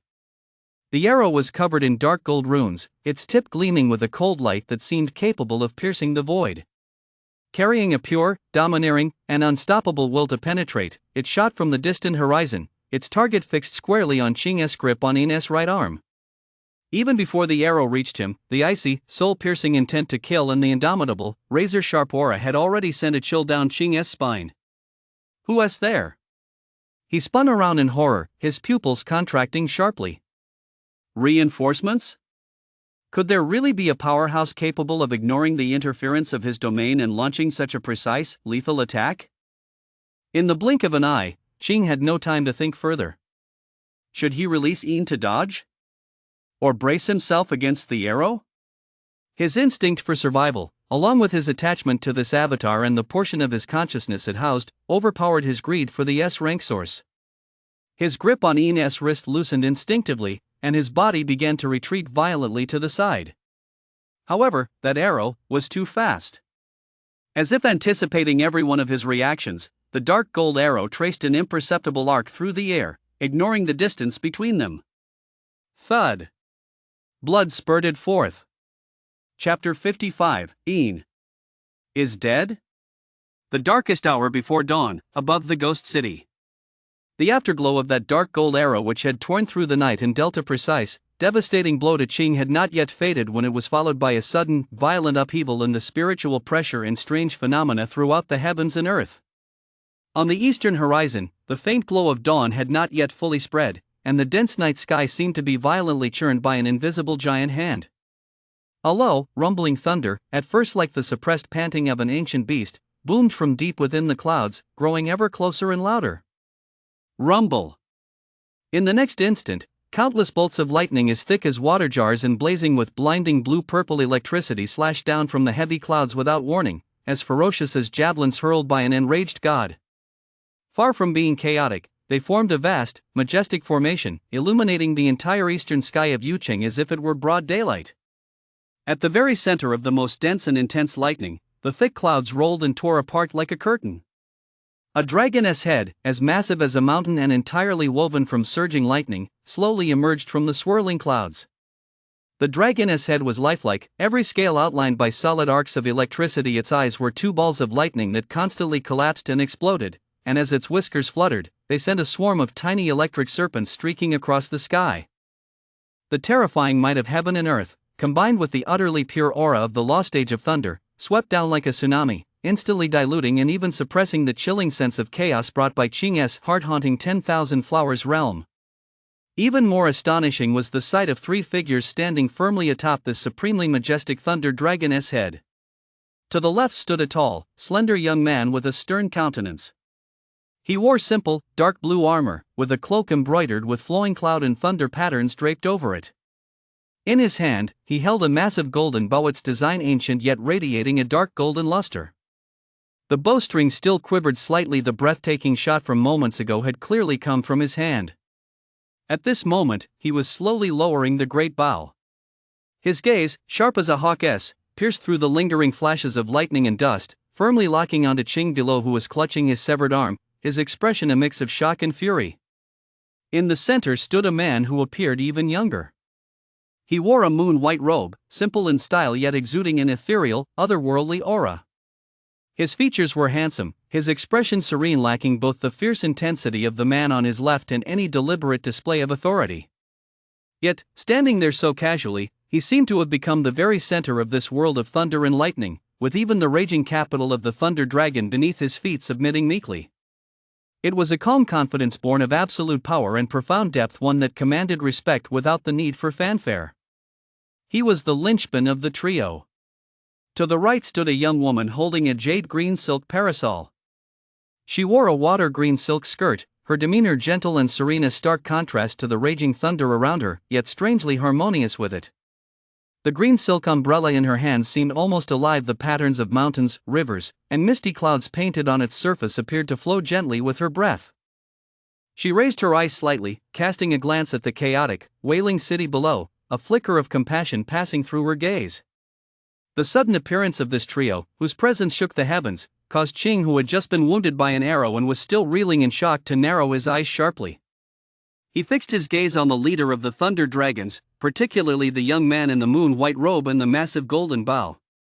A codename that struck terror into the hearts of all in the supernatural realm instantly sprang to mind. The Cleaners squad from Hunter Guild headquarters. Qing's voice carried a hoarseness tinged with disbelief, which quickly turned into a cold, snarling sneer. What a grand gesture! For this mere avatar of mine, you've even unleashed these 3 mad dogs from headquarters. The Cleaners, a special elimination squad directly under the Hunter Guild headquarters, tasked with handling the most intractable and dangerous cases, typically involving high-level supernatural crimes or anomalous incidents. Though their ranks are sparse, every member is a top-tier genius cultivated or recruited by the Central Bureau. They possess extreme autonomy and lethal authority during missions, making them one of the Hunter Guild's sharpest blades hidden behind the scenes. Their appearance often signifies that an incident has been classified as requiring complete eradication. The young man in the moon-white robe at the center seemed oblivious to Qing's insults, not even lifting an eyelid. He spoke calmly, as if stating a simple fact. Qing, one of the 12 of the Radiant Guild. He carried out large-scale terrorist attacks within our borders, catalyzed the uncontrollables, and exploited the emotions of the masses to seek advancement. The evidence of his crimes is irrefutable. Threat level, maximum eradicate. His voice was not loud, yet it carried clearly to every corner of the battlefield below, imbued with an air of unquestionable judgment. Surrender, or, the young man paused briefly, face annihilation of both body and soul. Ha ha ha ha. Upon hearing this, Qing burst into maniacal laughter as if he'd heard the funniest joke in the world. Surrender? With just the 3 of you greenhorns? Do you really think that with the General Bureau backing you and a bit of talent, you can shake the Doctor's great legacy? The laughter cut off abruptly as his venomous gaze swept over the scene below by, and the others were still trapped within the nightmare illusion, struggling desperately. Ian had just broken free from his stranglehold and collapsed to the ground, coughing violently, his neck bruised and purple, his breath faint. Meanwhile, throughout the city, the screams and rampage of the uncontrolled had not yet fully subsided. The game isn't over yet. A cruel, resolute curve formed at the corner of his mouth.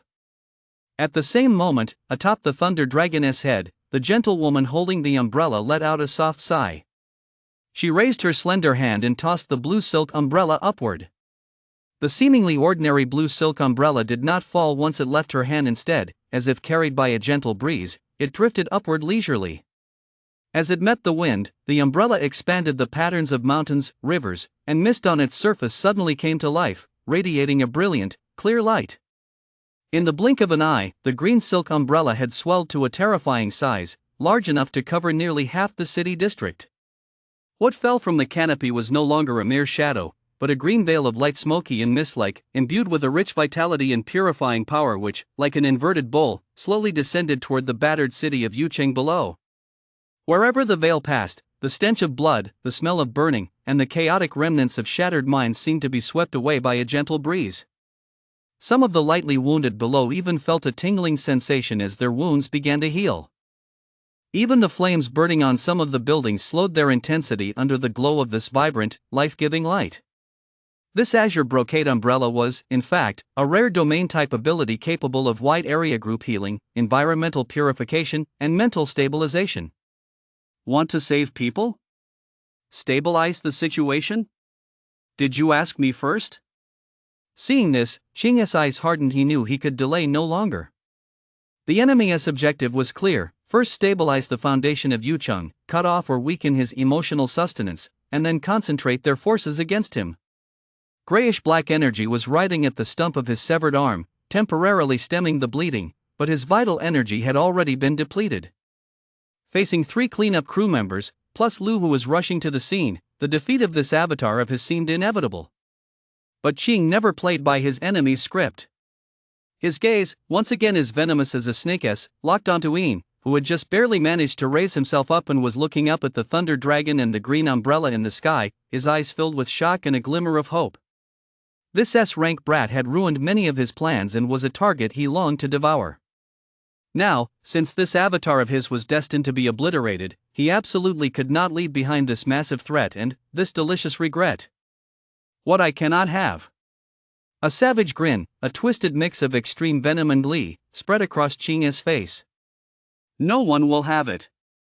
Before his words had even faded, he paid no heed to the three cleaners in the sky instantly locking their piercing gazes upon him, nor to the warning-like, deep growling knitted by the thunder dragon's head. Nor did he heed his own injuries as he compressed all his mana into the palm of his left hand, transforming it into an extremely unstable energy sphere flickering with a destructive black light. Then, he thrust his palm viciously through the air toward Ian, who stood no more than 10 meters away, having just straightened up and not yet had time to mount any effective defense. Ian, who had barely managed to break free from the nightmare illusion and witness this scene, let out a heart-wrenching roar. He tried to rush forward but was held back by the residual power of the domain. Lu roared in the air, attempting to intercept, but the black energy sphere was too fast, too relentless. Upon the thunder dragon's head, the stern-faced youth holding the bow's eyes turned icy. He drew his bow and knocked an arrow in an instant, but the distance and angle meant he was already half a beat too late. The woman holding the umbrella let out a soft gasp. The green silk umbrella's light barrier accelerated downward, yet it could not instantly cover the exact spot where Ian stood. Everything happened in the blink of an eye. Ian saw only Ching's savage, destructive grin. He felt a terrifying energy enough to freeze his very soul lock onto him completely, and then, his vision was filled with pure blackness and excruciating pain. Ching's palm strike, unleashing destructive energy across the void, struck Ian squarely and without any flourish. There was no earth-shattering explosion. Only a dull, squelching sound, as if something had been forcibly torn apart from within.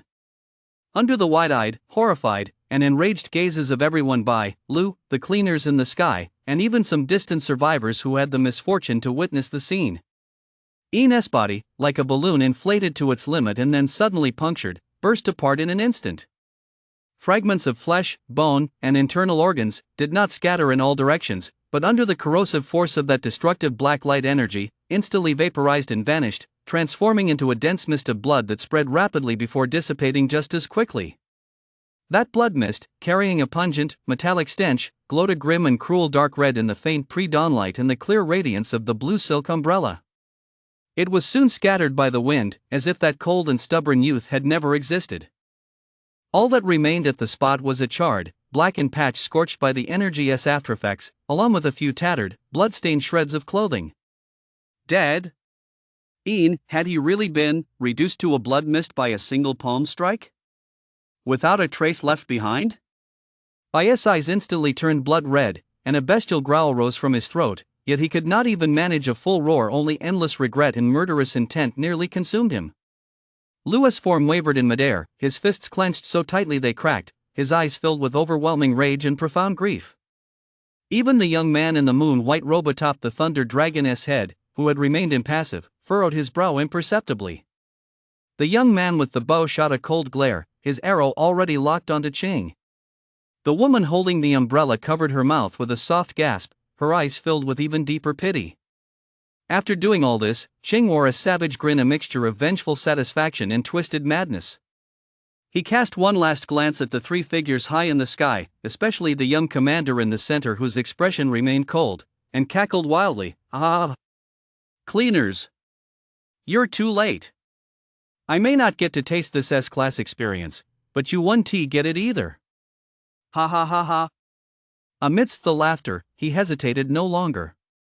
Igniting the final remnants of this avatar's essence and soul fragments, he transformed into a gray-black meteor and charged recklessly toward the cleanup crew squad perched atop the thunder dragon's head high in the sky. He was making one last desperate gamble. Even if he couldn't harm them, he would splash them with his blood before he was completely obliterated. And right at the edge of this battlefield, shrouded in immense grief and frenzied killing intent, within an inconspicuous crevice of rubble slightly stained by a mist of blood, a faint, almost imperceptible pale glow flickered gently. A pale butterfly, its wings stained with vivid red blood at the edges, its body appearing somewhat ethereal and translucent, struggled shakily to emerge from beneath the rubble. It laboriously flapped its blood-stained wings, taking flight with a wobbly, unsteady motion. It traced a crooked path through the air, one that seemed as though it might vanish at any moment, and slowly flew toward a quiet, dark corner far from the battlefield. That splash of bright red on its wings stood out starkly in the deepest darkness before dawn, appearing both jarringly vivid and eerie. Chapter 56, The End.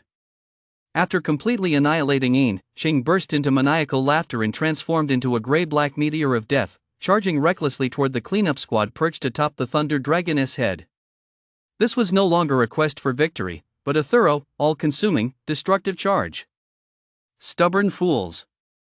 Upon the Dragoness head, the young commander at the center finally spoke in a calm tone. His voice was not loud, yet it clearly drowned out the thunderous roar and maniacal laughter filling the sky. He did not even move, merely narrowing his eyes slightly. To his left, the dark gold archer moved like lightning, drawing his massive golden bow once more as the bowstring vibrated repeatedly. Whoosh! Whoosh! Whoosh! 3 dark gold arrows, arranged in a triangular formation with treacherous trajectories, tore through the air. Fired later, yet arriving first, they did not strike Qing directly, but instead sealed off all his escape routes up, down, left, and right. Runes swirled upon the arrows, imbued with a powerful spatial stasis effect. On the right, the gentle-mannered woman who had been holding a jade-green silk umbrella tapped the air with her slender white fingers. The jade-green canopy covering the entire city above rippled slightly. Several strands of light, as supple as silk ribbons yet incredibly resilient, cascaded down. Like living serpents, they coiled around Qing from the rear and sides, restricting his movements and purifying the violent gray-black energy surging around him. On the ground, Lu roared in fury, unleashing the full might of the unmoving mountain realm. Earth-yellow mana coalesced into a colossal hand that reached skyward, striking Qing with overwhelming force from below, blocking any chance of his descent. Though the four had not exchanged a word, their coordination was flawless, instantly weaving a net that spanned heaven and earth. Qing's frantic dash was like a moth crashing into an invisible spider web. His speed plummeted. The protective energy surrounding him fluctuated violently and flickered erratically under the interference of the dark gold arrows, the purification of the blue light strands, and the crushing pressure of the colossal mountain palm below. "Get out of my way," he roared, swinging his left arm to unleash a barrage of emotional spikes and psychic storms, attempting to tear through his bonds. But the cleanup squad's attacks were not only powerful, they also possessed special effects designed to counteract his kind of psychic energy form. The dark gold arrows disrupted spatial stability, making it difficult for his psychic attacks to be accurately channeled. The blue energy strands, imbued with the properties of calm and purification, steadily eroded his frenzied will. Lu's colossal mountain palm, meanwhile, relied on brute force to overcome finesse. Its sheer weight and the law stage suppression made it nearly impossible for him to move. Boom! Boom! Boom! Violent energy collisions erupted repeatedly in the sky, showering the area with mana shards. Qing charged left and right, yet could never break through this intricate, three-dimensional stranglehold. With every collision, the aura of this avatar weakened further, and cracks reappeared and spread across its shell. Damn it! Damn it all! Qing's consciousness roared within this shell on the verge of shattering. He could clearly sense that the countdown to the annihilation of this fragment of his consciousness had begun. What frustrated him even more was that his opponents seemed to be handling the situation with ease, as if conducting a pre-programmed hunt, while he was the trapped beast being driven step by step into a corner. Despair and madness gave birth to a final, venomous scheme. His bloodshot eyes suddenly swept toward the city below there. Many of the uncontrollables he had previously unleashed were still causing chaos, struggling in their death throes, or being painstakingly hunted down by members of the Hunter Guild. Within each of these uncontrollables lingered the heartworms he had implanted and their vibrant life force. "You want to kill me? Then use the city's nourishment to be my burial offering." He let out a savage laugh, abandoning any attempt to break through the encirclement. Instead, he channeled his last remaining power into countless invisible, gray-black, straw-like tentacles, which he violently thrust toward the city below. Heart Nightmare Extraction, Wither of All Souls.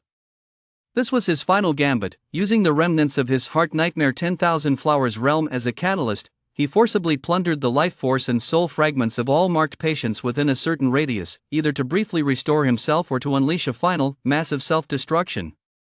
Instantly, all over the area below, the uncontrollables, whether furiously attacking or on the brink of death, stiffened, then withered and shriveled at a speed visible to the naked eye. Their flesh, vital energy, chaotic mana, and even the remnants of their souls transformed into streams of grayish-black energy, surging upward to converge upon Qing high in the sky. His vital energy actually began to show a faint recovery, and the rate at which his body was shattering slowed slightly. A death throw. Lu's eyes widened in fury as his domain's colossal hand struck even faster, attempting to halt this evil plundering. The young commander of the cleanup squad furrowed his brow almost imperceptibly, seemingly feeling a hint of revulsion at this contaminating act of plunder. The young archer fired arrows in rapid succession, precisely shattering several of the suction tube tentacles. The woman with the umbrella manipulated a blue beam of light, attempting to intercept and purify the grayish-black streams of life.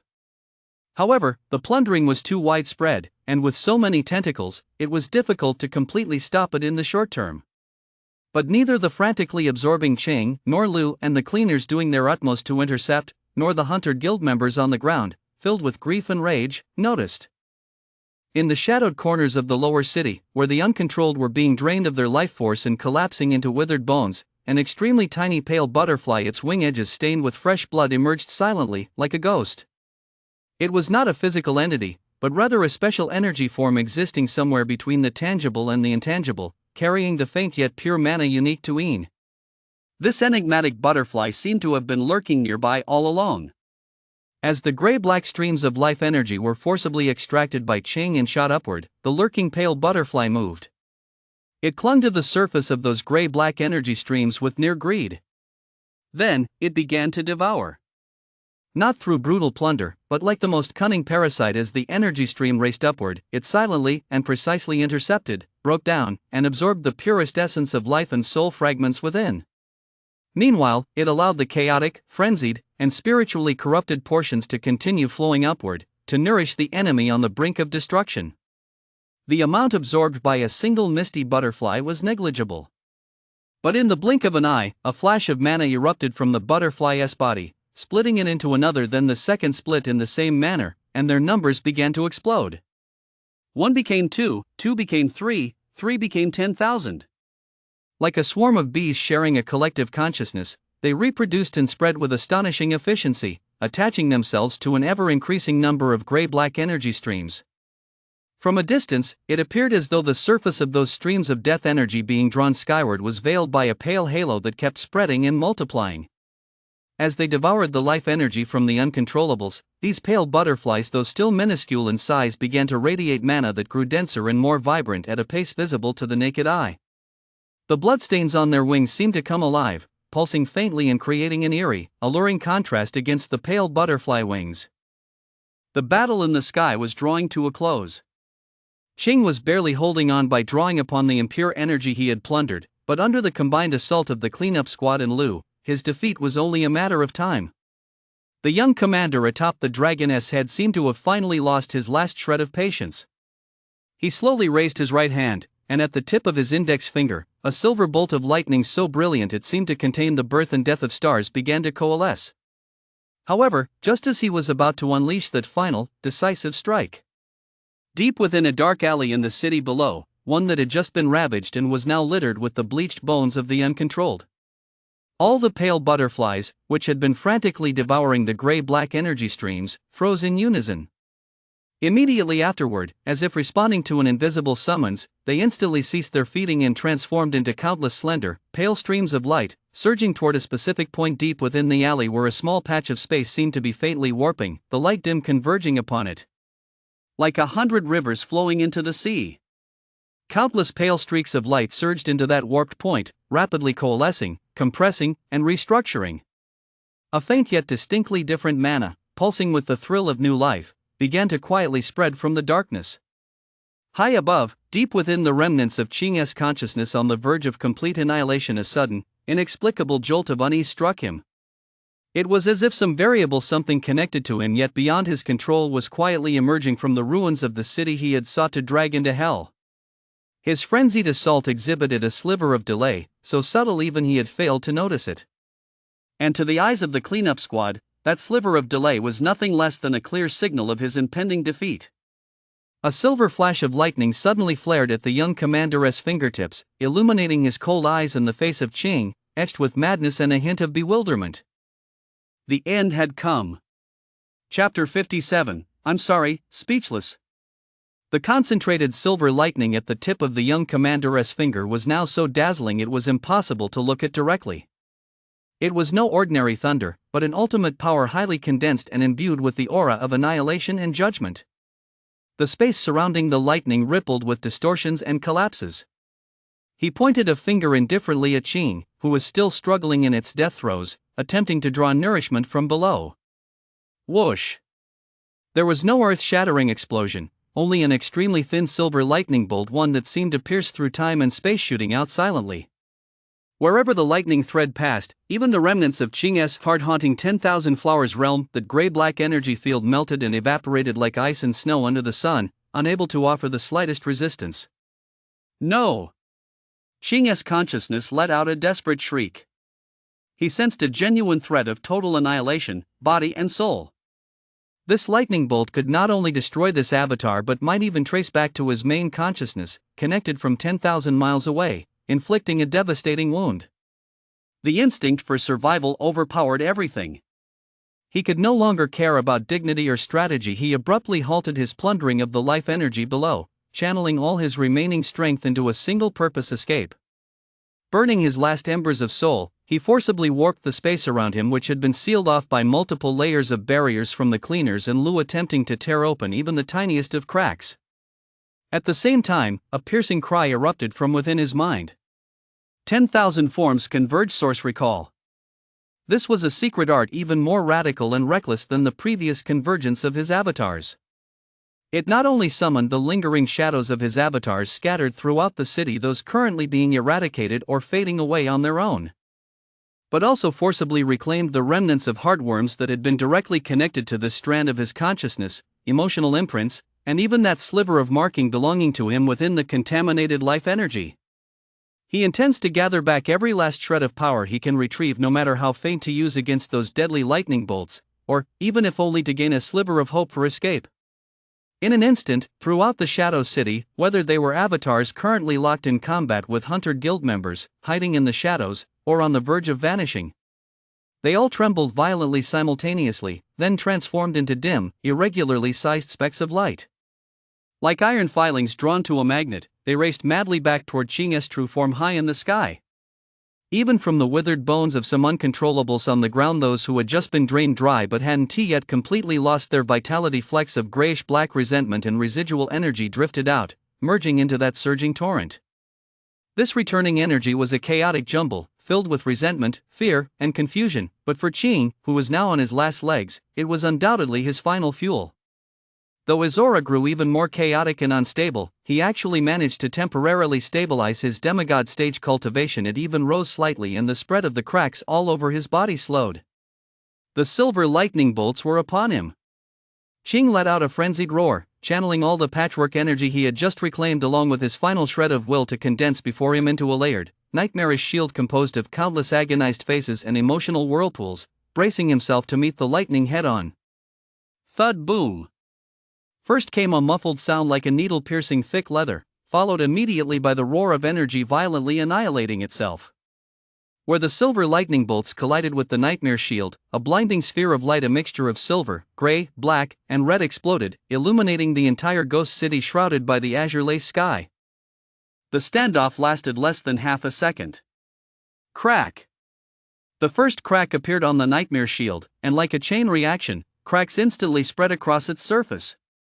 Arg! Qing spewed blood from all 7 orifices as the shield exploded with a thunderous crash.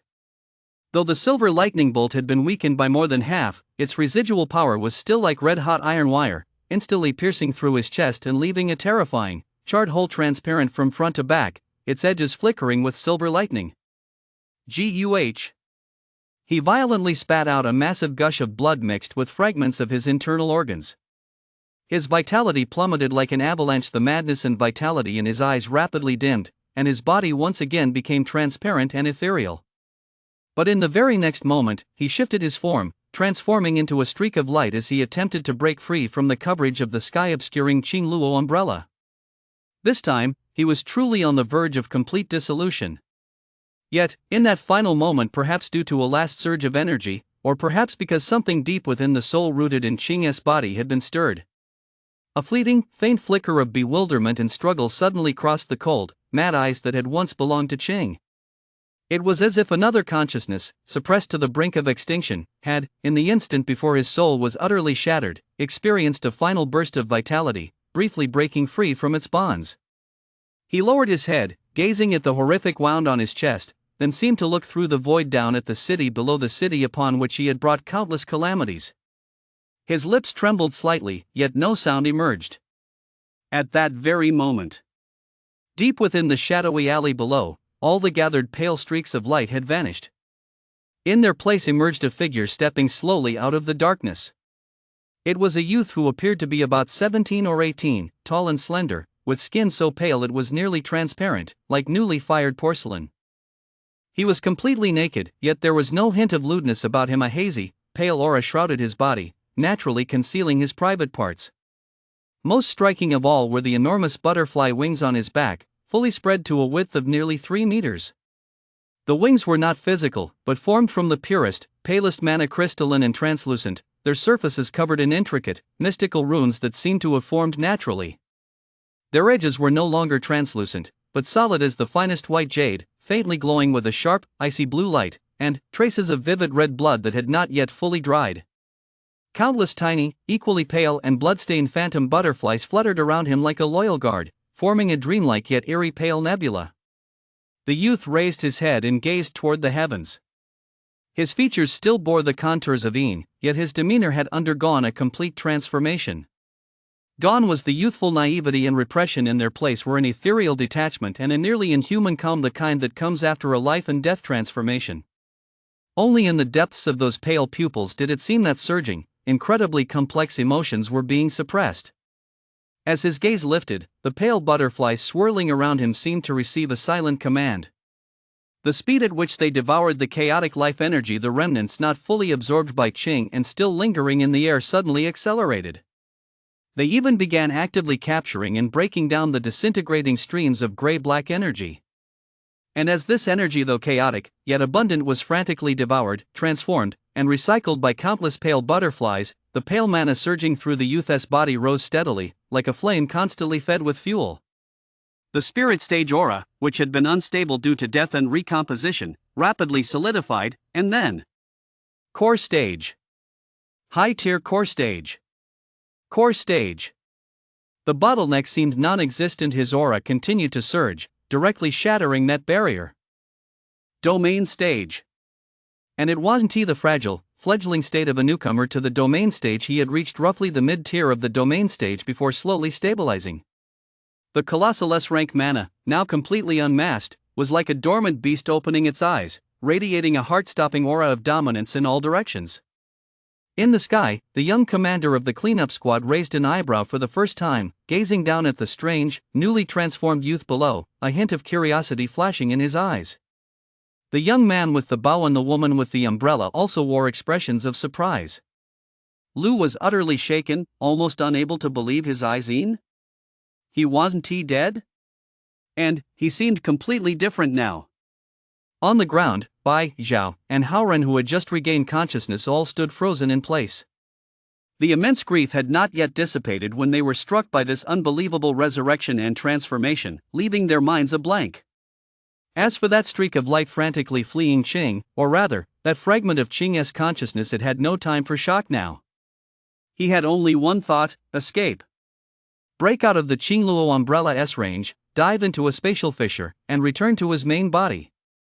But just as he mustered his last ounce of strength and was about to touch the edge of the Qingluo canopy, behind him, a pale streak of light closed in as if by teleportation. The newly reborn flapped his wings, moving at an unimaginable speed. He raised his hand. From his palm, countless pale butterflies surged forth, coalescing into a pale chain that instantly wrapped around Qing's ankle. What? Qing spun around in terror. Then he saw those pale eyes staring intently at him. No anger, no hatred. Only one thing: a cold, murderous intent. Why are you running? Yin asked softly. Then, he yanked the chain. Qing's battered body was dragged back by force. Yin raised his other hand. A tang sword gripped in his hand. The blade pressed against Qing's chest. Against the edge of that charred, still bleeding hole. Qing looked at him. He looked at the boy he had once tried to toy with, to devour, to destroy. At this moment, there was no emotion he recognized in those pale eyes. Only one thing remained: the madness of vengeance. Wait. He spoke, his voice hoarse and urgent. We can talk. Yin didn't let him finish. The blade pierced in. Gently. Slowly. Inch by inch. Qing's body shook violently, and more blood gushed from his mouth. But he did not scream. Because in the very instant the blade pierced him, the icy madness belonging to Qing in his eyes suddenly faded. In its place was a kind of bewilderment. A kind of struggle. A kind of lucid clarity, like a dying glow. That was the real Qing, the one who had been suppressed for who knows how long. He looked at Yin. He looked at that face mere inches away. The face of the man he'd grown up with, laughed and played with, and ultimately betrayed with his own hands. His lips trembled slightly. Then, a voice, faint as a whisper, as fragile as a thread of breath, as if it might vanish into the wind at any moment, struggled to emerge from the depths of his throat. Hua! Yin. Yin's hand stiffened slightly. Qing looked at him. In those eyes, there was no pain, no resentment, only one thing: deep remorse. I'm sorry. The voice was so soft it was almost inaudible. Yet it was like a knife, stabbing viciously into Yin's heart. I wasn't He didn't finish. Because he couldn't go on. That last shred of his consciousness was fading away. Suppressed for too long, eroded too deeply, it was already beyond redemption. But in the eyes he fixed on Yin, that remorse, that helplessness, that lingering attachment to the past were crystal clear. Yin's hand, gripping the knife, began to tremble. Those pale eyes were now in violent turmoil. Tears welled up without warning. Big, heavy drops. Scorching tears slid down his cheeks. He didn't let go. The knife had already pierced him. Inch by inch. Until the hilt pressed against his chest. Qing's eyes were still fixed on him. That last glimmer of light slowly dimmed. Before it went out completely, his lips moved once more. There was no sound. But Yin understood. It was a mouth shape. The mouth shape of his name. Then, the light went out. Qing's body was completely lifeless. Yin held him. Held the now cold body that had once belonged to his only friend. Yin was on the verge of madness. He wanted to ask why. He had already mistaken him for Qing, the one who had killed him once before. He had intervened only because he saw Qing running away. He had wanted to take revenge on Qing. Why? Why was it Qing in the end? Why Qing? Not Qing. He had killed his own best friend with his own hands. The morning light pierced through the clouds, falling upon them. It fell upon Yin's tear-streaked face. It fell upon Qing's face, which had finally found peace. Below, the entire city was watching. Bai, Zhao, Haoren, Lu. Everyone was watching. Silence. A deathly silence. Yin held the body close as he descended slowly. The moment he touched the ground, his legs gave way, and he knelt. But he didn't let go. He still held him. His face buried in Qing's cold chest. His shoulders shook violently. There was no sound. But everyone knew. He was crying. Bai stood where he was, motionless. He opened his mouth, as if to speak. But in the end, no words came out. The morning breeze blew by. It carried the scent of blood, the smell of burning, and the faint chill unique to dawn. Ian knelt there, holding the body. For a long time. A very long time. Until the sun had fully risen. Only then did he slowly lift his head. The tear streaks were still visible on his face. But those eyes had turned blood red. He looked down at Qing's face. And whispered. I know. It's not your fault. I'm sorry, Wu Yan. He reached out and gently closed those eyes that could no longer shut on their own. Chapter 58, The Scattered Path. At that moment, countless gazes were fixed upon him, comrades from the Hunter Guild, citizens who had survived the catastrophe, and the cleanup squad still hovering high above. Those gazes held shock, awe, confusion, and an unresolved grief. Ian looked at no one. Silent, he knelt on one knee and gently laid the lifeless body in his arms upon the ground. The movement carried a solemnity and sorrow bordering on ritual. His fingertips brushed his friend's cold cheek, pausing for an instant before withdrawing. Then, he stood up, turning his back on the body to face the increasingly bright light of dawn in the east and the scarred city itself.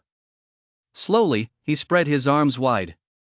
The gesture resembled neither an attack nor a defense, but rather an embrace or perhaps an offering. Whoosh! A vast, gentle, pale spiritual pressure utterly different from before erupted without warning, radiating out from him. It was not the aggressive might of a domain, but an energy fluctuation brimming with vitality, purification, and a strange, healing rhythm. In that moment, his body seemed to transform into a transparent vessel made of pure, pale mana. First, his massive butterfly wings became crystal clear, followed by his limbs, torso, and head. What is this? Lu's pupils contracted slightly as he sensed the essence contained within this power, an essence entirely different from that of his immovable mountain realm. Domain stage? Bai struggled to his feet despite his injuries, his eyes filled with disbelief. He had just been revived, and in the blink of an eye, he had already unleashed the domain unique to the domain stage? How was that possible? However, an even more astonishing scene unfolded. Boom! A soft sound not particularly loud, yet seeming to emanate from the depths of the soul. Ian's body, now entirely transformed into mana, burst apart like a soap bubble filled with starlight that had been pricked. But he was neither injured nor vanished. Instead, he transformed into countless pale butterflies, minuscule yet incredibly vivid and luminous. In this moment, he was not summoning enchanted butterflies, he was transforming himself into them. Each enchanted butterfly was a microscopic unit of his mana, his consciousness, and even the very essence of his life. This was not a simple healing spell, but an energy radiation released through the temporary fragmentation of his own existence that combined, transformed, and sublimated the life force he had devoured with his own S-rank primordial mana, imbued with soothing and purifying effects on a domain-level scale. Countless pale butterflies, like a pale, ascending galaxy or a gigantic dandelion of light blooming and dispersing in an instant, roared as they soared into the sky above the ghost city. Beneath the azure canopy, they unfurled a boundless, pale sea of stars, rippling with soft light. Starlight fell like rain, silently cascading down. This light was not blinding, instead, it carried a faintly cool sensation, like the softest gauze veiling every corner of the city. A speck of light landed on the forehead of a child trembling with fear. The child stopped crying and fell into a peaceful slumber. The points of light fall upon the bleeding wounds of the injured Hunter Guild members. The gruesome wounds stop bleeding and heal at a visible pace, and their weary spirits are revitalized. The points of light fall upon the citizens, their expressions twisted with pain from mental corruption. The chaotic red glow in their eyes gradually fades, and their fear-stricken hearts are soothed. These points of light are healing physical wounds, purifying mental corruption, and soothing the tremors of the soul. The entire ghost city seems to be immersed in a sea of pale light, gentle yet powerful, brimming with vitality. The lingering madness, violence, and despair of the night dissolved and receded as swiftly as morning mist dispersed by sunlight. This was no miracle, yet it bordered on one. It was an act of atonement and healing for the city, brought about by a domain. A young boy had just mastered a massive surge of mana drawn from the burning of his own being, combined with a portion of his primordial essence and the unique properties of his ability. High above, the young commander of the cleanup squad silently surveyed the scene. The timeless coldness in his eyes seemed to be illuminated for an instant by the pale starlight spreading across the city, revealing a barely perceptible flicker of emotion. Using his own domain stage when dispersed, it saves all when gathered, it returns to the true essence. This S-class potential is truly extraordinary. He murmured to himself, his tone devoid of judgment, containing only pure observation and assessment. The young man with the bow and the woman with the umbrella at his side also suppressed their surprise, their expressions returning to calm, though deep within their eyes lay a renewed appraisal of this young newcomer. The healing starlight persisted for about 15 minutes. When most of the city's visible wounds had stabilized and the panic had largely subsided, the pale starlight dancing across the sky seemed to answer an invisible call, slowly flowing back and converging toward the city's center, the spot where Ian had originally stood. Countless points of light flew back from every corner of the city, like 100 rivers flowing into the sea, their speed increasing until they finally coalesced once more into a luminous cocoon in the center of the street. The cocoon pulsed violently a few times, then the light retreated inward.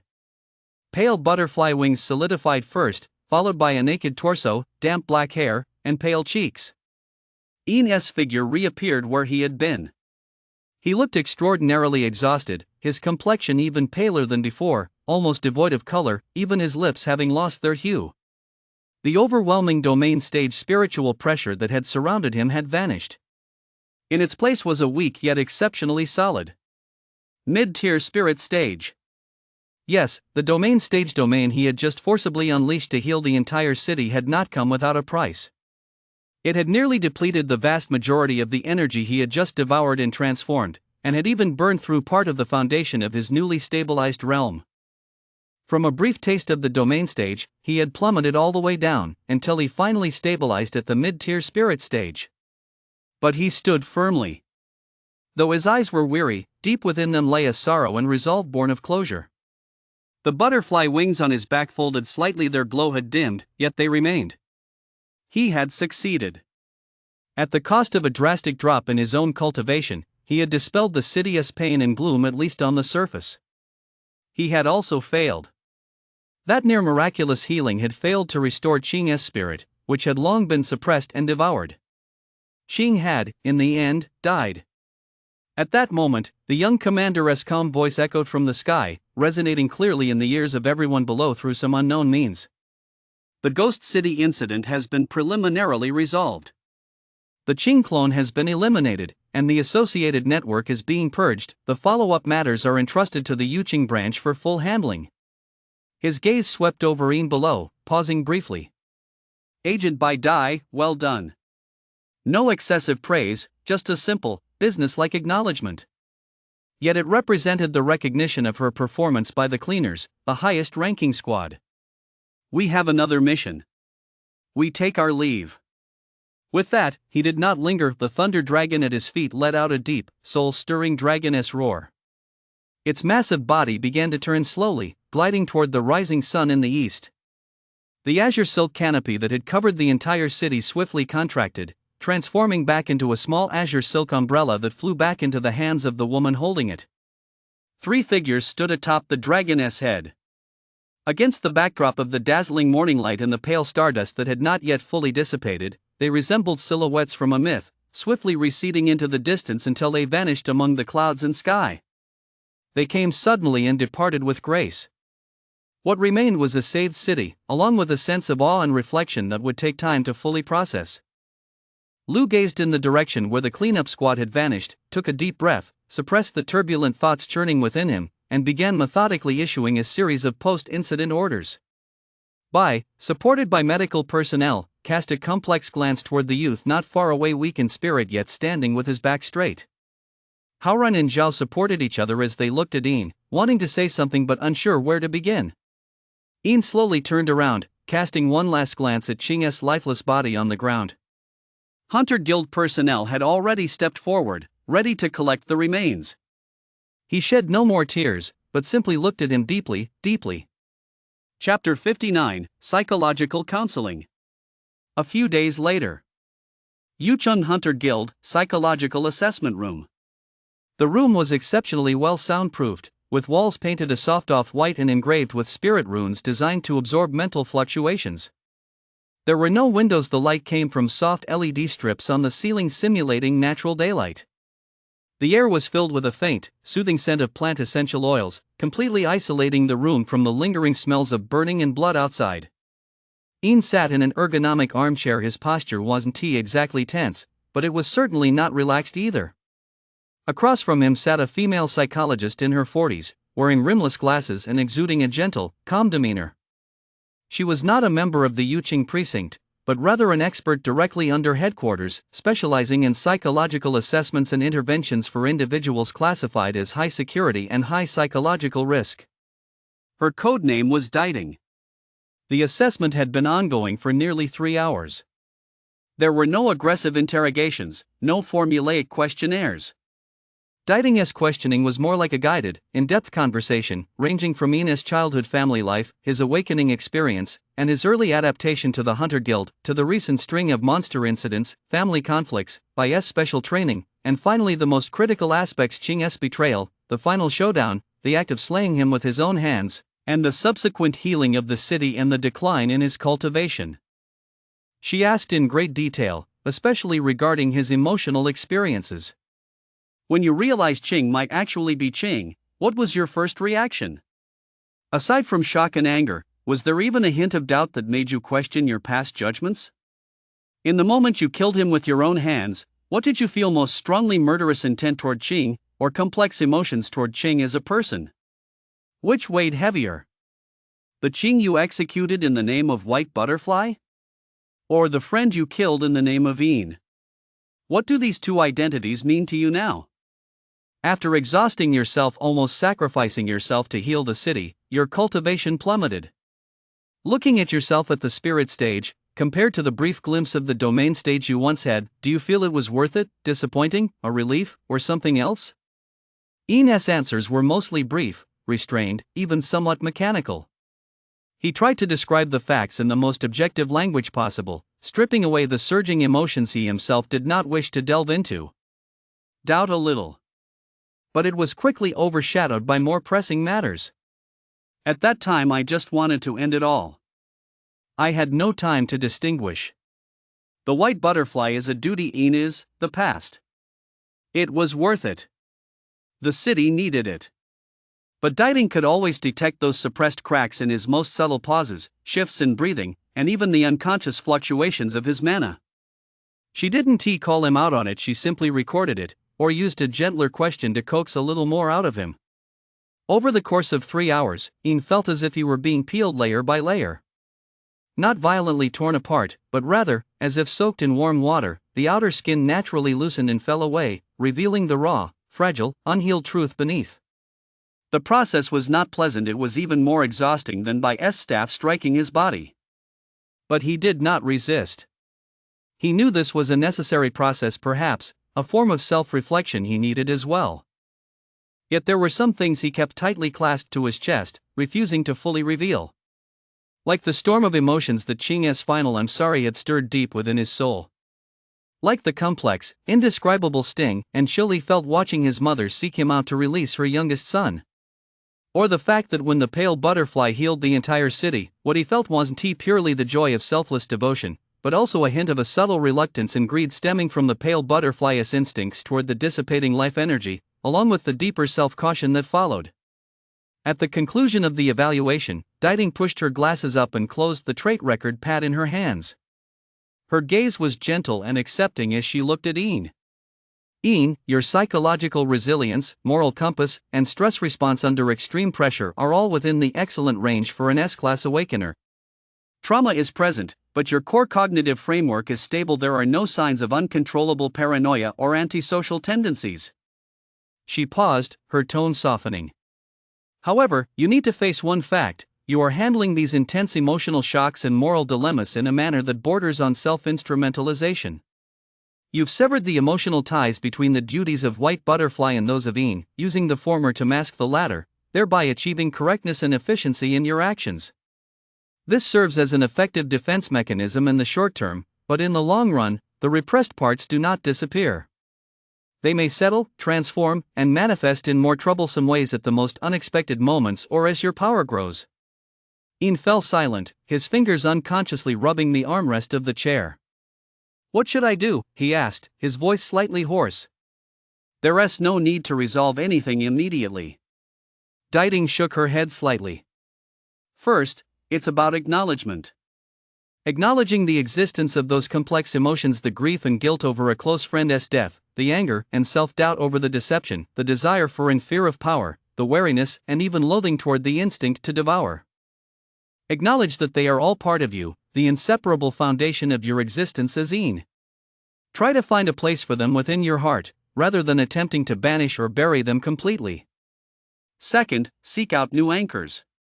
Beyond duty and revenge, is there any other meaning in your life worth pursuing, protecting, or experiencing? Can your connections with others beyond comrades and duty exist on a lighter plane, free from the weight of life and death? This takes time, and it requires you to actively try and feel.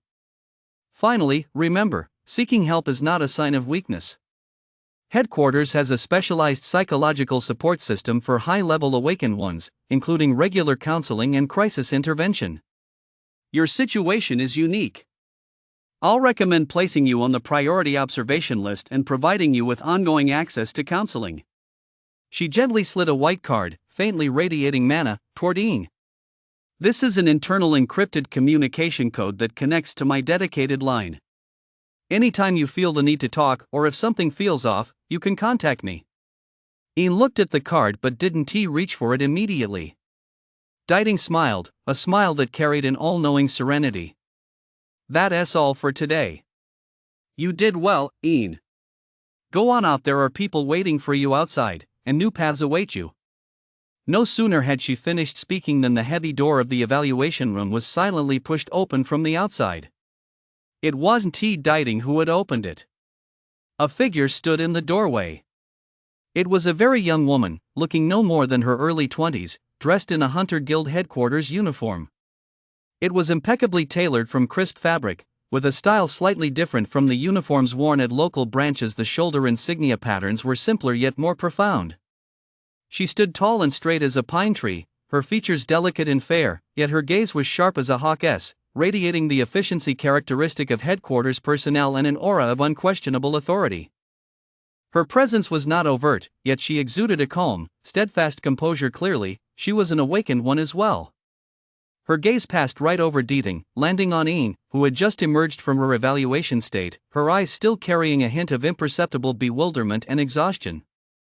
"Ian, codename White Butterfly." Her voice was crisp, her tone steady, with no pleasantries or preamble. "Pursuant to the Bureau's Emergency Resolution No. S-107, and with the approval of the Supreme Command." She paused briefly, ensuring every word reached Ian's ears clearly. "For all S-Class awakened ones across the entire Dragon Nation who have completed their preliminary branch internship and registration, the internship observation period is hereby terminated early. You, along with all other eligible individuals, are hereby ordered to pack your belongings immediately and report to the Special Administration Headquarters, Dragon Capital, within 24 hours. No delays are permitted, and no excuses will be accepted. The headquarters will dispatch a special aircraft, which will be waiting at the Yucheng branch helipad at 3 p.m. today." Having said this, she said no more, merely gazing calmly at Ian, waiting for his reaction. The room fell silent. Dieting had long since put away her recording pad. She did not seem surprised by this, merely casting a subtle glance at Ian that seemed to say, "Look, a new path has arrived." Ian sat motionless in his chair. All S-Class agents in the Dragon Kingdom, assembling? Heading to headquarters? So soon? So sudden? Just a moment ago, he had been immersed in the aftermath of self-analysis and trauma processing. He had been pondering how to reconcile the rift between Ian and White Butterfly, and how to face the reality of his fall to the spirit stage. How to continue in Yucheng, a city that had just gone through its own birth pangs as a rookie, slowly licking his wounds and growing. The next second, an order from the highest echelons yanked him out of this brief post-battle buffer period in the most unquestionable manner. Go to headquarters. Along with the rest of the nation SS rankers. What did that mean? Higher level training? A more dangerous mission? A more complex situation? Or some arrangement or screening process he didn't understand, but which was surely of great significance? The search for new anchors and connecting with others the psychologist had just mentioned, before he even had a chance to begin, he was swept away by this sudden torrent toward an unknown destination. Ian felt a slight dizziness, not physical, but a cognitive dislocation. Everything in Yuching, the brutal battles, the friends he lost, the comrades who fought alongside him, the city in need of repair, his cold and complicated family, and even those lingering threats that hadn't been fully eradicated seemed to be pushed far away in an instant, turning into blurry patches of color on a backdrop. And in the foreground was Longjing.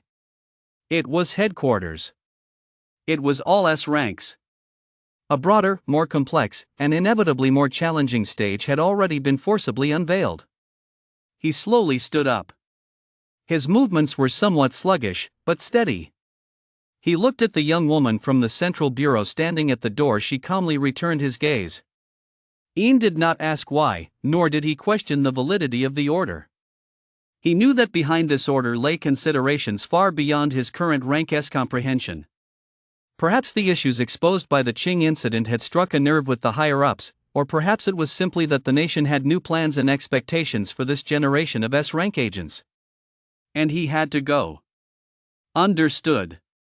Ian heard his own voice ring out, calm, perhaps even too calm, betraying little emotion. "I'll arrive on time." The young woman nodded, her face still expressionless. "Someone from the branch office will coordinate the necessary procedures and travel arrangements with you." With that, she turned and walked away briskly, her footsteps fading into the distance down the hallway. Ditang also stood up and said gently, "It seems my follow-up recommendations need updating. The resources and systems at the Longjing headquarters are more comprehensive. For you, this might also be a good opportunity to reposition yourself. Stay in touch, Ian." She left as well, closing the door gently behind her. In the evaluation room, only Ian remained. He stood where he was, motionless for a long time. The simulated light bands outside the window glowed steadily. He could not sense the passage of real time. But he knew that outside, in Yucheng, they were busily cleaning up the aftermath. The flight would depart promptly at 3 p.m. Soon, he would find himself in a place entirely unfamiliar to him. He lowered his head, staring at his outstretched palm, which still looked somewhat pale. Mid-tier spirit stage mana flowed gently through his meridians, faint, yet real. Yet Ian's life felt as though someone had forcibly pressed the fast-forward button, hurling him toward a future whose very contours remained indistinct. Chapter 60, Farewell. Yuching after the disaster. Most of the streets had been cleared. Collapsed buildings were cordoned off with temporary barriers, and the black smoke from burning debris was transformed into a faint white mist by purifying spirit runes. Spirit rune repair teams were busy everywhere, recalibrating the city's defensive nodes.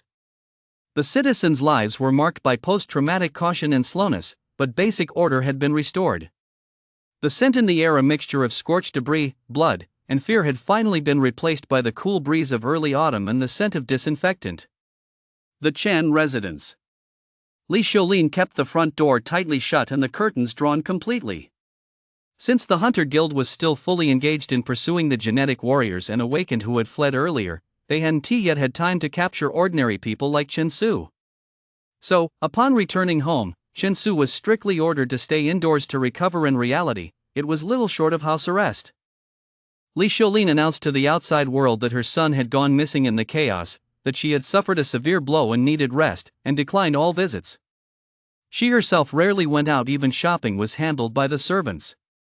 However, occasionally a servant would hear, late at night, an extremely faint, intermittent rustling coming from the mistress's room, sounds that seemed like muttering to herself, yet also as if she were conversing with someone.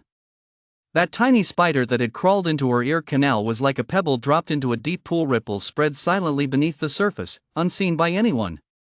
Chen Xingfeng seemed to sense that his wife was acting differently, but his busy business affairs and the opportunities arising from the city's reconstruction occupied most of his thoughts. He simply dismissed it as the aftereffects of a fright and did not probe further. Third high school, senior year classroom. Lin sat by the window, gazing out at the playground, which had returned to calm. Her complexion was still somewhat pale, with faint dark circles under her eyes, but her gaze was clearer and more resolute than ever before. After by forcibly extracted the heartworm that night, she endured excruciating headaches and day-long days, as if she had been trapped in a long and terrifying nightmare. Upon waking, the anxiety of being pushed toward the abyss by an invisible hand and the twisted craving for power had vanished, replaced by a survivor's palpitations and profound reflection. She quietly disposed of the last remaining clue about the black market potion that Ching had accidentally revealed to her earlier. She didn't tell her parents exactly what had happened. She simply said she'd been under too much pressure recently, which had led her to entertain unrealistic ideas, but that she'd now come to her senses. Power isn't obtained that way.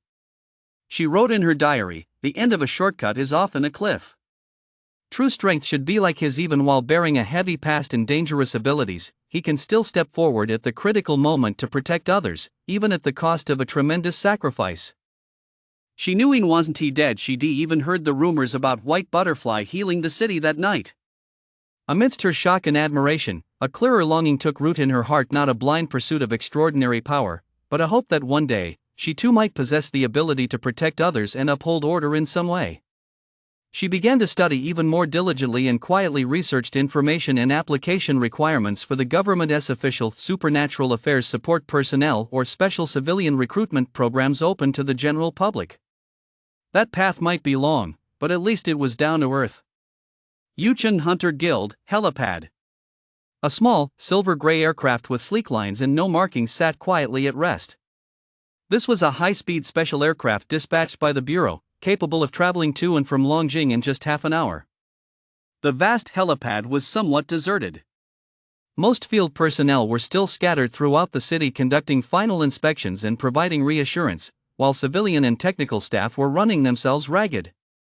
Director Liu was at the command center delivering the final post-disaster summary report and couldn't be spared. Team leader Wang was leading several squads in tracking down any clues Scar King might have left behind after his disappearance. Haorun and Zhao were still under observation in the medical ward. Their physical injuries were minor, but their mental state had been severely shaken. Coupled with the overwhelming shock of Ian's resurrection and departure, their emotions were in turmoil, and they didn't know how to say goodbye. Only one person had come by. He was still wearing his Hunter Guild uniform, with its torn patches roughly stitched up, and had casually thrown a long trench coat over it. His face was still pale from blood loss, though the gunshot wound to his chest had long since been healed by Ian's scatterpath technique. His posture, however, had regained its former uprightness, even carrying a touch of cynical nonchalance. He leaned against a column not far from the airship, twirling an unlit cigarette between his fingers. Ian emerged from the branch office building, carrying a simple duffel bag.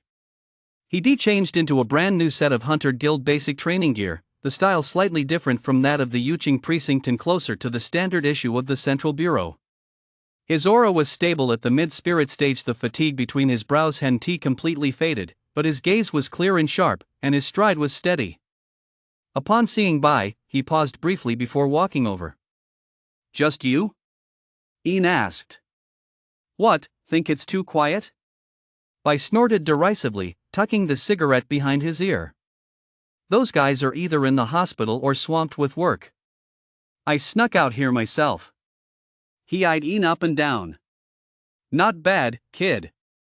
Heading off to headquarters for advanced training, huh? You've grown wings and are ready to fly. You'd clearly already advanced to the domain stage back then. Why did it dissipate? If it hadn't, you, Ian, would have been a once-in-a-lifetime genius, the first ever to reach the domain stage just a month after awakening." Ian ignored the teasing. After a moment of silence, he said, "I couldn't refine it. If it hadn't dissipated, I'd probably have been the first unlucky bastard in history to burst from the strain just a month after awakening. But I did gain something. I jumped 2 levels and stabilized at the mid-tier of the spirit stage. How are your injuries?" "Thanks to you, they're healed." Bai waved his hand dismissively. "As for you, now that you're off to Dragon Capital, the waters at headquarters are far deeper than those in Yuqing. It's a real mixed bag, lots of rules, and plenty of nonsense." He paused, briefly shedding his usual carefree demeanor as he looked at Ian, his voice dropping a notch. Let me give you the inside scoop. The high-ups at the General Bureau have two distinct camps when it comes to their attitude toward U.S. rankers. One camp is represented by the cleaners and the people behind them. A flash of coldness crossed by SIs. They believe in efficiency above all else and maximizing combat power. In their eyes, S-rankers are first and foremost strategic weapons, the spearhead for countering the gravest threats. Emotions? Personal will? To them, those are unnecessary burdens. They train and deploy you using the harshest, most utilitarian methods, honing you into the sharpest tools. The process may be inhumane, even cruel. But there is no denying that the tools produced this way are often the most reliable on the battlefield and the most capable of accomplishing those impossible missions. Ian recalled the young commander's detached gaze atop the Thunder Dragon's head that night, and that matter-of-fact "well done." He also sensed the complex emotion in Bai's tone when the cleanup squad was mentioned. The other faction, Bai continued, centers around people like Lee. They place greater value on the person themselves.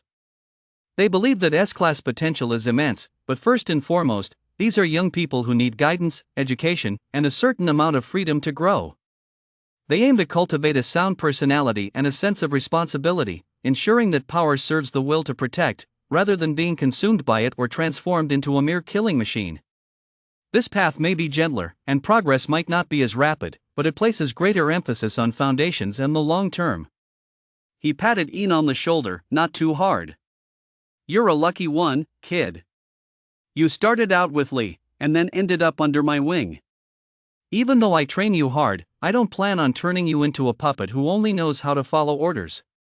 He grinned, a hint of rogue-like charm in his expression. Once you get to headquarters, you'll encounter both of these currents. Which path you choose, how you proceed, that's up to you. Remember, no matter which faction you join, in the end, it's still you who decides what kind of person you'll become. Ian listened quietly, committing these words to memory.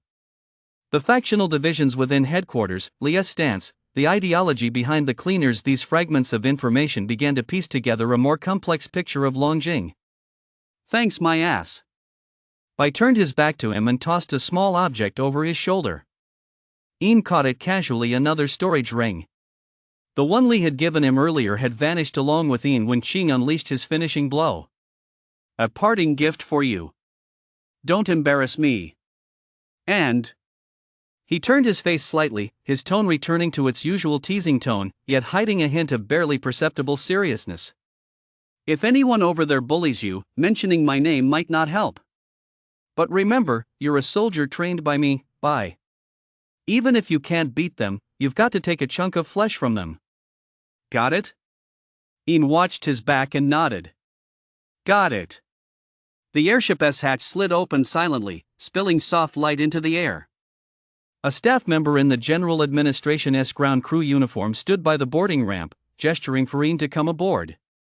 Ian cast one last glance at the Hunter Guild building, then at the city's silhouette in the distance, still bustling with reconstruction efforts, and finally at Bai's back, seemingly carefree yet standing alone, to see him off. Then, he picked up his luggage, turned, and stepped onto the boarding ramp. The cabin door slowly closed. The craft emitted a low hum, its spirit runes glowing as it rose vertically with grace. Adjusting its course, it transformed into a streak of silvery gray light, piercing through the clouds and shooting northeast toward Longjing. Bai stood where he was, not turning away until the craft's light had completely vanished at the edge of the sky. He pulled out the cigarette, lit it this time, took a deep drag, and watched the smoke dissipate quickly in the autumn breeze. Kid, a bigger chessboard is waiting for you. He muttered to himself, a sharp gleam flashing in his eyes. Don't get taken out too easily. The wind of Yucheng swept across the empty tarmac, carrying the chill of early autumn. The story of this city has come to a temporary close. But for White Butterfly and Ian, a new chapter has just begun. Chapter 1, Black Humor. Longjing, Hunter Guild Headquarters, Lounge. The room was spacious and bright, with a minimalist, high-tech design. Through the massive floor-to-ceiling windows, one could overlook part of the headquarters training grounds and green spaces. The psychic circulation system kept the indoor air fresh and at a constant temperature, while pale blue streams of data occasionally flowed across the walls. This was a temporary resting area prepared for newly promoted S-rank agents who had come to headquarters to report for duty but had not yet been officially assigned. At that moment, there was only one person in the lounge. A young man sat quietly in a floating chair by the window, tilting his head slightly to look outside. He wore the General Administration's basic training uniform. He was slender, with slightly long black hair, a few strands falling across his forehead. It was Ian. He had arrived well ahead of the scheduled time. After completing the simple check-in procedures, he had been directed here to wait. The silence in the room formed a subtle balance with the sound of the wind and Yuching, which had not yet fully subsided in his mind, and the foreboding of a possible future storm. Just then, the lounge door was pushed open with a rather unceremonious bang. A figure burst in with great haste. The newcomer was also a teenager, roughly the same age as Ian. He was wearing a training uniform as well, but the top two buttons of his collar were undone, and his sleeves were haphazardly rolled up to his elbows, revealing a stretch of muscular forearm. His hair was a slightly flamboyant dark chestnut, with a slight curl to it. His face bore a carefree, energetic smile, his eyes were strikingly bright, and he looked around with curiosity. "Whoa! This place is huge!" he exclaimed boisterously, his gaze immediately locking onto Ian, the only person in the room. "Hey! Bro! You're here to check in too, right? This your SS class?" Before Ian could answer, he had already strode over with the ease of an old friend, plopping down on the floating chair next to Ian. The chair sank slightly under the sudden weight before springing back up. "My name is Son. From the Yujo branch." "Hey, what is your name? Where are you from?" Song spoke rapidly, his smile beaming as he held out his right hand, exuding a warm, "we're going to be brothers for life" vibe. Ian's train of thought was interrupted. He turned his head to look at this overly enthusiastic stranger of the same age.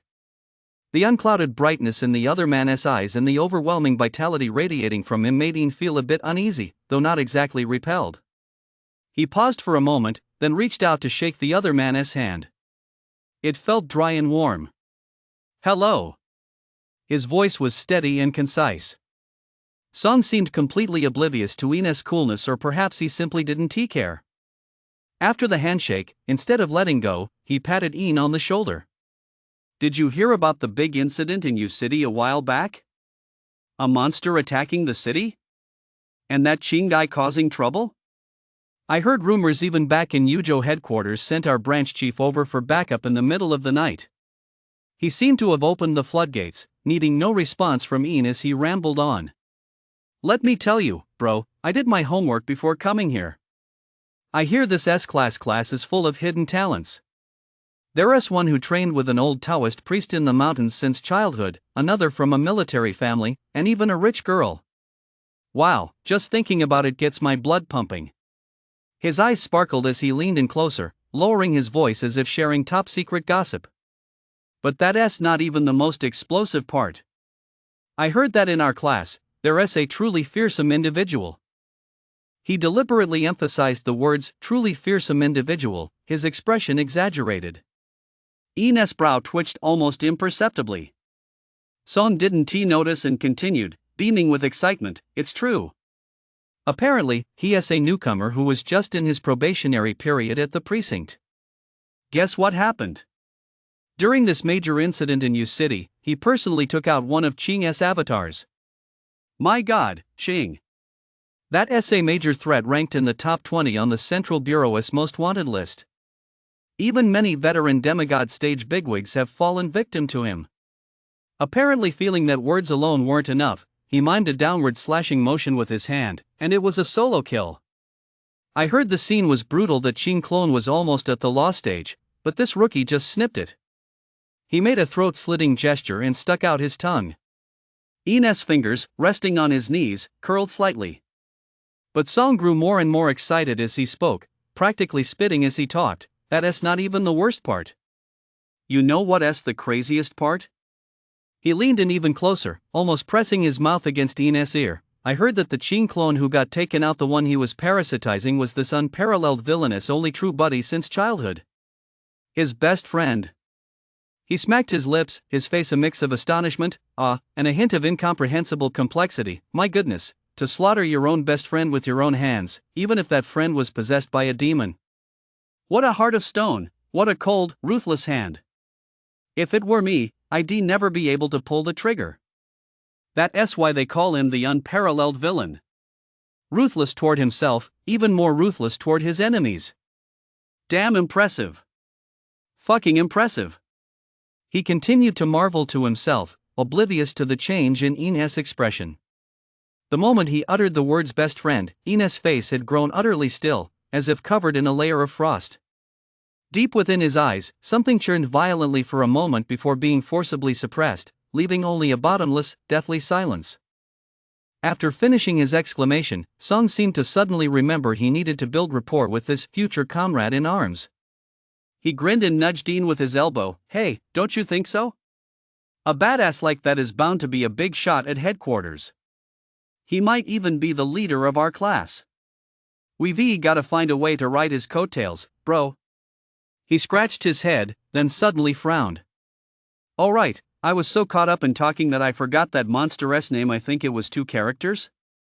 A pretty unique name. What was it again? Hua, what was it? He racked his brain. Just then, Ian, who had been silently listening to his rambling, slowly turned his head. His deep, calm eyes fixed on Song, and his voice betrayed no emotion. Ian? Ah, right. Song slapped his thigh in a flash of realization. It's Ian. Ian, look at my memory. He turned to Ian with a smile. Bro, you better remember that too, okay? Next time we run into this guy, we gotta His smile suddenly froze on his face. Because he saw that the quiet teenager who had been listening to his rambling was staring at him intently with eyes that were almost eerily lifeless. Then, he heard the boy speak clearly, in the exact same calm tone he'd used to state his name moments ago. My name is Ian. I'm from the Yuching precinct. The expressions on Song's face shifted rapidly, like a revolving lantern, from a look of sudden realization to bewilderment, then a hint of uncertain doubt, and finally to extreme shock and embarrassment as he suddenly grasped the truth. His mouth hung open, his eyes wide as saucers, as he stared at the slender, aloof youth before him, recalling the vivid descriptions he'd just been spouting. That most vicious criminal, the man who murdered his own friend, the cold-blooded and ruthless. You're that Ian? Song's voice cracked as his trembling finger pointed at Ian. The warm, familiar enthusiasm he'd displayed moments ago had evaporated without a trace, leaving only the embarrassment of wanting to crawl into a hole and a lingering sense of dread. Ian watched him like this, his face still expressionless, but he gave a very slight, almost imperceptible nod. A deathly silence fell over the break room. The only sounds were the faint noises from the headquarters training ground outside the window and Song's breathing, which was growing heavier, as if he could hear his own heart pounding wildly. Had he just, right in front of the man himself, taken the other's most painful experience, one he'd never want to speak of, and turned it into sensational gossip and a topic of adulation, spouting it all with great fervor? And what about all that talk of ruthless, a monster of the highest order, and clinging to someone's coattails? Song felt his cheeks burning fiercely, his toes curling so tightly with embarrassment he could have dug out a 3-bedroom apartment. As for Ian, he simply turned his gaze back to the window, as if that brief, darkly humorous interlude had never happened. Yet that pale profile, bathed in the headquarters' bright artificial light, appeared even more aloof and even more inscrutable. The air was thick with Song's petrified stiffness and Ian's seemingly timeless silence. Chapter 2, The S-Rankers. Longjing, Hunter Guild Headquarters, Lounge. Just as Song's embarrassment was driving him to jump out the window, the sound of conversation and footsteps growing louder as they approached from the hallway shattered the suffocating silence inside. This must be the room. Tisk, aren't they all here yet? Didn't they say they were almost ready? Let's go in and see for ourselves. As the words fell, the lounge door swung open once more. The first to enter was a slender, handsome young man with a gentle, refined demeanor.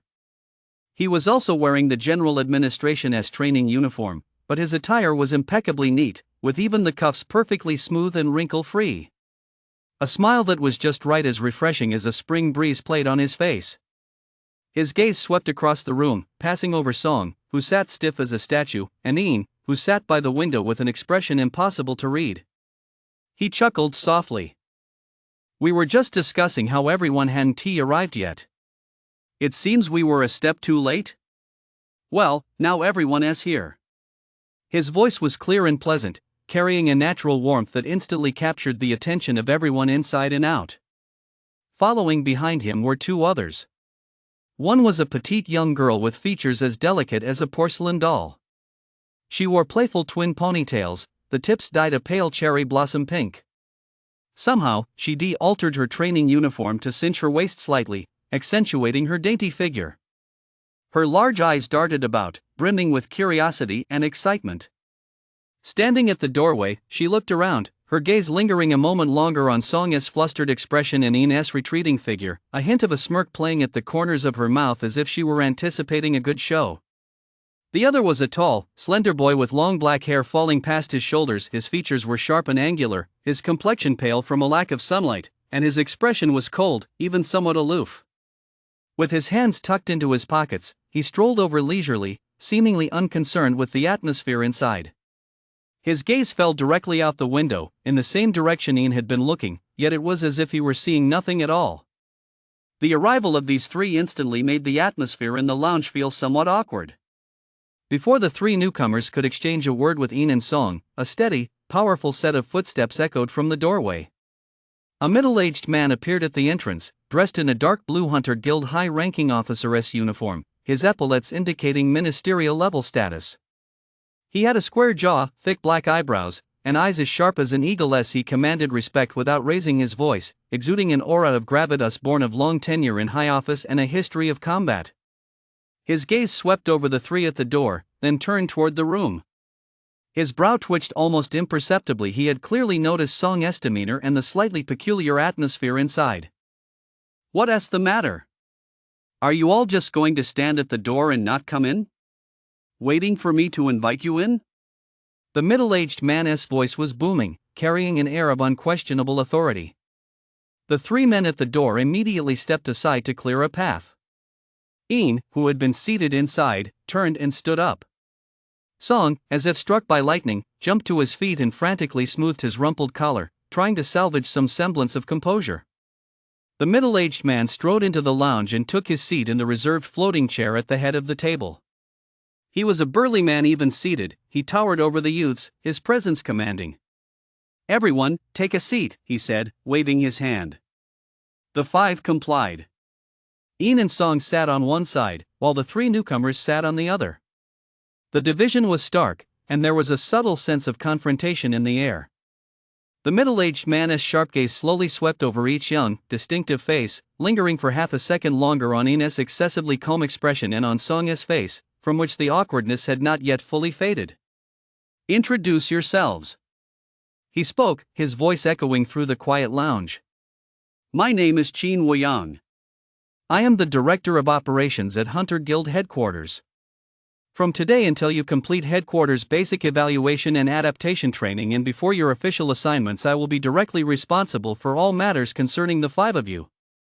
In other words, I am your immediate superior at Headquarters, and I am the one ultimately accountable. Qin Wuyang, Head of the Executive Department."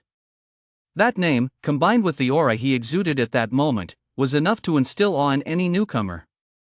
Even the most boisterous of the group, Song, sat up straight, not daring to act out of line. "I don't care how talented you were at your former branch offices, what remarkable experiences you've had, or what kind of background you come from." Qin Wuyang's tone was flat, yet every word carried immense weight.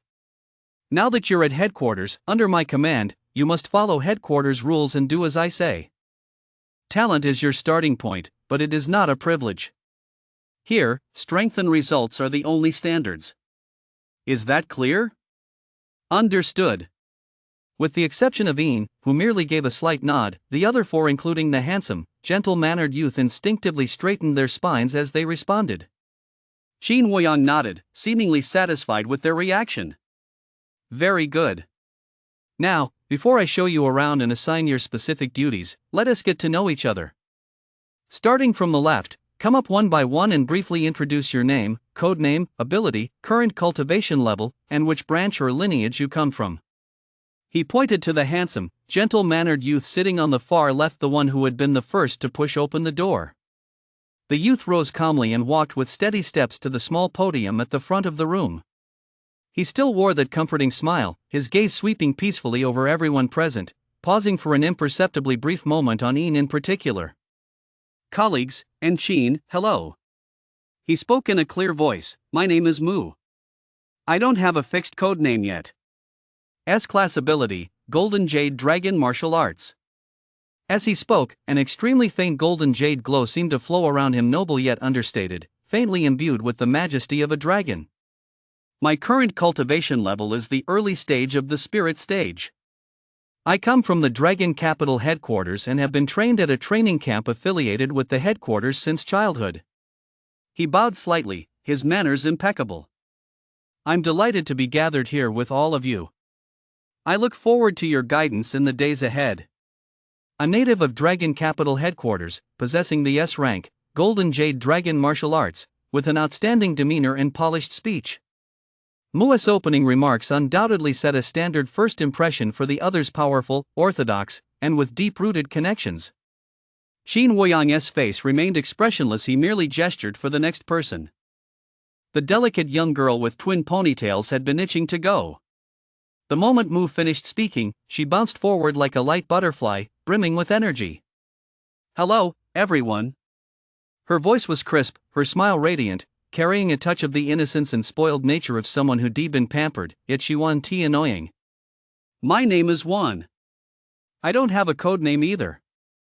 My ability is S rank, Mystic Lady S Brocade. As she spoke, a rainbow-colored, gauze-like band of light seemed to flicker from her fingertips. My cultivation level is also early spirit stage. I'm from the Magic City branch. My family runs a small business, hee hee. She stuck out her tongue playfully, her eyes crinkling into crescent moons. From now on, we're all comrades in arms. Let us look out for each other. Especially during fights, remember to protect this delicate girl. After saying this, she made a cute pleading gesture. Magic City branch, S rank, Mystic Lady S Brocade, from a wealthy family, with a lively, outgoing, even slightly spoiled personality. Juan's image was also quite distinctive. Next up was the tall, slender, pale, long-haired, aloof teenager. He rose slowly, walked to the front, his hands still tucked in his pockets. He merely lifted his eyelids slightly, his gaze sweeping distantly over the crowd before finally settling on Qin Woyang. Zhang. He spoke, his voice carrying the same icy quality as his demeanor. Zhang is in the character for Bao and Long, and Mad is in Madness. S rank ability, for Season's symbolic sword. As he announced the name of his ability, the air seemed to flicker with the faintest traces of runic light, each representing the distinct atmospheres of spring, summer, autumn, and winter before vanishing, carrying an aura of both mystery and grim severity. Spirit stage, beginner level. Qiu Dao Temple, the last disciple of the Lingguan Daoist. His introduction was so concise it bordered on coldness. After speaking, he said no more, simply turning and walking back to his seat as if every extra second was a waste. Qiu Dao Temple, an ancient lineage with a long history in Longhua. S rank, for Season's talisman sword, the last disciple, with a haughty and aloof demeanor. Zhang's presence added a layer of uncertainty to this small group. It was Song's turn. Song took a deep breath, trying to push aside the awkwardness from earlier, stood up, and walked to the front. He tried to recapture his usual carefree demeanor, but his smile remained somewhat stiff. Hello everyone, hello QIN.M. My name is Song the Heian Himiakrop. S-class ability, Mountain Shattering Mace. He mimed swinging a heavy mace, trying to project some presence. Currently at the early stage of the spirit stage, from the Yuzhou branch. I don't have many other strengths, but I'm strong and can take a beating. If you ever need someone to tank damage, just let me know. He patted his chest, trying to come across as bold and straightforward, but his eyes involuntarily darted toward Ian, who hadn't taken the stage yet. Yuzhou branch, S-rank Mountain Shattering Mace, strength type, bold and straightforward personality. Finally, everyone's gaze fell upon Ian. Ian slowly rose to his feet. His movements weren't slow, yet they gave off an extremely steady, even somewhat sluggish impression. He walked to the front and came to a stop. His calm face was devoid of expression. His gaze met Qin Woyang's scrutinizing eyes with a faint intensity, then swept over the other 4S rank agents, each with their own distinct expressions. The lounge was deathly quiet. Ian. He spoke.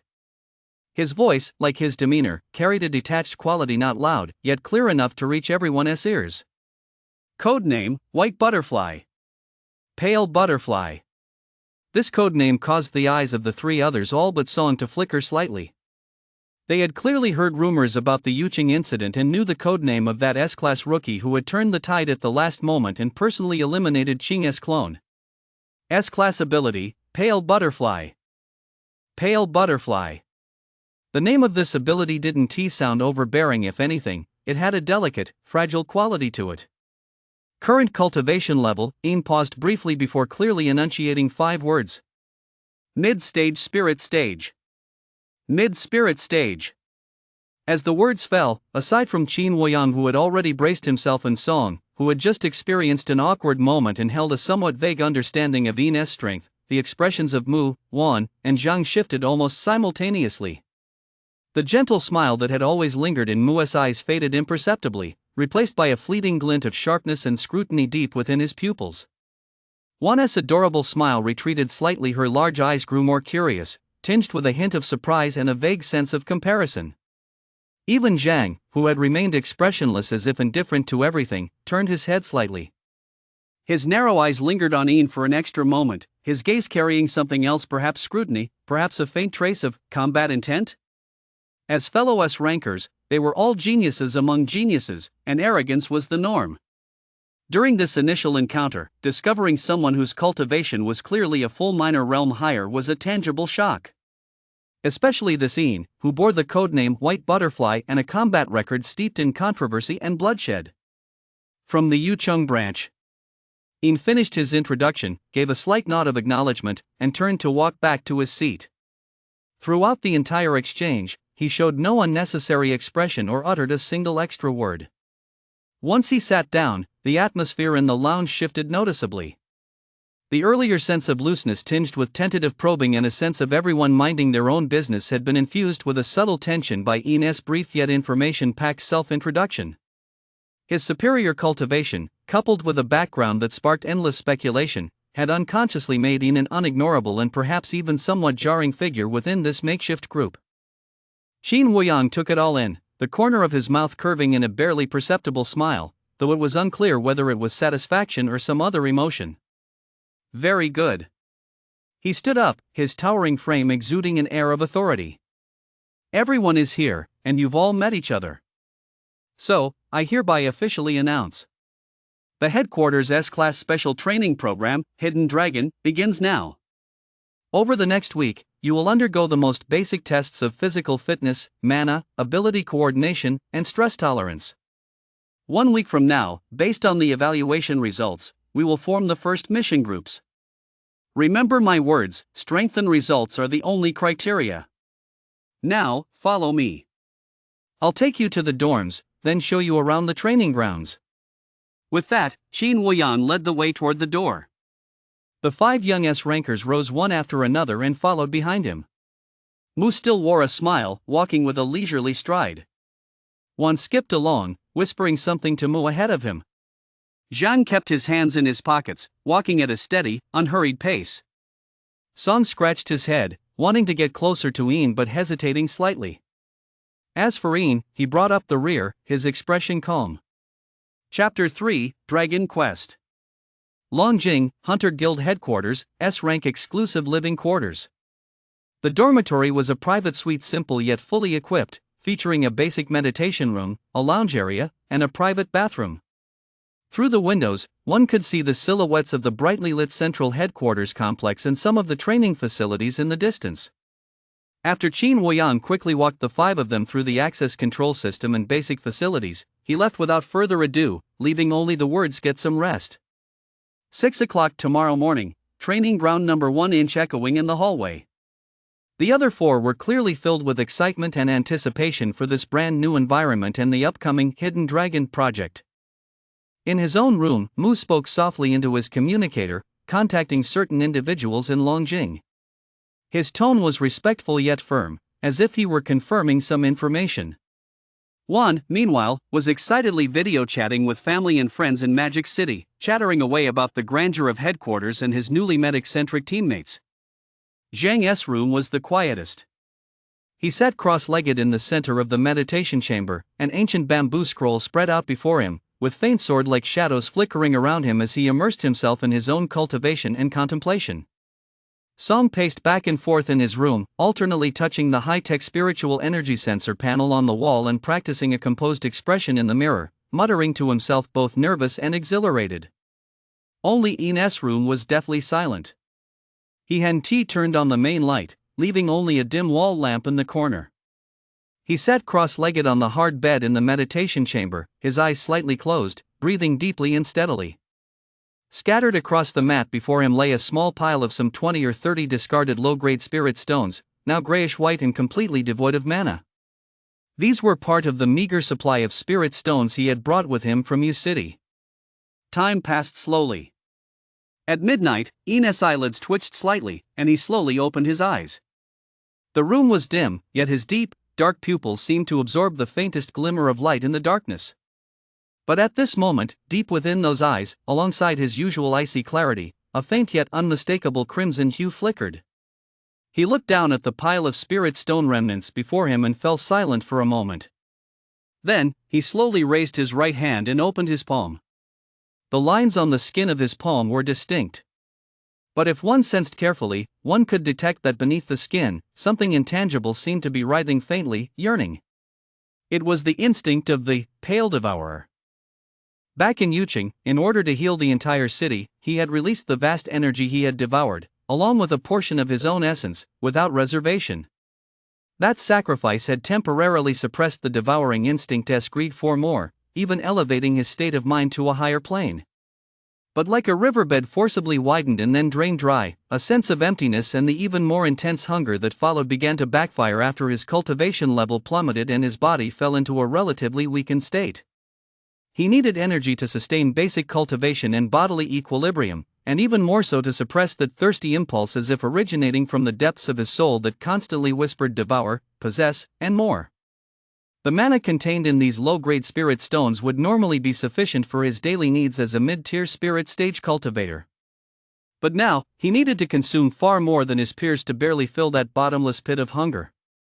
"It's getting stronger and stronger," Ian murmured to himself, his voice audible only to his own ears. He recalled Li's teachings on control and protection. He remembered what Bai had said about the factions within headquarters that viewed S-rankers as tools. What would happen if they or anyone else discovered the near-addictive craving for devouring and the instability lurking within him? Would it result in harsher restrictions, elimination as a potential threat, or would certain individuals view him as a more valuable research specimen or special tool? He couldn't let it be exposed. At least, not now. He had to adapt to life at headquarters as quickly as possible, find a more stable and covert way to obtain energy, or he must quickly enhance his strength, using a higher realm of cultivation and greater self-control to master this innate power, one that increasingly resembled a double-edged sword. The night passed in silence.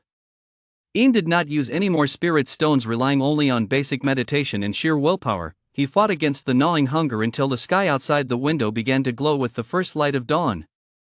The next morning, 5:50 a.m. Training ground number 1. This was an extremely vast open-air area, the ground covered in some kind of dark energy-absorbing material, surrounded by training equipment and energy targets of various shapes and purposes, their functions unclear. The early morning air carried the dry, cold chill characteristic of the north. The 5S rank recruits had arrived early. As Qin Huiyang had required, they were dressed in uniform black training suits and stood in a row. Mu was calm and composed. Wan, having risen early, pouted slightly but her eyes sparkled. Zhang maintained his usual aloof demeanor. Song stood with his chest puffed out, trying to make a good impression, and Ian stood at the far end, her complexion even paler than the day before, yet her gaze was clear and serene. At exactly 6 o'clock, Qin Woyang's towering figure appeared punctually at the entrance to the training ground, striding steadily toward them. He had changed into a black special training instructor's uniform, which made him look even more capable and imposing. "Your energy and spirit are decent." Qin Woyang's gaze swept over the five of them, pausing briefly on Ina's face. "It seems you've all rested well. Without further ado, let us get straight to the point. The Dragon Quest program you're participating in is a top-tier training initiative established by the General Administration for every new cohort of S-Class Awakened Ones. The goal isn't to lock you away for rote learning, but to unlock your potential, hone your abilities, and rapidly develop reliable combat effectiveness in a relatively controlled environment using the most efficient methods that closely mimic real combat. The program's duration is flexible and will be adjusted based on individual progress and external requirements. Core components include high-intensity basic training, in-depth ability development and coordinated drills, combat simulations and high-risk zone adaptation missions, as well as necessary theoretical, psychological, and loyalty courses.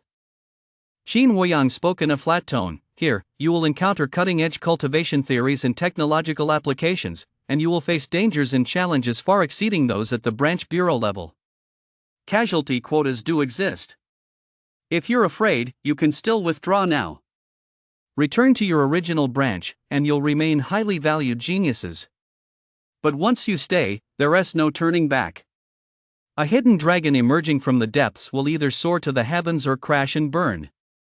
He paused for a few seconds, giving the five time to process the information. No one spoke, even Wan put aside her usual air of delicacy, her expression turning serious. "Very good." Qin Woyang nodded. "Before we begin the actual training, it's necessary for you to understand the current situation. This relates to the background of the missions you may undertake in the future, as well as your own safety." His gaze grew more intense.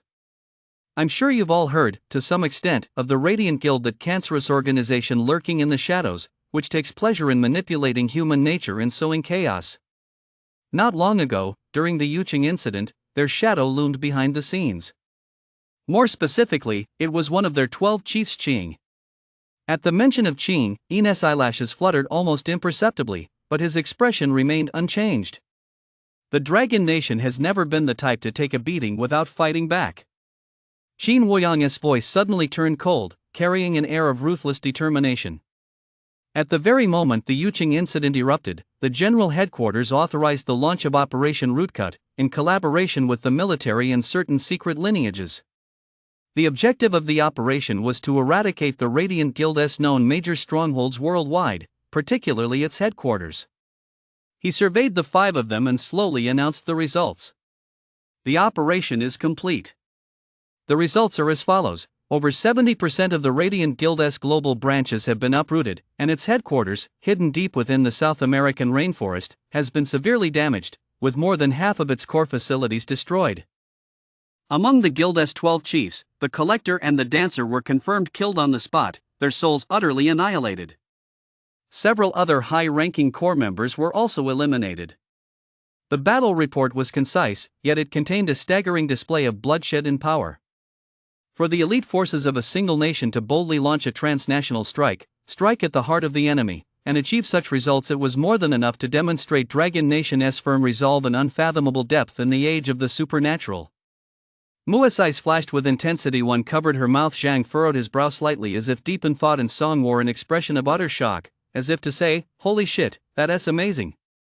Qin Woyang shifted the subject, a hint of bitter regret in his voice. "However, one of our most critical targets, Qing's true form, remains at large. It appears he had already relocated or gone into hiding before the attack on headquarters. We destroyed several of his laboratories and consciousness backup nodes, but failed to pinpoint the location of his physical form. This man is extremely cunning. With an endless array of survival tactics, he remains a top-tier threat." Hearing this, a faint flicker of the suppressed crimson hue seemed to surface once more in Ina's downcast eyes. "Qing is still alive. Although Operation Root did not achieve complete success, it dealt a severe blow to the Radiant Guild's arrogance and demonstrated the Dragon Nation's resolve and capabilities to other clandestine organizations around the world with ill intentions. Xin Wuyang continued, however, this also means that we have completely severed ties with the Radiant Guild and the even greater forces that may be behind it and have entered a phase of confrontation that is more direct, and possibly more covert. As a result, the undercurrents in the global situation have grown even more turbulent. Within the Human Alliance, there is ongoing debate over how to deal with such extremist organizations and how to define the boundaries of a nation's supernatural operations. In some regions, the withdrawal of the Radiant Guild's influence has created new power vacuums and chaos. Within Blue Star, there are signs of an abnormal increase in the frequency and intensity of monster activity. We cannot rule out the possibility that alien forces are stirring up trouble behind the scenes. In short, Xin Wuyang concluded, the era you are about to face is one of heightened volatility, where opportunity and danger coexist.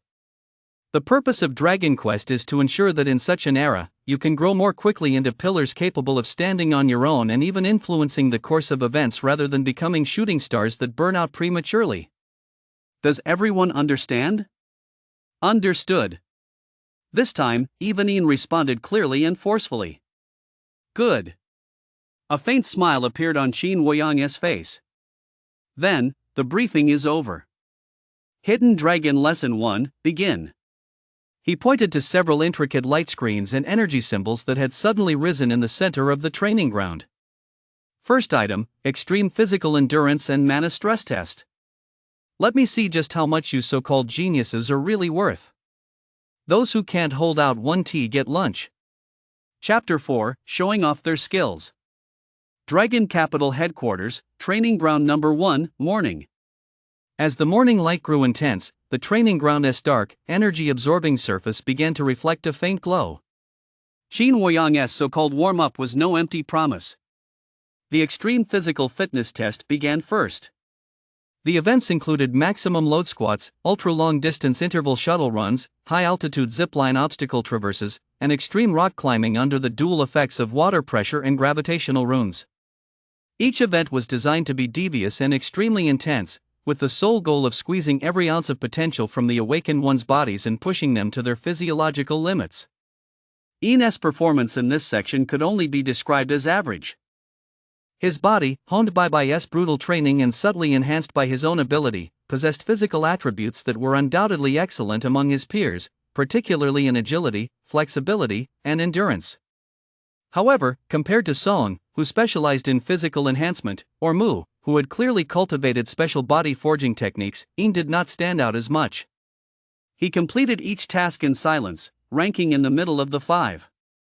Beads of sweat glistened on his temples, and his breathing was slightly labored, yet his gaze remained calm, as if this intense exertion were merely routine. Xin Wuyang stood at the sidelines, arms crossed, like a cold statue, recording everyone's data without offering any commentary. After the physical fitness test concluded, there was a brief 10-minute break, followed immediately by the mana stress test. 5 independent, transparent cylindrical energy chambers, each about 3 meters in diameter, rose from the center of the arena. A faint blue glow began to emanate from the chamber walls, and within, a high-intensity hybrid spiritual pressure field gradually formed, its intensity steadily increasing and pulsing with irregular frequency fluctuations. This spiritual pressure targeted not only the physical body but also directly affected the awakened one's mana core and mental will, simulating the conditions encountered in extremely hostile energy environments or when facing the overwhelming pressure of a powerful enemy. Go in. You are not permitted to use any external objects or offensive methods to counter the spiritual pressure field itself. You must rely solely on your own mana, abilities, and willpower to endure it. The longer you last, the higher your evaluation. Losing consciousness or voluntarily exiting will be considered a failure. Xin Wuyang's instructions were concise and to the point. The 5 of them each entered an energy chamber. The moment the chamber doors closed, an invisible, crushing pressure descended upon them. The sensation was like being instantly plunged into the depths of the ocean. Viscous, violent mana squeezed in from all directions, attempting to seep into their bodies through every pore, disrupting their mana circulation and assaulting their consciousness. The light inside the chamber warped slightly under the fluctuations of the spiritual pressure. Almost the moment the spiritual pressure intensified, multicolored radiance began to glow from the other 4. Inside Mu's energy chamber, a clear, resonant dragoness roar faintly echoed. A phantom image of battle armor emerged around him, smooth as jade yet shimmering with golden light. The armor's design was ancient and majestic, covering all vital parts of his body, with dragon-headed shoulder guards and distinct dragon scale patterns. S-rank ability Golden Jade Dragon Martial Arts activated. This armor not only provided formidable physical defense but also offered excellent insulation and dispersion against spiritual pressure and psychic shocks. Mu stood within the chamber, his expression unchanged. Even the faint, almost imperceptible smile remained at the corner of his mouth, as if he were strolling through a garden. Over on Zhang's side, for entirely distinct sword intents surged skyward. The warmth of spring, the intensity of summer, the desolation of autumn, and the biting cold of winter. 4 mana longswords, ancient in design and adorned with flowing runes, materialized out of thin air. They hovered at the 4 corners of his body, rotating slowly to form a unique 4 seasons sword domain. The sword domain of the 4 seasons rune swords possessed the innate properties of endless circulation and the ability to neutralize external forces, guiding, slicing, freezing, or incinerating the surging chaotic spiritual pressure with exquisite precision. Zhang himself stood with his eyes closed, seemingly fused with the sword domain, his aura cold and steady. Wan's energy pod, meanwhile, had become a kaleidoscope of colors. A magnificent brocade veil, about a foot wide and several meters long, woven from multicolored radiance, snaked out like a living spirit serpent, dancing gently and nimbly as it encircled her. As the mystic maiden's brocade veil danced, it not only deflected a massive portion of the spiritual pressure's impact but also emitted an aura of tranquility and peace, steadying Wan's own mind and spirit. Her face was tense, but her eyes were bright clearly. This ability provided her with excellent protection. Sonya's approach was the most direct and domineering. He let out a low growl, his biceps bulging as he clenched his fists. 2 massive iron maces entirely black, with a simple yet heavy design and covered in mysterious runes materialized in his hands. Mountain-shattering maces manifested. Unlike the others, he did not construct a defensive field. Instead, he treated the surging spiritual pressure as mountains, swinging his maces to smash and disperse the onslaught with the purest force and fighting spirit. The wind from the maces howled, and the spiritual pressure fluctuations within his energy pod were the most intense. Yet he himself stood like a raging bear, bracing against the pressure with eyes wide open, refusing to yield.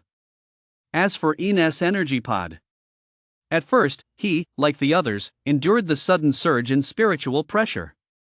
His body sank slightly, and his brows furrowed. But soon, the keen-eyed Qin Wuyan, as well as Mu and the others in the adjacent energy pod who occasionally glanced over, all sensed something amiss. Ines' method of resisting the spiritual pressure was far too quiet. He hadn't summoned any physical weapons or armor, nor had he erected any visible energy barriers. He simply stood there, his head slightly bowed. Yet, that ever-intensifying chaotic spiritual pressure enough to instantly shatter an ordinary Class B Awakener seemed to vanish into thin air when it struck Ian. It was as if flowing water had encountered the smoothest of pebbles, most of it slipped away, deflected, and dissipated without a sound. There were 2 reasons for this effect. First, Ian possessed an exceptionally keen perception of energy fields, particularly magnetic fields and mana. This was an instinct honed by the nature of his ability and countless battles fought on the brink of life and death. He could hear the frequency shifts and energy flows within the spiritual pressure field, just as he could see the hidden reefs and whirlpools in a raging river. With this perception, he could always anticipate and evade or redirect the most violent fronts of spiritual pressure with the slightest manipulation of mana and the tiniest physical adjustments. Second is the passive ability of Pale Butterfly. Under intense external pressure, the ability activates automatically. One by one, translucent pale butterflies begin to materialize out of thin air, swirling around him. These ethereal butterflies are not meant for direct confrontation, but rather function as the most precise pressure regulators and energy buffers. They flutter lightly, their wings vibrating at high frequency, evenly dispersing the concentrated spiritual pressure across each butterfly before transmitting and dissipating it through the subtle mana links between them. It is like an infinitely subdivided, elastic net that breaks down the heavy pressure into countless fragments, cushioning it layer by layer. Consequently, from the outside, the spiritual pressure readings inside Ines' energy pod were steadily rising, yet Ines' own mana and physical reactions remained unusually stable, even appearing somewhat non-stick. The raging torrent of spiritual pressure seemed to be dissolved into nothingness by him through a peculiar form of soft art. Interesting. A hint of surprise flashed in Qin Woyang's eyes as he stood at the sidelines, muttering to himself, not brute force, but neutralization and adaptation? This level of energy affinity and control precision. As the preset spiritual pressure intensity in the test chamber surpassed a certain threshold, the other four remained stable but clearly began to increase their ability output. Mu's jade armor shone even brighter. Zhang's Four Seasons sword spun faster. Wan's brocade silk danced like a dragon, and Song's twin maces whirled so swiftly they left afterimages. Meanwhile, the pressure on Yin reached new heights. Buzz! The number of pale butterflies swirling around him surged suddenly. No longer content merely to disperse the pressure, they began actively absorbing the chaotic, uncontrollable spiritual pressure, temporarily storing it within their wings. Though this accelerated the consumption of the misty butterflies, it further lightened the burden on Yin's body. At the same time, perhaps stimulated by the external pressure, or perhaps because the hunger within him, which had not yet fully subsided, was faintly stirred, a brilliant light erupted from behind Yin. A pair of massive butterfly wings composed entirely of solid, pale mana, with jade green, razor-sharp cold light and faint crimson bloodlines flowing along their edges, spread open with a thunderous roar. Their wingspan approached 3 meters, nearly touching the inner walls of the energy chamber.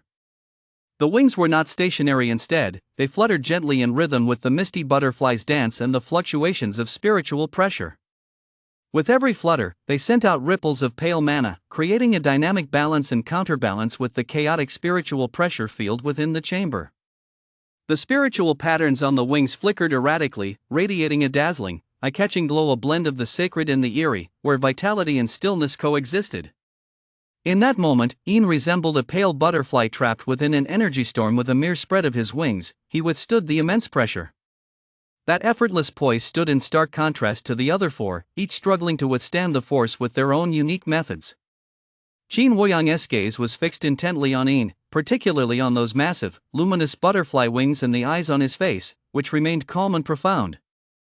The intensity of the mana pressure test continued to rise slowly yet steadily. Yet not a single one of the 5S rankers in the arena flinched. The first clash had already begun in this silent battle of energy. Chapter 5, Tension in the Air. Longjing Headquarters, Training Ground Number 1, Mana Pressure Test Chamber. The spiritual pressure surged like an endless tide, each wave higher than the last. The blue glow on the chamber's inner walls had become blinding, and the air inside, highly condensed by the energy, warped slightly, emitting a low hum. The performance gaps among the 5S rank rookies began to widen. The first to show clear signs of strain was Song. His method of wielding the mountain-shattering mace to directly clash with the spiritual pressure was simple and brutal, yielding significant results in the early stages. But as time passed, the spiritual pressure ceased to be a scattered impact. Instead, it became viscous, all-encompassing, and laced with high-frequency vibrations. In such an environment, blindly smashing it head-on was extremely taxing and drastically reduced efficiency. Worse still, he had overreached during the previous physical fitness test, and now his stamina was clearly running out. Ugh! Song let out a muffled groan of frustration, veins bulging on his forehead as sweat poured down his face. The phantom images of the twin maces in his hands began to flicker erratically, their speed and power waning.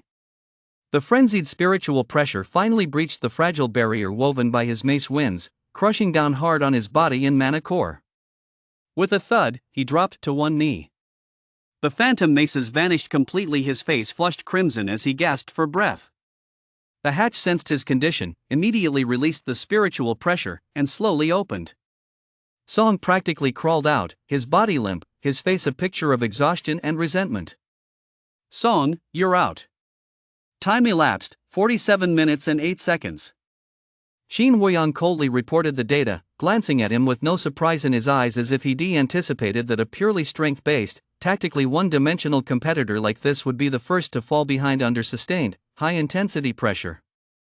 Song sat on the ground, running his fingers through his hair in frustration, his gaze unconsciously drifting toward the other compartments where competitors were still holding on, especially Ines.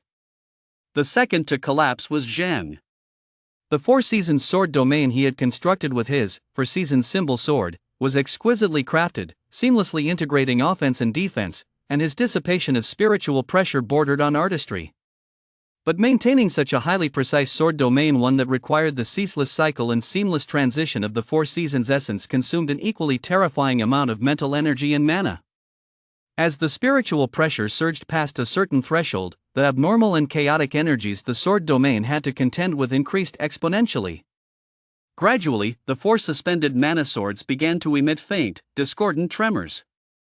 The gentle warmth of the spring sword was crushed by fury, the fierce intensity of the summer sword faltered, the grim severity of the autumn sword grew sluggish, and the biting cold of the winter sword began to melt. A crack appeared in the cycle of the four seasons. A flash of sharpness and reluctance flickered in Zhang's narrow eyes. He tried to forcibly stabilize his sword intent, but a trickle of blood had already seeped from the corner of his mouth. Finally, with a faint yet distinct crack, the ethereal forms of the four talismanic swords simultaneously shattered into a shower of light, and the four seasons sword domain was declared shattered. Spiritual pressure instantly engulfed him. Zhang staggered, let out a muffled groan, and his face paled slightly. The hatch opened immediately. Zhang, eliminated. Duration, 52 minutes and 15 seconds. Qin Wuyan recorded the time. Zhang walked out silently, wiped the blood from the corner of his mouth, and closed his eyes to regulate his breath. His face remained expressionless, but his tightly pursed lips betrayed the turmoil within. The third to finish was Wan. This caused Qin Wuyan, who was observing, to raise an eyebrow slightly. He had originally assumed that this spoiled-looking young lady from Magic City, whose ability leaned toward support and defense, would be the first to collapse. But Wan's performance was unexpectedly resilient. That mystic maiden's brocade seemed to possess a life of its own, dancing with ever greater grace and fluidity. Not only did it absorb and purify the force, but it also appeared capable of converting some of the chaotic spiritual pressure into gentle energy that nourished itself. Though Wan's face was deathly pale, her bangs drenched in sweat, and her lips bitten until they turned white, her eyes were unusually bright and focused. She was clearly concentrating all her attention on controlling the brocade. Mystic Maiden Brocade, quite interesting. Qin Wuyan muttered to himself, it's not just defense, it seems to possess high-level energy adaptation and conversion capabilities as well. Its growth potential might be higher than anticipated.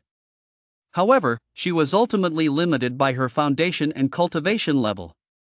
As the intensity of the spiritual pressure surged to a new level, the brocade's movements began to falter. Its conversion speed could no longer keep pace with the onslaught of violent energy. Wan's slender body trembled slightly. Finally unable to hold on, the brocade's radiance faded and retracted into her body. Exhausted, she collapsed to the ground, gasping for breath. Her eyes were red-rimmed, yet her face bore a look of resignation, as if to say, I did my best. Wan, you're out. Duration, 58 minutes and 33 seconds. Qin Wuyan announced the time, his tone carrying a rare, barely perceptible note of acknowledgement. Now, only two remained in the energy chamber, Mu and Yin. Mu stood protected by his golden jade battle armor. Though the light on the armor's surface rippled slightly under the barrage of high-frequency spiritual pressure, his breath remained steady and his expression calm. In fact, under the increasingly heavy pressure, he seemed to have tapped into some deeper, more profound power. He slowly closed his eyes. His chest rose and fell slightly, and from the depths of his throat came a faint, low, and majestic murmur, a sound neither human nor dragon. Hum. With that murmur, the ethereal image of the golden jade battle armor surrounding him suddenly solidified. The dragon-shaped patterns on its surface seemed to come to life, and the golden light blazed brilliantly. A slightly blurred yet immensely imposing ethereal form of a five-clawed golden dragon slowly rose and coiled behind him. Its head held high, it exuded an aura of nobility, dominance, and an invincible, awe-inspiring presence. The deeper form of the S-rank ability Golden Jade Dragon martial arts had begun to manifest. This was clearly more than just defense, it carried the might of a dragon and a certain level of resistance. A sharp gleam flashed in Qin Wuyan's eyes as he nodded slightly. The prodigy, nurtured with all the resources of the Dragon Capital headquarters, truly possessed profound foundations. Meanwhile, on the other side, Yin. He remained enveloped by the pale-colored enchanted butterflies and sheltered beneath their massive wings. The wings fluttered gently, sending the butterflies swirling as they neutralized, dispersed, and absorbed the raging spiritual pressure. The scene still carried a peculiar, effortless beauty. But Qin Huiyang keenly sensed that Yin's complexion had grown even paler than before, not the pallor of physical exhaustion, but a nearly translucent, hollow pallor, as if his mana had been excessively drained. Moreover, the frequency at which the butterflies surrounding him dissipated and reappeared was accelerating, and the light on their wings flickered erratically. It seemed that maintaining this highly efficient yet delicate form of combat was no small burden for him, especially given that he had recently involuntarily dissipated his cultivation, causing his realm to plummet. Just as Mu summoned the illusory golden dragon, his aura growing even more imposing, and everyone assumed the two would continue their stalemate, perhaps with Yin even managing to hold out longer thanks to his unique ability to neutralize attacks. Yin suddenly involuntarily withdrew the massive pair of butterfly wings from his back. The pale butterflies swirling around him, as if receiving a command, rapidly diminished and dissipated. He no longer attempted to deflect or resist that terrifying spiritual pressure. Instead, he used his remaining mana to tightly shield his core, allowing the violent energy to crash against his body. Thud! His body shook violently, a trickle of blood seeped from the corner of his mouth, and his face instantly turned as pale as paper, though his gaze remained clear. The pod door, sensing the violent fluctuations in his mana shield and his intention to give up, immediately ceased amplifying the spiritual pressure and slowly opened. Yin, you're out. Time elapsed, 61 minutes and 5 seconds. Qin Huiyang announced the time, watching Yin step out of the chamber, his gait slightly unsteady yet his posture still rigidly upright, a flicker of surprise and deep contemplation passing through his eyes. He had originally assumed that, given Yin's unique non-stick pan style of handling situations, coupled with his S-class potential, he could hold out for at least a little longer, perhaps even going toe-to-toe with Mu until the very end. Unexpectedly, Yin had chosen to give up shortly after Mu had just revealed his stronger form. Was it a lack of stamina? Or, did he not want to reveal all his cards in the first test, or attract unnecessary attention? Or perhaps there really was some hidden issue within him, preventing him from sustaining such high-intensity exertion for long? Qin Huiyang didn't ask any further, but simply noted this in his mind. After stepping out of the energy chamber, Yin walked silently to the side, took out a few low-grade spirit stones, and held them in his hand. Closing his eyes, he rapidly absorbed their energy to replenish his nearly depleted mana, while simultaneously calming the hunger within him that had begun to stir once again due to the spiritual pressure shock and the intense activation of his ability. During the test just now, in order to sustain that highly efficient neutralization, he had consumed far more mana than anyone could have imagined. He had even been forced to briefly tap into a sliver of his devouring instinct to convert some of the chaotic energy, which was the only reason he had managed to hold on this long. It wasn't that he couldn't continue. Rather, he feared that if he did, he might lose control.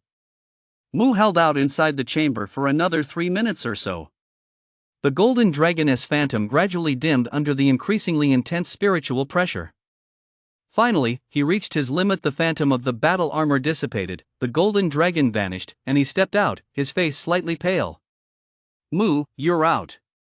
Duration, 64 minutes and 20 seconds. Qin Huiyang announced the final result. That concludes this morning's test. Qin Huiyang glanced at the time. Your performance was just passable. Go eat and replenish your energy. Assemble here again at 2 p.m. He paused, a faint, emotionless smile curving his lips. We'll hold a simple sparring match. The rules are simple, no intentional maiming or killing. Everything else is fair game. Let me see if your combat skills are as varied as your performance in the pressure test. With that, he paid no further attention to the 5 of them and turned to stride away. As soon as Qin Huiyang left, the atmosphere on the training ground immediately relaxed. Song was the first to perk up. Though exhausted, he was ravenous and eagerly dragged Yin toward the cafeteria. Come on, Yin, I'm starving. If you're not eager to eat, there is something wrong with your mindset. Hey, you really held your own just now, you lasted so long. Why didn't you go all out against that Mu guy later on?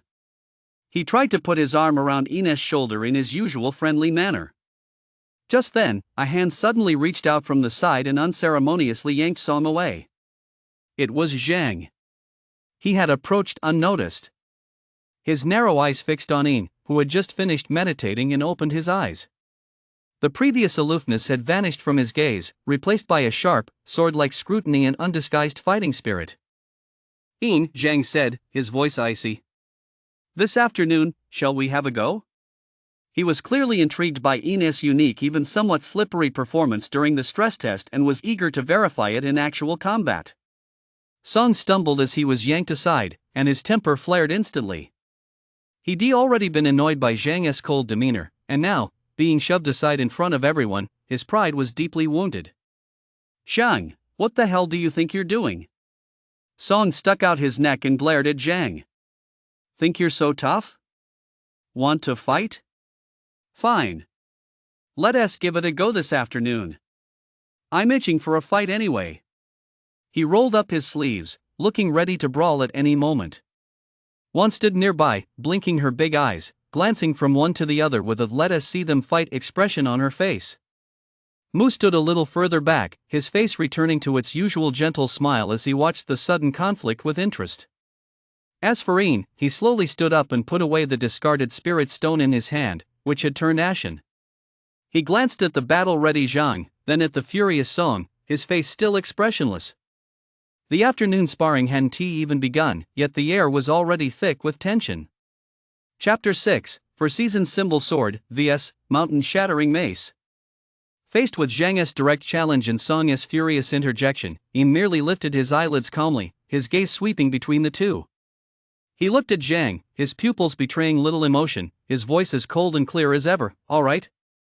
No unnecessary chatter, no burst of fighting spirit. It was as if he were simply agreeing to the most ordinary of matters.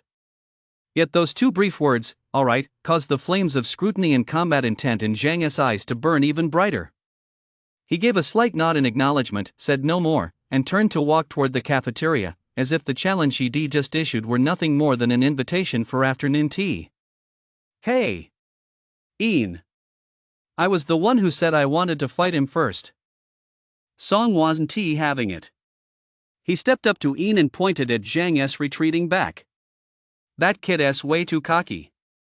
I've got to knock him down a peg first. Ian glanced at Song, his tone still flat. Sheen said this afternoon is a friendly exchange match. The implication was clear: who fought whom might not be entirely up to them, or perhaps there would be plenty of opportunities to face off. Song paused for a moment, scratching his head. True. All right then. This afternoon, I'll be the first to raise my hand and call for a match with him. He perked up, pumping his fist at Zhang's receding back, then turned to Ian and lowered his voice. But Ian, seriously, that guy's ability looked pretty weird from what I saw this morning. If you end up facing him this afternoon, be careful. Ian gave a non-committal in response and set off toward the cafeteria. One skipped along behind them, curiously studying Ian's profile. Ian, why didn't you go all out against Mu just now? I think you could. Kept going. Ian didn't answer. He merely quickened his pace slightly. Mu brought up the rear, watching the backs of the others ahead. The gentle smile on his face deepened, and his gaze grew pensive. 2 p.m., training ground number 1. The 5 gathered on time. Qin Huiyang was already waiting there, flanked by several figures in white uniforms, clearly medical and record-keeping staff. The rules were explained this morning. I want to repeat them. Qin Huiyang's gaze swept over the 5. Who is going first? Me. Song practically shouted it, taking a sudden step forward and raising his hand, as if afraid someone would beat into it. He fixed Zhang with a burning gaze, lifting his chin and raising an eyebrow defiantly. Zhang. Do you dare go first? Let this young master see just what tricks you, a top disciple of the Qiu Dao Temple, have up your sleeve. Zhang stepped forward expressionlessly, standing face to face with Song. He showed no reaction to Song's provocation, as if the other were merely a log to be split, yet his gaze instinctively flickered toward Ian, who stood in the ranks. All right, first match, Song versus Zhang. Qin Huiyang waved his hand to clear the arena as an energy barrier rose. Begin! Ha! Song roared and struck first. His feet pounded the ground, causing the special material of the training ground to emit a dull thud. He clenched his fists, and the two heavy, jet-black, mountain-shattering maces instantly materialized. With the force to split mountains and shatter rocks, one to the left and one to the right, they crashed down toward Zhang's head. No flashiness, only raw power and speed. The maces whistled through the air, their momentum breathtaking. Zhang's eyes narrowed. Facing this thunderous double mace strike, he did not retreat but advanced instead, shifting his body sideways by an imperceptibly small margin while simultaneously forming his fingers into a sword and thrusting forward. Spring birth. A mana-long sword, its blade entwined with tender green vines and radiating vibrant vitality, suddenly materialized. Rather than blocking the blow head-on, the tip of the sword trembled slightly, striking the most delicate point where the force of the twin maces converged. The essence of the spring sword lay in birth and entanglement. This strike did not completely neutralize Song's immense force, but it skillfully deflected and dispersed it. At the same time, the illusory vines on the blade wrapped around the maces, attempting to slow their advance. Song felt as though his maces had struck a mass of resilient cotton. 30% of his force was dissipated, and he was pulled by an invisible, supple power. He roared in fury, his muscles bulging once more as brute strength erupted, violently shaking off the vinous entanglement. His maces shifted from a smash to a sweep, sweeping across the battlefield. Summer sword. Zhang's figure flickered backward as he swung his second sword, a crimson blade as fiery as flames, radiating intense heat with ferocious force. This strike, brimming with explosive ferocity, collided head-on with the sweeping maces. Boom! As mace and sword clashed, a searing blast of air and blinding light erupted. Song staggered slightly, while Zhang used the impact to slide backward several meters, his expression shifting ever so slightly. The summer sword's ferocity and Song's brute strength collided head-on, neither gained a decisive advantage. Autumn harvest. Zhang steadied himself, and the third sword, golden and dazzling, radiating the grim intent of a reaper, appeared silently at Song's side. Its blade gleamed like a scythe, striking directly at his ribs. The angle was treacherous, the timing precise. Song's combat instincts were astonishing, his reaction was lightning fast. He swung his left mace to defend, narrowly parrying the autumn sword, but his right arm was now wide open. Winter's hiding. The fourth winter sword, crystal clear ice blue and radiating frigid energy, stabbed toward Song's exposed right shoulder like a ghostly apparition. Before the blade even reached him, the biting cold had already frozen Song's south arm in place. Break through! Song roared, ignoring the chill on his right shoulder. He channeled all his strength into his left mace, using offense as defense, and smashed it viciously toward Zhang's body, a move designed to ensure mutual destruction. Zhang's brows furrowed slightly, he clearly hadn't expected Song to be so ferocious. The winter sword flickered, leaving a speck of frost on Song's right shoulder. Immediately, Zhang withdrew all four blades and retreated swiftly, narrowly evading that desperate, life-or-death mace strike. The two pulled apart once more. Song flexed his right shoulder, the frost shattered, but his movements were noticeably sluggish. He was panting heavily, yet his gaze grew even more ferocious. Zhang's breathing was also slightly labored. His four swords formed a protective circle around him, and his expression was grave. Song's strength and ferocity had exceeded his expectations. That reckless fighting style, trading injury for injury, made it difficult for him to fully unleash the subtle art of the four-seasoned sword intent. The ensuing battle entered an even more intense and deadlocked phase. Song unleashed the full ferocity of the shattered peak maces, swinging them like a human tyrannosaurus. Each attack carried the force of a tidal wave, forcing Zhang to repeatedly meet them head-on with the summer sword, while coordinating the spring, autumn, and winter swords to skillfully deflect, contain, and counterattack. Zhang's swordplay was exquisite, cycling through the four seasons in an endless flow of vitality. He often managed to defuse crises and counterattack at the very last moment. Yet Song's brute strength and tenacious fighting spirit allowed him to forcefully turn the tide even when at a disadvantage. On the battlefield, the whistling of maces and the crisscrossing of sword chi filled the air, accompanied by the ceaseless crackling of colliding energy. Juan watched with her mouth slightly agape, her eyes fixed intently on the action. Mu wore a smile, yet his gaze remained focused as he analyzed the two men's techniques and vulnerabilities. Qin Huiyang remained expressionless, merely making occasional marks on his notepad. Ian watched quietly, the intense play of light and shadow on the battlefield reflected in his pupils. He observed the flow of Zhang's Four Seasons sword intent, as well as the rhythm and vulnerabilities of Song's bursts of power. The battle lasted about 20 minutes. Song's body bore several sword gashes, though not deep, they were splattered with blood. His movements had slowed due to exhaustion and injury, yet his fighting spirit remained undiminished. Zhang was faring no better. Having taken multiple heavy blows from the mace's head on, his internal organs were shaken, and blood trickled from the corner of his mouth once more. The mental strain of sustaining the Four Seasons sword domain had also left him pale.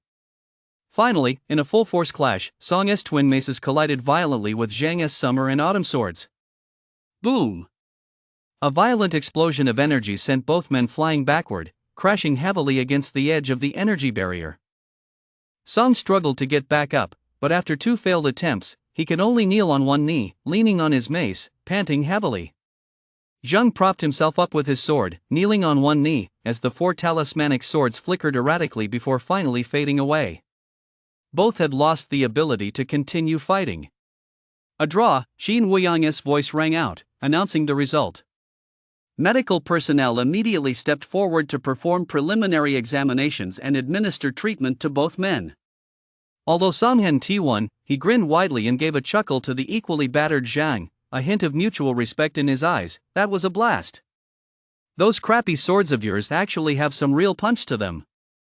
Zhang glanced at him but said nothing, simply accepting treatment in silence. Yet his gaze once again swept past the crowd, landing on the pale youth who had been watching the match quietly, his breathing steady. The first sparring match ended in a stalemate, with both combatants sustaining injuries. Meanwhile, on the sidelines, Yin, Mu, and Wan had yet to make their move. Chapter 7, Mystic Lady S Brocade vs Golden Jade Dragon Martial Arts. Song and Zhang were escorted to the sidelines by medical staff to have their injuries treated. Though both looked battered, their eyes still held a lingering fighting spirit. They glared at each other, yet there was a faint sense that they had become acquainted through their battle. Qin Wuyang glanced at the time and was just about to ask who would be up next. Leader. Me. I'll go. A crisp, excited voice cut in ahead of him. Wan leaped out of the ranks with her hand raised high, her twin ponytails bobbing with her movements. She pointed playfully at Mu, who stood across from her with a gentle expression, her large eyes sparkling with mischief and excitement. I want to fight Mu. This sudden request caught everyone present off guard. Song forgot all about grimacing and looked at Wan in astonishment. Zhang raised an eyebrow. Yin's gaze fell on Wan, then shifted to Mu. Mu himself was slightly taken aback. He had already mentally prepared himself to face Yin. After all, they had both lasted until the very end of the morning's stress test, and Yin's unique performance had sparked his intense curiosity. He hadn't expected this seemingly delicate young lady from Magic City to muscle in on the match. However, the look of surprise on his face lasted less than half a second before he resumed his signature gentle smile. He stepped forward calmly and bowed slightly to Wan. Since Miss Wan is so kind as to challenge me, Qingfeng will gladly accept. I look forward to your guidance. His tone remained polite and courteous, yet the confidence and poise characteristic of a genius from the Longjing headquarters were unmistakable.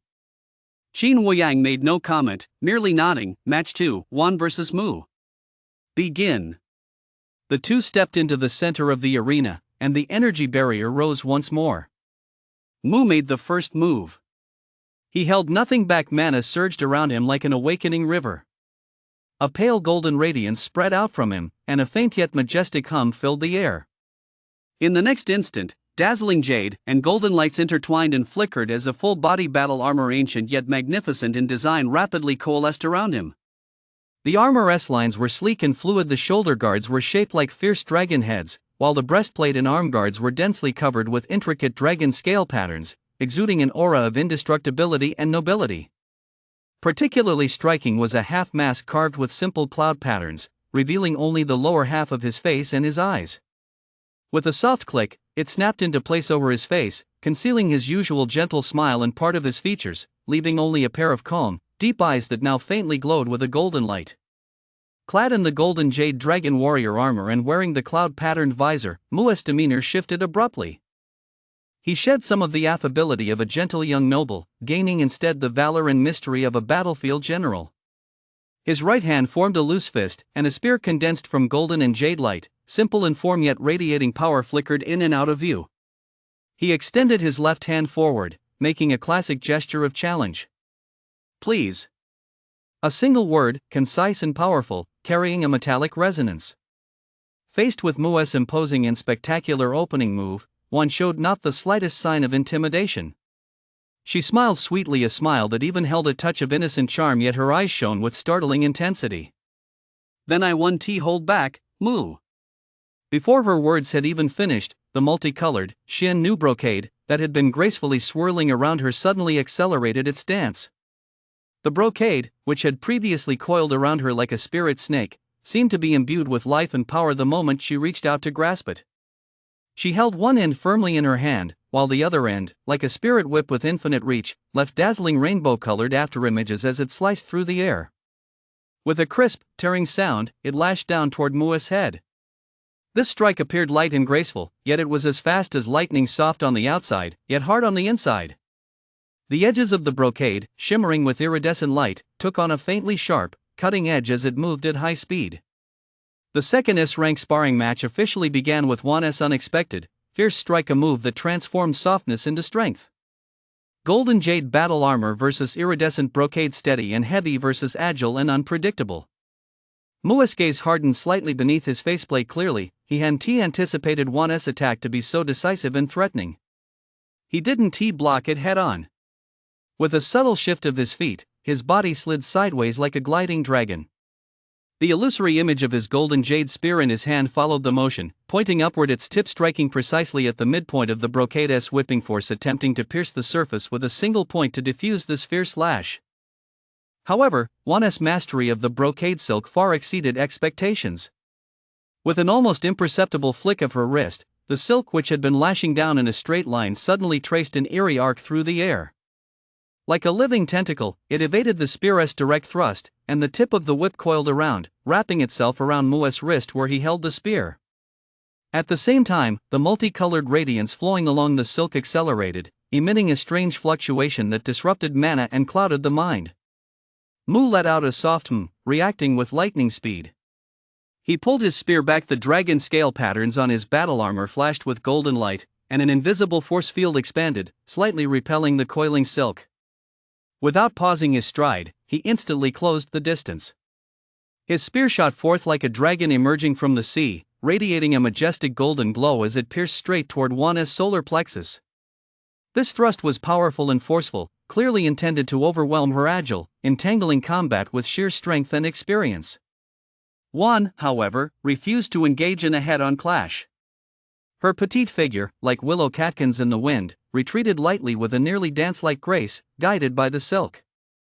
At the same time, she flung the silk from her hands once more. This time, it was neither a lashing nor an entanglement, but suddenly unfurled into a vast, iridescent, multicolored veil that stood before her. Mua's golden spear struck the veil with all his might.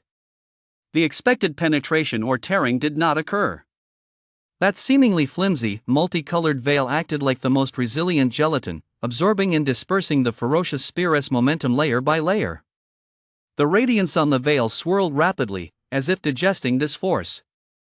At the same time, behind the veil, Juan's other hand silently formed a seal. More multicolored threads of light radiated from her body, spreading silently toward the space beneath Mua's feet and all around him, as if setting up some sort of trap. Her defensive and field control abilities are truly outstanding. Mu silently praised her in his heart, but his movements did not falter. He withdrew his spear, ceasing his direct assault on the gauze curtain, and instead slammed the spear into the ground. Dragon roar, shockwave. Accompanied by his low shout, the dragon-headed shoulder guards on his golden battle armor seemed to come to life, emitting a deep, majestic dragoness roar. A visible golden ripple, carrying shockwaves, erupted from him and spread out with a thunderous roar. The multicolored threads of light that had been silently creeping in were swept away by the shockwave of the dragoness roar, scattering in all directions. Even the multicolored gauze curtain in front of Juan began to ripple violently. Juan's expression shifted slightly. She clearly hadn't expected Mu's ability to include such an area of effect deterrent skill. She hurriedly contracted the brocade veil, wrapping it around herself once more to counteract the residual shockwaves, and drifted backward. Mu seized the opportunity, taking a step forward as his body followed the spear's path. He seemed to transform into a golden jade streak of light, the spear pointing directly at Juan. This time, the spear's momentum was even more concentrated, and the tip glowed with a dazzling golden radiance. Clearly, he had channeled even greater power. One felt the pressure. Her small face tensed, yet her gaze grew even more focused. Holding nothing back, she let out a sharp cry and unleashed the innate skill of her ability, Mystic Maiden Dance, Thousand Blossoms. The Mystic Maiden brocade surrounding her suddenly split apart. Not just one strand, but dozens of slightly thinner yet equally agile and swift multicolored light bands instantly branched out. These light bands seemed to possess a will of their own. Some wove themselves into a denser defensive net to shield her, while others, like a swarm of snakes emerging from a den, surged from all directions and at every possible angle to coil around, lash out at, and disrupt the advancing Mu. For a moment, the arena was filled with crisscrossing golden and jade-colored spear beams, while multicolored light bands danced through the air, a scene both dazzlingly beautiful and dangerously intense. One fully unleashed the agility, versatility, and control of the Mystic Maiden's brocade, managing to temporarily hold off Mu's relentless onslaught. On the sidelines, Song watched in utter amazement. Holy crap, this young lady, she's got some serious skills. Zhang narrowed his eyes slightly, seemingly reassessing Juan's strength. Ying continued to watch quietly, his gaze lingering mostly on the ever-shifting multicolored silk, as if analyzing the patterns of its movement. Qin Wuyang stood with his arms crossed, his expression focused. Juan's performance had once again exceeded his expectations. The potential of the Mystic Maiden's brocade, and Juan's own combat talent deserved even higher praise. As for Mu, he clearly hadn't yet given it his all. The battle raged on. Could the seemingly delicate flower of Magic City shake the golden jade dragon of the Dragon Capital headquarters? Chapter 8, Golden Jade Dragon Martial Arts vs. Pale Butterfly. Rainbows of light danced through the air, intertwining and colliding with the golden jade spear's glow, creating a dazzling spectacle like a shower of light. Juan demonstrated the Mystic Maiden's brocade's ability to split and manipulate to perfection. Dozens of agile light bands wove a net that combined offense and defense, momentarily trapping Mu's fierce assault. However, Mu's combat experience and timing were clearly superior. Though he appeared entangled by the light ribbons, he had been observing Juan's movement patterns and the flow of her mana all along. Just as Juan manipulated a large number of light ribbons to execute a dense entanglement, causing her mana to momentarily stagnate and forcing her to catch her breath. A golden light flashed in Mu's eyes. His jade and gold battle armor suddenly burst into an even more blinding radiance, particularly around his legs, where a flash of jade-colored light flickered and vanished. Dragon-esque glide. With a low shout, his figure seemed to blur abruptly. Moving at a speed far surpassing his previous pace and at an eerie angle, he forced his way through the gap between the two multicolored light bands like a slippery dragon. Those two bands of light, powerful enough to shred steel, grazed his armor, producing only a series of shrill screeches as jade and gold ground against each other and sparks flew in all directions, yet they failed to truly stop him. That move was fast, daring, and precise. In an instant, he broke through the remote control zone Juan had painstakingly maintained. Oh no! Alarm bells rang in Juan's south mind. Close quarters combat was her greatest weakness. In a panic, she tried to recall some of the light bands to shield herself while her slender body retreated rapidly. But would Mu let this fleeting opportunity slip away? Having breached her defenses, the distance between him and Juan was now less than 3 meters. For awakened ones of their caliber, this was a lethal range. He did not summon the phantom of that golden jade spear, but instead thrust his left palm out like lightning. With his fingers slightly curled, golden light coalesced in his palm, faintly taking the shape of a dragon's claw. Carrying a heavy, domineering force, he avoided her vital points and struck a palm strike toward the Chihai acupoint on Juan's abdomen. This strike, known as Mountain Crush, was a close combat grappling and suppression technique Mu had specifically tailored for Golden Jade Dragon martial arts, to complement his battle armor. Its purpose was to instantly disrupt the opponent's mana flow, rendering them incapable of fighting. Juan had only just managed to hastily gather the small amount of brocade she had retrieved to form a thin layer before her, but how could such a hastily assembled defense possibly withstand Mu's long prepared close-range strike? Boom! A dull thud echoed. The multicolored radiance dissipated. Juana's slender body shook violently. She let out a muffled groan, her face turning deathly pale in an instant. The excruciating pain in her abdomen and the sudden disruption of her mana caused her vision to darken. All the strands of brocade light she was controlling slipped from her grasp, dissolving into a shower of specks of light that scattered into the air. She staggered backward a few steps before finally collapsing weakly to the ground. Clutching her abdomen, cold sweat beaded on her forehead, and she was no longer able to continue fighting. The battle ended cleanly and decisively. Juan is incapacitated. Mu wins. Xin Woyang announced the result, his gaze toward Mu carrying a hint of approval. To swiftly identify an opponent's weakness and secure victory with a single strike, that level of tactical insight and execution truly lived up to her reputation as a promising prospect highly regarded by headquarters. Medical personnel immediately stepped forward to check on Juan. Fortunately, Mu had shown great restraint. He had only temporarily disrupted her mana, causing no serious internal injuries. A short rest would be all she needed. On the sidelines, Song sucked in a sharp breath, instinctively rubbing his stomach as he muttered under his breath, "Holy shit, this guy, he doesn't hold back at all. Is he really that brutal even with a girl?" Zhang, standing next to him, shot him a sidelong glance and said coldly, "The sparring arena is like a battlefield. Holding back is an insult. Besides, with the way you were swinging around just now, if you'd landed that palm strike, you'd have knocked her lunch right out of her stomach." Fuck! Sonya's face flushed red as he choked on his words, then stuck out his chin in defiance. "Zhang, are you just looking for a fight? Did Daddy hurt you just now? Do you want me to apologize to you right now?" Just as the two were about to get into another spat, Juan, who had walked back with a still pale face, interrupted them impatiently. "Hey! You too! I'm the one who got hit, you know. Can't you show some concern for the injured?" Although she had lost, she had a straightforward temperament and wasn't particularly dejected. She simply rubbed her stomach and looked curiously toward the center of the arena. There, Mu had already removed his golden jade battle armor and retracted his faceplate, reverting to the appearance of a gentle young gentleman.